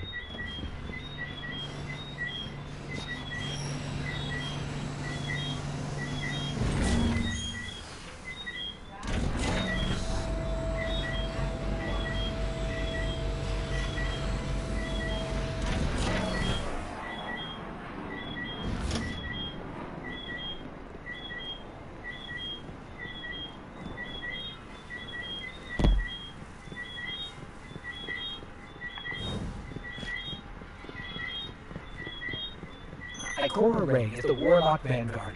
She leads the tower's Warlocks, like Zavala leads the Titans. She does a little bit of everything, guiding the Warlock orders in research and development, enemy reconnaissance, and internal affairs. Welcome home, Guardian. I heard your journey to the last city was an eventful one. It may not feel like it now, but the tribulations you faced were a blessing. The Guardian's path is one of hardship and peril. The Traveler's gifts paved the way, but the road is still a hard one to walk. Shah Han told me what you experienced in the Cosmodrome. How you witnessed the true death of the Guardian Knave at the hands of the High Wizard Navoda, and how you were guided by what remained of the light from Knave's ghost. All Guardians, at one time or another, are shown by the Traveler how to refine their connection to the light. How to feel and express greater sway over the powers they have been gifted. How to grow stronger. Your first guidance was born of Maeve's tragedy, discovered alone. Your next will be from me, and the lessons I have gathered from hundreds of others. We can start as soon as you are ready. Accept help where you can find it, Guardian. Our light shines brighter when we're together.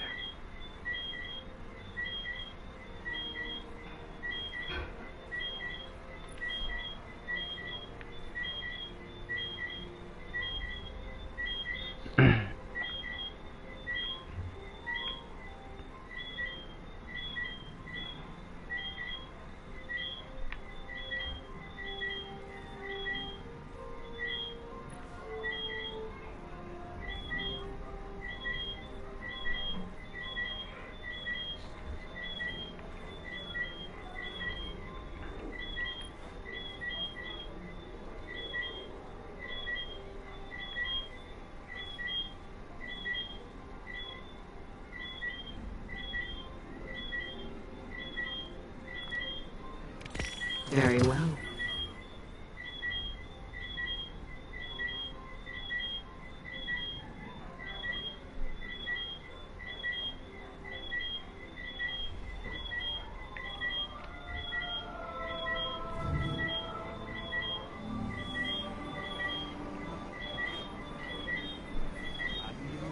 We have battles to fight. It's always nice to see Ikora. While we're over here, we should check in with the Drifter. You may be wondering who leads the Hunters. See, we lost K6, our Hunter Vanguard, a while back. Killed by a man named Uldren Solomon. It was a difficult time. Now no hunter wants to take his place. Being a hunter has its challenges. You'll find that out yourself soon enough.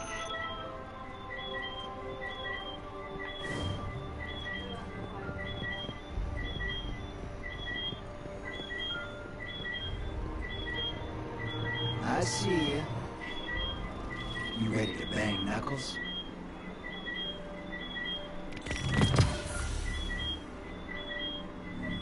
Light.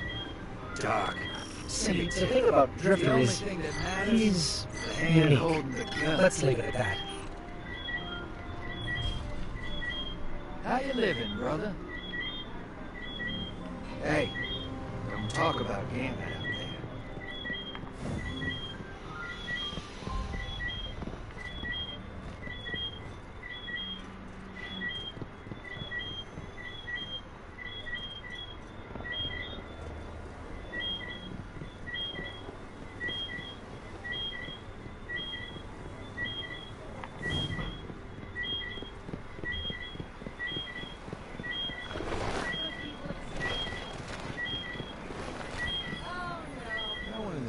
Loyalty to the Vanguard does not go unrewarded. Be our eyes.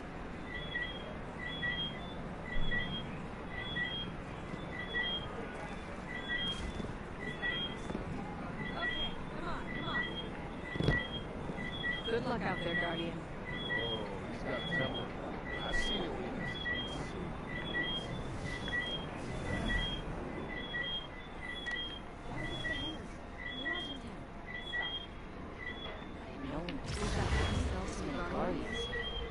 Probably listen to school. Hey, come here.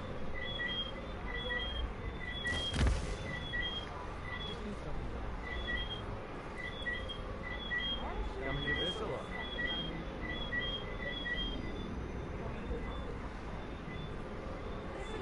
My sister told me there's some kind of shark in the travel out in Europe. You'll admit?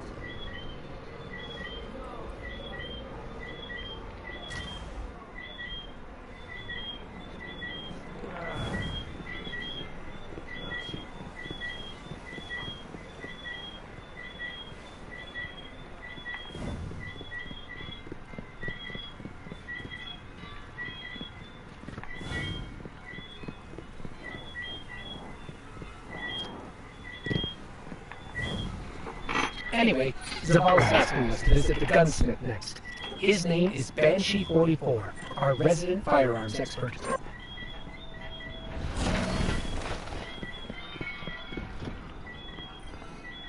Banshee. What do you need?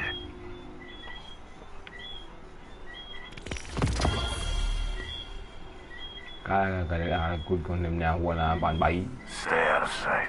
Last stop is Master Rahul, the Tower Cryptarch. That's short for crypto-archaeologist. Crypto-archaeologist.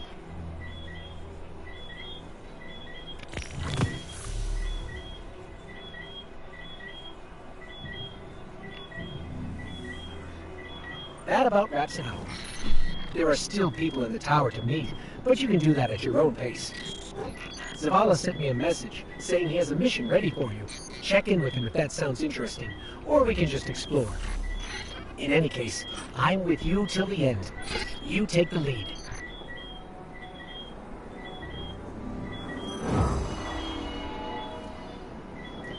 Mission complete.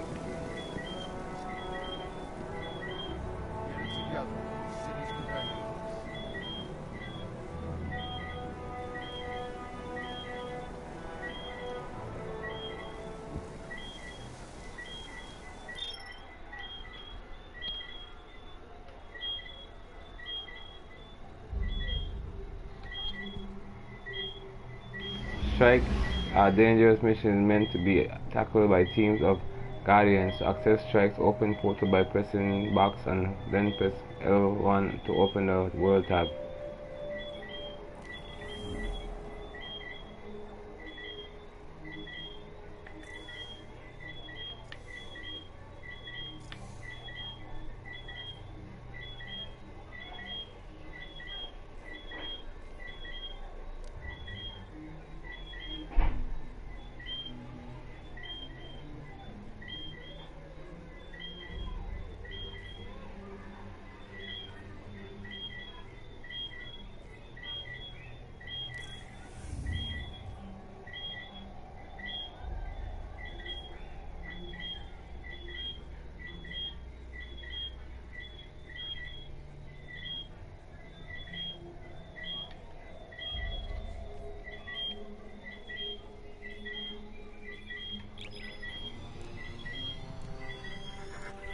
Okay, look, I didn't do the startup missions, let me check.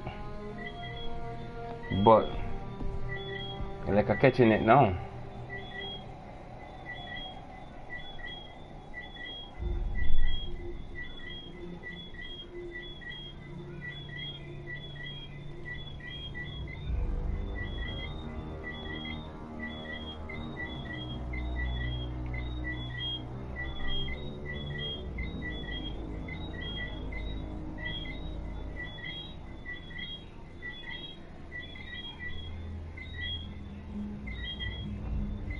That's 2 guardians done fine.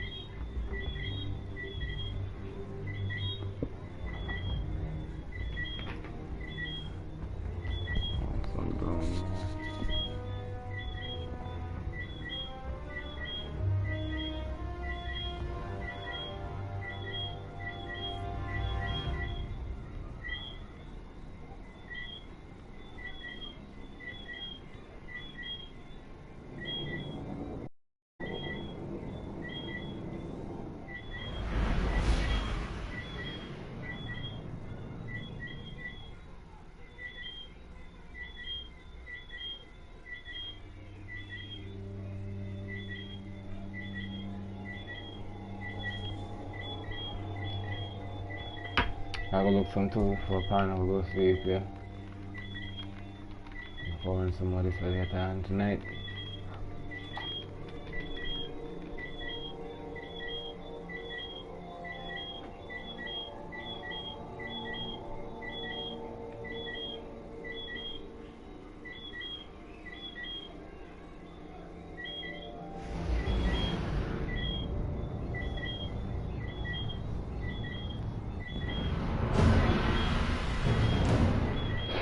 See?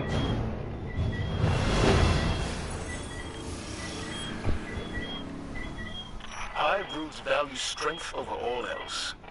When you and Shaw forced Navota to flee, you weakened her position. She'll be desperate for victory to regain her footing. That desperation makes her a threat in the Cosmodrome and beyond. This is a worthy challenge for you, Guardian. Cass and Maeve gave their final deaths fighting Navota. That can't be for nothing. It won't be.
Steady.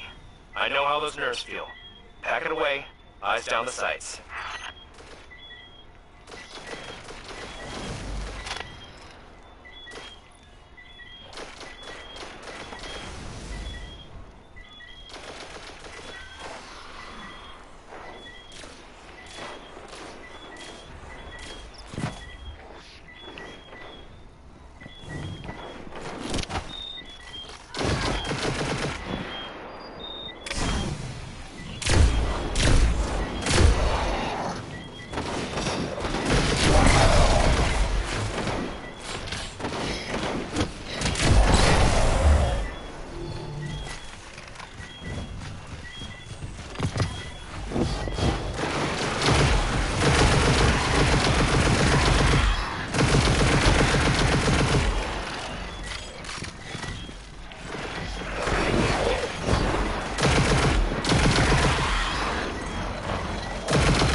Ne, quello era anche poi empty.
Fallen raiding party ahead. They don't seem thrilled about Navota's presence. They won't appreciate yours either.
I'm reading dense hive signatures in a facility up ahead.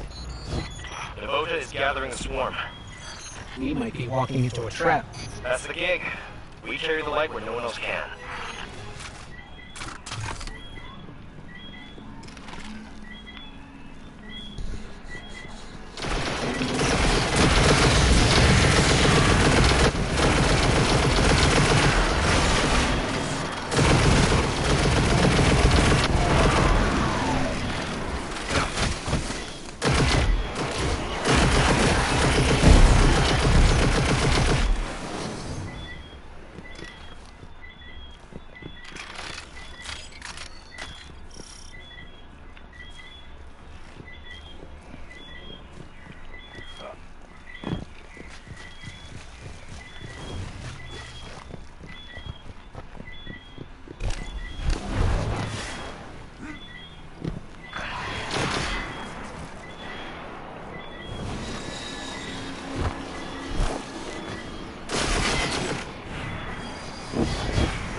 I remember they come here. Burned out the rest of Devota's hiding spots. She's got nowhere to run. Don't figure out something like that with a guy, don't you? Just doing my part. It's So in your we're hands going now, too far Guardian. ahead, I'm saying, you know?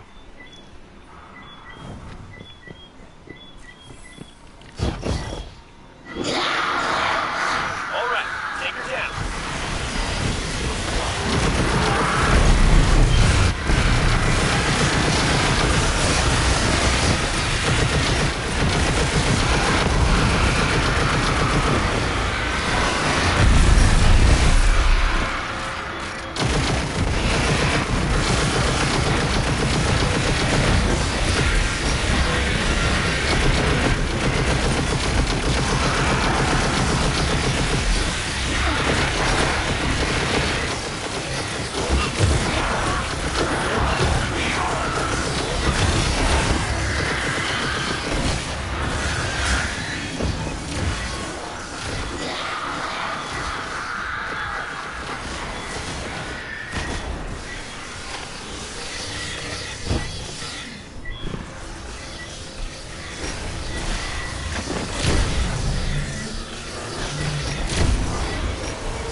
Kaget, ini more damage to the motherfucker.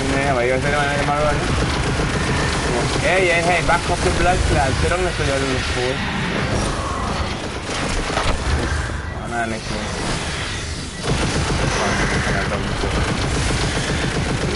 Ako na sila. Sige na ito.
From me. Go on.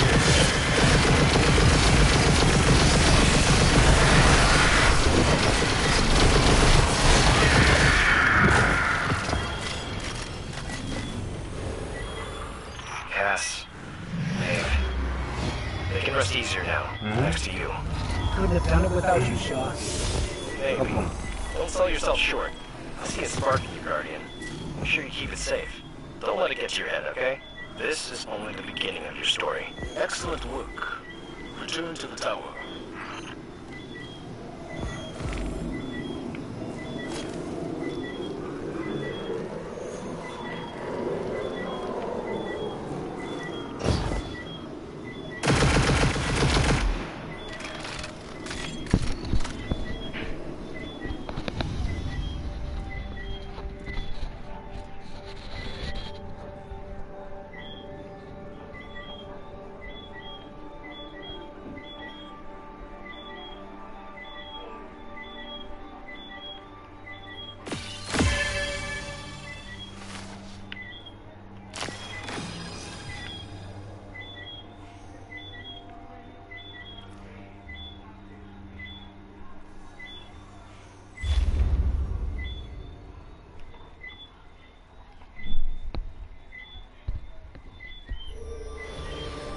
Navota is no more.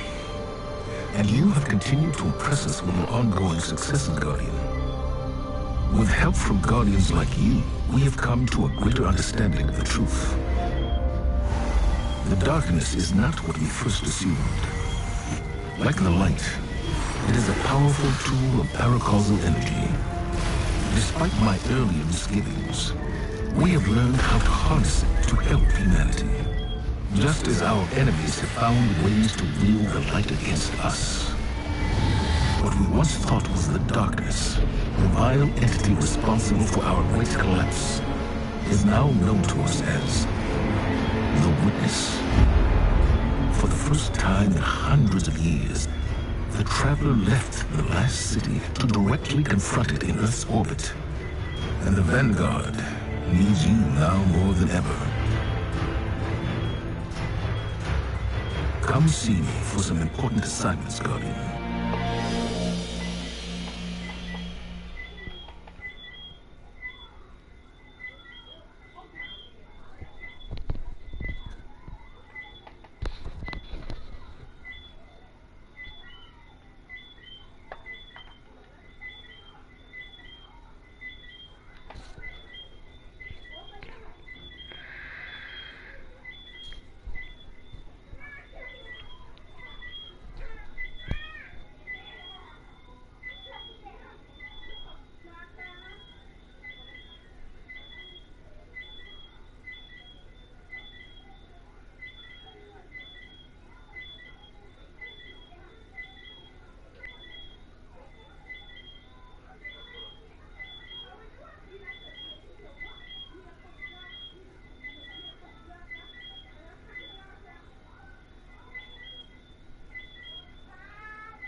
Loyalty to the Vanguard does not go unrewarded, Guardian. Be our eyes. We all want the same things. Guardian, ghost, human, Yes, Guardian?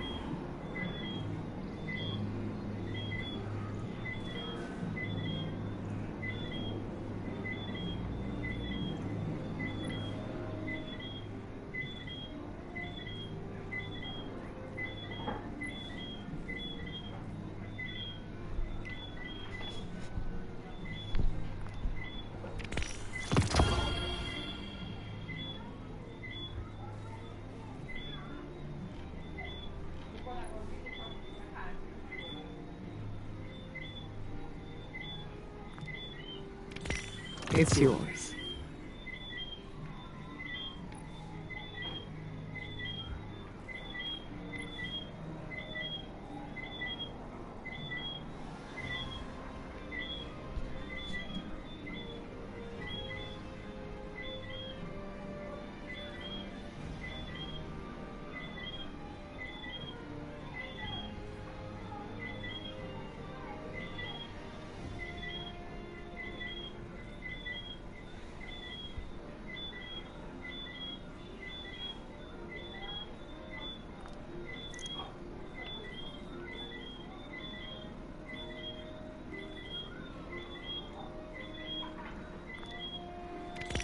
May it serve you well, Guardian.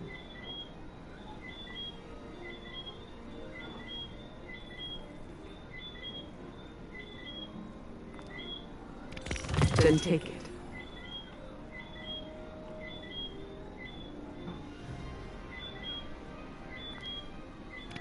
It's yours.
Where's it come from?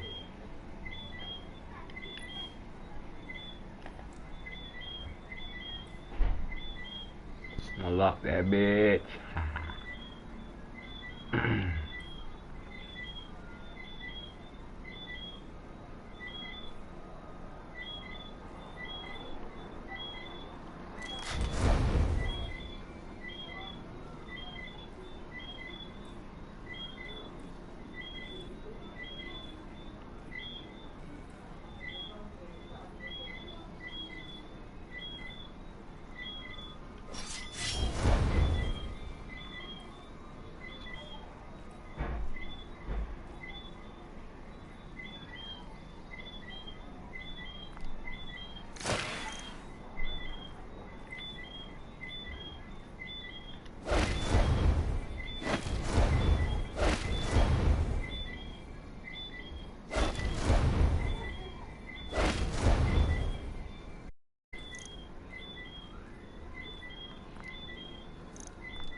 We did that.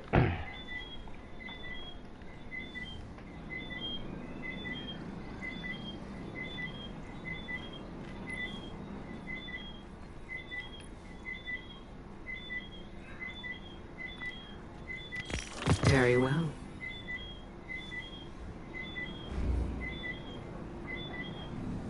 Be well.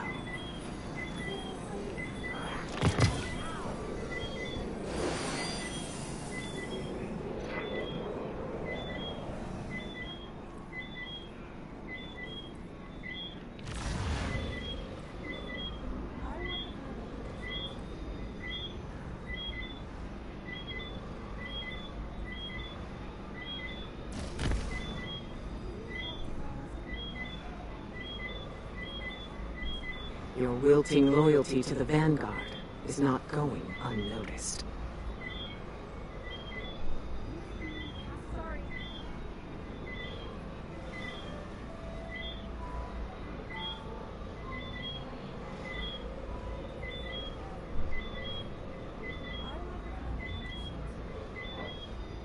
Echo of dilation.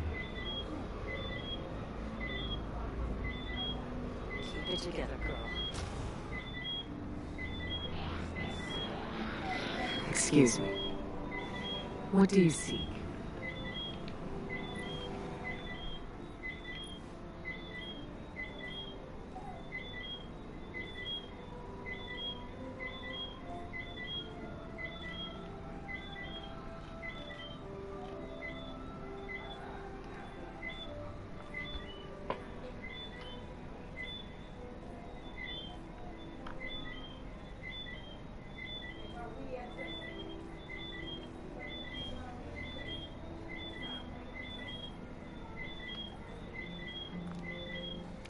It's yours. We stand behind you.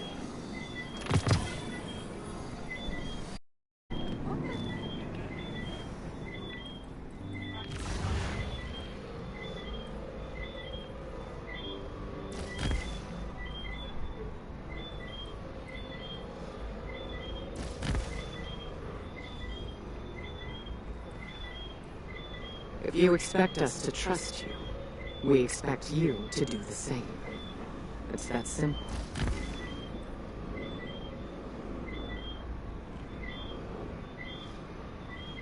Gotta get Devon back to the city for a visit. I mean, nothing else needs to pop.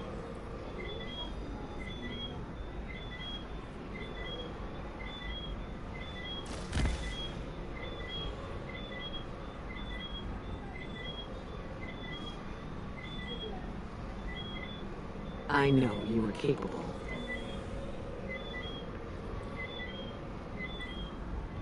We have battles to fight.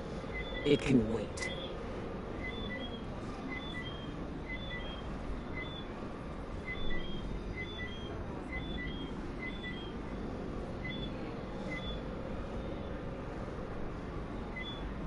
All same.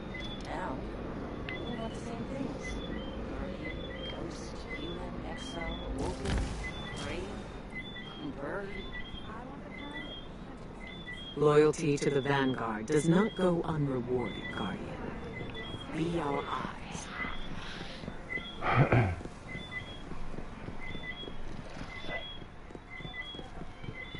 Good to see you've returned intact.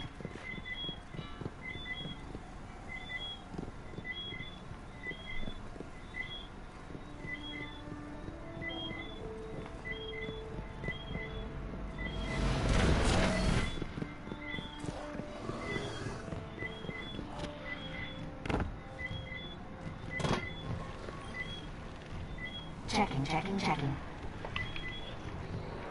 Transferred. Bye. Step on up. Take a look.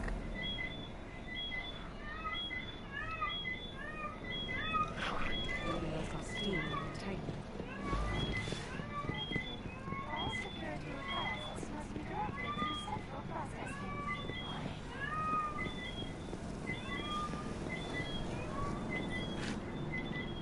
Greetings.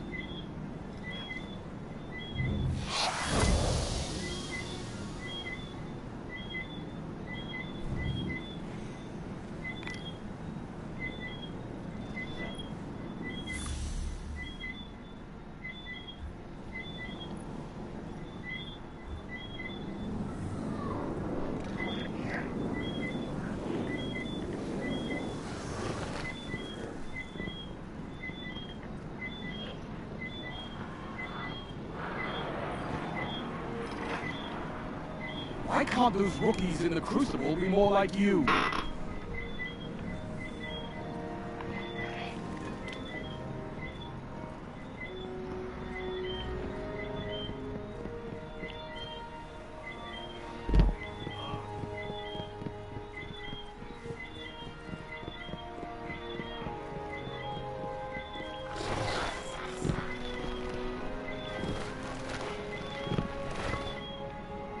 What can you teach me?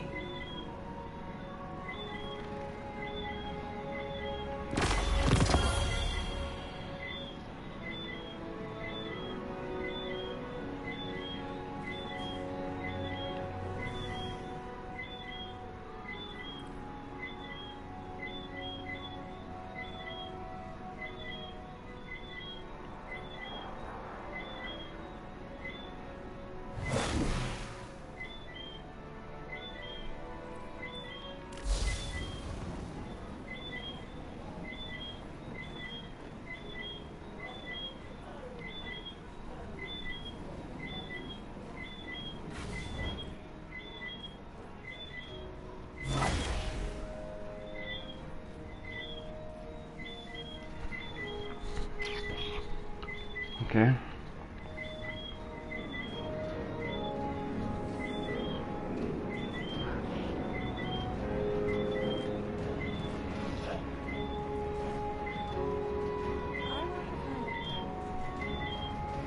Do you have knowledge to share?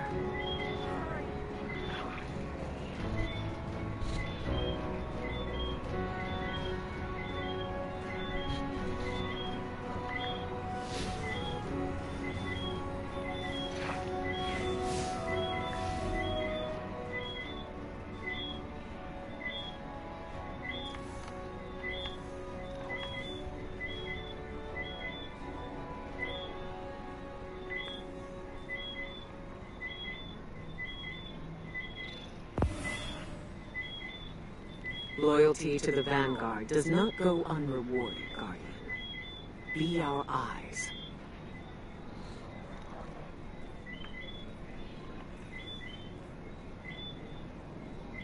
Gotta get Devon back to the city for a visit.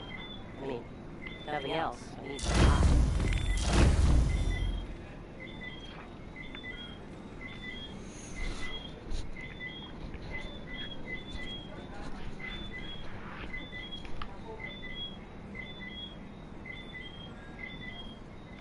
I can spare a minute or two. The Vanguard will survive this. The last city will survive this.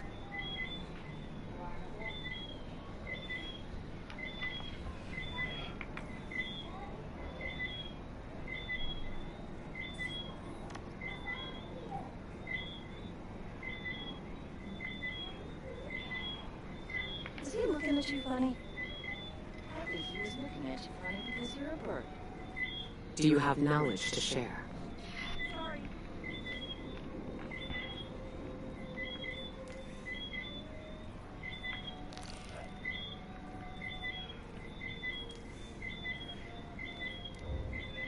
We have your back, Guardian. Excuse me.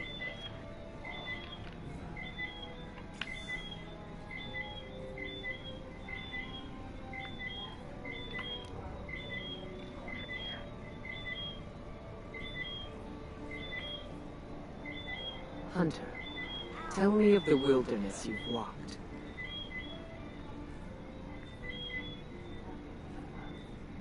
You're doing great out there, Devram. Thank you for everything.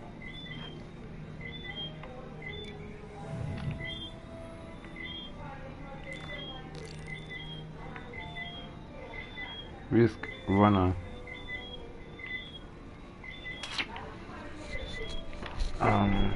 I'll be right back real quick. You have questions. Stretch right there. Fuck.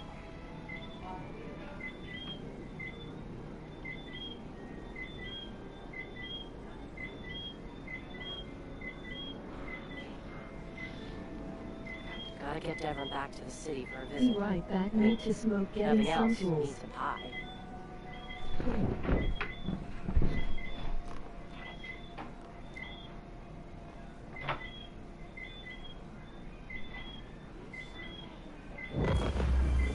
If you expect us to trust you, we expect you to do the same. It's that simple.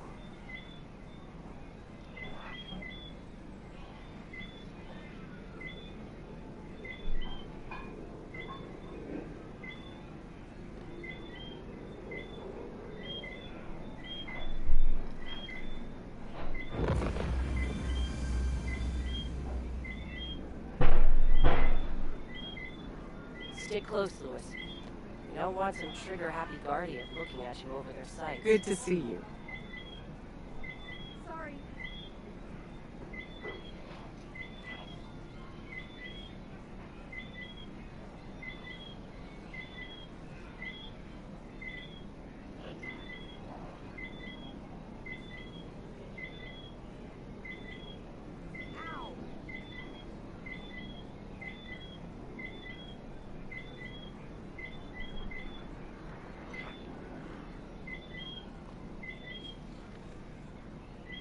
What have you learned, Guardian? What the?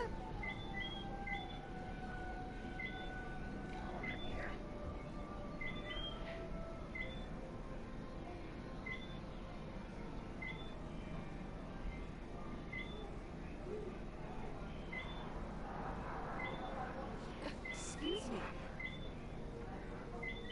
Keep it together, girl.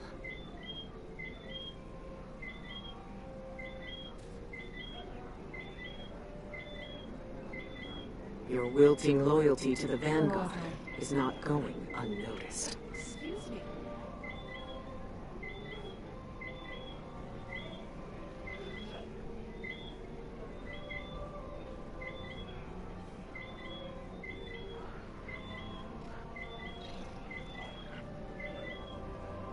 What the?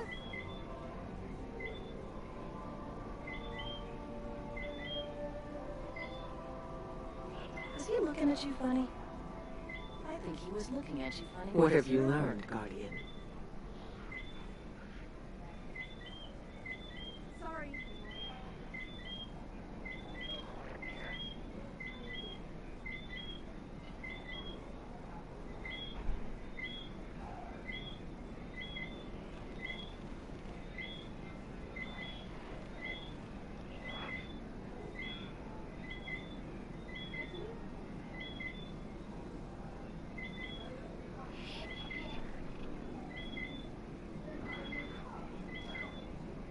Hunter, tell me of the wilderness you've walked.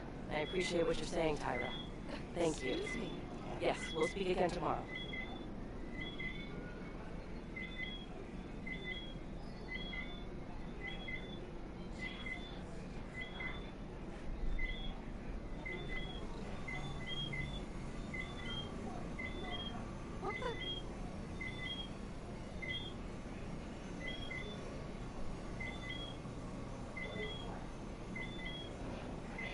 What have you learned, Guardian?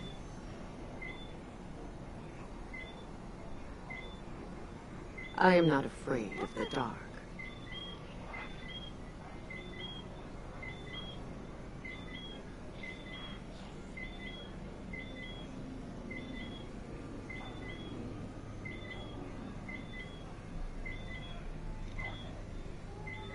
Sorry. Where was I?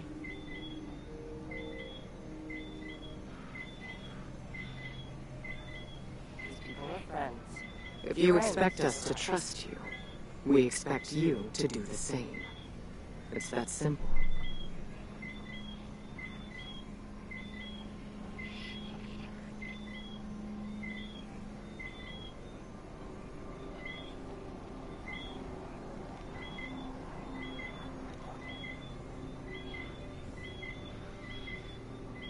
What the?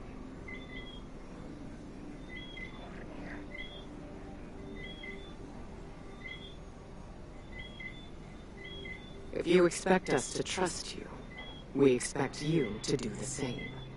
Gotta It's get that Devin simple. back to the city for a visit. I mean, nothing else. I need some pie.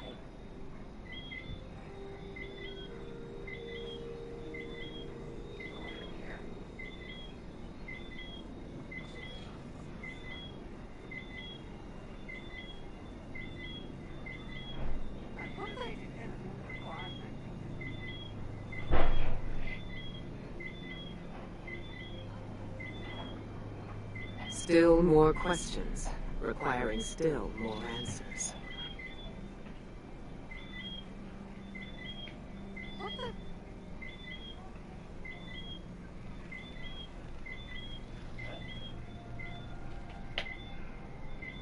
Gotta get Devin back to the city for a visit. I mean, nothing else. I need some pie. What the?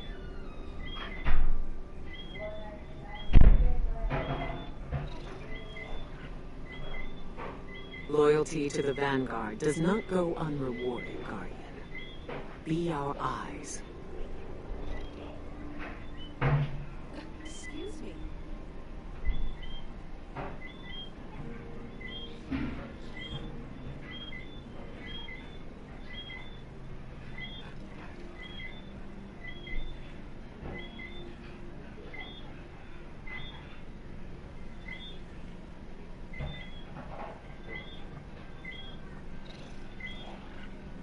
Excuse me.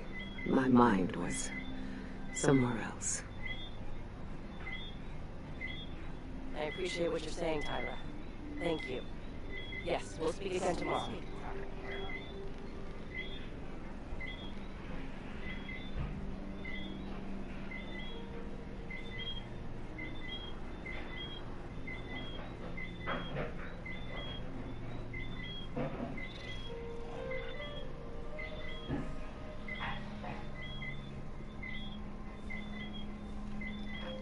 Others may not have heard you approach. Well done, Hunter.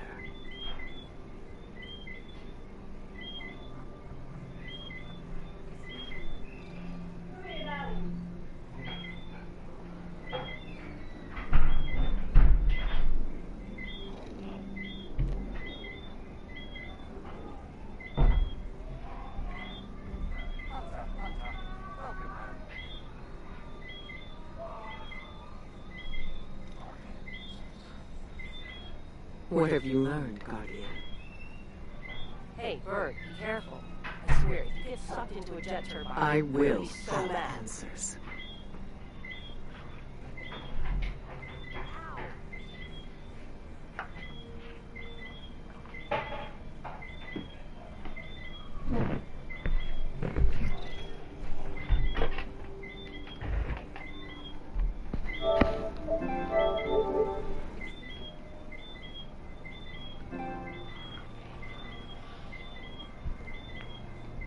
If you expect us to trust you, we expect you to do the same. It's that simple. Keep it together, girl. What the?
3,000.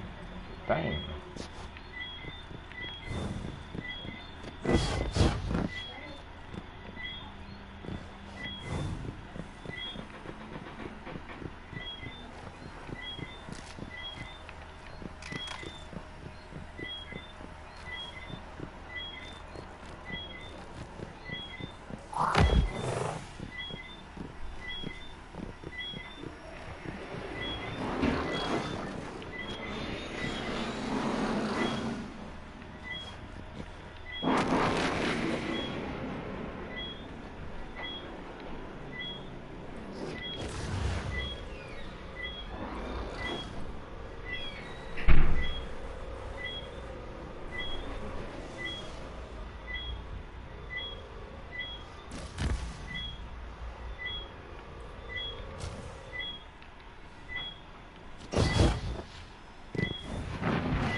What's the word?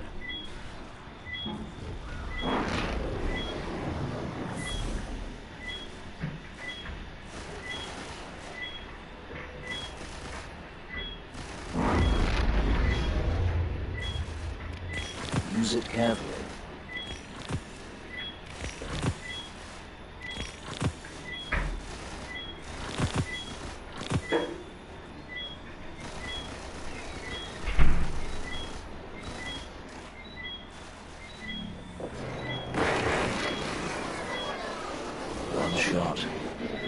One shot for every friend you've lost.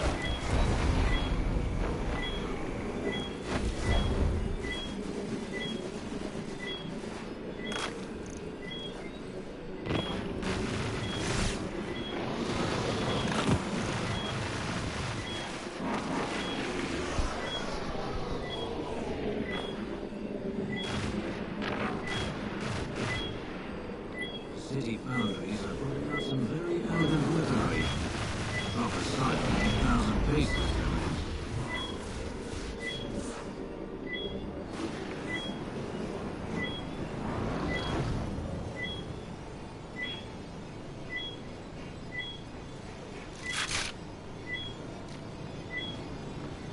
Guardian, if you're up for it, we can certainly use you in the field.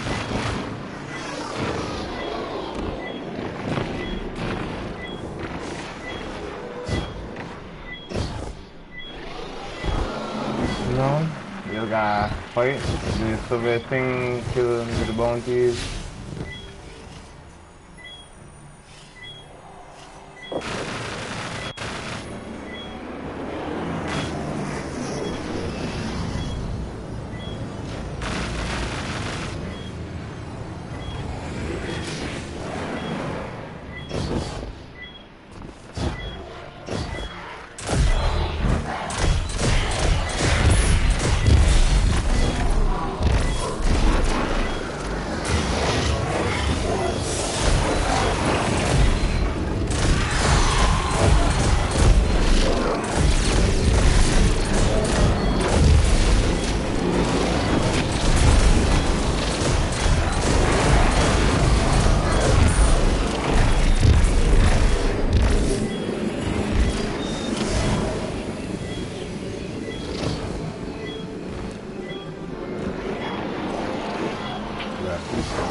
forces in the field. A catch has been reported en route to an ether drop.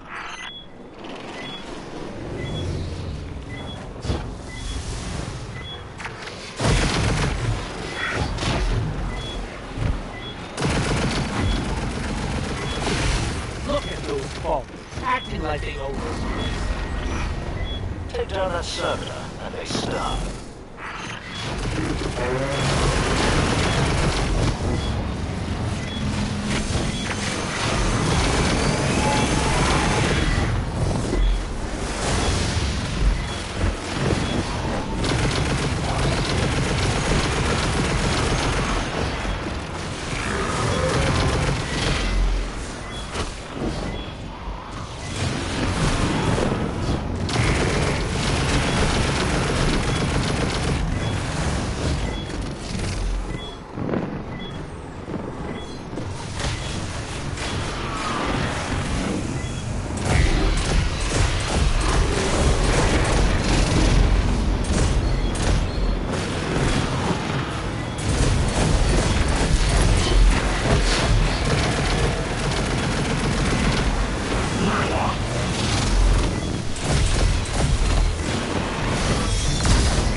Off that servitor.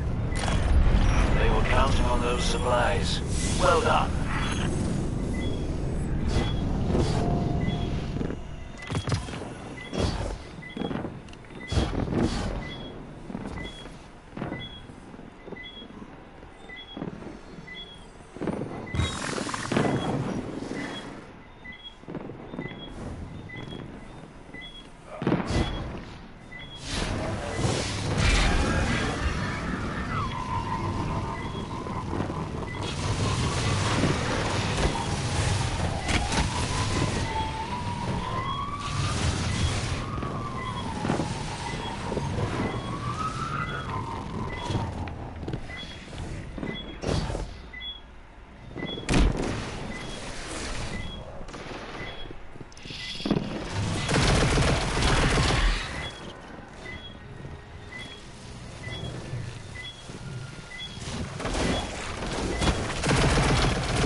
Any grenade kills now and cannibal kills.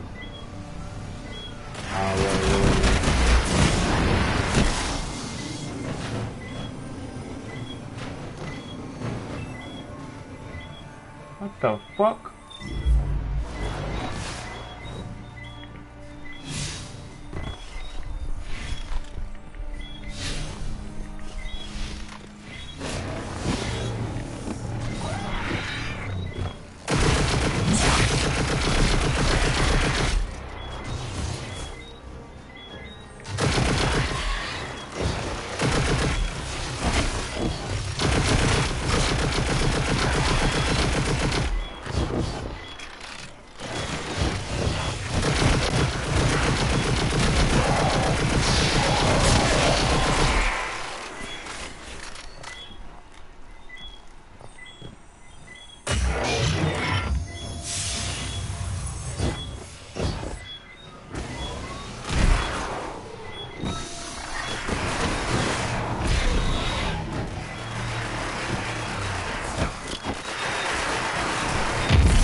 Looks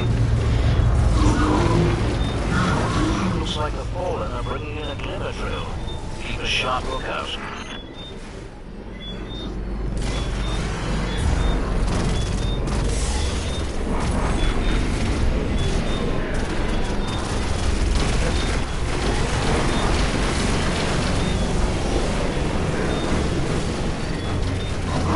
They're fighting. Shut them down.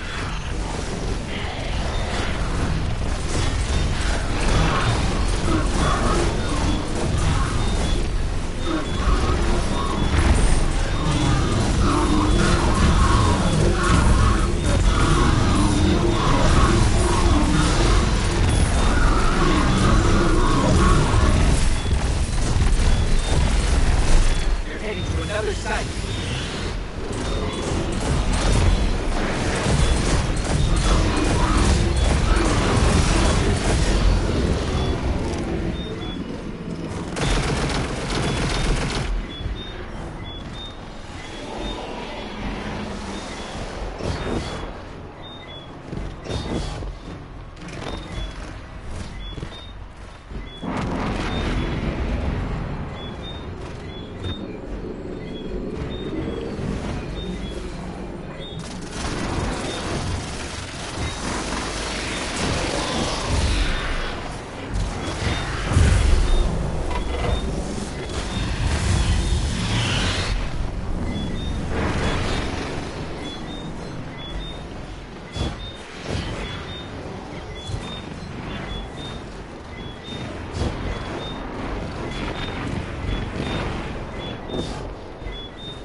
That's a pretty pile of liver. Hold them off while I transmit this.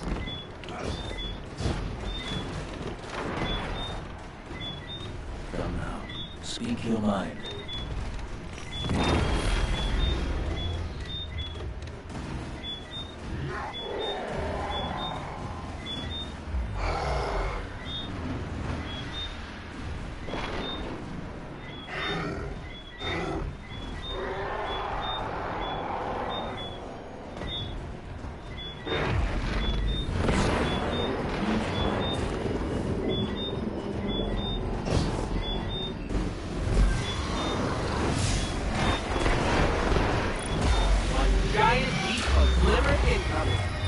My word.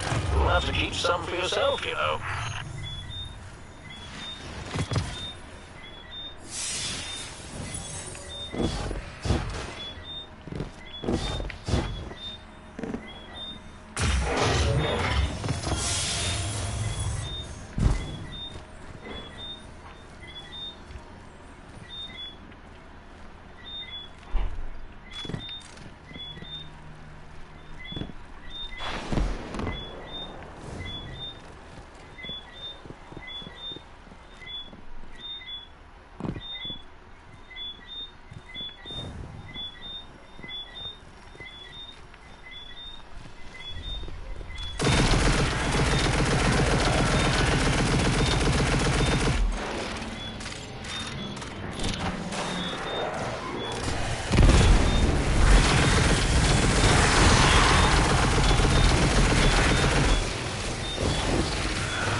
Walang header.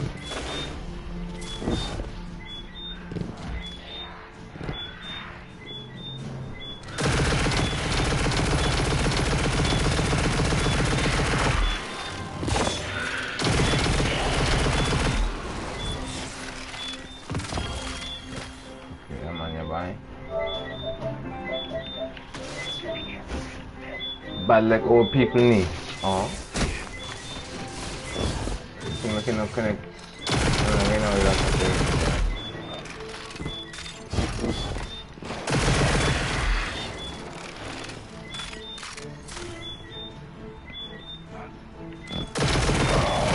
I bust there so now.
She getting a fucking dead, right? The fuck I call it print the video.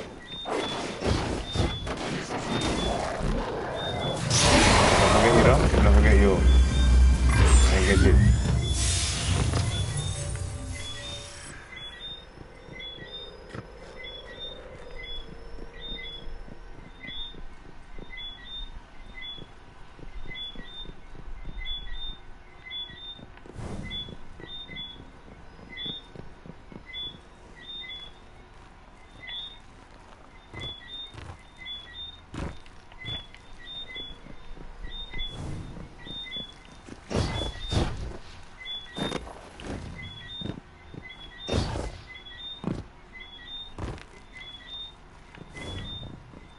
We gotta go up from where we came from now.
about the enemy activity in your area doesn't smell right to me.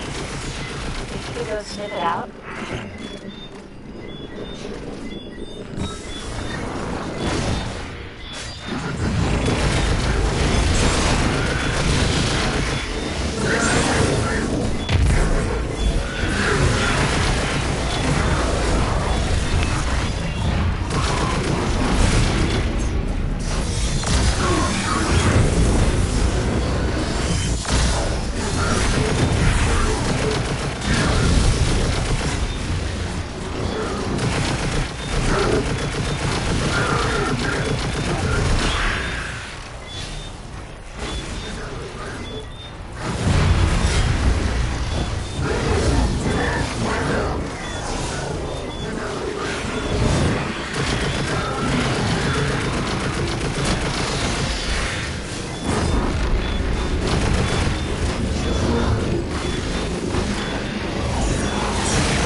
Carried away right there.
Das nicht.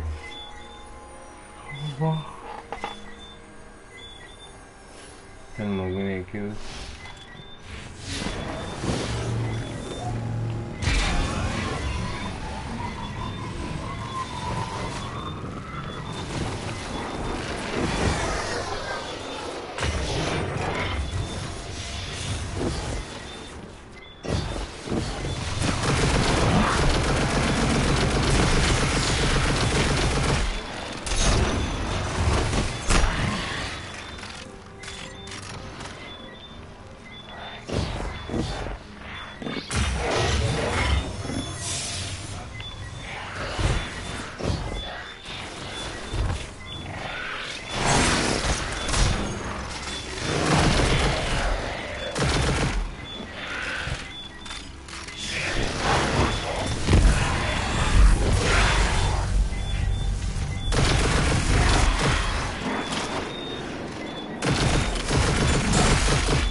So far so good, yeah.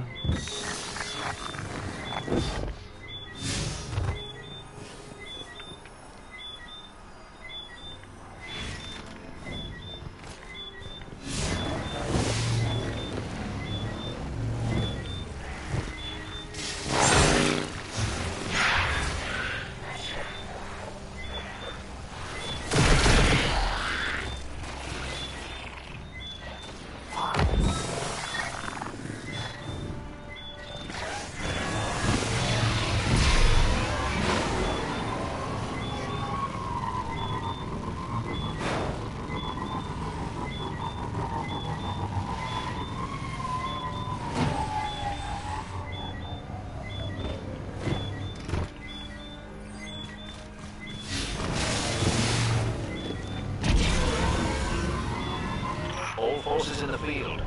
A catch has been reported en route to an ether drop.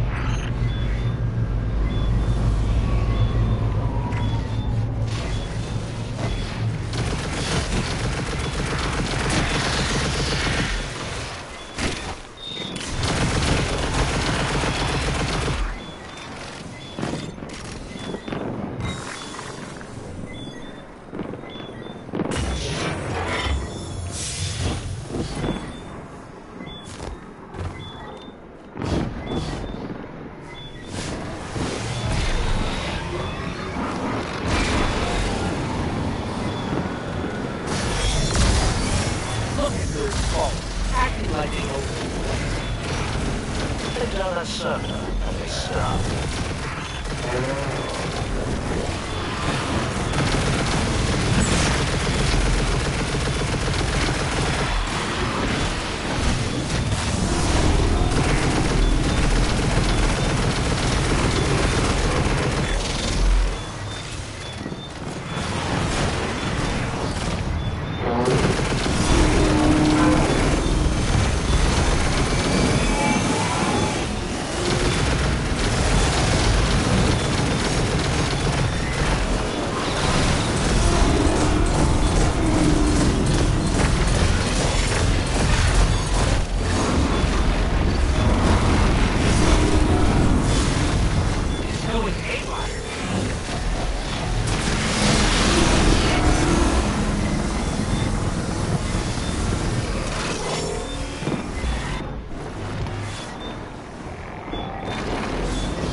And the servitor took down the other fallen.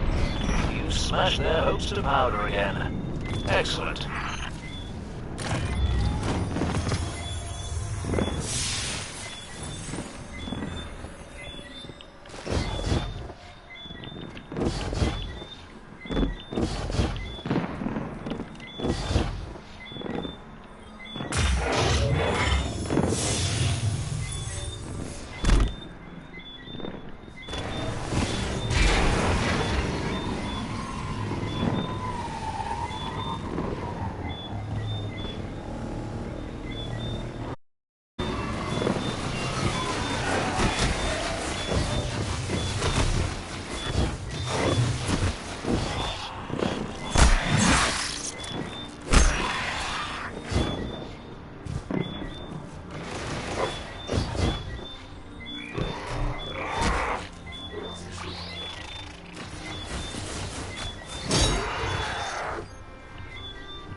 Simon.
Come out, wherever you are.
3 more fucking kills, man.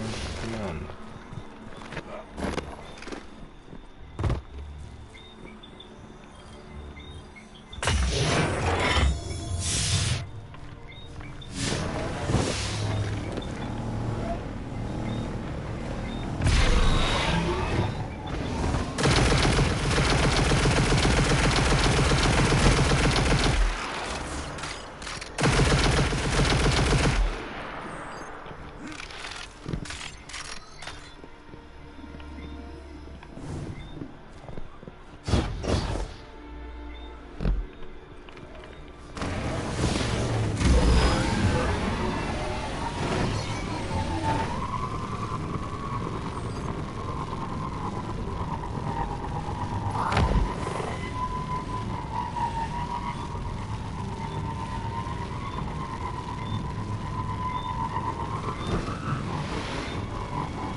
Disconnected or something.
Bro, I got internet, right? But this shit like it's glitched or some shit.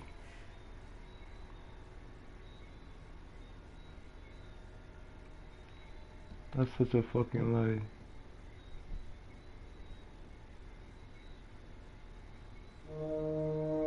Why the stream didn't crash? Must be.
I believe something happening today.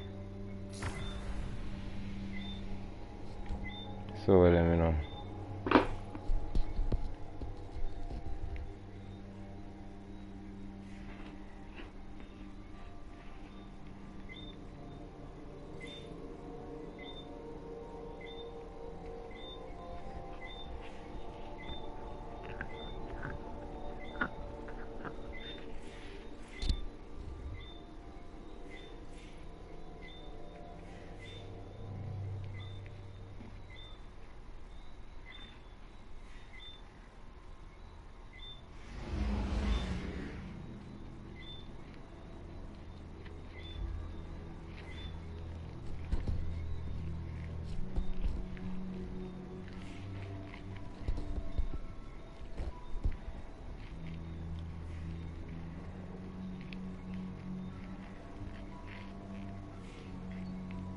Still the same, even though you log me in.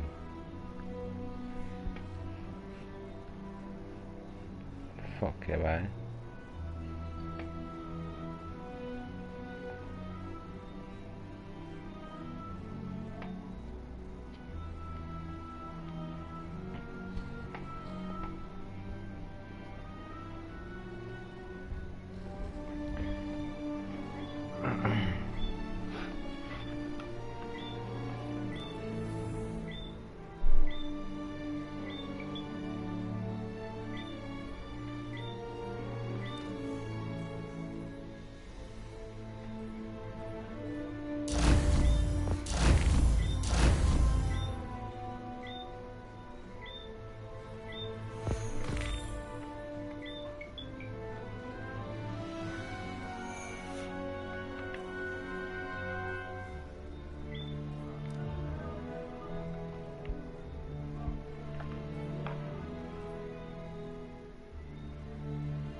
All I wanted was stream a fucking grenade kill to you. The joke is hey. What the fuck wrong people game, you know?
Hey, see us bye.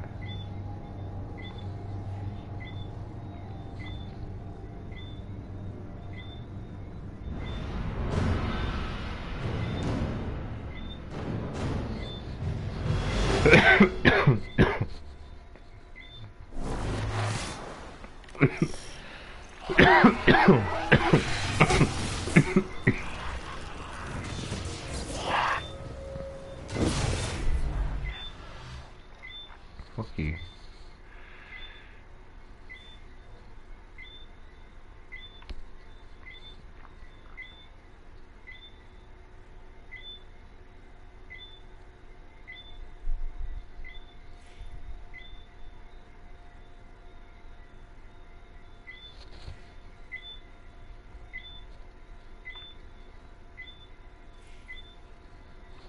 Bro, this is pissing me off, man. You put me in the game just to take me off, man. What the fuck?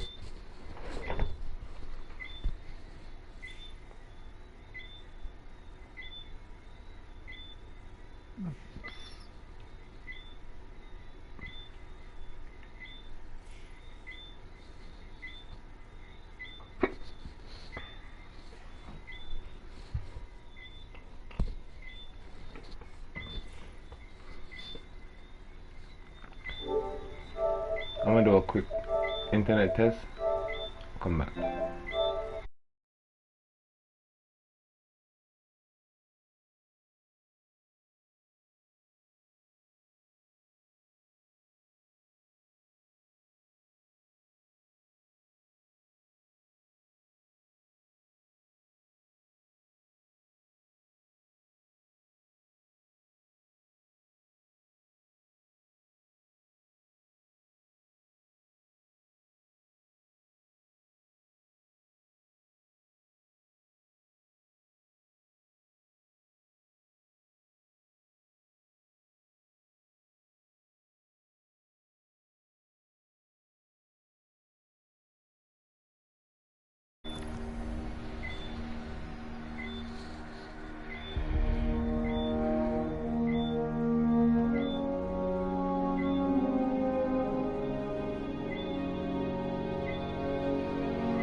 I think I found an issue.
Just need 3 grenade kills, that's it.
I think the game mad at me because I played for so long. Bro, this is pissing me off, man. What the fuck is wrong with the servers and this shit, nigga? My fucking Wi-Fi is working, nigga. You little fucking bitch. Holy shit, nigga.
Fuck yeah, I'll fucking play something else.